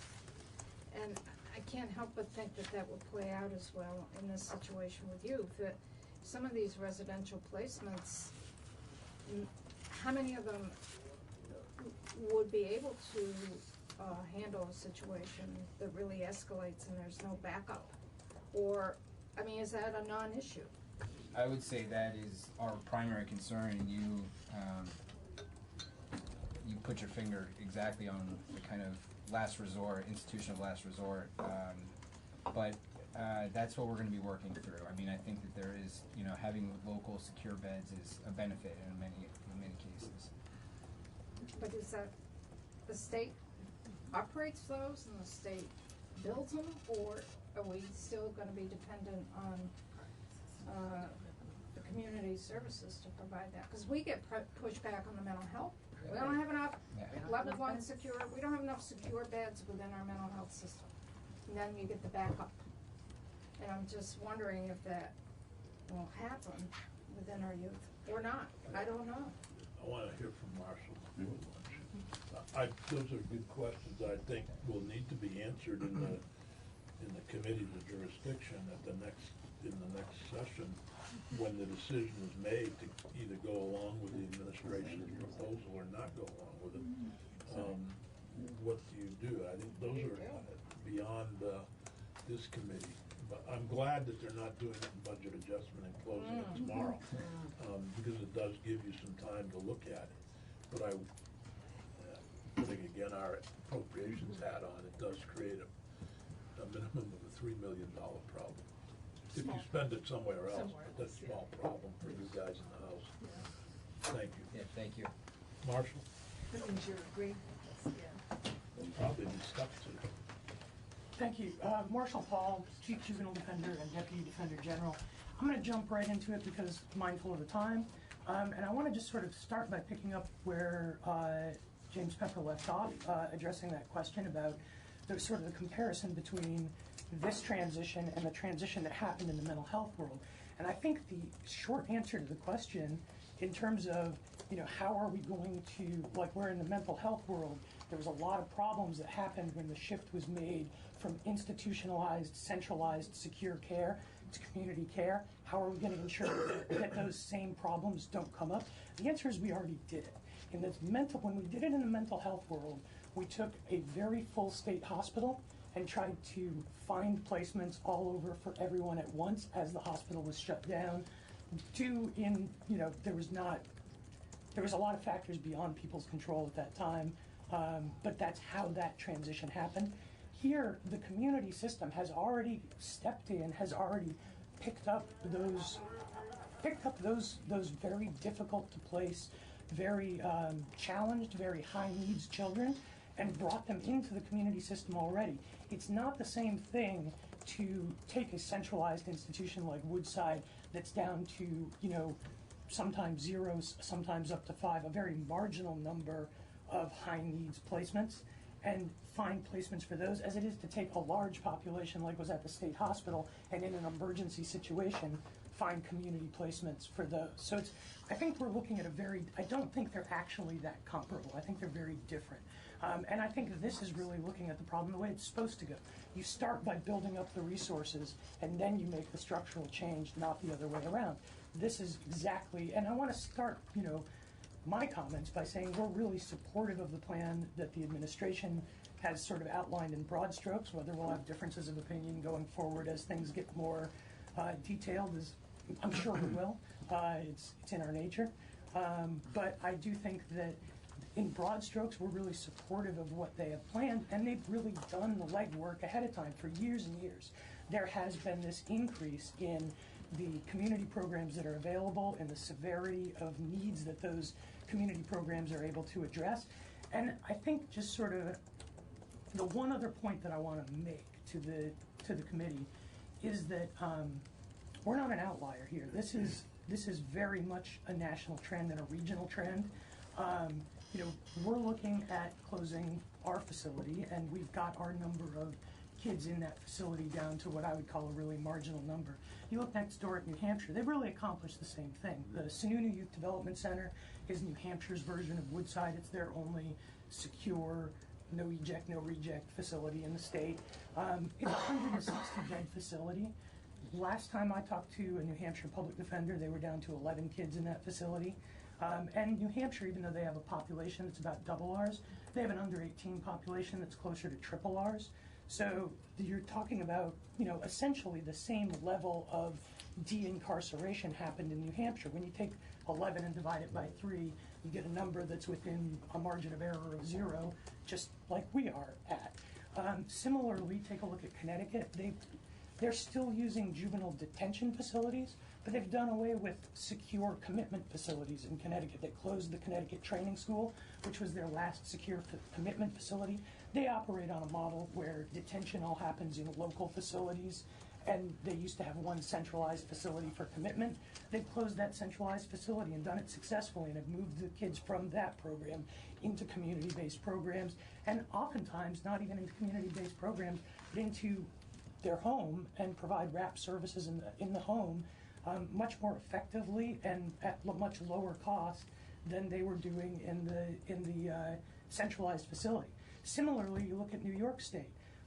They were actually the leaders in this. They started in the sort of early 2000s. They used to send all, New York City, I'm talking about New York, not New York State, they used to send all of their juvenile detainees to upstate facilities, and they had something like 3,000 kids at one point at their peak in their facilities upstate.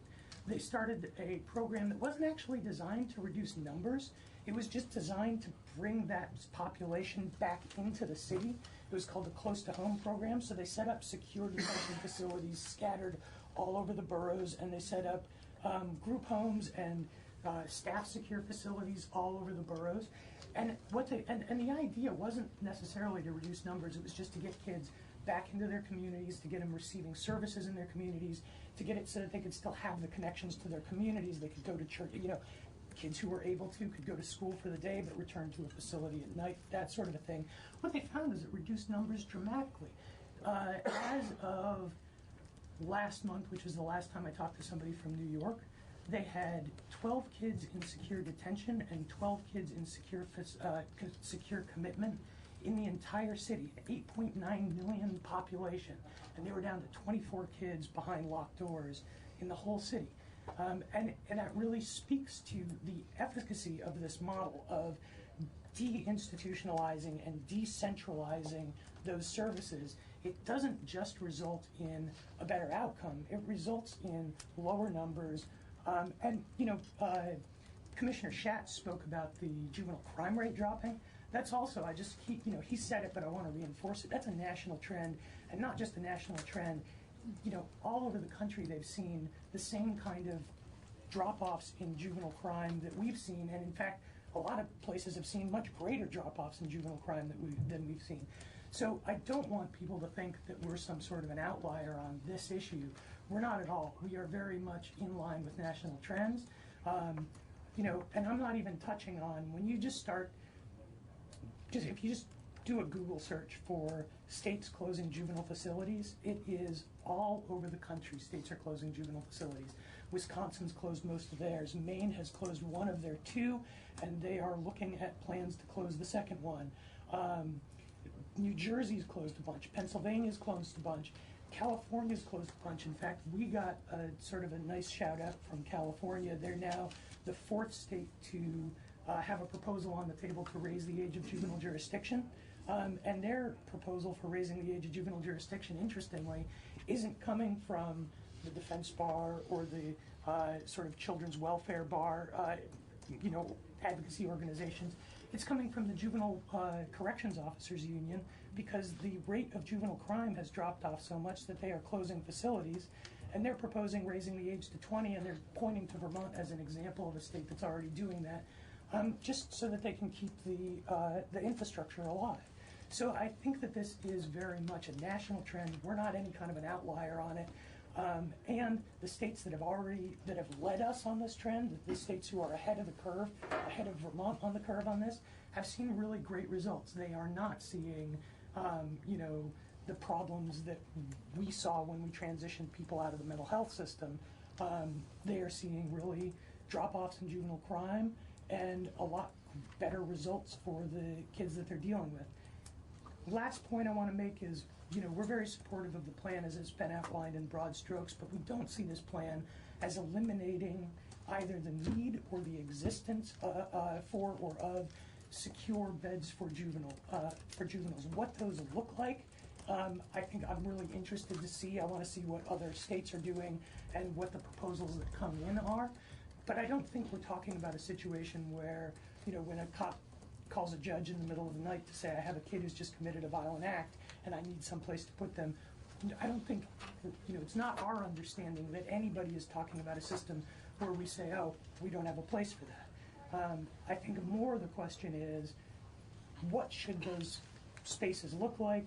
What should their use be? What should the scope of them be?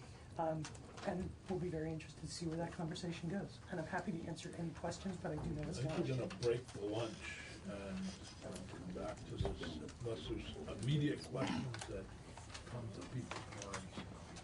Thank you very much. Eitan is here, along with David Schur, who I see right behind you. I don't know if you want to come up together or separately. We'd love to have you kick it off, and then a little later on, Skylar has been good enough to put together a conversation about systematic racism, and I'm going to let him kind of take that over, but I appreciate his putting that on the agenda and trying to educate us. We all need education. Please join us. This is a report that we require. You have it on your, And we have it on our, your little pile there. It's for you. For the witnesses. Whoever wants to start. Well, I would love to, although I'm having a moment where I seem to have, no, hold on. I'm getting to that point in life where these are critical. Yeah. Yeah. I'm with you. I'm lost when I can't find them. I actually have them a set in every room now in the house. Yes, it's critical because otherwise nothing happens. I can't even open a Band-Aid. No, I can't grocery shop. It's humiliating. Well, I thought I would give you some sense of the process, and then it has occurred to me when I looked over this that both Karen Vastine and Monica Weber, who were really critical in this process, asked for an executive summary. We forgot. So I'm going to do that verbally for you. But the process, which I'd like to start with, we really worked with the idea of building consensus from the beginning. That was important to me as chair. It was important to all the panelists. And we did so, even through the end of the report, which was unanimously accepted. Everyone on the panel voted in favor of this. It meant that the process was relatively slow and considered. Everybody weighed in. Everybody was encouraging everybody to weigh in so that their reflection and their expertise could inform our collective discussions. It led to very wide-ranging conversations that covered most of the mandate of the panel, as Act 54 had laid out, and it went beyond, as that entire section that's entitled Further Discussion and Recommendations attests. I believe that begins on page 7, yes. We wrote sections as appropriate and edited them, and then edited them again. This was certainly the case when our first bit, which was section 6A of Act 54, that's the first bit of writing that we produced, having to do with creating a robust complaint process. And it was certainly the case with the rest of the report. This process, of course, takes time. It's not quick, and when one understands that everybody has jobs and that the panel meets for a mere 2 hours every month, this really went, I thought, quite well. It may not have been as fast as some people would like, but I actually did feel that it was expeditious, given the lives of the panelists. Moreover, it was very productive. I'm a college professor by training, and thus given to excessive repetition.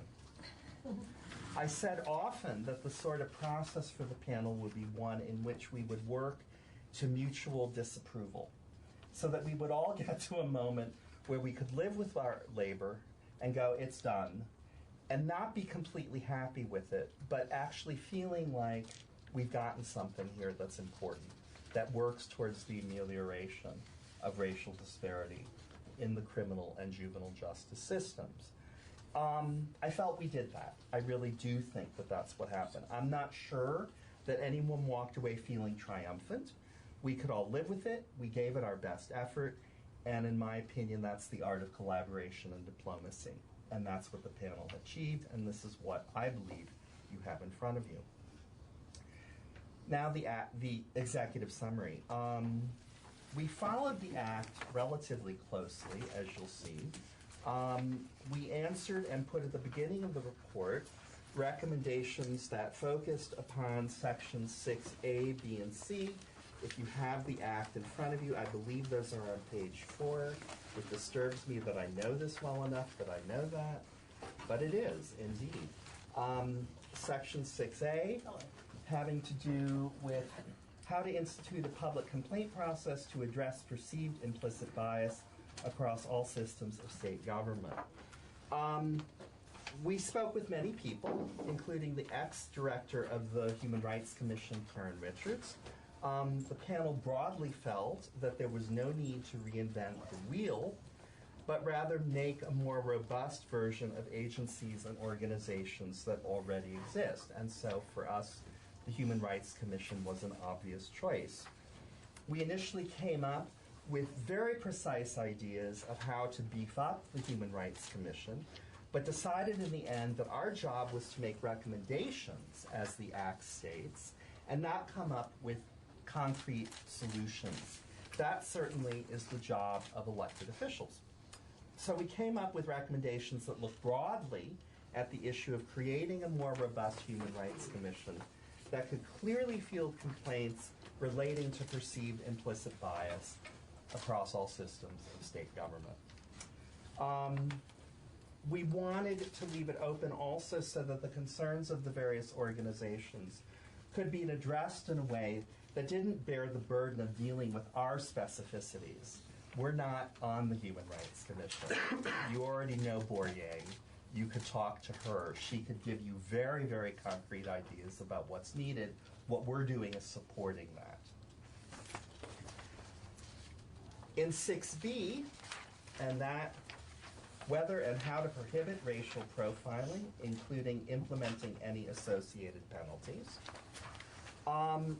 The panel submitted recommendations that it believes will mitigate racial bias in the criminal and juvenile justice systems, which will then, we hope, reduce the racial profiling to which Act 54 refers. There's much here in this section, including the expansion and support of the use of community policing approaches to law enforcement, and making certain that Vermont statutes track with existing federal requirements with respect to due process for those with limited English proficiency.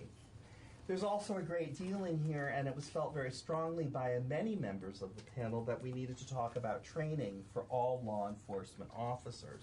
But not just training, also enforcement, systems of accountability around issues of race, racial disparities, cultural competency, race relations, and data collection. And I'll say more about data collection in a bit. This notion of enforcement also relates, as I say, to the idea of accountability, and I cannot overstate how important that was to many members of the panel. Again, the recommendations are broad. To paraphrase David Scher, I rather liked it when you said, that these are recommendations from 30,000 feet. Looking broadly, looking down and making broad recommendations and not getting mired in the specificities. You'd be maybe you wouldn't be surprised. The conversation got very slow when we started getting to the specifics, really slow, to the point that we were all glazing over. So we backed off on that. Our intent was to stay, as I say, really, really broad and allow the elected officials, which is to say you, to refine the recommendations into specific policy proposals. They're meant to focus attention, and that is largely what we did and confined ourselves to doing. There was no moment where we just said, this is exactly what's going on. You know how conversation goes. Everyone sort of at a moment gets to those unspoken moments of agreement, and I think that's particularly what happened here. We did not adequately address associated penalties with respect to racial profiling. Our intent is to do so and to present proposals on this matter in the future. At several of our meetings, and at our last one on 3 December, one member expressed concern with creating new penalties of any sort. And so there is much for us to discuss both on the macro and micro levels on this particular issue. I'm glad we didn't rush it. Just a clarifying question on the penalties. How do you have accountability if you don't have some? For example, if a police officer is engaged in behavior that is certainly biased, and that police officer is not held accountable with some penalty. I'm not suggesting you go to jail, but at least some kind of either fired or some kind of I think, Senator, that's the point, is the spectrum is huge. And it requires a certain judiciousness in approaching it. That we really, because of its size, we have to really spend some time looking at it very carefully. Because it could be, what, a letter of reprimand, or it could be jail time. That's a big, big spectrum. We did not have adequate time to refine that. Well, I think of a case in Bennington where a person of color was arrested because he was in a cab, and that case was thrown out by the Vermont Supreme Court. And I don't have any idea what accountability was to the officers who made that or the department itself. And that would be an example of, I'm not suggesting we put the officers in jail, but I'm suggesting there should be some accountability. And we're not other than having the person having the case thrown out by the Vermont Supreme Court. Correct. And I would agree, and I would imagine that most of the panel would agree. But what that penalty should be in its specific, we did not adequately discuss. But you plan to come back in the future? Correct. Good. Thank you. You're welcome. 6C, referring again to page 4 of Act 54, whether to expand law enforcement race data collection practices to include data on non-traffic stops by law enforcement. This was huge for most of the panel. The entire notion of data collection loomed very large for us. There was broad feeling that one cannot measure racial disparities without adequate data. Now, I know there's a lot of feeling about this. There's a lot of people who go, we have a lot of data. That's why I say adequate data. That you can have a bunch of data and not crunch it very well. We were mindful of that. Not only does this data need to be collected, it needs to be consistently collected. It needs to be clear. It needs to be accessible in ways that are not currently represented across state government. That was a very strong feeling of the group. A critical moment came when the panel recognized that data regarding race exists at the beginning of an interaction with both the criminal and juvenile justice systems, and also towards the end of that interaction, in other words, with the Department of Corrections. But that between these points in time, data is hard to come by. At one point, we tried to address this and suggested that we should break our report down into talking about the beginning of the interaction, the middle, and the end. We didn't in the end go with that for a variety of reasons I won't bore you with, but we certainly were aware of it. We tried to address this lack of data in the center and suggested that data correlated to race be collected at, and this is a quote from the report, high impact, high discretion decision points, charging, bail, plea bargaining, moments like that. We also urged a commitment to creating a centralized statewide staff that is charged with assisting with data collections. We also felt broadly that, and this is a quote, mechanisms that ensured both accountability and compliance, unquote, would be in place at the same time as data are collected in a more consistent and transparent fashion. Again, with the accountability, I don't know that there would be penalties at that point other than to say, please get the data right. But that certainly needs to be there. After we discussed data collection, and I didn't spend a whole lot of time bringing that to you, you will see it in your report that it's big. We came to the section that I referred to just a bit ago, and that was not specifically required by the Act, but which the Act allows. And that would be the section that begins on page 7 of the report, further discussion and recommendations. There are many, many matters here, and I will not go through all of them in terms of giving you a discussion. Training and outreach, legislative inclusion of members of communities of color. In other words, as we like to say, not about us without us. Pre-trial monitoring and risk assessment, home detention, mental health and substance use disorders, and others.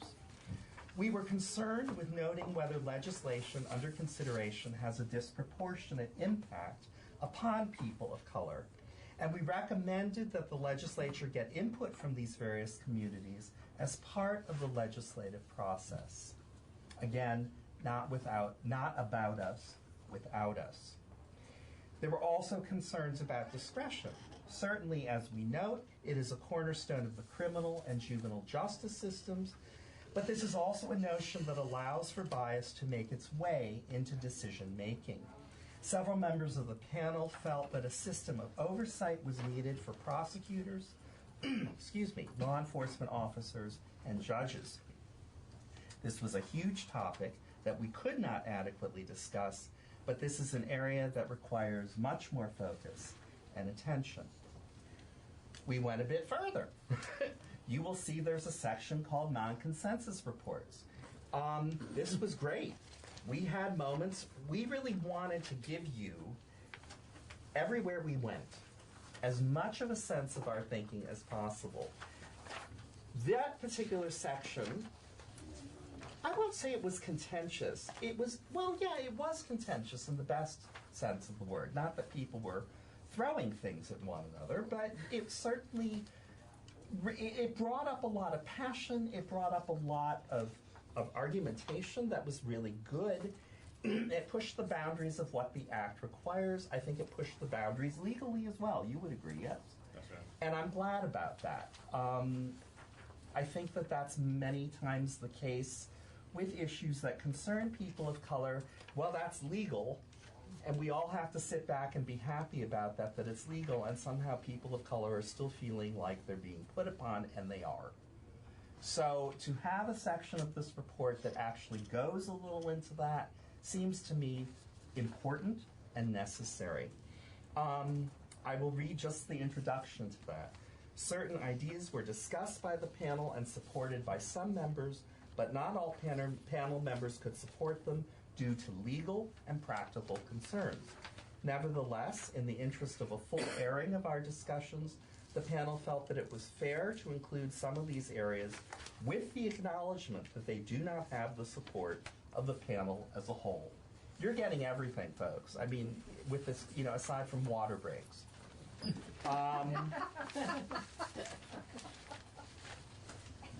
What I'd like to say finally, and then I will stop blathering, which is always fun for a professor, is a bit about the conclusion and the preamble, not necessarily in that order. I get very non-linear at moments. This is the part of the report that got kind of hard for people, because there are phrases in here that people see, some people, as inflammatory. There was a feeling among many of us that in order to dismantle a problem, one must be willing to name it, despite the discomfort that it may provoke. And the problem is white supremacy, and the problem is white privilege.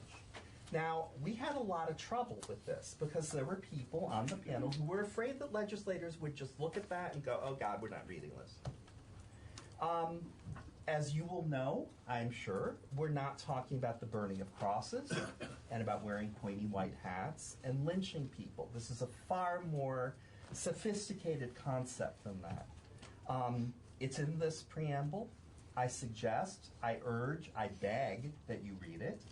I think it's very well worded. I think it's really, really well worded in the conclusion, which comes with a link. I love things with a link. It means I can read even more. And the conclusion has a link, for God's sake. You want education, you got it. The interesting thing about this is I don't have a commissioner, right? I am a member of the community. Everybody else was taking the report to their commissioner, or the commissioner was on the panel at the moment. I took this to people I know who I think are really bright. A guidance counselor, a college professor, a janitor. I could go on, and I showed them the report. I told them we were having trouble with white supremacy, with white privilege. And they looked at me, because I was ready to go, let's just leave it out. You know, we don't need to. I won't fight for this. They were quite clear I needed to. They said, this is the part of the report that's about us. All that legalese, I don't know what's going on. That's not us. This is what we hear. This is what we feel. This is our stake in this. And it's here. And it's here for you because those people felt that way. And because the panel felt that you should know that. Okay? That's all I have to say. David's here to answer like the technical questions because I'm not a lawyer and don't know anything about it. So, well, not anything, but, you know, Obviously, this is a really trying situation to go through. Yeah. You must have had hours upon hours of debate about this. Oh, God, yes. Yes. Trying may be the wrong word. No, well... They cried at it, though. I would say intense. Intense, yeah. I didn't feel that any of these people were trying. They are remarkable.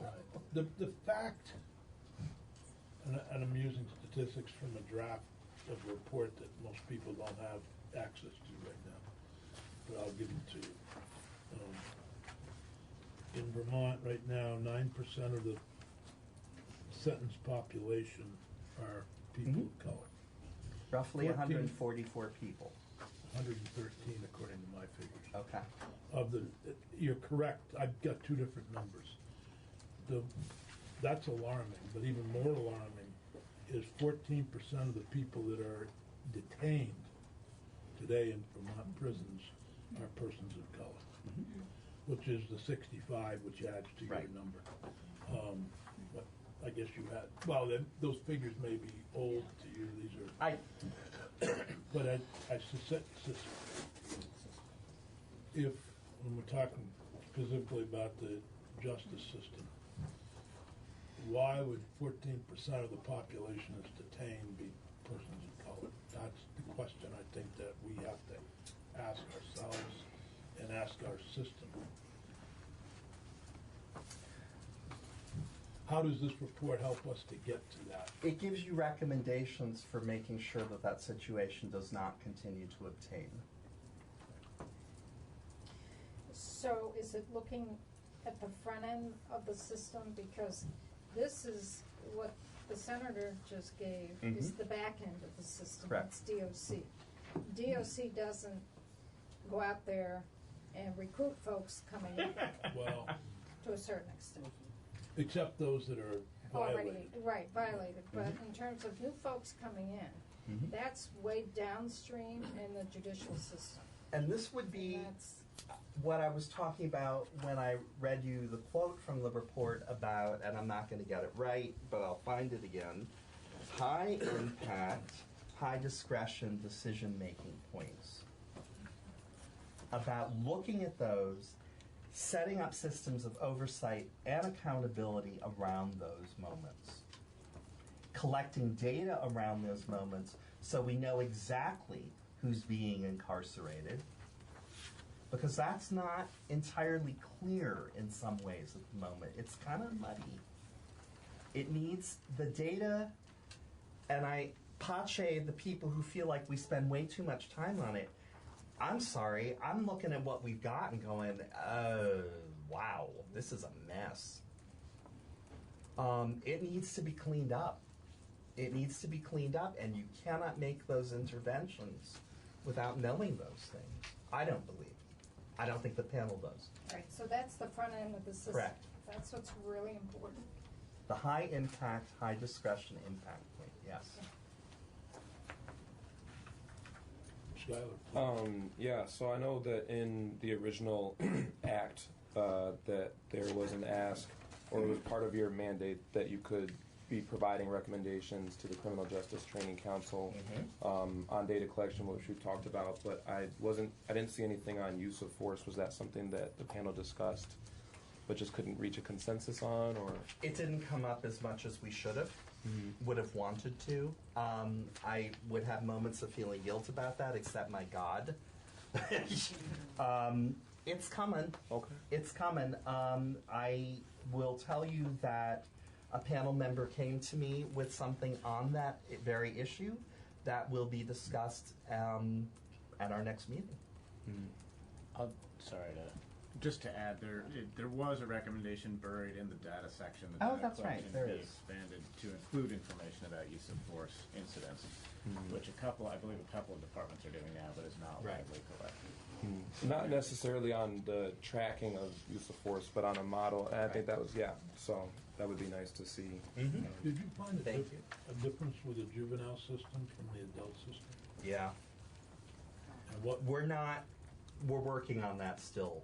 It's not, we didn't do as good a job with that. I kept looking at Commissioner Schatz and having bad moments where we would have a draft and I'd go, oh, this is great. And then read it over and go, wow, we're really missing half of this here. The juvenile justice system did not get as much weight as we wanted. Now, at our last meeting, we did also, we were talking with Karen, and she actually said at one point that there's a lot of overlap here, and so she feels good about that. There's still more work to be done. Somebody asked me, and I've always responded, I could never understand why at some times when I ran the program at 204 Depot, I had, I'm going to say 10 kids because it's simpler. Okay. I'm saying 12 or 8. We generally had 10 to 12 kids. And many times there'd be 3 or 4 kids of color. Other times there'd be none. I can't explain why that was or what happened. And I went to Woodside. I think there were 10 kids there, and 3 were kids of color. And I don't that just doesn't make sense that 30% of your Woodside population would be black. And there's, you wonder what's going on, but I'm sure if I went there another time, thered be no one. Like now. Or literally. Well, I guess that was if you caught me. But, and I was on the David Graham show, and somebody texted David a question that I tried to answer as well as I could. Well, isn't the number of persons of color in our correctional systems a reflection of the drug problem, and that they're coming from other places, Brooklyn, New York, or Troy, New York, or Holyoke, and I said, it doesn't explain the problem. It doesn't, that may be some of it, but it doesn't explain why there's that wide variation in those numbers. And I think that's, those of us who have been either working in the field or who are legislators, it's sometimes hard for us to explain those. And based on my own upbringing and my own understanding of these problems. But other than that, we have a society that is biased in the criminal and juvenile justice system. There's no other way to explain it. Would you agree? I would agree. And that it's, you know, certainly this is a place to look at. As Representative Evans said, the one department would agree that DCF is not in that position, even though some would argue. They don't hold up a welcome sign. They're not like Motel 6. They're open all the time, but they're not trying to get people in. So they're a reflection of what society is doing. You know, there's a lot of argument about this. I mean, I was reading a report. I don't remember from where. I've been reading so much, I'm not even keeping track anymore. Somebody was arguing that, in a good Marxist sense, that the drug trade represents a market which is indeed open to people who are not allowed entry into the so-called open markets of the society. It allows them an in. It allows them to make money. I have trouble with some of the argument, but I'm just putting this forth, is that that's one discussion that people are having. I think it's something that is problematic, but it certainly bears looking at, if only to discredit it. David, would you like to? One data point I'd like to note on that specific topic, if you look back at the Department of Corrections report from the fall of 2018, which had the racial disparities in the correctional system numbers, they did a nice job of disaggregating that data so you can look at each county and look at out of state, which allows any reader of the report to simply pull out, remove from the report everybody who's out of state. And when you do that, the numbers are virtually the same. The disparities are virtually the same. So that pretty definitively disproves the idea that this is not Vermont's problem. And just want to say that plainly and know that that data is out there for anybody to look at. I wish I'd remembered that when I was on the show. You always, my best speeches are made on my way home. In the have a car. long drive, so we don't think. Yeah. Unlike Representative. I have a long walk. Makes great, yeah. She doesn't have to drive very far home, so she doesn't get to make the. I don't get to on the way think. home. Go ahead, Mary, would you? Well, to this discussion, it is the issue of bias.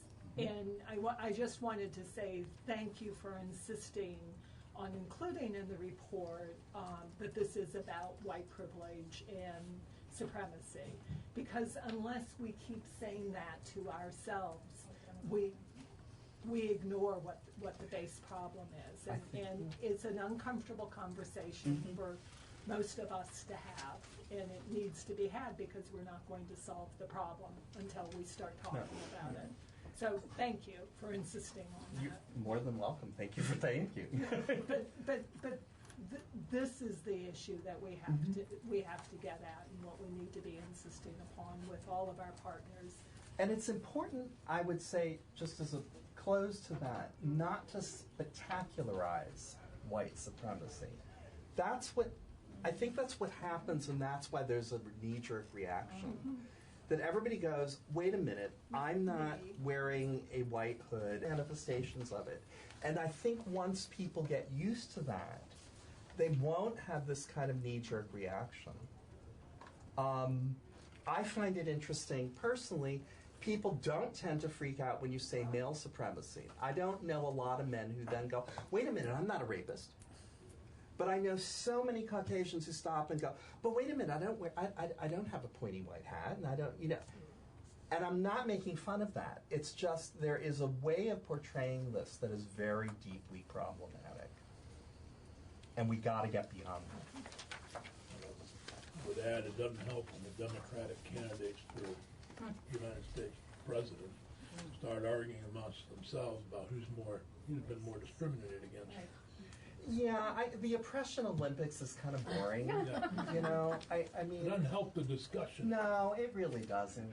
It really doesn't. I wish they'd stop arguing amongst Yeah, themselves. I mean, focusing on the problem at hand. Yeah.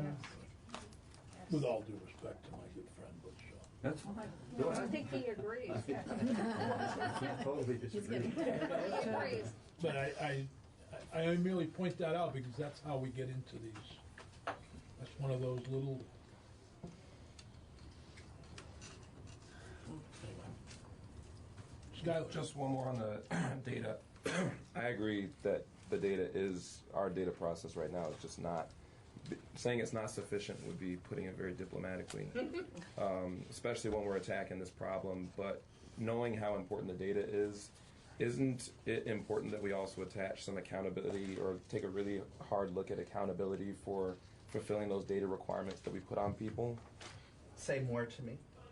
Just that, wouldn't we be doing ourselves a favor by potentially looking at attaching, whether it would be through funding or a different vehicle, some levers of accountability for different agencies to collect data so that we have that and we're not just, if we're saying how important the data is, that it isn't good enough to just say, well, please report this data and we're going to trust that you're going to collect it in a sufficient manner and give it to us so we have it.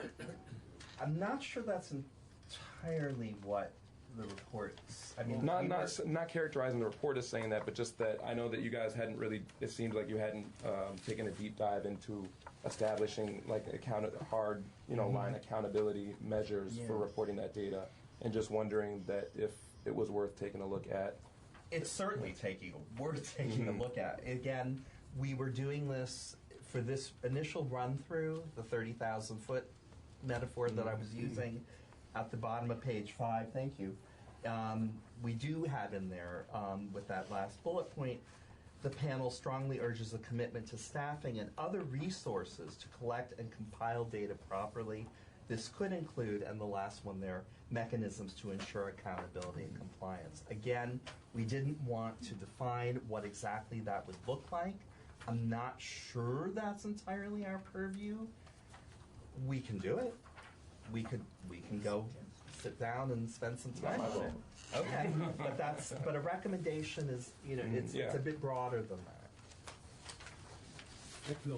Just to add in there, I was at a meeting of Mark Hughes' group in Burlington, and we got talking about that very thing, and so I've had a bill drafted to tie agencies' grant funding from the state to timely reporting of traffic stop data. And that sounds on the face of it really lovely, but that's exactly what we wanted the elected officials to actually participate in this and come up with it rather than the panel. The panel, again, we wanted to focus attention, we wanted to draw attention, we wanted to suggest.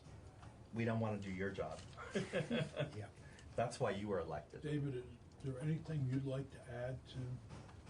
No, I appreciate Dr. Nasreddin-Longa's presentation here. It's been very helpful. Yeah, and I'm really here as his assistant today, so I don't have too much to add. If you have specific questions, I'm happy to answer them. But yeah, I can shut up. I mean, microphone, I can't help it. But we really appreciate I can't tell you how much his work. How helpful this is to some of our questions may sound. I'm not going to say uninformed, but no, I think there's a question is a question. A number of us are concerned about where the state is heading and where our society is heading. As is the panel. So I do have a question or comment for the doctor. Yeah. How do we This report's very inclusive and looked at it, spent a lot of time on it. How do we take this message to the public in general, statewide?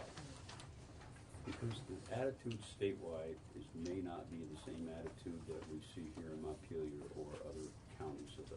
Sure, it's not. How does that message get out? It's a good one. I always want to go back to transparency. There's a part of me that says, this is being filmed. That should be disseminated so people know that these discussions are taking place, that people know that there's a conversation going on about white supremacy itself, that term has come up. I think that there's a lot that needs to be broadcast. It needs to be online. It needs to be in all sorts of media. Because there is a sense, and I certainly got it when I was showing people the work we were doing, they were completely surprised that this was taking place at all in the state. To me, I don't know, I'm a simple person. Okay, we have media, let's engage it somehow. Let's talk about how to engage it. Let's make sure that the discussion that's going on here and that you're going to have in a few minutes is in fact out there for people to see. I mean, it's great to have open meetings, but if people don't know how to access them, that's not really very helpful. Does that help at all? I haven't come up with a... Yeah, there's not a real revelation. No, but I'm sure it's not. It's a start. Yeah. It's a place to begin. I think that's a great question. I mean, my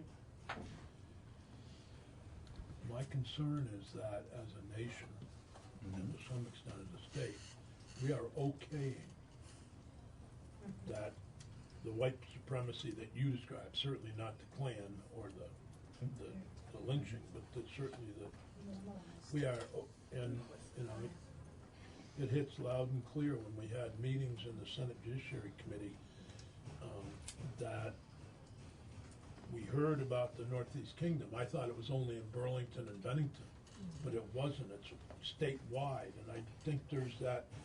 The media focused on Bennington with the Kaya Morris situation, focused on Burlington with several situations that you're more familiar with than I am. But there wasn't a focus when the gentleman from the Northeast Kingdom came down and talked to us about what they have been seeing up there, that it is statewide. It's not just and it's easy to say, well, people of Bennington or the people of Burlington are not.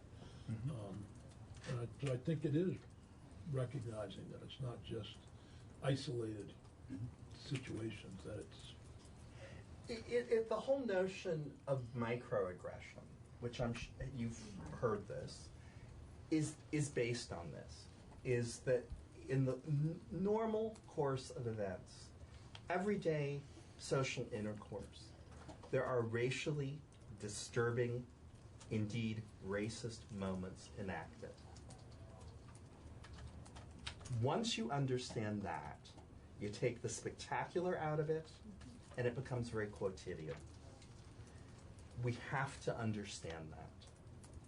We have to start understanding that. And we have to also get comfortable, and this is going to be very controversial, we have to get comfortable being called racist.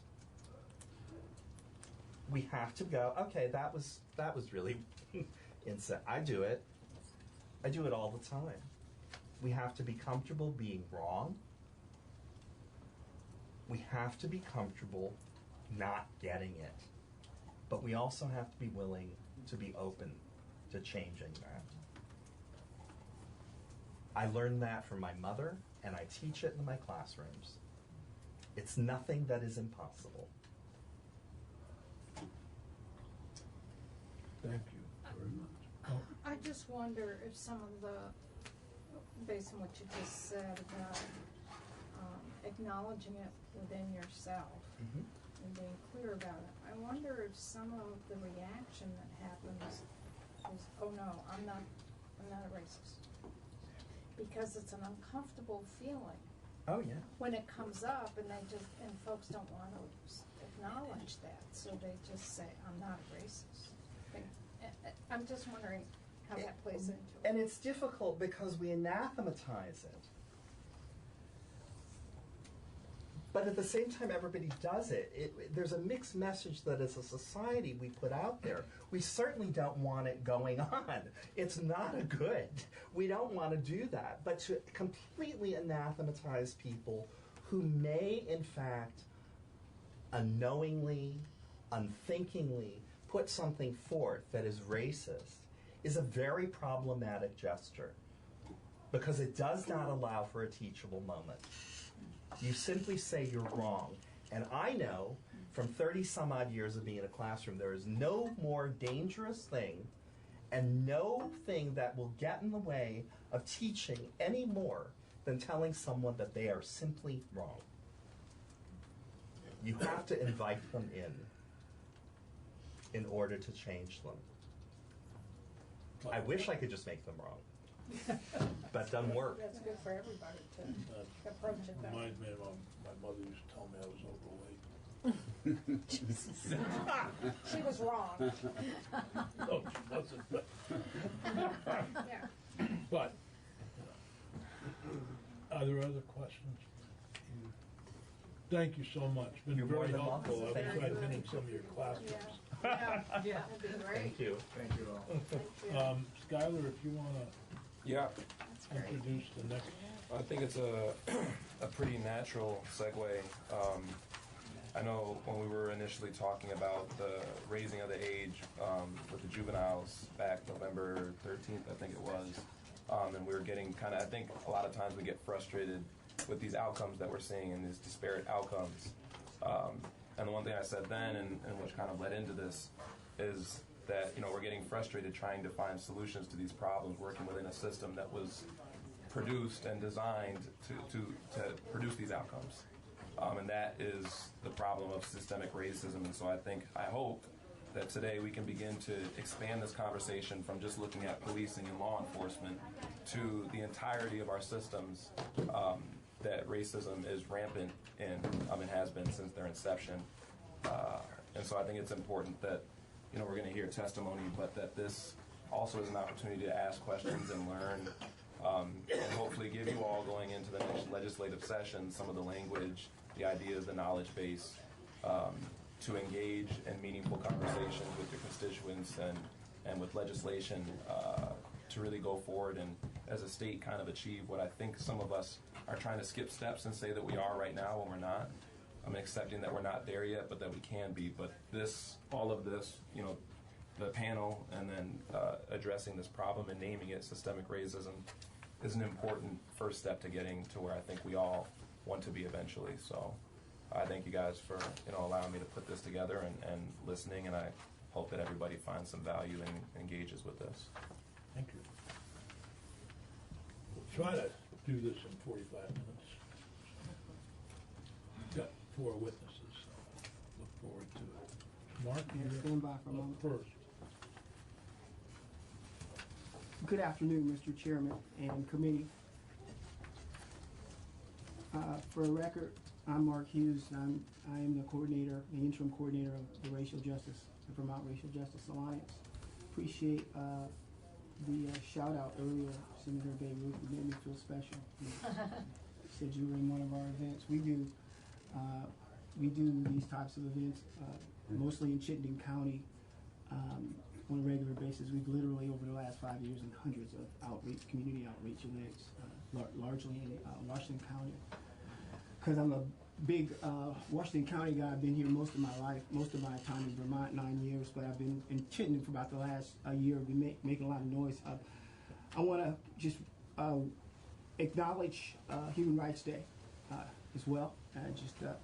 Also encourage those of you who have the opportunity when you're in the Burlington area to stop in at the 1619 exhibit, which we have on display in the Fletcher Free Library until 15th. So just want to highlight that, want to flag that. Also want to shout out to the event that we'll be having this evening, which is a reparations event. For those of you who haven't realized, the United Nations has been calling on the United States to move forward with reparations for quite some time now. And And so we have an event scheduled tonight at 38 South Winooski in Burlington at the First Congregational Church. We will be talking, we have a couple speakers and also community involvement there. And I would also bring your attention to H478, which is in House Government Operations and Reparations Task Force bill. I have on the line with us James McKim, who is in addition to a leader in the Episcopal Church at the national level, he's also an avid social justice worker, racial justice worker across the state of Vermont, and he's engaged quite intensely in a number of their initiatives. And I would was hoping at the end of this we would give James an opportunity to at least give the committee an opportunity, give the committee some outside perspective, because we're not dealing with a unique issue. I thought it would be enlightening to hear maybe what another state was doing. New Hampshire, right? This is New Hampshire. So my original plan was to offer you a video, maybe like a five-minute video. That doesn't look like that's going to work very well given the constraints of where we are right now.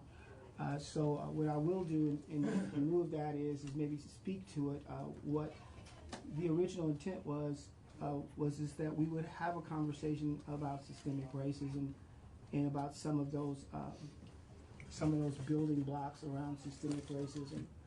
I think the last time we were together, is there a manila folder back there somewhere? Maybe in that bag right there, if you see it. The last time we were together, what I was able to do was to tell you a little bit about a guy named Joe Fagan. Joe Fagan, a preeminent researcher on systemic racism. So I wanted to just share with you again part of his definition of systemic racism. On the front end of this very brief, believe it or not, Mr. Chairman, very brief testimony that I have for you today. Systemic racism includes the complex array of anti-black practices, the unjustly gained political economic power of whites, the continuing economic and other resource inequalities along racial lines, and white racist ideologies and attitudes created to maintain and rationalize white privilege and power. Systemic here means that the core racist realities are manifested in each of our society's major parts. Each major part of U.S. society, the economy, politics, education, religion, family, reflects the fundamental reality of systemic racism. As I told you in my last time I was here and testifying, the systemic, the existing government structure, it was not designed to disentangle itself from its own DNA. It was designed to protect itself and to self-heal as well as to adjust. And that's exactly what we've been seeing for the last 400 years. To change this requires new thinking and a willingness to transform the fail-safes that enable the existing system to protect itself to one that auto-corrects to justice for everyone, no matter what you look like.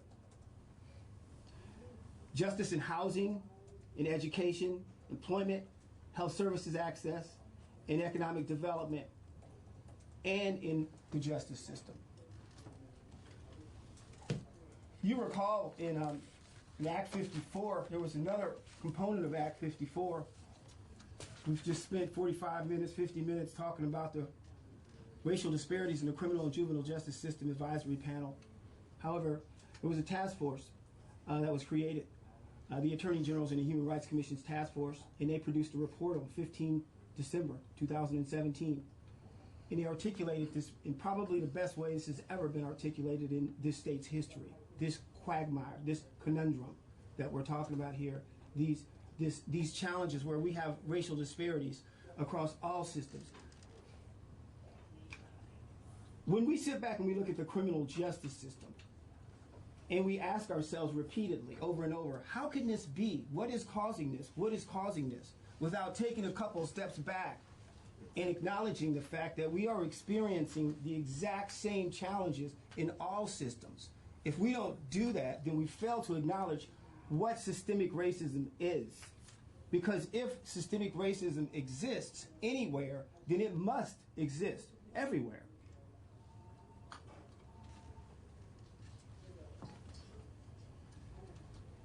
Now, Joe Fagan, he left us a few pointers, and I think I just wanted to share those with you before I moved on, and that was, these are some of the, I guess, aspects of systemic racism. He explains it in his book called Racist America. I recommend that, as I did last time. The impoverishment of people of color and the enrichment of white people is the top point. The impoverishment of people of color and the enrichment of white people is the top point, as well as in terms of characteristics of systemic racism. Vested group interests among whites is number 2. Alienating racist relationships between white people and people of color is number 3. The costs and burdens of racism are borne by people of color is number 4. The racial power of white elites is number 5. And number 6 is the power of racist ideas, assumptions, and worldviews is 6. And the last one is resistance to racism. And that is, as it's exactly as it sounds. There's a dimension of racism to where throughout all history we have and we will continue to resist. Again, I encourage you to read the book. I ask the committee members to consider your perspective on your legislative priorities. Ask yourself how and why do your interests intersect systemic racism? Again, reflect upon your legislative priorities and ask yourself how and where and why do they intersect systemic racism? How do your priorities enable, or how do dismantling systemic racism, decriminalizing and eradicating poverty, and ensuring equity enable your legislative agenda? How would you use the population level outcomes to be helpful in achieving desired systemic racism, statewide outcomes? How would you use those? Is the impact of a flat budget for the Executive Director of Racial Equity into 2022 is that a does that factor? How does that factor into addressing systemic racism statewide? The impact of a flat budget for the Executive Director the Executive Director of Racial Equity into 2022, understanding her charge. How does that interact or interplay with addressing systemic racism? And finally, as I close, how do we close a 1 in 13 black-white median wealth gap in this state? How do we do that? I'm giving you some things to wrestle with. I've provided you a report, my written testimony, rather, each of you. I also provided my previous testimony. I'm open to your questions. I wanted to also just encourage you to go out and take a look at our race data traffic stop dashboard, which was released November 12th. It is the only statewide race traffic stop data dashboard that exists, where all 79 agencies' data are correlated, where there is comparative as well as trend analysis capabilities. We'll continue working on that. I'm open to your questions. Where's your data? The dashboard? Where do you find it? It's on a link in the email that I sent you 2 hours ago. Oh. We haven't looked at our emails. Looked at our email. I realize that, but I figured you'd get back to that. Thanks for asking, though. And also, thank you for inviting me, Mr. Chairman. The person that we're going to have on at the end of this. I guess you guys are going to call you're going to call James in. Is that correct? I have the number. Yeah. Okay. Want to first thank Cameron Sears and committee members and our guests for allowing me to speak with you today. I bring you greetings from your sister state of New Hampshire. I'm honored to speak to you about this challenge we all face of addressing systemic racism at the statewide level, as Mr. Hughes has so eloquently pointed out. And I understand he's been helping you all understand this issue. And you've all been doing some really good work from what I've seen in trying to address this issue. Thank you. As a bit of background, since you cannot see me, I am an African American, and I've led a complex life. I was raised in Charleston, South Carolina, to parents who were educators and civil rights activists. Over my lifetime, I've been discriminated against, yet I've also had privileges that few people have had. I've had the privilege of studying at, in my humble opinion, the best academic institution on the planet, Dartmouth College. I work in management at one of the most successful technology companies on the planet, Hewlett-Packard. And for those of you who own HP computers or printers, I thank you very much.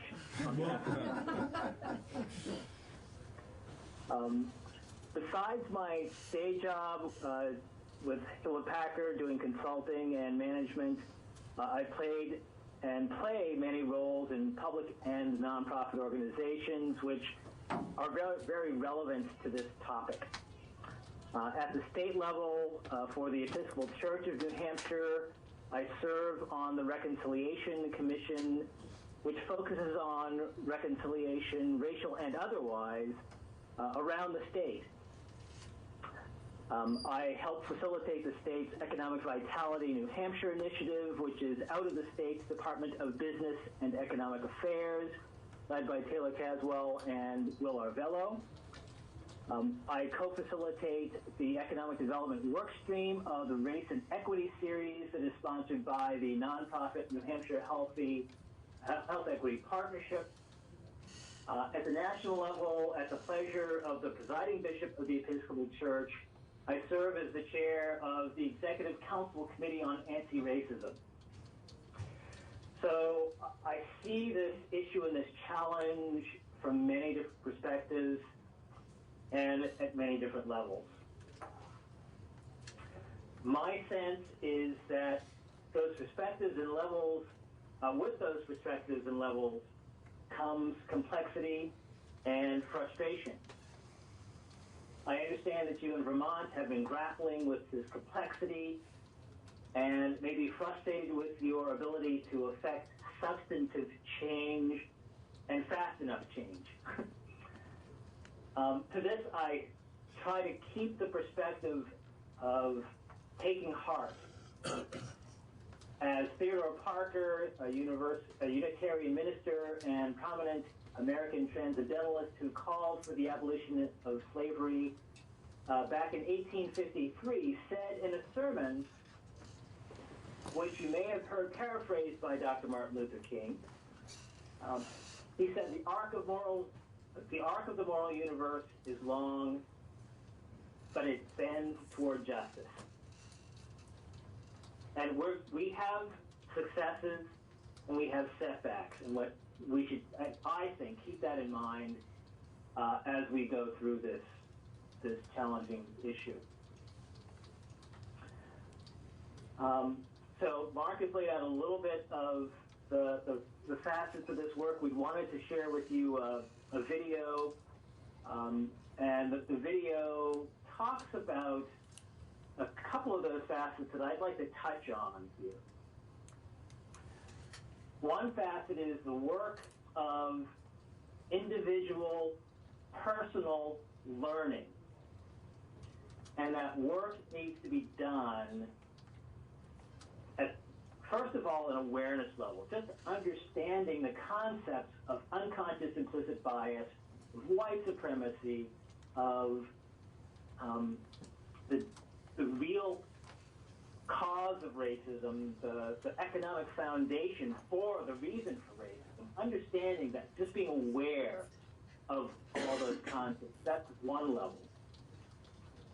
And then there's the understanding or acquiring a competency level individual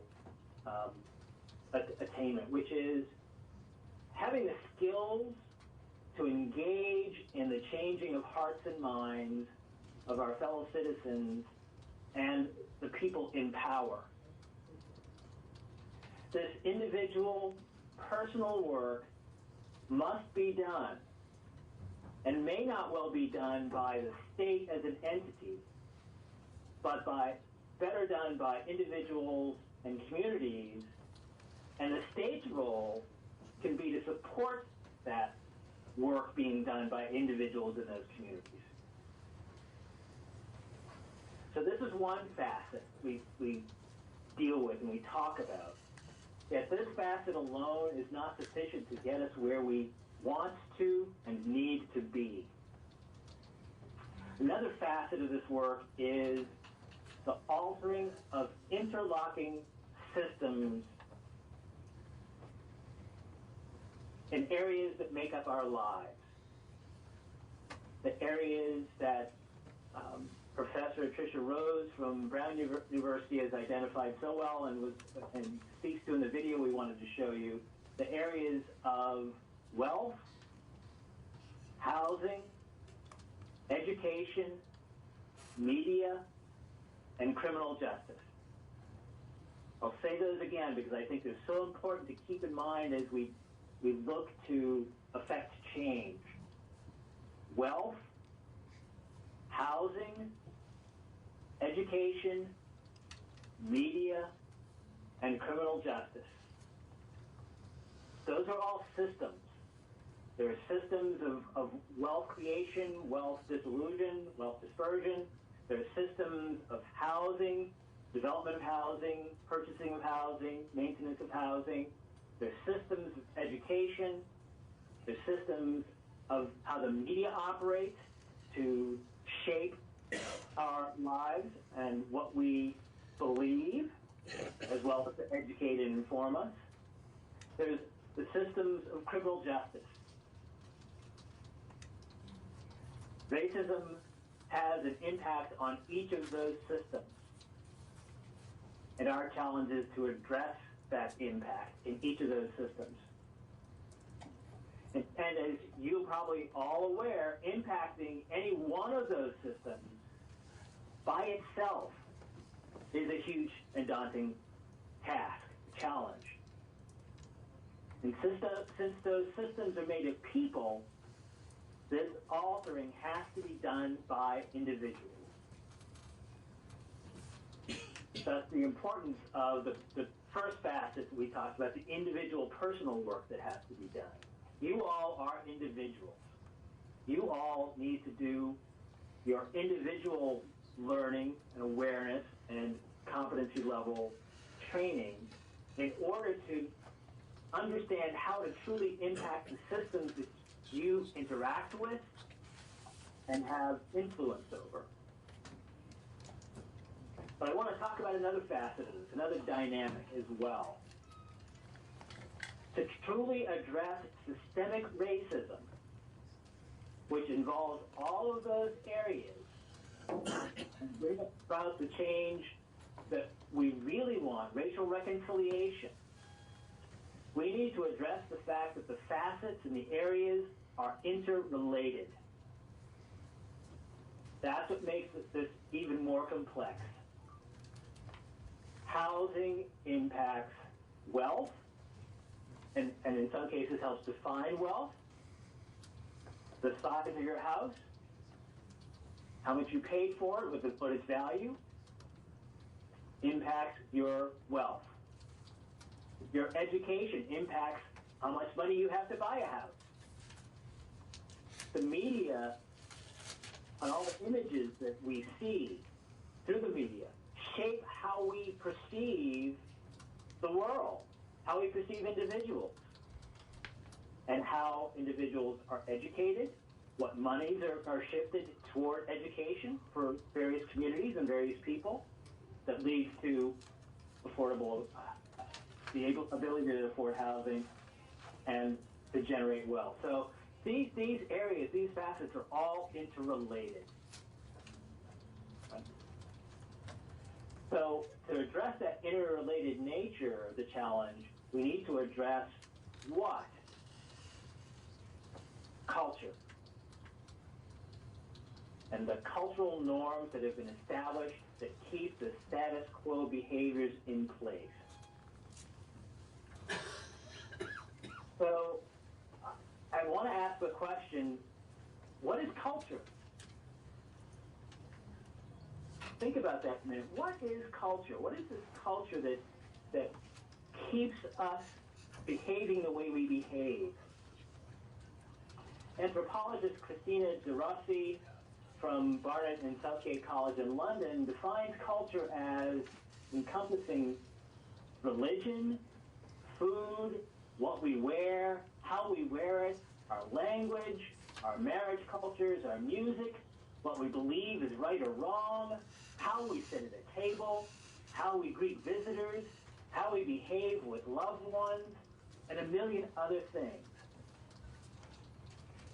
So if culture is what's keeping our status quo as it is, how do we go about changing culture? What parts of culture do we want to change?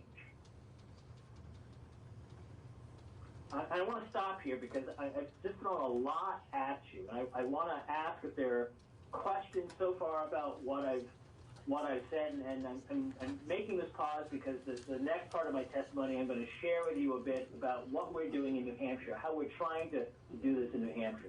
But I want to make sure I stop and ask if there are any questions about what I've said so far. Well, this is Dick Sears.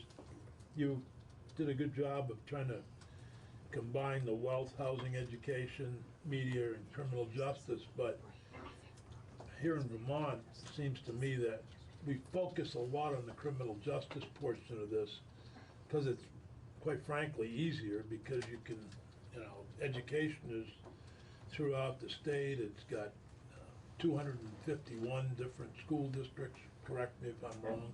Fewer than that. Fewer than that now. But just like New Hampshire, we have this local control of schools, so it's harder with education. Housing is a problem for everybody, and it's huge. So I think we've tended to focus on the criminal justice portion of it rather than bringing it all together. So I'm, quite frankly, looking forward to hear how you're going to bring it together in New Hampshire, and maybe we can copy you. But I think you've identified what, for me, is a huge problem. Being chair of the Senate Judiciary Committee in the state Senate here, our focus is naturally on the judicial process. Why have we got such racial disparities within our incarcerated populations, and other questions like that. And so we spend a lot of time on traffic stops and all of that. And I don't think we spend a lot of time on housing, education. But I would add one, and I haven't heard, is obviously, and I suspect it'll be similar in New Hampshire, the issue of climate change is going to be a huge issue that legislatures are going to be dealing with. And I haven't heard much discussion of how that impacts the issues of systematic racism, or so I would love to hear that included. I was thinking on the way up, I have to drive 240 miles round trip to get here. That's an expense to me, but it's also, it involves emissions and so forth. Those of us that live in a rural state, most of my constituents need to drive a car. They're not able to use public transportation. It's not really available. Yet and many of them are persons of color as well. How is the climate change efforts going to affect those? Are we going to take that into consideration? So those are my comments or questions. Great. Thank you for that. And I will touch on climate change a little bit as I go forward. Love to hear other questions, thoughts, reactions. I want to mention that I was in Savannah, Georgia, and that's part of where this climate change came up, because many of the persons of color, of course, in that area, in South Carolina and Georgia, live in the so-called lowland areas of the state. Yeah, so in the Low Country, which is where I came from in Charleston, so I'm quite familiar with that. Yeah, you would be, yeah. Yeah. Other questions, thoughts? Any others? Feedback? No. Well, go ahead with the solutions.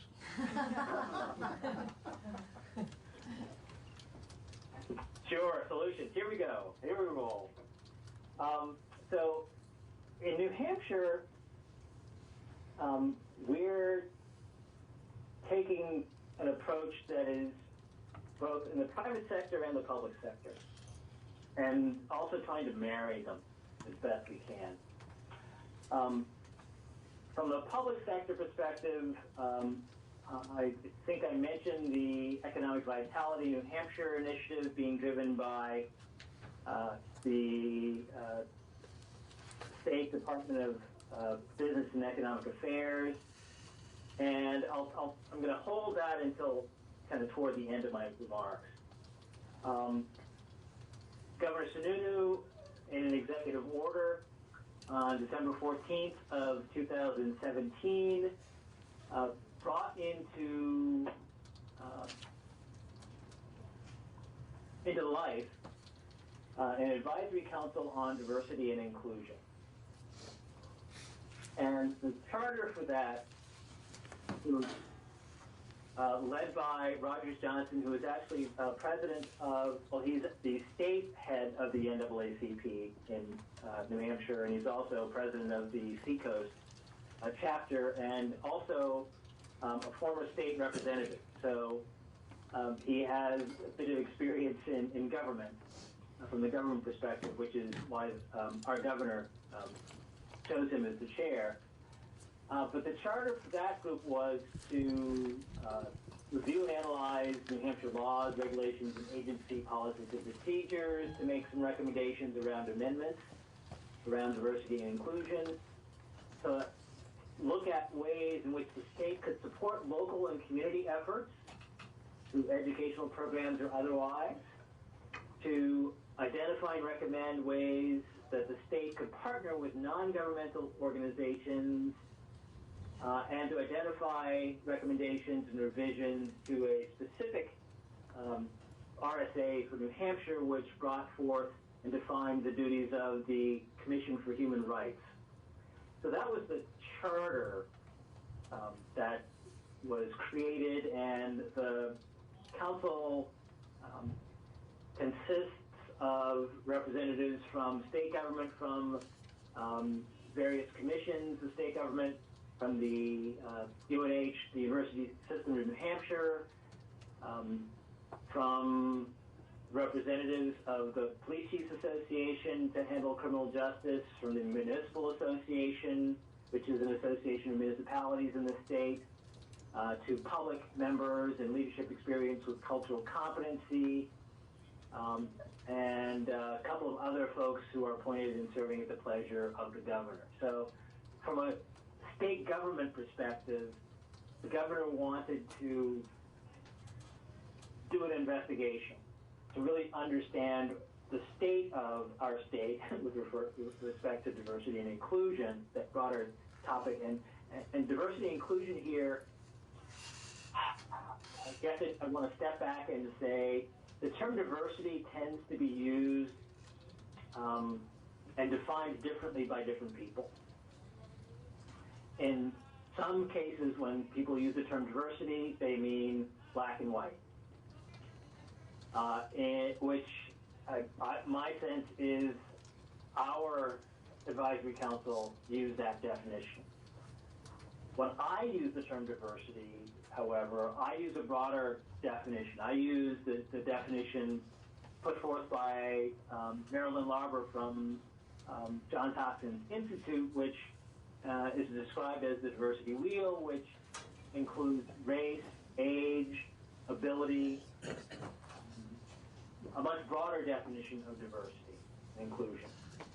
So I think for Vermont, what Vermont is going to benefit by doing is defining your terms.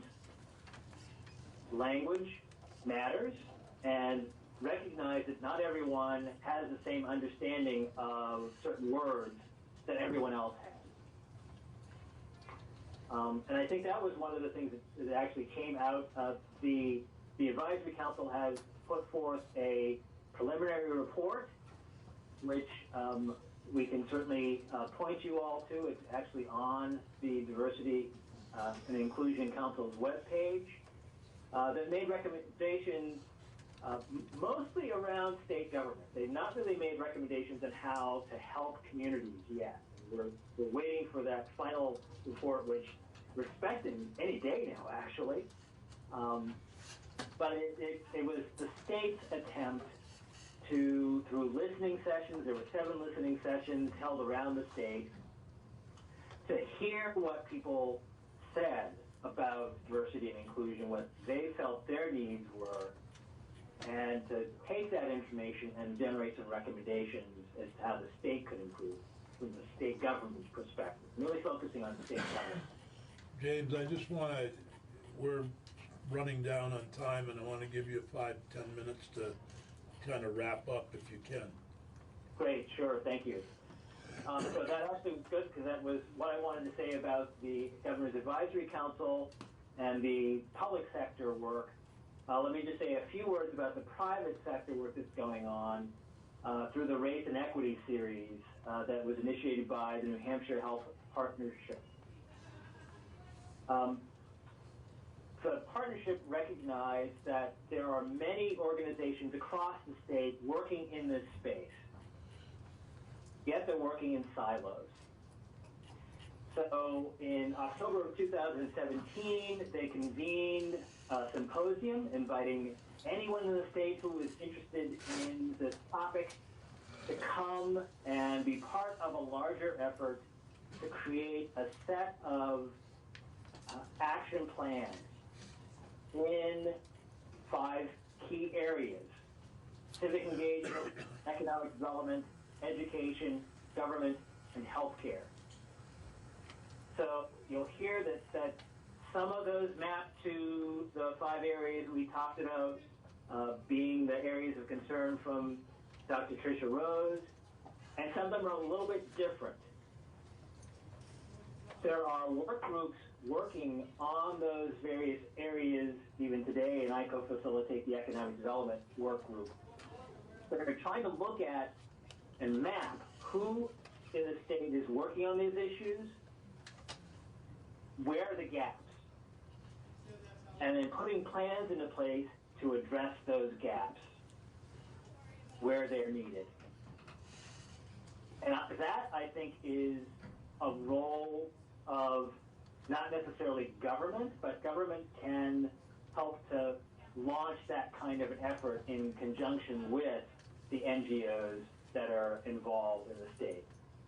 And certainly the NAACP chapters can play a role in that, but there's so many more organizations involved. We in the Civic Engagement Group found at least 50 organizations across the state that the 8 members of the work group knew themselves were doing this work. So we know there are a lot more because 8 people don't know everything that's going on in the state, but it was a start. So that's the kind of set of initiatives that we're launching into New Hampshire to try to get our arms around this huge issue and make some sense of it and build some action plans to address it. And I'm going to stop there in the interest of time. See if there are any last questions I can answer before I turn the mic over to whoever's next. I don't know if it's Tracy or whomever. Pretty much finishes it, but thank you very much. Thank you so much, James. Thank you, James. Is there a way of sending us a link to the video? Yes, So we can it's look also at in it that on our email. own? You haven't had a chance to Okay. check your email, It's but in the email? it's in there as well. Oh, I'm it's pretty in sure our- it is. If it's not, I will make sure that To it be, is in there. you know, see, we're being polite. We're not checking our emails while we're listening to Yeah, testimony. you guys are So- amazing. I really appreciate it. Good to Mr. you. Chairman, I wanted to thank you. Thank you, James, for by your the way, time if as you're well. still on. I am. Thank you for the opportunity. Thank you. James, I'll call you from the road. Mr. Okay. Chairman, I want to thank you for your time. Committee, I want to thank you for your time. You've gone, again, above and beyond by affording us so much latitude. So thank you all so much. Peggy, everybody, thank you so much for being accommodating and listening to you know, what it is that we had to offer, what we had to provide.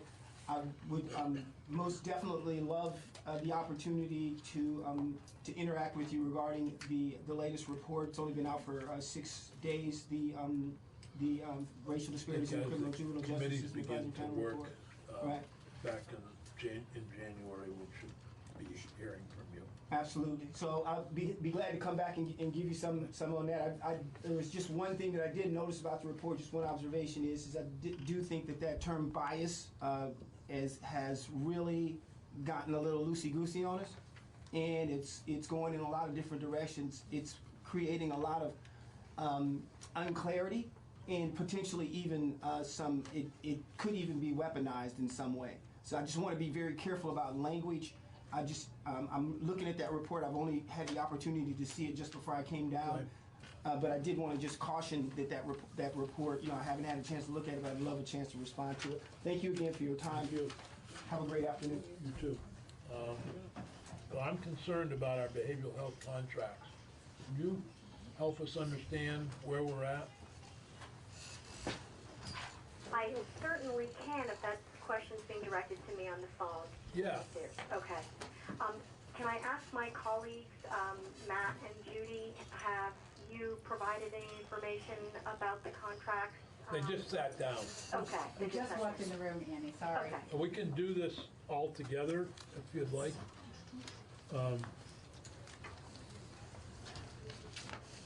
Should we start with you two and then go in with Annie, or do you have When handouts? she dialed Annie, I thought, well, we can have all three of you at the same time, that's fine. Sure. I'll begin by introducing myself. I'm Judy Henkin. I'm the Deputy Commissioner. Matt D'Agostino is our Financial Director over at DOC. And our request was for the contracts for this. There is a very large Centurion contract, over 200 pages. There's the Phoenix House contract is another one. We did not bring copies of those just to the bulk and the relevant sections, but we were also wanted to narrow down. I understand that you're concerned about the behavioral health services that are provided under the contract, and I think the specific questions about those. Well, the specific questions are the quality of the services that are provided by Centurion, and secondly, the availability. Now, again, I'll start. You didn't hear me. My opening statement was maybe I'm being conned by a con in St. Albans, but basically I was told that they are he's part of the MAT program there, and there is no counseling available. And so you were on the right track with speaking to Annie. We did have a discussion earlier, and she visits the facilities, is the most aware of all the programs and the availability. There is, what I understand, there is availability to those who want to get counseling, but I think Annie can tell you about at each facility what is available to her knowledge, and how we are getting information from people. It's not a subject of grievances for us that there's unavailable counseling. We don't see that as something that we're seeing a demand that we're not meeting. But Annie could at least explain what services are available, and if there is a person out there who has made a request. I'm not aware of that through any type of grievance or any type of wait or denial. So, and we can look into that, but Annie will at least inform you as to what's available. Sure. So piggybacking on Judy's statements, I can only echo much of the same. I review all of the grievances that come into the department that are primarily penned by the person I supervise, Colleen Nilsson, the mental health chief, but I review and weigh in on all of them. All the responses, generally the language comes directly from the providers themselves, but we also provide oversight, pouring through the electronic health record and reading what we can see there as well. If there are any discrepancies, we ask them to correct that. But there really are no grievances about this particular matter. What there has been some concern about is the timing of dose adjustments, people wanting to be on more medication or different medication, and meeting with providers, medical providers, on a more frequent basis. I'm specifically talking about counseling. Yeah. Or So NA, or availability of NA, availability of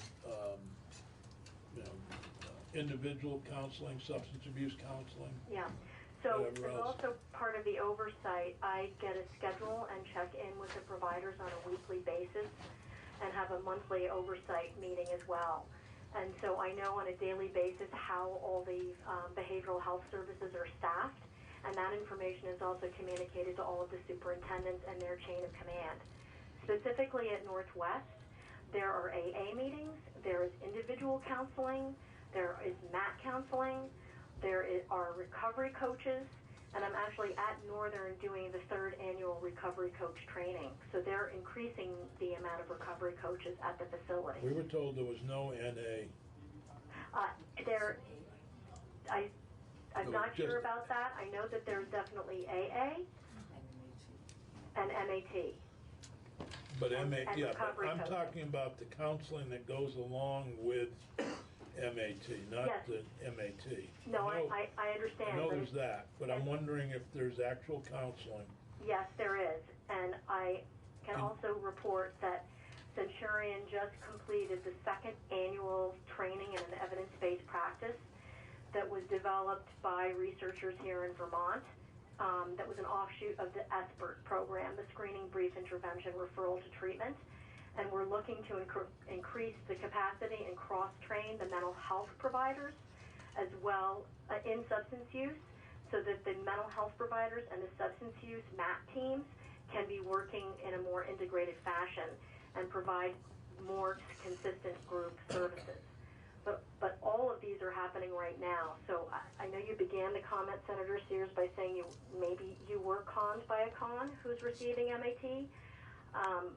I don't know his particular situation, but I can tell you that services are available if he wanted them. Hi, Annie. This is Mary Hooper. Can you say what percentage of folks who are receiving MAT are also participating in a weekly counseling session? So I remember you asked me that question several months ago when I appeared in front of the committee, and I did my best to mine the data.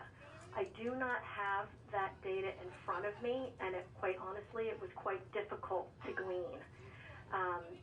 The record, the electronic health record, is not set up to create a report like that at this time.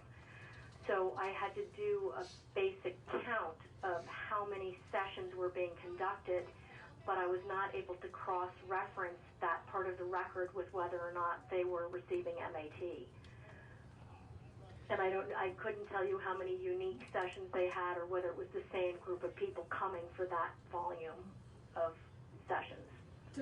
Does the contract call for the provision of a certain number of sessions? I mean, there must be some way of managing that through the contract or knowing that.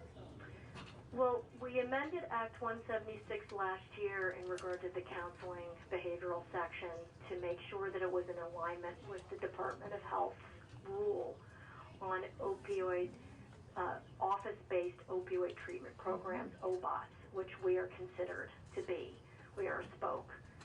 And counseling certainly is a component of recovery, but it is on a voluntary basis, as you know, and only becomes a mandatory component of their treatment when the medical provider determines that it's medically necessary.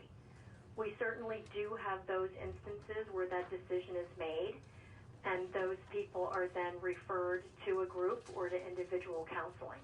So that is absolutely happening right now in the system. So Annie, what you just described, does that also happen out in the real world? Yes. The model that we are replicating. Out in our world. The model that we're replicating, I mean, I can't see your faces, but the model that we're replicating is the health department rule for this level of opioid use disorder treatment. So someone who's out in the community, that's not an offender, could be one of us, that's participating in an MAT program at their local spoke, they would enter into some form of counseling if their provider determined it was medically necessary. Correct. And not all folks who are under MAT in the community are required to be in counseling if they're on MAT. Is that correct? That is correct. It's a medical determination, and so people who are receiving buprenorphine obviously do not need necessarily to be treated in a hub, which is for more complex patients. They can be treated in a spoke, like the Department of Corrections, and counseling is only part of their treatment plan if the provider determines that it's necessary. So I guess the next question to this, within an incarcerative setting, the provider, the medical provider is Centurion. Correct. And there is a contract there that we have entered into. And the leap could be that some of the counseling is not being provided because the contract and the cost of the contract would be too much. So it's economically driven. And therefore the medical provider, Centurion, might not provide it. Can that leap be made? Because when we put in MAT, it was a real cost increase to that contract that we had not anticipated. I think Matt would speak to that. So wait, can I just jump in, Judy? So as part of our whole behavioral health conversation with this committee and then also with the House and Senate, we, as part of our compliance with the health department's rule, we also adopted their metrics of staffing, which they recommend. So currently, part of that renegotiated contract amendment to support the MAT program through its implementation, we adopted the same metric of providers that exists in the community, which has been found to provide the capacity for the medical necessity that comes with this treatment protocol. So that's a bunch of fancy language to say that we have already absorbed that cost in the existing contract amendment and have been operating at that level of service for quite a while now. We have dedicated sections or subsets of FTEs in nursing that are dedicated to the MAT program to dose people at the MAT med lines and to provide the oversight necessary at that nursing level. We also have clinical case managers that are MAT specific only. Again, a certain number of FTEs per ratio of number of inmates in each facility. We have a MAT care coordinator who's entirely dedicated to oversight of the care coordination at release. And then we also have a MAT program director and a MAT LADC specialist who also aids and supports and supervises the MAT clinical case managers. They are interviewing patients whenever they put in a sick slip, meeting with them face-to-face, triaging dose requests, offering behavioral counseling on a daily basis as these sick slips come up. I think it's a testament to their ability to meet that demand that we are not getting grievances about this because they are meeting with the patients face to face. Hi, Annie Butch. So, backing up a little bit, if I'm in the community and I'm receiving treatment in a spoke, and I say to my physician or provider, I'd really like some counseling, would I be able to get that counseling even though it may not be medically necessary or whatever the current rule is? Absolutely. Okay, would the same thing happen within the facility? Yes. So if I'm in a facility, which I think I should be sometimes, will I get, and then I ask for counseling, I will receive counseling? Yes.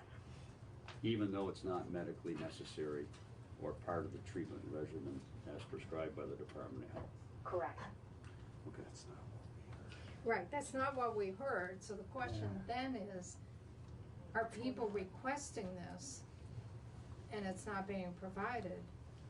Or are they not requesting it and not knowing that they could request it?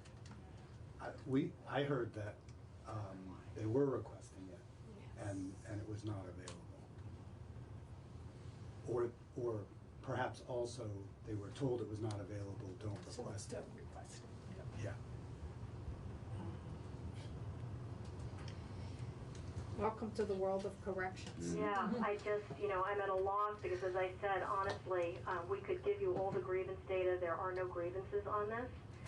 And I mean, I'm here with the Open Ears coaches right now. This has been part of the discussion. There hasn't been any report to me about this from them, and I would hope that they would trust me to tell me. And then I meet every 2 weeks. We have a very extensive MAT work group meeting where we meet with all of the players, and no one is talking about being overwhelmed or not being able to provide a level of service. So where are you now, Annie? I'm at Northern. Newport. You're in Newport. Yeah. You're not at St. Albans. No, I'm not at St. Albans. One of the people we met with was an Open Ears coach. Really? Yes. But was it the coach that mentioned it, or I was don't remember. I think it was the other person. So he was in the same discussion. Yeah. Right, but the He person. seemed to agree. Yeah. He said, as a matter of fact, yeah, there's AA but no NA. Right. There's no NA. But NA may be different than counseling when you're in an MAT program. Is that correct or not? So what I can tell you, because I also go to recovery centers like almost every month as well, is that the NA meetings, for whatever reason, and Northwest is not alone in this, are somewhat more difficult. Newport is suffering from the same thing. I've been trying to get an NA meeting going at the facility here for 2 years. There isn't anybody who's willing to step forward in the community to come to the facility to do it. And there's not one in the community either. Well, we can shift gears for a moment to sex offender treatment. Where are we at with that? That's not my area. Well, what's the contract for sex offender treatment? I would defer to Matt. Yeah, Max Titus is our kind of person on the contract. I wasn't aware that was a subject of discussion Well, it's today. behavioral health. Yeah, and I know, I remember when you're talking about the old days. I don't when want to there was be, a I don't want to treatment. be difficult here, but I just have had too many concerns expressed by various people regarding the behavioral health contracts that the department has, and it's just, so. If we don't have answers to the sex offender treatment, I would like them at some point, because you can send them to me personally, but it concerns me that we, at one time, Vermont had one of the most renowned sex offender treatment programs in the country, and now we're having a hard time getting sex offenders out of our programs, out of our institutions. And I suspect that part of that is the housing situation. We hear the complaints there. I know there's a battle going on with St. Johnsbury about transition residences there and whether or not, the problem that the department has is getting sex offenders out into the community who are past their minimum and have been treated. Communities don't want them. There needs to be a conversation about that contract and what we're doing, whether or not that's part of the problem or whether the problem is the communities or what's going on. I didn't know that you weren't prepared to talk about that. Well, the transitional housing piece is a whole separate piece. I understand that, but I'm saying that the sex offender treatment, let me back up, maybe I wasn't very diplomatic. I'd be more diplomatic. What has happened with sex offender treatment appears that there are a number of sex offenders who are past their minimum that do not have an appropriate place to live, and part of the reason they don't have an appropriate place to live is because they can't find a community placement that will accept them. And is that reflective of the treatment program? Is that reflective of the community's adverse, or is it reflective of the department's trying to find placements for them, and it's not easy? I don't know what's going on, but we've been asked to look at various groups of individuals for release into the community, and how do we ensure that these folks get out. And we've been having discussions about perhaps presumptive parole or something of that nature. And if we go in that direction, that means that we would presume that if you're past your minimum, you're going to be released unless the department has a reason not to. Yet, we seem to have great difficulty getting sex offenders back into the community. And I think there's a real reluctance of landlords to take, if there's a housing requirement, it's a very difficult thing to get landlords that are willing to take people that have sex offenses. I don't think it's necessarily the lack of or inavailability of treatment. I do think that there's difficulty getting people into the community in a community that doesn't want them, and if there's restrictions of where they could live, whether it's near children or some other type of imposed restriction, those also limit the options for people. And I would just chime in that the Sex Offender Treatment Center, Sears, is bundled under program services and is not part of the Centurion Behavioral Health contract. Okay. Whose contract is that? So that is managed under Kim Bushy. She would be the person to come in. Yeah, and she would be the person to speak to. And she would be the person to speak to that. And I think we got too much bureaucracy. That's in her charge in regard to, the TIPSA and the VASOR, the sex offender treatment assessments, etc. It's handled under criminogenic risk and need. So, Annie, the folks doing that work, are they state employees or is that contracted out? Matt? So, yeah, thank you. So, the VTIPSA folks are part of our department, but the services are through contracted vendors. There's a number of contracts, and I apologize, Senator Sears, and all that we don't have the list of those. Not including the program service component of behavioral health. Senate Judiciary Committee meeting January 8th. I would like a complete list of all contracts with all providers and all, whatever you call them, whatever you want to call them. Like a complete inventory of all the contracts, how much they're for, what they're providing, what they're not providing.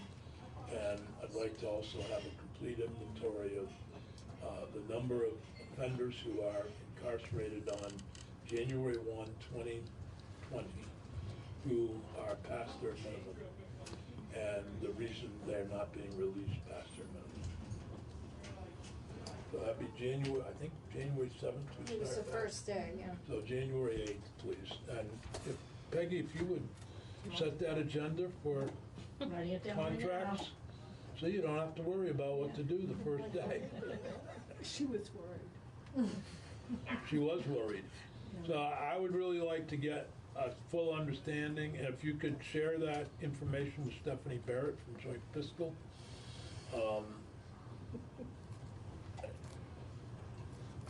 I just don't have,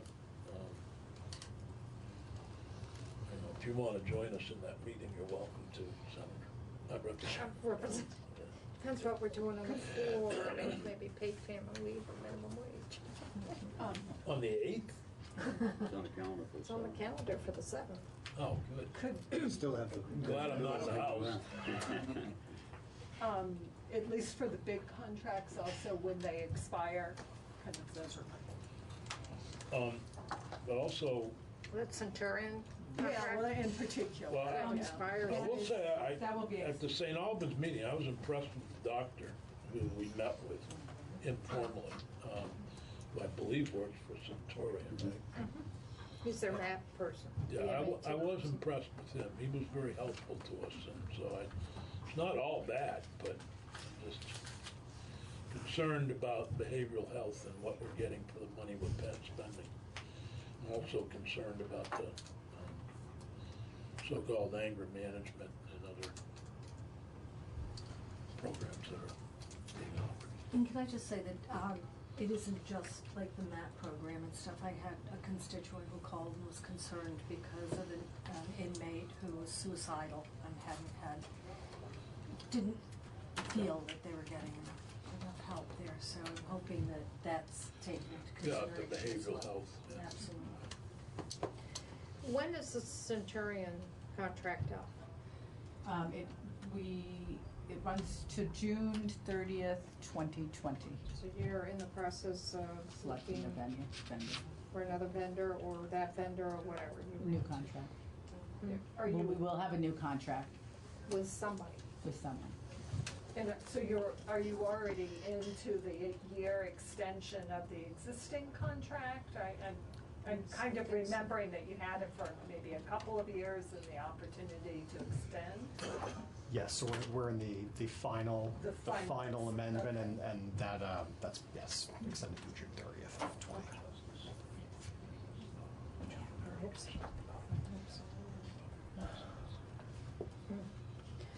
If you remember, we had our joint fiscal office do a study about our medical and mental health, and we wanted that information to come back to us to help us discuss how we move forward with the new contract to providing health and mental health services. Which we That was got last year, right, received because that we knew this report. contract was Yeah, expiring, yeah. coming up for, was gonna expire. And the main thing it said was centralize your services. Yeah. Annie, while we got you on the phone, could you explain a little bit about is the recovery coaching and what's it called, Open Ears or program?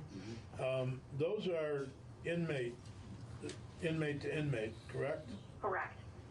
And the recovery coaching is done by inmates to other inmates? Correct. And you're kind of, is that a DOC program or is that? It's a DOC program. I developed and oversee it. Okay.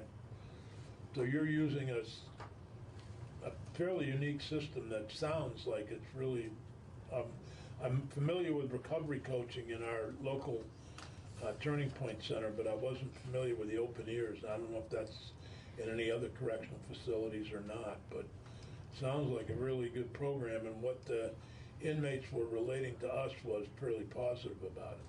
Thank you. Yes, it is unique, and we are in the process of expanding it. Probably to date, there's been over 16,000 individual coaching sessions, and that does not include the extensive tours and segregation and other restricted housing that they do, the infirmary, and all the informal meetings that they have with people. Those are only scheduled. But in addition, after this training is complete, we'll have enough coaches to expand. We've been piloting a reentry recovery coaching group here at Northern that's been very successful. It's facilitated through a coordination with the Recovery Center here in Newport. and a recovery coach who works there, who is a formerly incarcerated person. And he, along with an inmate recovery coach, facilitate this reentry group to help address the emotional, behavioral aspects of impending release, and to also help support people obtaining resources and talking through what resources might be helpful to them upon release. So it's really meant to also augment and relieve some of the intense demands that are on our caseworkers inside of the department, inside of the facilities. But the next thing that I'm working on with the health department is to expand it further, and we're trying to set up a protocol whereby every inmate at release, through a conversation with their caseworker, can voluntarily elect to have a recovery coach on the outside prior to release, so that there is a much stronger handoff and connection when they reenter. And I'm waiting for the protocol to draft to come to me, hopefully in the next week or two. But the health department is involved in that, as is all the recovery centers. So we hope to streamline a universal system and train caseworkers on how to make this offer to releasing inmates and then put it into motion. Good. How is that different, Annie, than the pilot project, or is it just the extension of the pilot project? The reentry group will just be expanded. Northern had more coaches and had more workforce capacity simply to do it without straining the coaches since they deliver so many individual sessions. So we needed to go through the training that I'm doing right now so that we increase the number of coaches in all the other facilities. And then once that's there, the more mature coaches who have been doing this for a while will be the ones to do the group facilitation, and the coaches that are just being trained will kind of be brought up in through the ranks. We have like a multi-generational system now of 3 generations of coaches. But I'm thinking of the piece of reentry and then connecting with the outside recovery coaches. Yeah.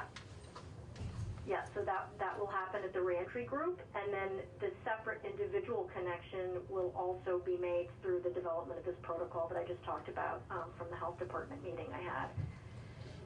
We're working with Fawn Montague, who is the Recovery Network Director. She's in turn coordinating with all the recovery centers. Representative Emmons, you know that I go to all those centers. You've seen me in action at the centers. They know me very well. They're all primed and know about this effort and want to participate, but we're just looking to try to work with our sister agency, ADAP, to make sure that this is centralized and that everybody has awareness of all the levels of service that are being provided. Are the recovery coaches all volunteers? Yes. Well, they're volunteers, but there's money that comes from the current from the turning points. It's part of their budgets. Oh, so are you asking about they don't get, are they compensated? They're not paid by DOC. Are you talking about the inmate coaches? No. Well, I'm particularly, well, I know that the recovery center coaches are volunteers, at least in Rutland. And I'm just wondering about the inmates. I think they get paid. They get paid. They get a little from the turning point. It's not great. But it's not great, but that's part of the turning point. Do the inmates get paid? The inmates get paid. I think you'll find it rough. They get some compensation. I don't think it's getting rich, but No, I'm there's sure some it isn't, compensation.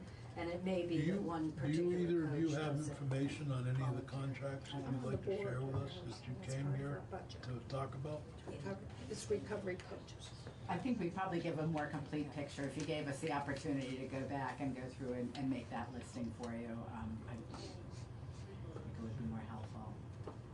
We had focused on the Centurion contract, which, as I said, we didn't think we wanted to sit through today. There's a lot interwoven. There's not a specific behavioral health alone section, so we did not bring that.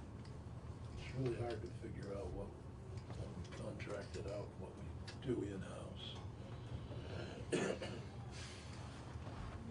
Are there any more questions? Are there any? Sorry to bring you all over here for very few questions, and I know that we just heard about your new assignment, so good luck.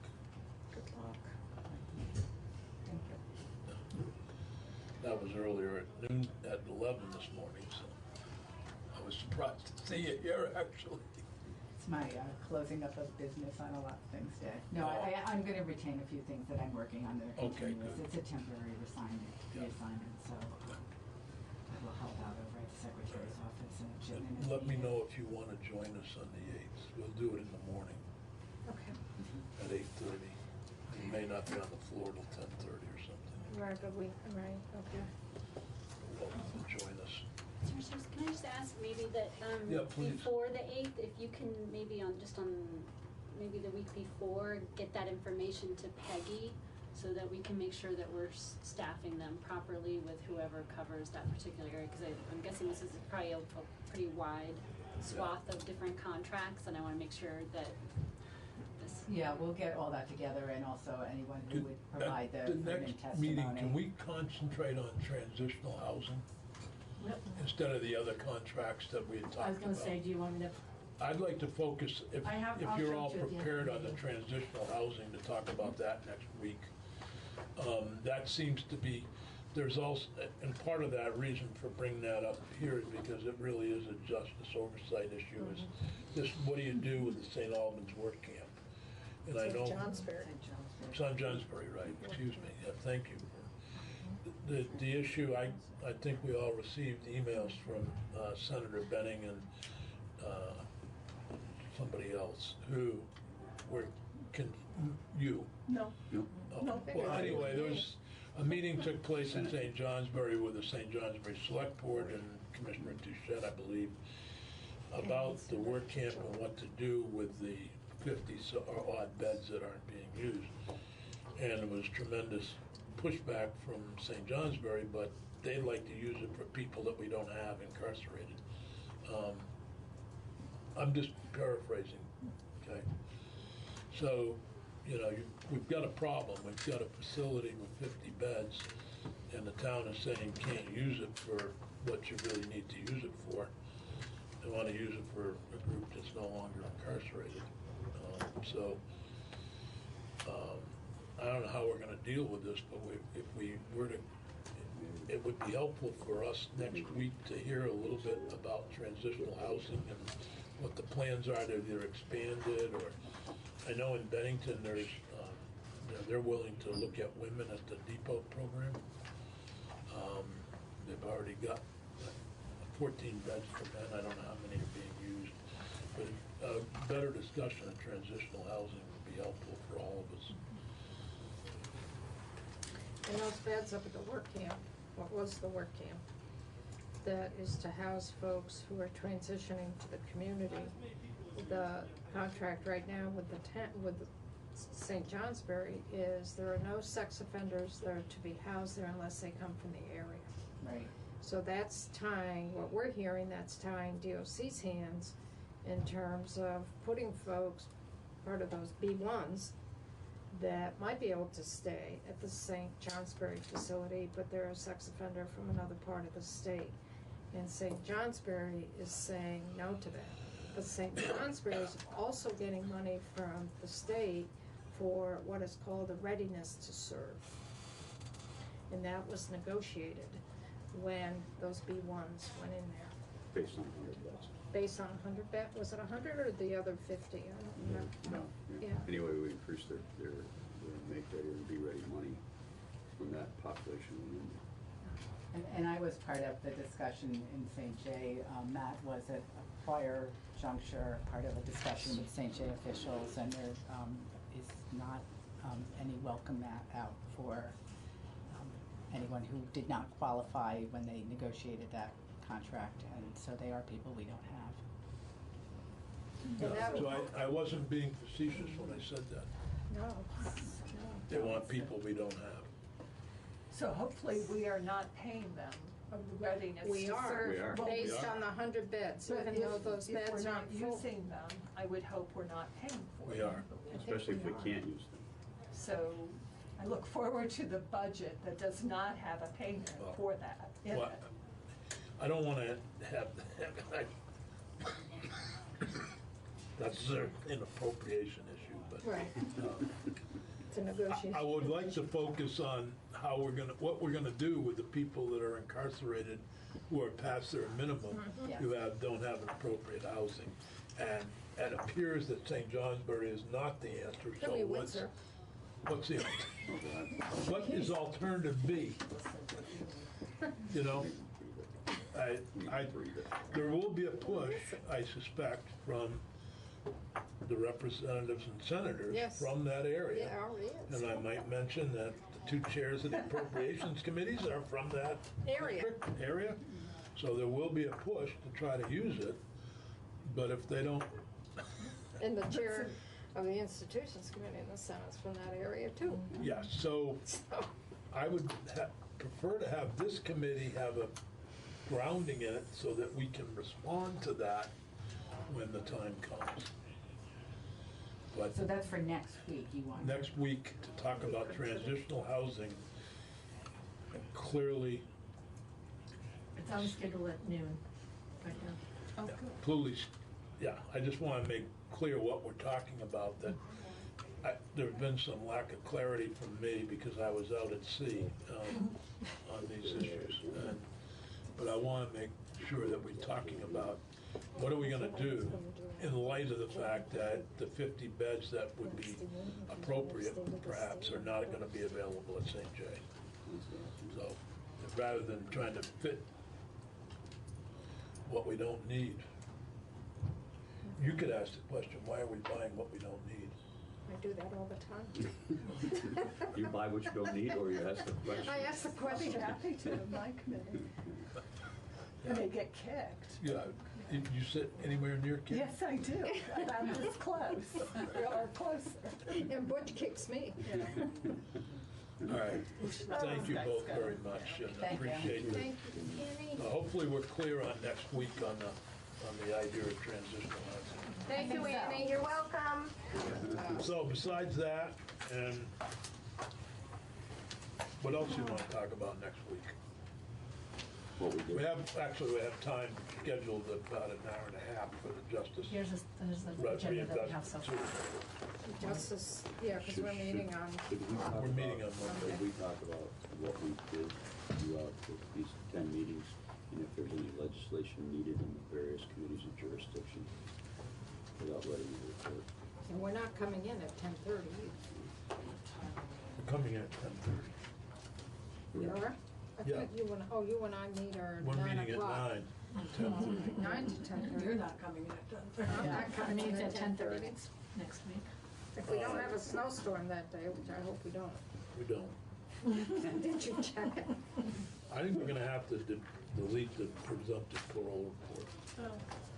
I think we're going to have to put in we have to have time for the Woodside, the closing of Woodside, and hearing from state employees.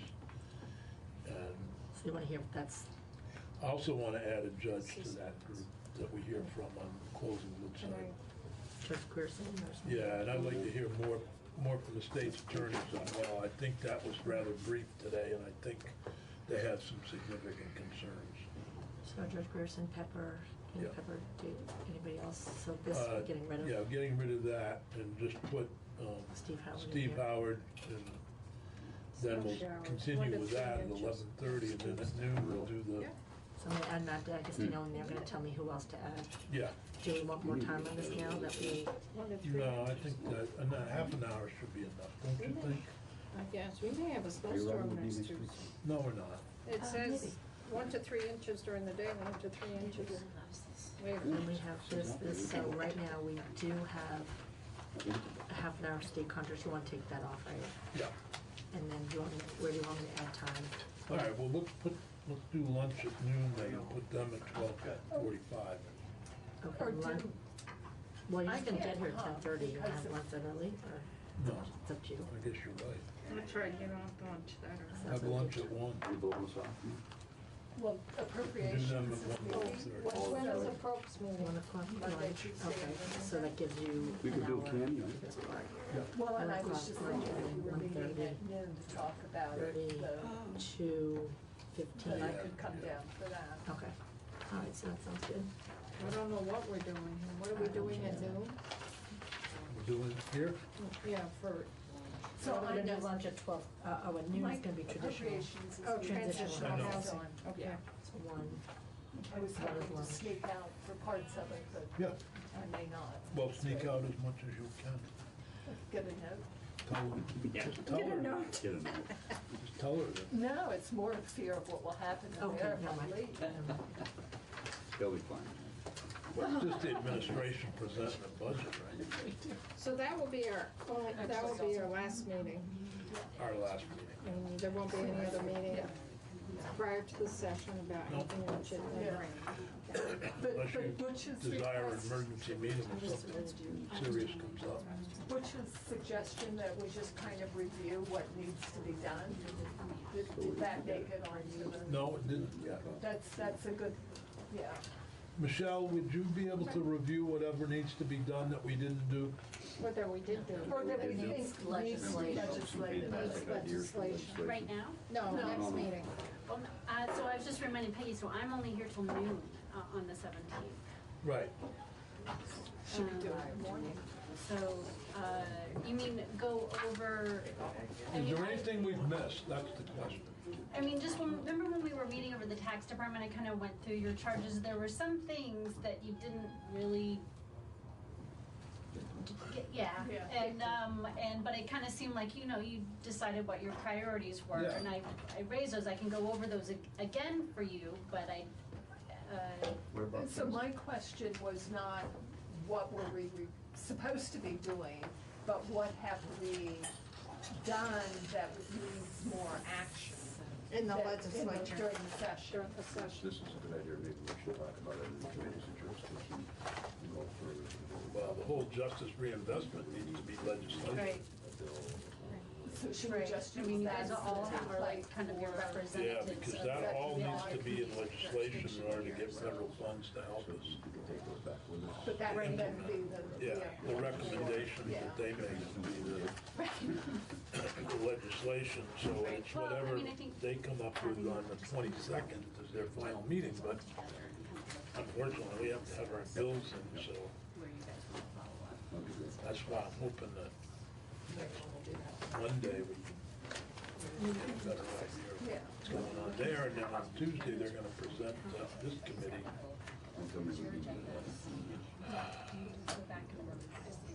I'm sorry, I just get frustrated with the department sometimes. Which department? Well, wait, directions. Yeah, so you can see all of There that is, stuff. I probably would let there are problems with the behavioral health program. I'm a really thoughtful person. We don't really have the ability to do that. They are no longer that forward-thinking, solve, But they have so much churn in the system. It's part of it. They've lost that. Yeah, they've lost that view. Lisa Menard is more of a caretaker, and I'm hoping that Mike Deschelle will be okay, because I see him. Yeah, I don't know. He's lost, he's under a lot of pressure. Huh? We don't know. Yeah, no, I mean, We don't. So they can fall for this. Transition events, but one of the problems that we're seeing now, we have a women's house and a house for men, and they have restrictions such that they have to have a medical person on premises. And they're a block away, or they're half a mile away from the hospital. But that's the organization that's running it. It's not might be DOC. federal law. That's, It's yeah, not those are- DOC. It's, Well, it may not be DOC, it's but not. what can we do? How can we affect that change so that they can take more people on? And Well, I don't think St. Johnsbury is the only case where there's people who operate programs that are operating programs for people that we no longer need the programs for. But I think there's some, I know on the juvenile side, there's some federal law coming that's gonna require medical personnel on board. And these programs, like you just said, that are, Can't afford a it. block up the hill is the hospital, but they're gonna have to have medical personnel on board because of the federal, what was that, the first, Families First Act or Families, I something? don't know. I don't know, it's very, so I don't know if there's federal requirements there, That's why people But- vote for Trump. it would be helpful to have an inventory of all the transitional residences and what the rules are for admission to those programs, and maybe there are more programs that, are trying to, more than just St. J. I mean, St. J is such an obvious example of trying to get people that we no longer have.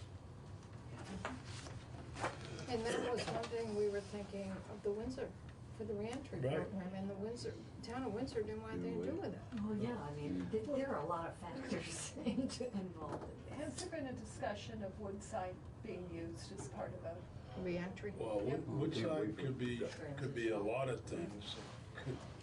We're still being filmed. Yeah. Yeah, we're more informal discussion right now. Oh, I'm sorry.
Good evening, everyone. Thank you for coming out tonight. I know you're all hardy Vermonters, I assume, so no worries about coming out on a relatively cold November night in the dark. I'm being told that you can't hear me. Would you like? How about that? Oh. All right. So my name is Chip Conquest. I'm the co-chair, along with Laura Sibilia, of the Rural Economic Development Working Group. We're the ones hosting this hearing tonight.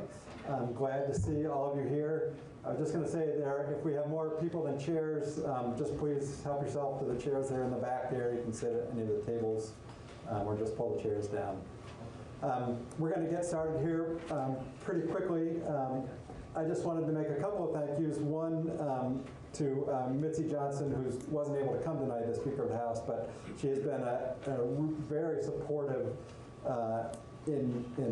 for our group and allowing us to do these hearings and really just being generally supportive of rural economic issues in general and helping us move forward with some of the legislation that we've proposed over the past year. So a thanks to her. And a thanks to you all for coming out. I know it's, we've tried to figure out what a good time of year to do this would be. And I know there's always challenges for everybody with busy schedules, but I really appreciate the fact that you all made time to come and talk to us. So if you haven't been to one of these hearings before, you're going to come, we'll call your name, and I'll also say who's next in line. Come up and sit at the table. We have a microphone up here for you to use. And we have a 4-minute time limit for now.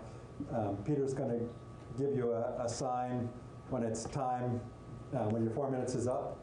And if you're unable to get all of what you wanted to say done in that 4 minutes, we would encourage you to email us your testimony. Actually, we'd encourage you to email us your testimony if you have it in that form anyway.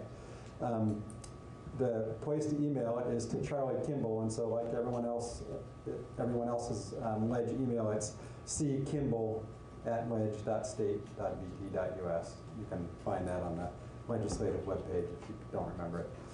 So again, please email us anything you want us to be looking at, and we'll share it among the entire group and as we said in our announcement, this is really what, this hearing is one of the things that's going to really guide our work in the legislature around these economic development issues for this upcoming session. So please send us all of your thoughts.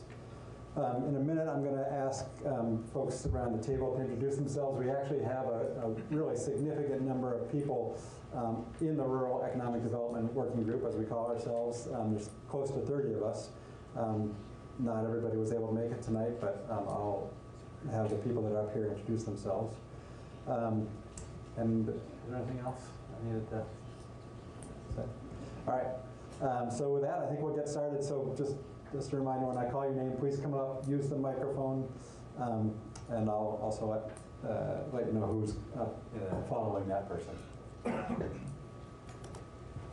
So, you want to introduce yourself, and we'll work our way around the table. Okay, I'm Scott Campbell. I'm a representative from St. Johnsbury. Anything else you to say? What committee you're on? Oh, and I'm on Energy and Technology Committee. Peter Conlon from Cornwall, and I'm on the House Education Committee. Hi, I'm Sarah Coffey. I'm from Guilford, and I sit on House Corrections and Institutions. As I said, Chip Conquest, I'm actually from Wells River, Vermont, and represent Newbury, Groton, and Topsom, and I'm on the Appropriations Committee. Laura Sibilia from Dover, and I'm on the Energy and Technology Committee. Kelly Payala from Londonderry. I represent Londonderry, Weston, Jamaica, Stratton, and Winhall, and I sit on the Human Services Committee. Randall Zott. I represent Barnard, Pomfret, Queechee, and West Hartford. I'm on the House General. I'm Lucy Rogers from Waterville. I also represent Cambridge, and I'm on House Healthcare. We have another member out here. And hi, I'm Emily Kornheiser. I'm from Brattleboro, and I'm on the Commerce and Economic Development Committee. Yeah. And I think Sandy Haas is somewhere in, right there in front of me. Sandy Haas from Rochester, also representing Bethel, Stockbridge, and Pittsfield, and I serve on Human Services. I think that's the only member in the audience. And would the Lieutenant Governor like to introduce himself? I'm David Zuckerman, Lieutenant Governor. I have a farm and am passionate about our rural economy, so I was curious to hear your thoughts. And thank you for holding the hearing. And I think Representative from Sanders' office is also here. And Lady's office. And Lady's office? Yeah. Sorry. Yes, I think. Holly's here. Okay, thanks. All right, so so we have Alan Robertson up first and Kathleen Warner after them. Oh, sorry. Dangerous, first person. My name is Al Robertson. I'm a woodland owner in Sheffield, Vermont. I'm Secretary of Vermont Woodlands Association, and also somewhat responsible for helping with policy in VWA, our organization. You should all have my testimony already. It was emailed to Mr. Kimball several days ago. So to paraphrase, you're going to read, when you read the testimony, that we feel there are a lot of new ideas and technologies that are available to improve the wood products industry and forestry in Vermont. We have reservations about whether any of that would ever happen because of Act 250. We feel strongly that Act 250 has been very, very good to Vermont in keeping its rural and forestry environment. But unfortunately, the last few years, some of the very things that have been good for Act 250 and keeping development under control have also stymied development of the forest products industry. One of the things you'll see in the package is a handout from the Eckley sawmill in Germany. It represents a very, very small micro plant that produces power and also uses waste heat to heat the local community. That's typical of the kind of things that you'll see in our submission that included cross-laminated timber, biochar, increasing use of biofuels, and combined heat and power facilities. But again, there have been numerous attempts to fix Act 250 over the past few years, and yet it's never happened. And I say fix because we don't want to disturb what works. What we want to see is the same respect for the forest products industry as we see for agriculture. Right now, if a farmer builds a barn, he doesn't have to go through Act 250. But if a sawmill needs to expand, or if a new sawmill wants to come into existence, sometimes the hurdles are just so overwhelming that it just doesn't get done. Same thing with energy facilities. So there are things that need to happen in Act 250 to make it better for the forest products industry, and we were hoping that would be something that your group would be looking at. Specifically, there are two bills right now in front of the legislature, S-104 and H-197. You'll probably hear about those later tonight, that do a lot to resolving the issues that we've identified in our testimony. And with that, I'm done. Thank you very much. So Kathleen Warner and Brian Sheldon. Hello.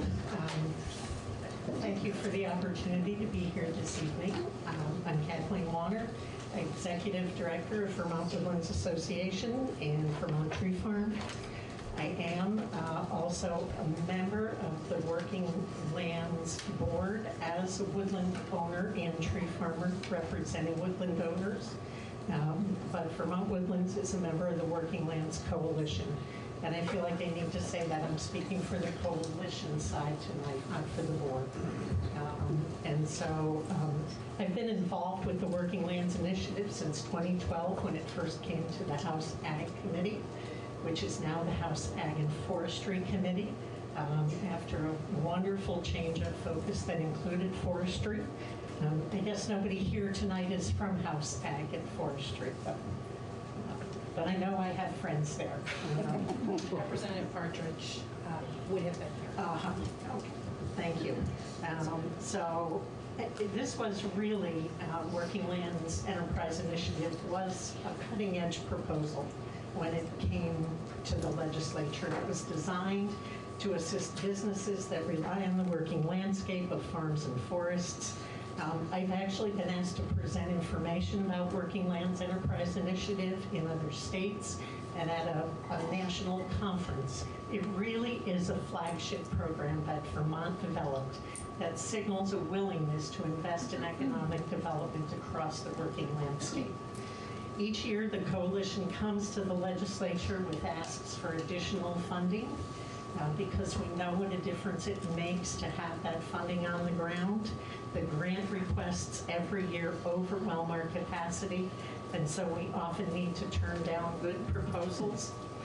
Now, we know that the working group supports the Working Lands Initiative, and wouldn't it be amazing if it were funded at $3 million annually and we didn't have to fight for that year after year? That would just make such a difference. It would foster so much innovation and diversification across businesses that would lead to market and supply chain impacts for farm and forest enterprises. Now, this program has really been the best rural economic driver for working lands businesses throughout the state, and it can continue to drive the rural economy if adequately funded. Now, I know I'm often preaching to the choir. We do that a lot in forestry, but it's just important for me to underscore how critical these investments are for forestry and wood products businesses. We are really counting on this continued investment in working lands businesses that keep our forests working. And just when you come up to testify, unfortunately you have to hold the mic sort of right in front of your mouth in order for everybody to be able to hear. So please do that. So I'm Mike Greenville. You really do need that. I guess right up. Okay, we got you. So I'm a resident of Lincoln, and I'm the owner of Maple Landmark Woodcraft, which is a woodworking business in Middlebury. We craft small wood products. Business I started 40 years ago. We currently have, we employ 39 people. And I appreciate the attention that is put to the Working Lands economy. I sat on the Working Lands Enterprise Board in its first 2 years of existence. Got to be one of the people who kind of helped break in that process, which is arduous. I wish I had some brilliant ideas for you. I have just a few points I'd like to make. The first is about the Working Lands Fund. I've always been bothered when I was on the board and since that it seems that there's a lot of overhead that goes into running that, and it doesn't bother me about the overhead. It bothers me that there's a lot of capacity. If there was more money to give, it wouldn't cost any more to give it out. It'd be a more efficient use of funds. So the extra money you put in can go right out. And I don't know, I didn't explain that very well, but I think you get it. Also, perhaps a more flexible schedule for awarding the funds. Business happens fast and quick, and opportunities come and go, and the annual schedule of things just seems that it makes it difficult. Applications are only taken once a year. It takes 4 to 6 months for the money to be awarded. There's a lot of time delay in that. For me, as to my business, I'm just going to offer an anecdote to kind of call attention to concern. Is that I've always been proud of my business and dealing as local as possible. And I've always focused in having a short supply chain, and I've been fortunate that the lumber that I buy, and I buy 125,000 board feet a year, so it's not a huge amount, but it's no small amount. It comes from local mills. We offer health insurance. We offer Vermont Health Connect plans, and our premium increase for 2020 is $27,000, primarily because of cost shifts. I already spend more money on health insurance than I do on lumber. What am I to do when I don't have both $27,000 and a cost of living pay increase floating around in my back pocket? Last week I took delivery of a trailer load of lumber from Maine. That load of lumber saved me $6,000. So instead of $18,000 worth of money to Vermont mills, I sent $12,000 to Maine. That bothers me a great deal, but I have to maintain my business. I don't have a brilliant thing there, but this cost shift in the health insurance is just crazy. It's unsustainable. It's unsustainable years ago, and it's just worse now. So that's primarily what I have to say. I would like to be sure that you spend time on good legislation, not soundbite legislation. Be sure that it's funded, so there's proper guidance, compliance, and enforcement. I'm involved in several bits of legislation that don't have that, and it makes it real difficult to do business. Good evening, folks. So my name is Jordan Giacconi. I'm the new public policy manager for Vermont Businesses for Social Responsibility. This is my 7th day on the job, but it's a real pleasure to be here and certainly appreciate the opportunity to testify. So as many of you know, VBSR is a business association with close to 750 members who advocate for policy. Oops, sorry. Thank you, appreciate it. VBSR is a business association with close to 750 members who advocate for policies that support workers, communities, and the environment. So really advocating around a triple bottom line of people, planet, and prosperity. We have members of every business size and every Vermont industry and sector represented, and also represent industries from every county in the state of Vermont. As of 2019, more than half of our members represent small businesses employing fewer than 50 full-time employees, and about a third of our members represent businesses retaining less than 20 full-time employees as well. Many of our rural businesses that VBSR represents are interested in climate action, not just as a moral imperative, but also as an economic development opportunity.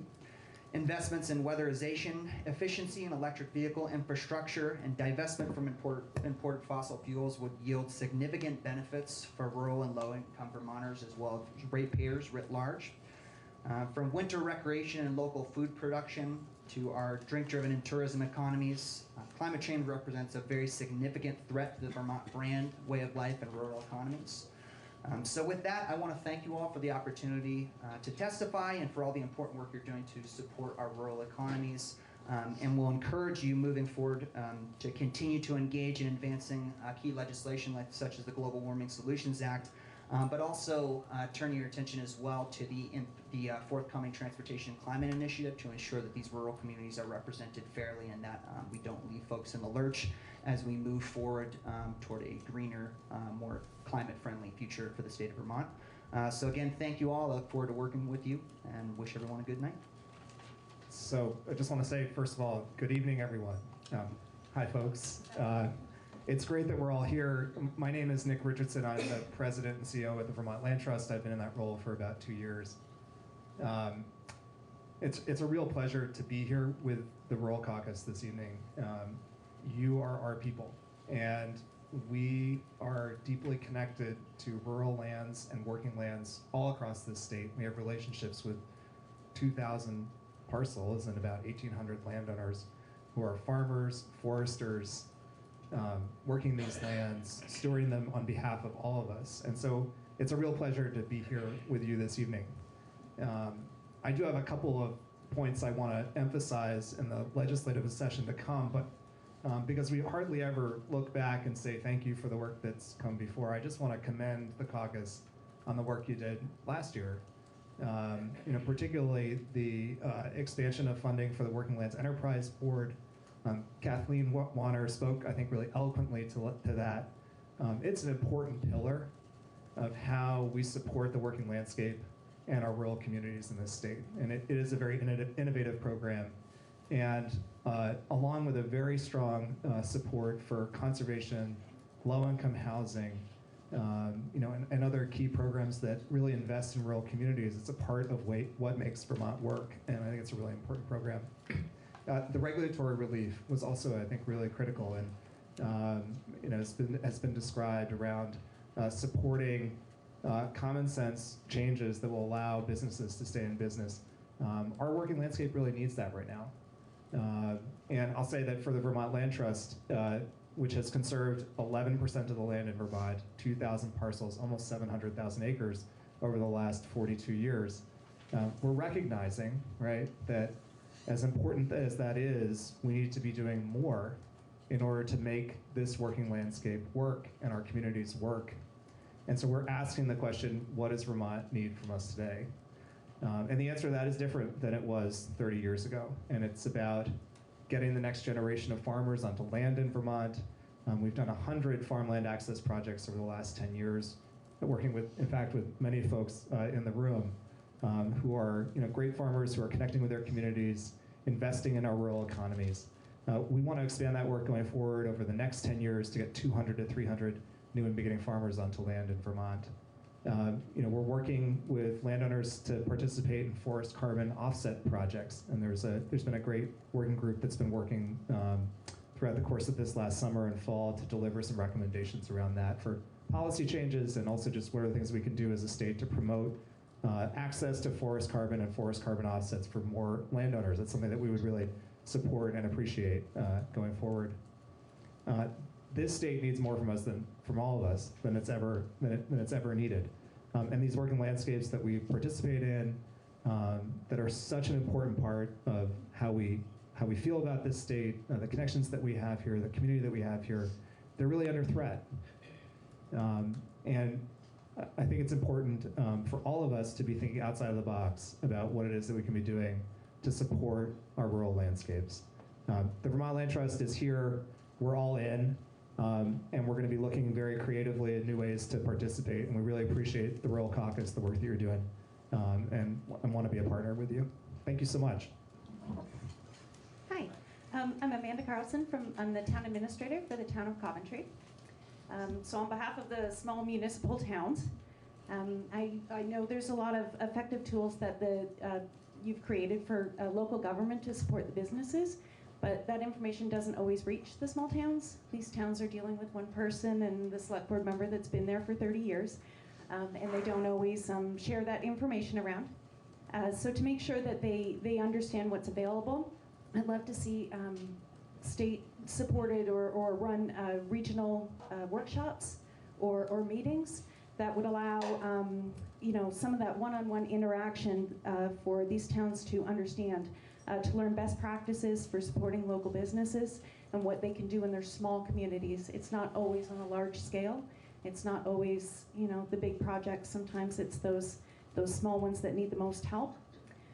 So for manufacturing, you know, are there case studies and you know, what funding is available and the permit process and where to start so that the municipality can assist someone looking into that.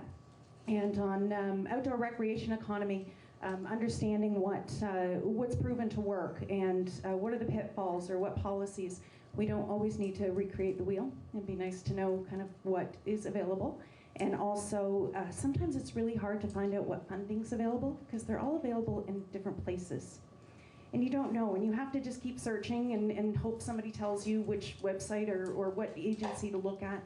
It'd be nice to know where you can go for what funding and what's available to the small towns out there. So, thank you. Good evening. I'm Jenna Kowalski. I'm the Community and Policy Manager with the Vermont Council on Rural Development. I'm also the President of the Vermont Community Development Association Board, and I live in Huntington. So thank you for providing this forum. VCRD is a facilitator of public process. We facilitate conversations at the community level, and then we kind of add up what we're hearing in communities across the state, and we also facilitate statewide discussions as well. On the community and economic development side, through our community visit program, we've worked with about 70 different towns around the state on facilitated discussions to invite the whole town together, line up what's most important, set priorities, and then help to connect to resources. And we also provide coaching and leadership training in support of that work. And I thought, and just where we've worked in recent years, we've been in Montgomery, the 4-town region of Royalton, Sharon, Stratford, and Tunbridge, Greensboro, Pulteney, Westford, and now we're working in Rockingham and Wheelock. I thought it might be helpful just to share, you know, when we work with towns, we don't know what's best for them, but we listen and we learn, you know, what are the issues they're grappling with today. And I thought it would be helpful just to share a few things we're hearing in every town we're working with. We have communities lining up task forces around broadband and cell connection. Every town we're working with these days are setting those up. Traffic, streetscape, walkability, and bikeability, as well as trails and outdoor recreation. Most towns are setting up around some kind of economic development committee or even looking for funding to build staffing into their town structure to support economic development and small businesses. And then certainly in recent years, every town is prioritizing water and sewer infrastructure. They come into the room thinking about housing and attracting young people and supporting businesses and realize that to do that they need the infrastructure to support that vision they have for their community. So community leaders are working hard on these things all around the state, but it's tough work, and we see success where they're able to connect to resources and technical assistance that they need. And so there certainly have been some programs over the last couple of years that have supported many of those things I just listed, and any support in those areas are critical. On the state policy side, we facilitate the Climate Economy Action Team, a group of large and small businesses and organizations unified around the belief that Vermont can be a leader in developing rural solutions to climate change. Their priorities this year will be around the Transportation Climate Initiative, around liberating efficiency utilities to kind of do their work where significant financial and greenhouse gas savings could be realized, so extending services from electric efficiency to thermal and transportation efficiencies. CEAT, the Climate Economy Action Team, recognizes that this could help to increase affordability and savings, especially in the most rural areas where residents shoulder a lot of a much higher energy burden. And then finally, the Working Lands Initiative. You've all heard a lot about the importance of the Working Lands Enterprise Fund. We facilitate and convene the Working Lands Coalition. And the coalition certainly thanks you all for your leadership last year in authorizing the largest investment in that fund to date at over $1.5 million. And the coalition believes that they'd love for that to kind of become the base funding for this work in an ongoing way, and in fact increase that over time with a goal of ultimately $3 million to meet the needs of businesses that are critical to protecting and promoting the future of Vermont's working landscape.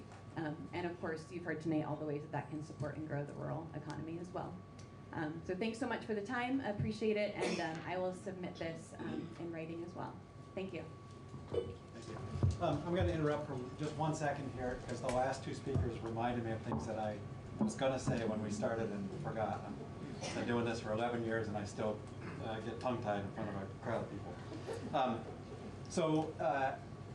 Earlier this year, our group took a bus tour of southern Vermont in order to do the same kind of thing, listening tour that Sarah organized, and it was a great thing. It was the first time that we've done it, and one of the things that we came out of it with is, wow, this is really great. We need to do this more. We need to keep getting out to other parts of the state, because I know not everybody can make it to Montpelier on the night when we have the hearing. So we probably won't do another one this year, but next year, maybe we'll show up in your neck of the woods. The other thing I wanted to say was BCRD that Jenna works for has been very helpful in helping us get the announcement out, and I forgot to thank them for that when I started, so I really do want to extend our thanks to them. Hi, I'm Bruce Hennessy, Maple Wind Farm in Huntington, Richmond, and Bolton, Vermont. Running that with my partner, Beth. We produce 100% grass-fed beef, pasture-raised pork, poultry, and eggs from poultry, of course, and run a small USDA poultry processing plant that was funded in part by several Working Lands Enterprise grants. We feel like we're the poster children for Working Lands. We've had a tremendous amount of support from that organization and from partners with that organization, Vermont Land Trust, Vermont Housing Conservation Board, NRCS, I know works in there. So we've taken full advantage of those, and somehow we've gotten the word, maybe because we've been the squeaky wheel asking for help for all these things. So I'm here in support of Working Lands, in support of increasing that investment, and also to ask the group to consider adding payment for ecosystem services into the mix.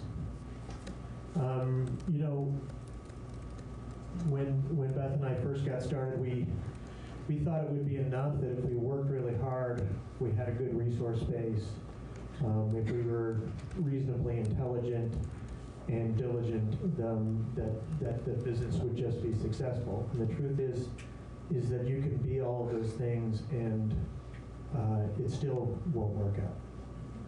You still need support. There's a tremendous amount of barriers between small agriculture and profitability. And even though Working Lands has been a big part in helping us solve those problems, we need to go further for us to stay in business. I was encouraged to hear that the gentleman in Wood Products was able to pay health insurance for his employees. We're not able to pay health insurance for our employees. And that's a major problem for them, and it doesn't feel good for us either. It's very hard to even pay what some would consider a living wage, and others would consider not a living wage, at least in Chittenden County, right? So I want to tell a story at the end. The last thing that we received through Working Lands was a 50% grant to attend the Ranching for Profit. We like to call it Farming for Profit, but officially it's called Ranching for Profit. That a number of Vermont farms were able to attend last year. And that is an ongoing and continuing program for us. It's a 7-day farm business boot camp, essentially. That's the initial course. And then you have an opportunity to continue on in a board of farmers from across the nation and continue to work on your business and develop and realize many of the things that we need to do to be profitable and also build soils and add to the health and welfare of our community. And I just want to encourage a real focus on those really long-reaching and far-reaching programs for the Working Lands group to help farmers really go beyond just that hard work and core intelligence to true financial literacy and the ability to become viable farm operations. And again, a deep thanks to all of you for that opportunity. Good evening. I'm Christine McGowan from the Vermont Sustainable Jobs Fund, and I coordinate the Vermont Forest Industry Network. The network was established in 2018 to help support and strengthen our state's forest and wood product sector, and now includes more than 150 people and organizations involved in Vermont's forest and wood products industry. I'd like to start by thanking you for your support of the Working Lands Enterprise Initiative. The Vermont Forest Industry Network's creation was a direct result of research commissioned by the Working Lands Enterprise Board's Forestry Committee back in 2015, and in the years since has increased awareness about the value of our forest and wood products industry to Vermont, and has embarked on several projects to expand or create new products for forest products, new markets for forest products and wood products. A few facts about our forests. Vermont is 76% forested, and 80% of those forests are privately held by small family woodlot owners. Historic land use patterns have left us with a considerable challenge. After depleting most of our forests for more than 100 years ago, much of what has grown back has not been well tended. So in a typical Vermont timber harvest, as much as 3/4 of what is removed is considered low grade, translate low value. Up until recently, that low-grade wood had a healthy regional market in pulp used to make paper, but for a variety of reasons, one of which is probably within arm's length of everyone in this room, we've seen a sharp decline in pulp mills in our region, and that's had a ripple effect on the entire supply chain. 2 years ago, several Vermont loggers were stuck with wood they couldn't sell and expensive equipment they could no longer afford. Many of them parked their skidders and were forced to find other ways to make a living. Meanwhile, most of the sawmills that used to be economic drivers in so many of our rural towns have disappeared. Some couldn't compete with newer, bigger mills across the border in Canada. Others have struggled with the constraints placed on them by state regulations. Those that remain are faced with the reality that their owners are not getting any younger, but their younger successors are few and far between. So when a sawmill closes its doors, it's unlikely we will ever get that infrastructure back. Despite these challenges, Vermont's forest and wood products industry still represents a significant economic driver in our state, generating $1.4 billion in economic activity and providing 10,500 Vermont jobs. When you add forest-based recreation to the mix, you add another 10,000 jobs and $1.9 billion in economic activity. Take our wood heat sector. When Vermonters heat with wood, 78 cents of every dollar is retained in the local economy. Compare that to only 22 cents retained when we use fossil fuels like heating oil and propane. Some people worry that increasing the use of wood heat means we'll cut down too many trees, but the fact is we're harvesting less than half the net growth in our forests. The reality is, Vermont is losing more than 2,000 acres of forest land per year to rural and suburban development, not forest products. Some worry that wood heat is bad for our climate. Yet a recent life cycle analysis of pellets made and used in the northern forest region shows that from day one, using wood pellets for heat reduces greenhouse gas emissions by 54% compared to oil and 50. We walked around Brattleboro to look at the sidewalks to check out wheelchair accessibility. These first photos show some good pieces of sidewalk. I can use sidewalks for a little while, but it is hard to wheel on the sidewalks. You will see why. Hedges and plants and flowers grow into many of the sidewalks. Their branches hit us. The branches can even hit our faces. We need to figure out how to go around the plant growth. This means we have to find a way off of the sidewalk. When we did this evaluation, we walked between 7 and 9 in the morning, because there is less traffic in the morning. We knew we would have to wheel off of the sidewalks and wheel on the roads quite a bit during this evaluation. The wheelchair tips left and right if the sidewalk has a tilt to it. Tilts happen when the sidewalk itself was made at an angle, and happen when we go over plants and earth and other things left on the sidewalk. Sometimes I need to use special systems, so I don't tip over. Not everyone has the systems on their chairs.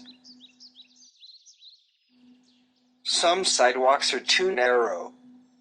If the plants are growing up, not only am I tipping, but my wheels get caught and I can't steer. I have to go on the road.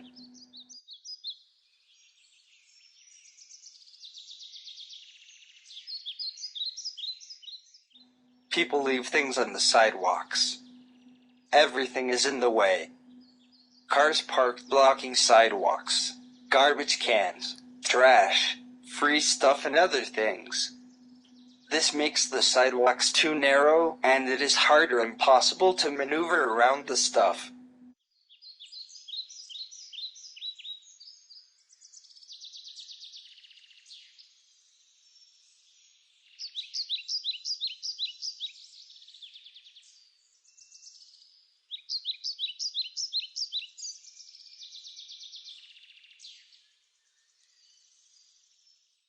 These sidewalks are very bumpy. I need to slow way down. My wheels also get caught in the cracks and the chair jerks around or gets stuck.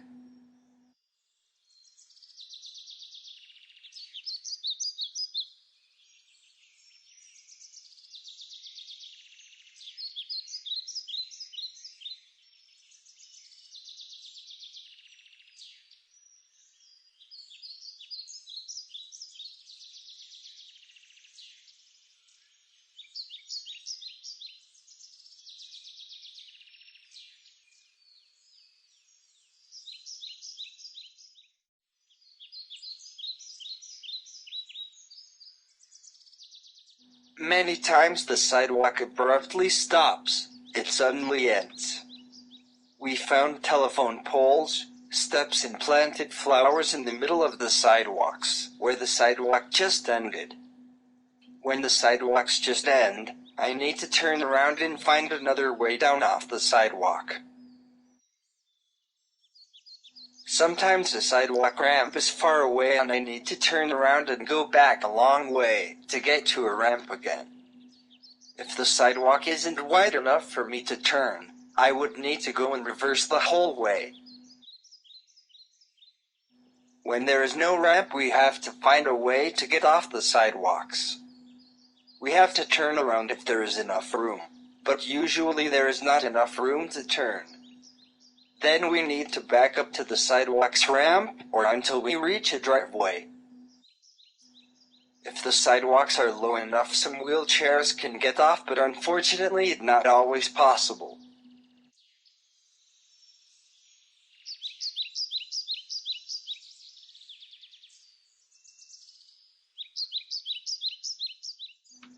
Coming up are photos showing very nice ramps in town. Earlier you also saw nice stretches of sidewalk. Some nice stretches of sidewalk don't have ramps though. And some perfect ramps lead to sidewalk that don't have ramps at the other end. All the issues make us go in the road where there are no things in the way. However, wheeling in the roads means we have to watch for cars coming. Cars parked on the side of the road means we need to go into the middle of the road.